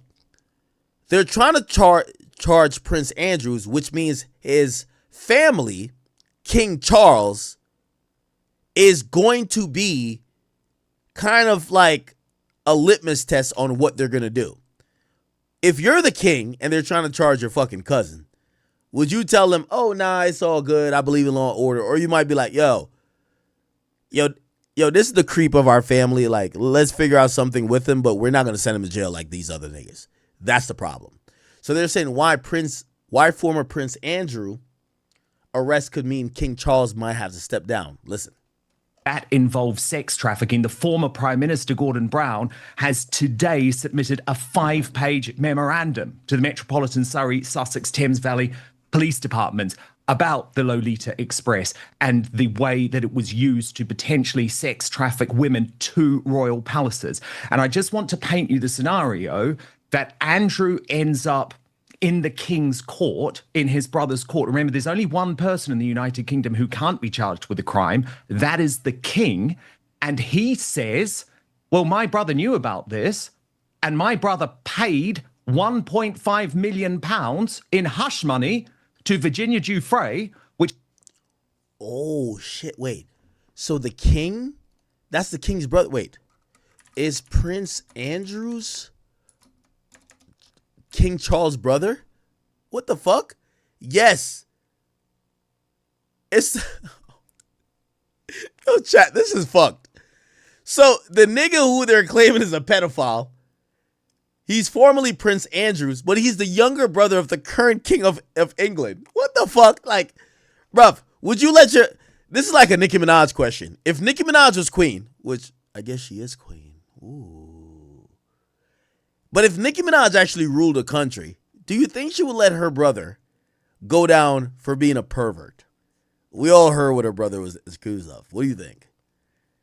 If you're King Charles, and now they say, yo, you know your brother Prince Andrews was chilling with Jeffrey Epstein fucking kids, do you let him go down, or you say, yo, listen, all right, we're going to banish him, but we're not going to put him in jail? What do you do with your brother? It's your brother. What the fuck? Oh, shit. Which is what was reported last week by the Sun newspaper, my former newspaper. It feels untenable that Charles can stay on the throne. You might remember there was a case, Meghan, about 20 years ago when Paul Burrell, Diana's former butler, was charged with stealing Diana's possessions. And he immediately brought the Queen, the late Queen Elizabeth II, into his trial and said the Queen knew about this. Well, the trial collapsed overnight because you cannot have a situation where the head of the court is effectively on trial. Ah, so we're getting to realize that the head of the UK court, even though they, you know, it's just a weird situation. The head of the UK court is going to be the monarch. So whether the Queen or the King. So it's going to be King Charles. Here's the thing. Prince Andrew, right? He could, if that's his older brother, that's the King. His easy way to get out of anything is that he could show up to court and say, yo, my brother told me to go hang out with Epstein. What are you talking about? His brother is the King. They could never charge the King. So essentially, get out of jail free card is saying, yo, my brother knew I was going to go kick it with him. And if you're his brother, do you throw him under the bus, or you just kind of be quiet? Y'all are both old as shit. Oh, this is kind of, you know, it's not dope, but it's interesting. The Sun newspaper, my former newspaper, it feels untenable that Charles can stay on the throne. You might remember there was a case, Meghan, about 20 years ago when Paul Burrell, Diana's former butler, was charged with stealing Diana's possessions. That's Princess Diana, by the way. And he immediately brought the Queen, the late Queen Elizabeth II. So the butler for for Princess Diana, when he was accused of a crime, he immediately included the Queen at the time into his trial or his alibi, and then it puts the courts in a tailspin because you can never charge the King or the Queen. Wow. Into his trial and said the Queen knew about this. Well, the trial collapsed overnight. So essentially, it's kind of like, you know, obviously we have the pardon system here. Like, there is honestly, this sounds crazy, and I'm being a little bit facetious here. If you could actually kill half of America, you could kill 200 million people. And if you say, well, Donald Trump knew I was doing this, and he obviously would have to formally give you a pardon, that pardon itself would protect you from the majority of whatever you could ever face. So you could literally kill people without. So that's kind of the equivalent, right? You're in this weird system in the UK that's really weird when it comes to compared to the United States. The butler who stole from allegedly Princess Diana, they get out of it by saying, "Oh, the Queen knew." The Queen. So now they can't bring the Queen into the court proceeding, so they just drop it. It's like saying, the president has pardon power. You do some illegal shit, as long as they're down to pardon you, nobody's going to say nothing. Now, granted, it's way more checks and balances in the United States. Yes, you won't get charged federally, but I'm pretty sure statewide, they're going to try to charge you. Like, hey, where'd you kill people at? Now, granted, it would have to, the only way you would not get charged, I would believe, say you kill 200 million people. You would have to literally kill them in U.S. federal waters where no state could charge you. Because every state would have charged you. So the way it works in the United States is different from the UK. You could get charged federally and statewide, right? Like, for example, Tory cannot get pardoned by Trump, even though Trump has significant influence and could probably push that governor to pardon him, which he can't because him and Gavin Newsom kind of hate each other. And Gavin Newsom used to date the woman that his son ended up marrying or tried to marry. It's mad drama. Because you cannot have a situation where the head of the court is effectively on trial. So there are a whole load of machinations going on, and the one person and the one couple whose hands are completely clean in this scandal, Meghan, are Prince William and Catherine, the Princess of Wales. I mean, I ran a poll earlier today during my live broadcast of Outspoken, and I'd say I've got a really pro-monarchy, pro-royal audience, Meghan. We love the British royal family. 75% of my audience saying that King Charles must abdicate here, must hand the throne to William and Catherine. Now, his statement... Oh, so this is a political thing. Now they're saying everything is compromised about the monarchy with this guy because they're saying you're never going to let justice prevail because that's your brother. You should step down. Who the fuck is going to step down? Like, come on. Yo, if I'm the king, like, I'm never stepping down. Fuck you niggas. Right? That you read out made it clear he has no intention of doing that, but there are lots of paths that I believe could see that end up having to happen. So in the path, are you saying that if Andrew calls Charles or needs Charles as a witness, like, yes, I told my brother the following, yes, and he blessed this payment or he blessed that thing, even though he was just Prince Charles at the time, correct, he wasn't yet king, that could drag him right into this legal proceeding and either kill the legal proceeding or kill Charles's reign as king. Correct. Because no one really believes, Meghan, that Andrew is going to plead guilty. Okay. So, without kind of like boring you with some of the details here, the bigger picture is this. The UK is willing to do investigation optimally, or not optimally, but possibly like affect their entire eco-structure in the monarchy. Maybe the king has to step aside, but they're saying that this is that serious, right? We're down to arrest a fucking, former prince just to kind of like, push forward this idea of we are not, and by the way, let me play this.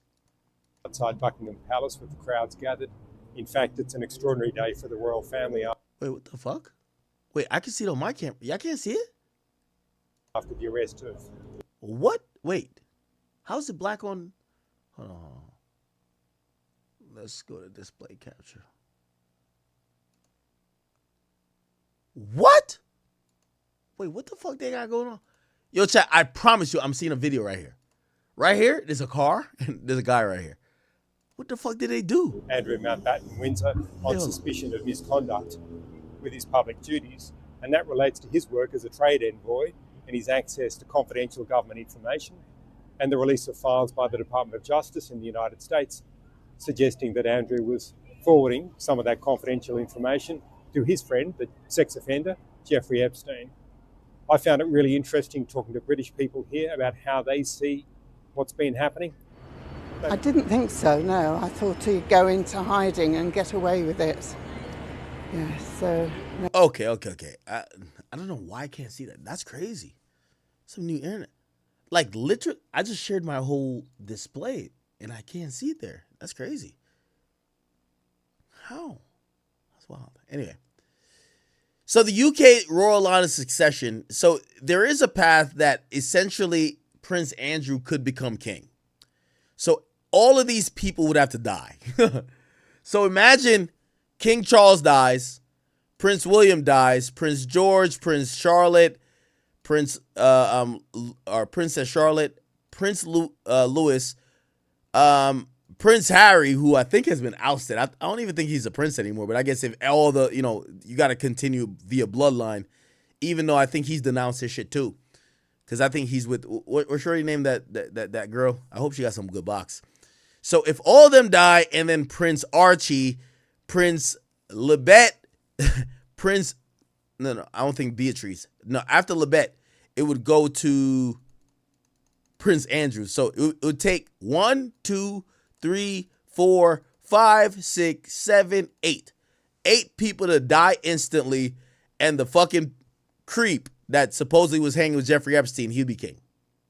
So there's a fear that 7 people die. Yo, if 7 people die right now, this nigga's running the shit. Fuck that. So they want to create something to like almost like make him, like if the succession thing was going to get to him, skips him.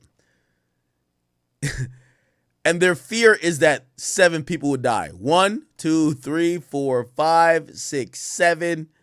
And then it would be, 8. No, 8, my bad. 1, 2, 3, 4, 5, 6, 7, 8. Okay, so 8 people would have to die. Then it's him. Wow.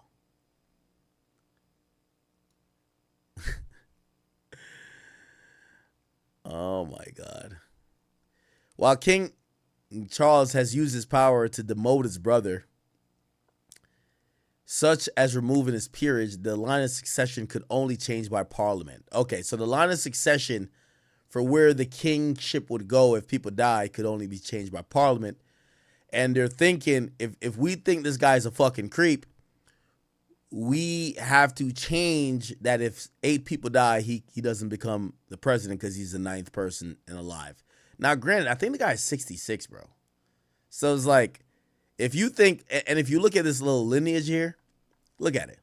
Look, there's kids on this shit. You know what I mean? There's children. So in reality, there's going to be kids that would get the not presidency, the monarchy as king or queen before him. But who knows? Something blows up. You ever watch that one? There's that one show on Netflix where like, it's where this one person ends up being the line of succession for the U.S. president because they blew up some other shit. I forgot what the name of the movie is or whatever. Anyway. Okay.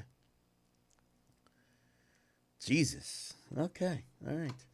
Chat, we are, oh my God, 8 hours and 34 minutes. We are here. Chat, my wrap up of what do I think about this? I think good. I think the United States should be ashamed and look at what at least the UK is thinking about in trying to investigate. Now, granted, I do believe in U.S. law.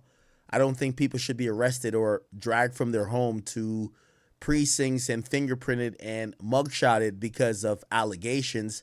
That's something I don't agree with the UK legal system. I think there should be proper investigations done. And I think that the grand jury system we have here is fine. But if no one wants to bring something to a grand jury, if no one wants to investigate, it then makes it feel like the system is protecting itself. And that's where people look at the UK and their system and say, that's better, but because at least we get results. So I think that, maybe not it's the Trump administration, but some administration or some DOJ has to say, hey, everybody you saw mentioned in that Epstein, release, And in subsequent ones, we did proper investigation on. And we are here to say that we tried to get indictments on whoever we thought. And either we did or we didn't get indictments. And if there was anything else that we missed, I hope, the public or whoever else could help us figure it out, because we're here for justice. I don't think we're going to get that, because it feels like it's a bunch of, we're hiding, right? Like we're trying to conceal this shit from whatever. And I think that's the sad part, if you ask me, all right? So, y'all don't see the old lady, right? There's an old lady right here. Wow. All right. Chat. I think I've done my job today. I did drag a bunch of topics, but it's okay. I want to thank you guys for watching. I want to thank you guys for donating. I want to thank you guys for, once again, not only keeping me company, but remember, our live show in Miami. And by the way, I want to shout out to all the people who did purchase tickets while we're on live. I want to give you guys a shout out. I won't say your full name. I'm not doxing you.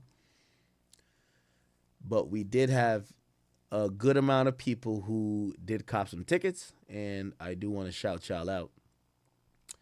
Shout out to my man Anthony. I won't say our last name because I want to dox you. Who else? Shout out to Steve. Wait, oh my God. What is it? Oh, never mind. I have it here. Sorry. So I do, the people who did cop tickets during our stream, I want to give y'all guys a shout out. I can't wait to, go hang out with you guys. It's going to be amazing. We're going to be doing a really dope show in Miami. And, hopefully after I've met you guys, I got a little yacht going on. I want to bring some of y'all on it. Thank you to Anthony Steve Jawara. Okay, that's one of our chat queens, I could tell. Malcolm Marcus.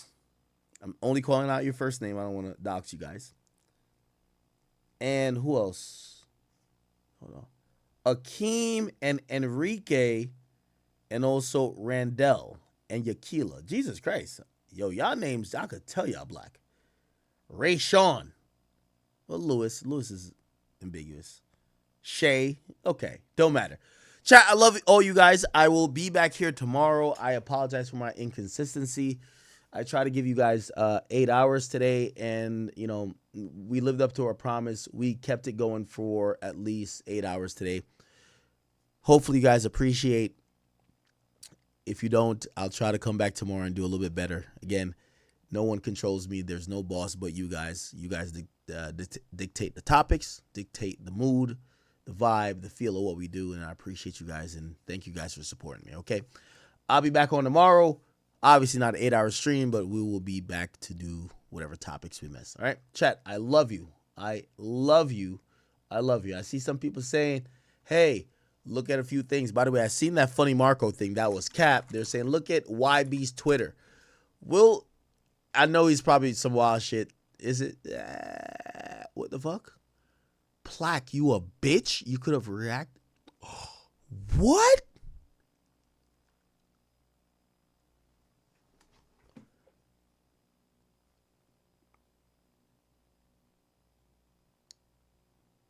What?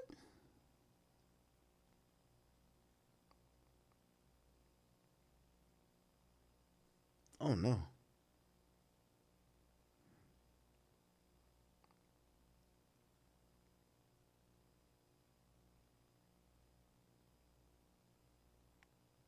Oh my God.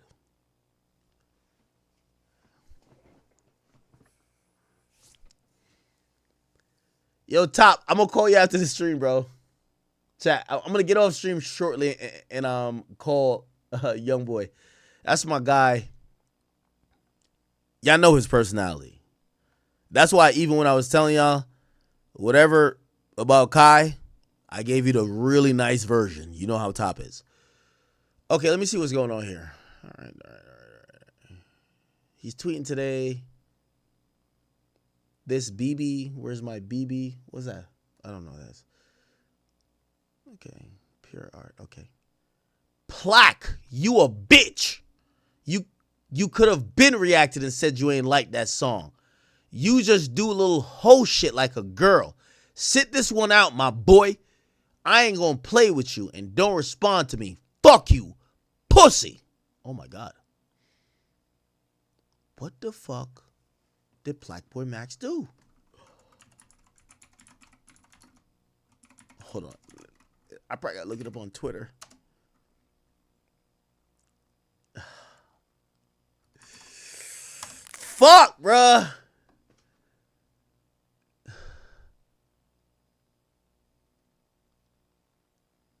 Platboy Max responds to Montana saying YB won't do a stream with no one now. So, Montana responds to streamer Max after his reaction to YB's song. Just say you don't fuck with us. Go play them other dudes shit. We don't do no streaming. None of you clowns now. So this is Montana's Instagram. He says he's just a little pretty hater. That's boy see us. He probably gonna go the opposite way. Da, da, da. Oh my God. Wait, is it this? Fuck. Here we go. That's what I don't understand. You can show love to a nigga, be like, yo, I fuck with his music. Nah, this shit hard. I like some. As soon as you say you don't like somebody's music, now it is an issue. If you don't like a song, if I don't like one song, or if I don't like one thing, it is now a problem, and I never understood that. It makes no sense. I am not gonna sit here and not give my opinion in fear of somebody feeling a way. Now I'm compromised. I'm never going to be compromised. So here's what I have to say, bro. Listen, YB, I fuck with you heavy. I play your music on stream. You feel me? I show your shit love. I react to the shit. Bro, niggas could literally just hit me if it's a problem. I don't understand why his bros hit me, bro. Y'all know I fuck with this nigga. I don't get it. Bro, I'm not going to blindly just say I like all music. If I don't like something, I don't like a song. There's nothing wrong with that. Like, bro, niggas gotta be able to have opinions, bro. You feel me? I don't understand that. Now, I want to speculate. I don't believe. Again, I know these guys. I know Montana. I told you, Montana was bringing me fucking 1942 every show. That's my guy.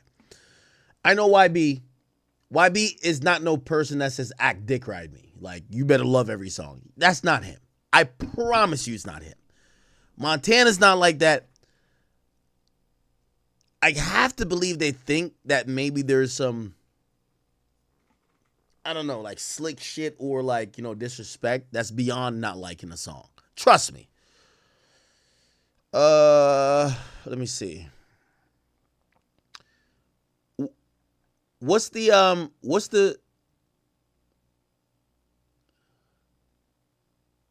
fuck with us. Go now. What is the initial reaction that Max did that, you know, maybe got Montana to respond? That's boy see us. He'll probably go opposite way. Just say you don't fuck with us. Go play them other dudes. Shit, we don't do no streams with none of you clowns now. Now, here's the thing too. I'm sorry to tell y'all, but Max, so I don't know if y'all seen Rolling Loud. Rolling Loud is in Orlando this year.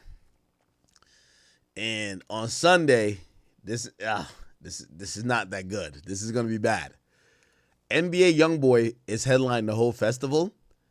And we have Sexy Red, Bossman D-Lo, No Cap obviously fucks with him, and Max is here. Chat, am I doing too much if I feel like I got a squash beef? Because obviously, you know, YB's my mans. Like, that's my nigga, right? But also, I have no problem with Max. So I'm like, all right, fuck. Like, should I, you know, because I do ride for my streamers too, you know? Like, I don't like streamers getting bullied, and YB's not a bully. Like, really. YB, he don't fuck with street niggas. Real talk. Like, you don't, I don't want nobody to confuse it.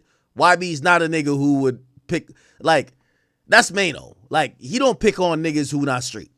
So I don't want nobody to think like that. But I know they're going to be on the same day. I'm like, all right, fuck. Do I got to like, let me see. Yo, listen, bro. This is what I don't understand. You can show love to a nigga, be like, yo, I fuck with his music. Nah, this shit hard. I like some. As soon as you say you don't like somebody's music, Now it is an issue. If you don't like a song, if I don't like one song, or if I don't like one thing, it is now a problem, and I never understood that. It makes no sense. I am not going to sit here and not give my opinion in fear of somebody feeling a way. Now I'm compromised. I'm never going to be compromised. So here's what I have to say, bro. Listen, YB, I fuck with you heavy. I play your music on stream. You feel me? I show your shit love. I react to the shit. Bro, niggas could literally just hit me if it's a problem. I don't understand why his bros hit me, bro. Y'all know I fuck with this nigga. I don't get. Now, obviously, I think there's some compounding stuff. So, like, back in July 2025, when YoungBoy dropped his album Massa, which, by the way, he went on a tour and he broke the record for the most, amount of gross revenue for a debut artist on a tour. When he dropped the album, Max did react like this, and I do think his team probably saw it. I'm gonna be honest, bro. You feel me? Shout out YB. I'm not finishing this album. This is not for me. I'm just keeping the buck. Shout out to bro. You feel me? He a great artist, but this specific project I can't finish. I'm the type of nigga, if I don't like some, I'm not gonna finish it. You know what I'm saying? You feel me? Start off high energy, you know what I'm saying? I was getting along, you feel me? A little repetitive. It's just not my speed. Not everything's for me, and that's okay. If you want to finish the album, finish it on your own. Shout out to YB though. You feel me? You already know what time it is. Let me hear this Drake. Well, it feels like he's still shouting him out, though. That's the thing. Okay. Let's see. What song recently did he react to?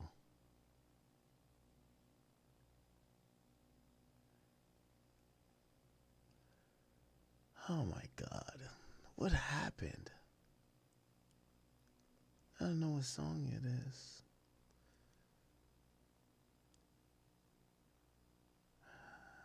Fuck. Is it this? Oh, what? Platboy Max called YoungBoy's song Head Tap a Miss? Okay. Max, I fuck with you a bit, but like, yo, Head Tap's a hit. I'm gonna be honest. Give it a buck. And YoungBoy ain't been missing for me, but I don't fuck with this song. Maybe it was only one thing. Let me try to call Max. I feel like Max calls me from time to time. Okay, let me try to call Max. Is Max on stream? Because obviously, I ain't trying to get nobody banned or nobody. Plaque, Twitch.tv, Plaque, Boy Max. Is he on stream? Oh, he is. Fuck. Y'all think he'll answer if I call him? I feel like he would. You think he'll answer? Or will he ego me and be like, yo, bro. Yo, he calls me a lot. I'm not going to lie to you. I give him a lot of advice. Let me try to call him. Oh, the curve is coming. Fuck.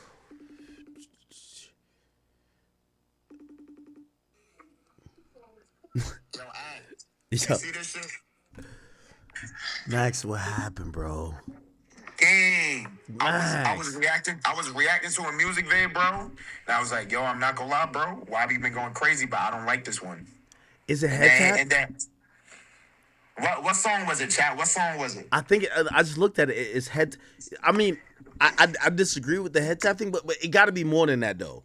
Because on me, that's it. No, okay. So look, I will say this. I reacted to his album. I reacted to Massa. I didn't finish it. I didn't like it. I'm not gonna lie. It's just my. But listen though, I've been bumping YB since middle school. I fuck with this nigga. But if I don't like some, you understand this our platform. I'm going to give my opinion. I'm not gonna compromise myself to dick ride. Like I'm not gonna do that. Like I fuck with YB, but it's just like I'm just keeping a bug. All right. So I looked at the I looked at the Massa thing. I seen that, and I seen the Head Tap thing.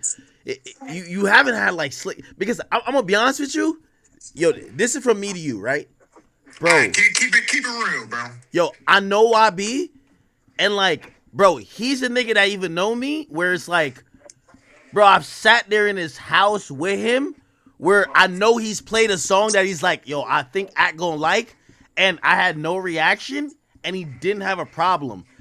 And I say that to you to say he's not a nigga to go beef with you and have a problem because you ain't like a song. So maybe think you're sneak this. I don't know what it is. How though, bro? Show me a clip of me being disrespectful to YB ever. That's like, it's not. If someone can show me a clip of me being like, man, fuck this nigga, I've never said that. I don't do that. I'll just say, yo, I don't like this song, bro. So I fuck with bro. I don't like this song though. Or I'm not gonna lie, I don't like this project, but you feel me? Like, I'm just keeping the buck. Bro, there's times I'm listening to this nigga shit, and I'm like, this shit is amazing. Like, but of course, you know that negative shit is always what goes. Especially with YB, because YB fans really love him, so they gonna see that and be like, oh, you don't like this nigga? What? You don't like him? And I'm like, I do like him, I just don't like this song. Hey, I really don't know what to say, bro. I can't, like, you feel me? Was that the first time ever, like, either his team or somebody, like, they must have, like, said, like, a kite to you, like, yo, bro, yo, what's up? Like, you fuck with us or nah? Like, what's up? Like, No, in fact, yo, bro, let me show you the messages.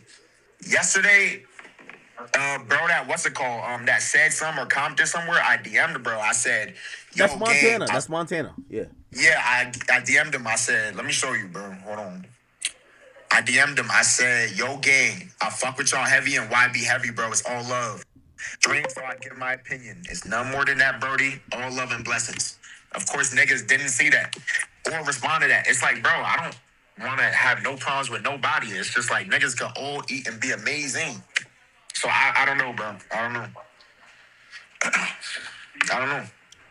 Yo, I'm gonna be honest. Yeah, so I don't know if you know, like, why? I'm not, bro. But apologize for what? It's not even on some like. You feel me? I'm not saying apologize, but only thing I'm saying is like, YB's my man's, and like, I know you a nigga with good intentions, so like that's where I come in, where I'm like, yo, I gotta figure out a way to make both of y'all be on the same page, because I know like sometimes a rapper will see some shit, and I know like, bro, trust me, nigga, I talked to Lil TJ on your behalf before. I don't know if you ever knew that, because like I'm telling you, sometimes rappers, they look at certain shit a different way, and I'm like, yo, bro, YB's my man's, but I'm like, if it's only this, like, I don't think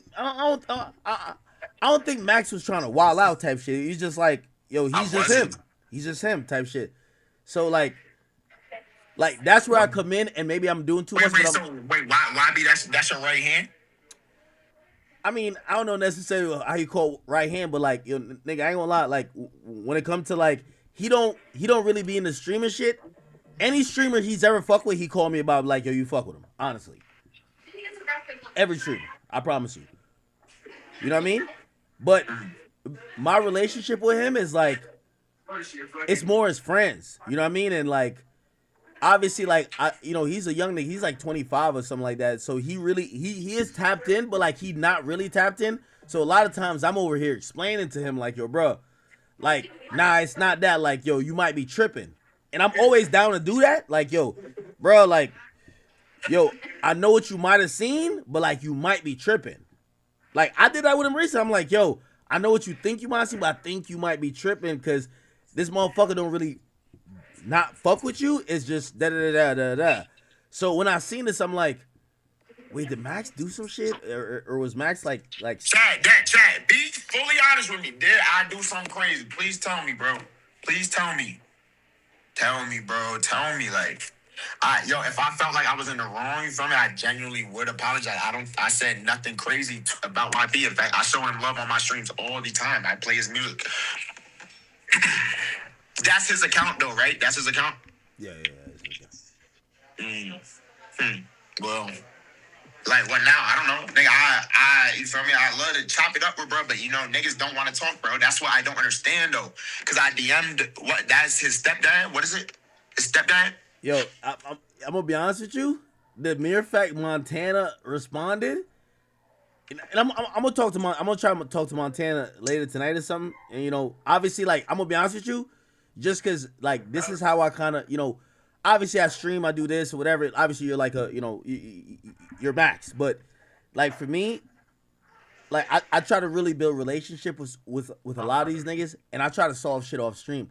I would love to try to like fix this shit off of this shit because I know how the internet be with it, but like knowing them, yo, you gotta remember, yo, they did a master tour, nigga. I went to like 12 shows, bro.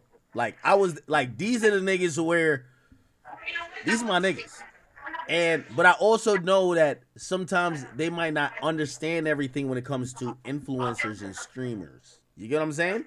And they might just think that you just like, yo, maybe this nigga's just a hater, when it's just be like, nah, this nigga fuck with us. It's just that maybe he don't like two things, and yeah, he got a big audience, but it's not like he's trying to like be on some, oh, I'm a hater shit. You get what I'm saying? Nah, word. Because that's how like. Nah, definitely not, bro. There's just no point for me to do that. Fuck with this music. Why? What's the point of me sitting there and doing that? I'm just giving my opinion. Like, it's that simple, bro. I don't really know what else to say. I'm not gonna lie. Yeah, I'm gonna be honest with you. That tweet was wild. I've never seen him tweet that directly before. No, you will really think I did some crazy shit off that, like, but whatever though. I mean, I don't know what is supposed to be done, gang. Like, nothing's supposed to be done. I'm gonna just carry on with my stream. I don't know what to do. Like, what I'm supposed to say. Right? Yo, we gotta get this. Yo, you know y'all about to be on Rolling Loud together. So like, we gotta get this. You know, we performed the same day. We got to get this to a great resolution. You know what I mean? Obviously, we've been online, so we know sometimes shit start a little bit staticky, and then we kind of get to a good place.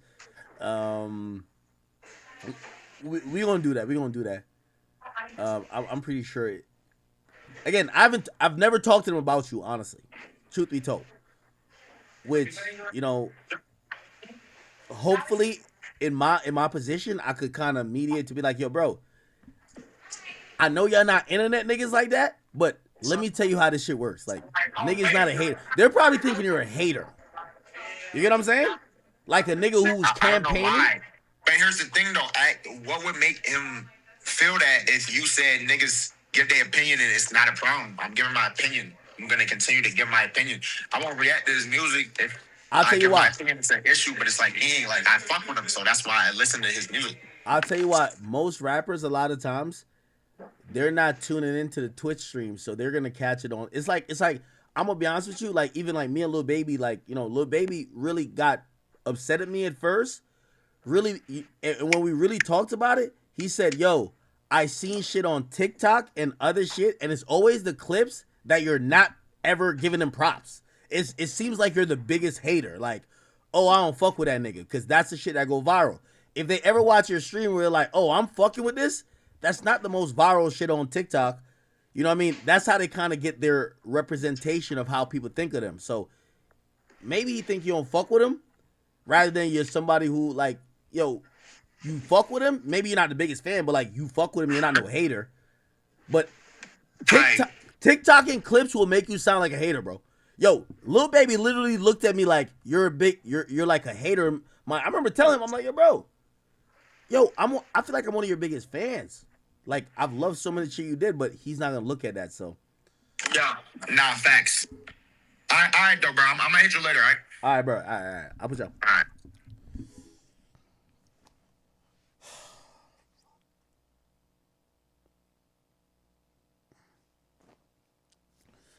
Wabi's my nigga, bro. Okay, I'm gonna just say that first and foremost. And just to be clear, Wabi my nigga, and I know Wabi stand with me on everything. So, you know, I fuck with Max, but I'm with YB too, straight up. But also for me, I'm always trying to make sure a friend of mine like Wabi is looked at in the best light. I don't want nobody to be like, oh, he looking corny, why he doing this? So I want to make sure he's looked at in the best light. So I'll tell y'all the truth, like, you know, I'm gonna pick Wabi's mind and see what, you know, because sometimes I ain't gonna lie, like, even with the car shit, I ain't gonna cap with you, like, nigga, I did not think he was tapped in like that. He was like, nigga, I seen you text me about you ain't put that up, nigga. I know you didn't. So he's a little bit more tapped in. So, you know, For me, I don't want none of my favorite artists like beefing with streamers. Nigga, it's a streamer world now. Nigga, even if you don't like a streamer, just don't beef with them. Not my favorite artists. Now, when it comes to like Jim Jones and niggas like that, like they should beef with streamers because they're idiots. I'm sorry to say. But my favorite artists, I like them being cool with all the people that might try to, you know, weaponize a fan base against them. So, all right. Fuck chat.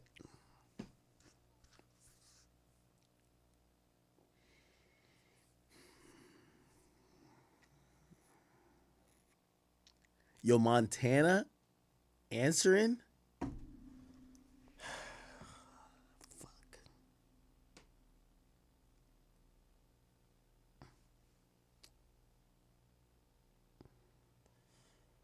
God damn, man. Fuck.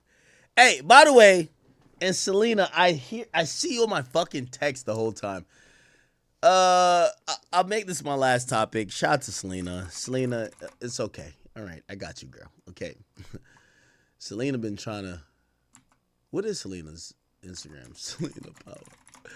Selena been trying to tell me, hey, could you react to, you know, and by the way, she's been watching our streams recently. She's like, could you react to me and Drewski on a plane?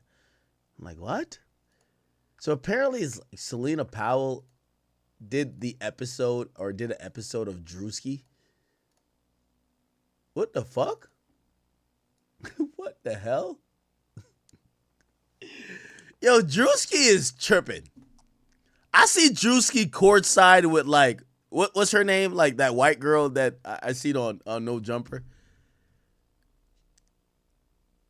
Yo, Drewski is cuffing Selena now? Yo, this is crazy. What? Yo, this has got to be like some joke.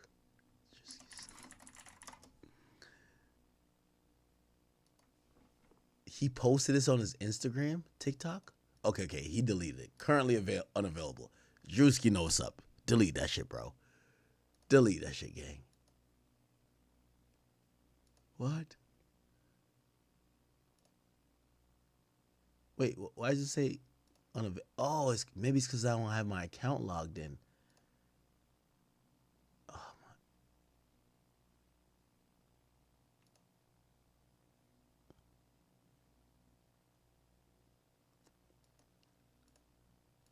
my club tonight. Hey man, I told you I'm not. Said Juicy's going to hell for all this mile high behavior with Selena Powell. Fucking you on this plane, man. Yeah, you are. Oh, really? What? We're joining the Mile High Club tonight. Hey man, I told you I'm not fucking you on this plane, man. Yeah, you are.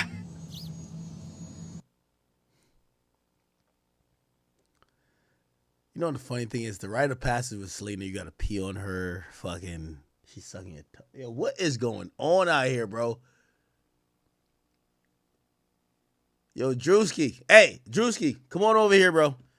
You join me, Aiden Ross, Neon, T Grizzly, Waka Flocka, Offset.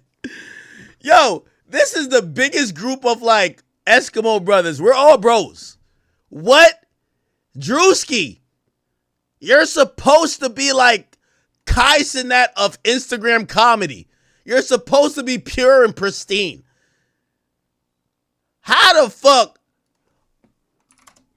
are you on a private jet with Selena? Nigga, when I link with Selena, even, yo, by the way, Selena has this nice ass pink, what's it called? Cybertruck. Nigga, even I take her phone. What the fuck? How y'all in? This is nasty.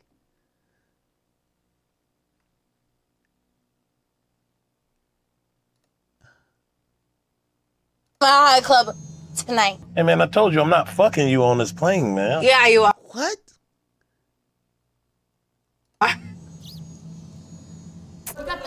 Oh, really? What? Oh, my daddy was right, and I hate it because I'm Is that a stud? Why Juicy always got the studs? damn near hate my daddy. So for him to be right sickens me. It makes me sick. He told me not to do this shit. He fucking your feelings though. Bitch, what do you mean?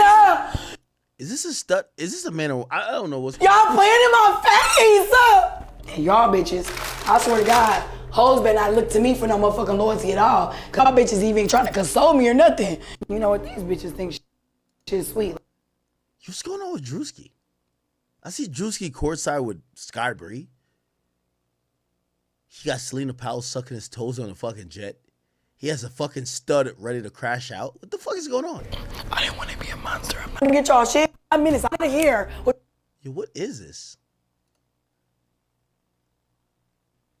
Yo, I can't tell if Drewski's doing real shit or is this straight up skits. Like, at this point, because I'm like... Right now. Hey, well, hold on now. They got to inflate that bed up first. I don't give a fuck. Let's go. You going to start some problems. That's what I don't... Thank God, right? Well, I like to drive a car before I buy it. You feel me? I like to get straight to the point, though. I'm not that guy. I don't do the straight to the point. I ain't easy. I'm about to flip this house upside down. I can't wait. Let's hold hands. Oh, you've been on hella jets. That's your problem. I only Put your seatbelt on, girl. No. Hold my hand. Hold my hand, I swear to God. We're meant to be. Yo, let me tell you this. There's something about like women like Selena Powell. You know, I always hear people say, yo, why do people fuck Selena Powell? Yo, Selena Powell is licking your gooch. She's fucking let you pee on her. She's fucking sucking your toes. She's treating you like the king that you've never getting treated like. Look, Drewski is like, let me hold you. Like, she's treating Drewski like Drewski is the fucking, you know what I mean, king of England. no pun, intended. I swear to God. We're meant to be. Yo, I swear, I seen Selena put some shit up on her, what's that shit called? What's this shit called? Snapchat. And she put up food, like she's cooking. I'm like, bitch, all you know how to do, like, I don't mean to call bitch, but like, come on. All you know how to do is suck dick. She's like, no, I cook now. Yo, a chick like Selena, she sucks dick immaculate. She takes all type of cock. She massages you. Like, she's an all-in-one store. She's the last of the all-in-one printers. Remember, you go to, like, Staples, you get an all-in-one printer. It faxes. It fucking copies. It prints. It does everything. That's Selena. Selena give you a massage, financial advice. She'll buy you a car. We seen her what she do with Offset. She'll suck your dick, lick your balls, let you fuck her, tickle. Like, she'll do anything. Thank God. Hey, man, I told you I'm not fucking and cook you on this plane, man. Yeah, you are. Let's be for real. This is going to be a long flight. We're joining the Mile High Club tonight. Let's go. We can't jump the gun. You can't be calling me babe already. That's what I'm saying. Oh, daddy. Put your seatbelt on. No, hey, Florida's motherfucker. This bitch just giving it out. If you just fucking passing it out like it's a fucking offer. Hey, Drewski, I'm going to keep it a being with you. The first time I ever met Selena, I was shocked by, like, again, I was shocked by how she was moving too. Plate. What the man? Damn right I don't want that shit. I ain't never had no good coochie that was being passed out. My bike. Cap, you fucked Ruby Rose, that shit was being passed out too. Stop playing. Yo, why? Yo, wait, hold on. Why this nigga Drewski acting like he fucking like exquisite bitches? Yo, Drewski, we see you with Sky Bree, Ruby Rose. Yes. Selena Powell is in the same mix. Count. I really did not know that we were supposed to be counting, but I guess 6ix9ine is my ex, and so is Little Meech, and I was definitely like Snoop Dogg's mistress, but it's okay, babe. Yo, I like the fact she don't mention me. Selena, we're friends. I like this. Because like I'm like a reformed. So you dated Snoop Dogg, 6ix9ine, and Little Meech. Perfect. Prison. I thought we were gonna fuck before we get to Miami. Since we already slept together and we sleep well together, that's so rude. I've never slept next to a man and he not trying to fuck me. That's crazy. Usually I'm the one saying no. Get me the fuck off of here. No. Pull that dick out. You ain't get to become a part of the Mile High Club. No, thanks to you. Woo!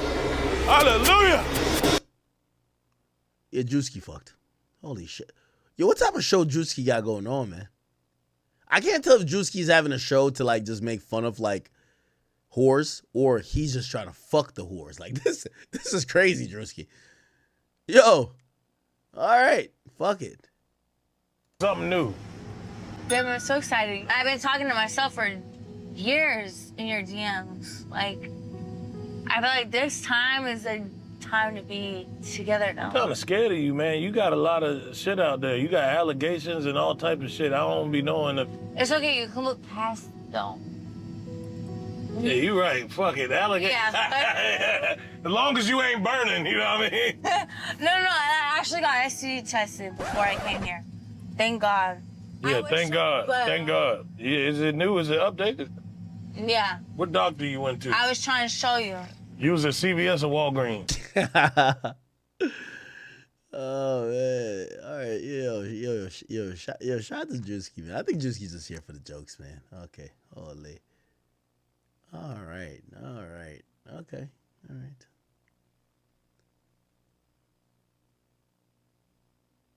All right, good for them. All right, chat. 9 hours later. 9 hours later, man. Could I take a little break? Could I come back tomorrow? Am I allowed?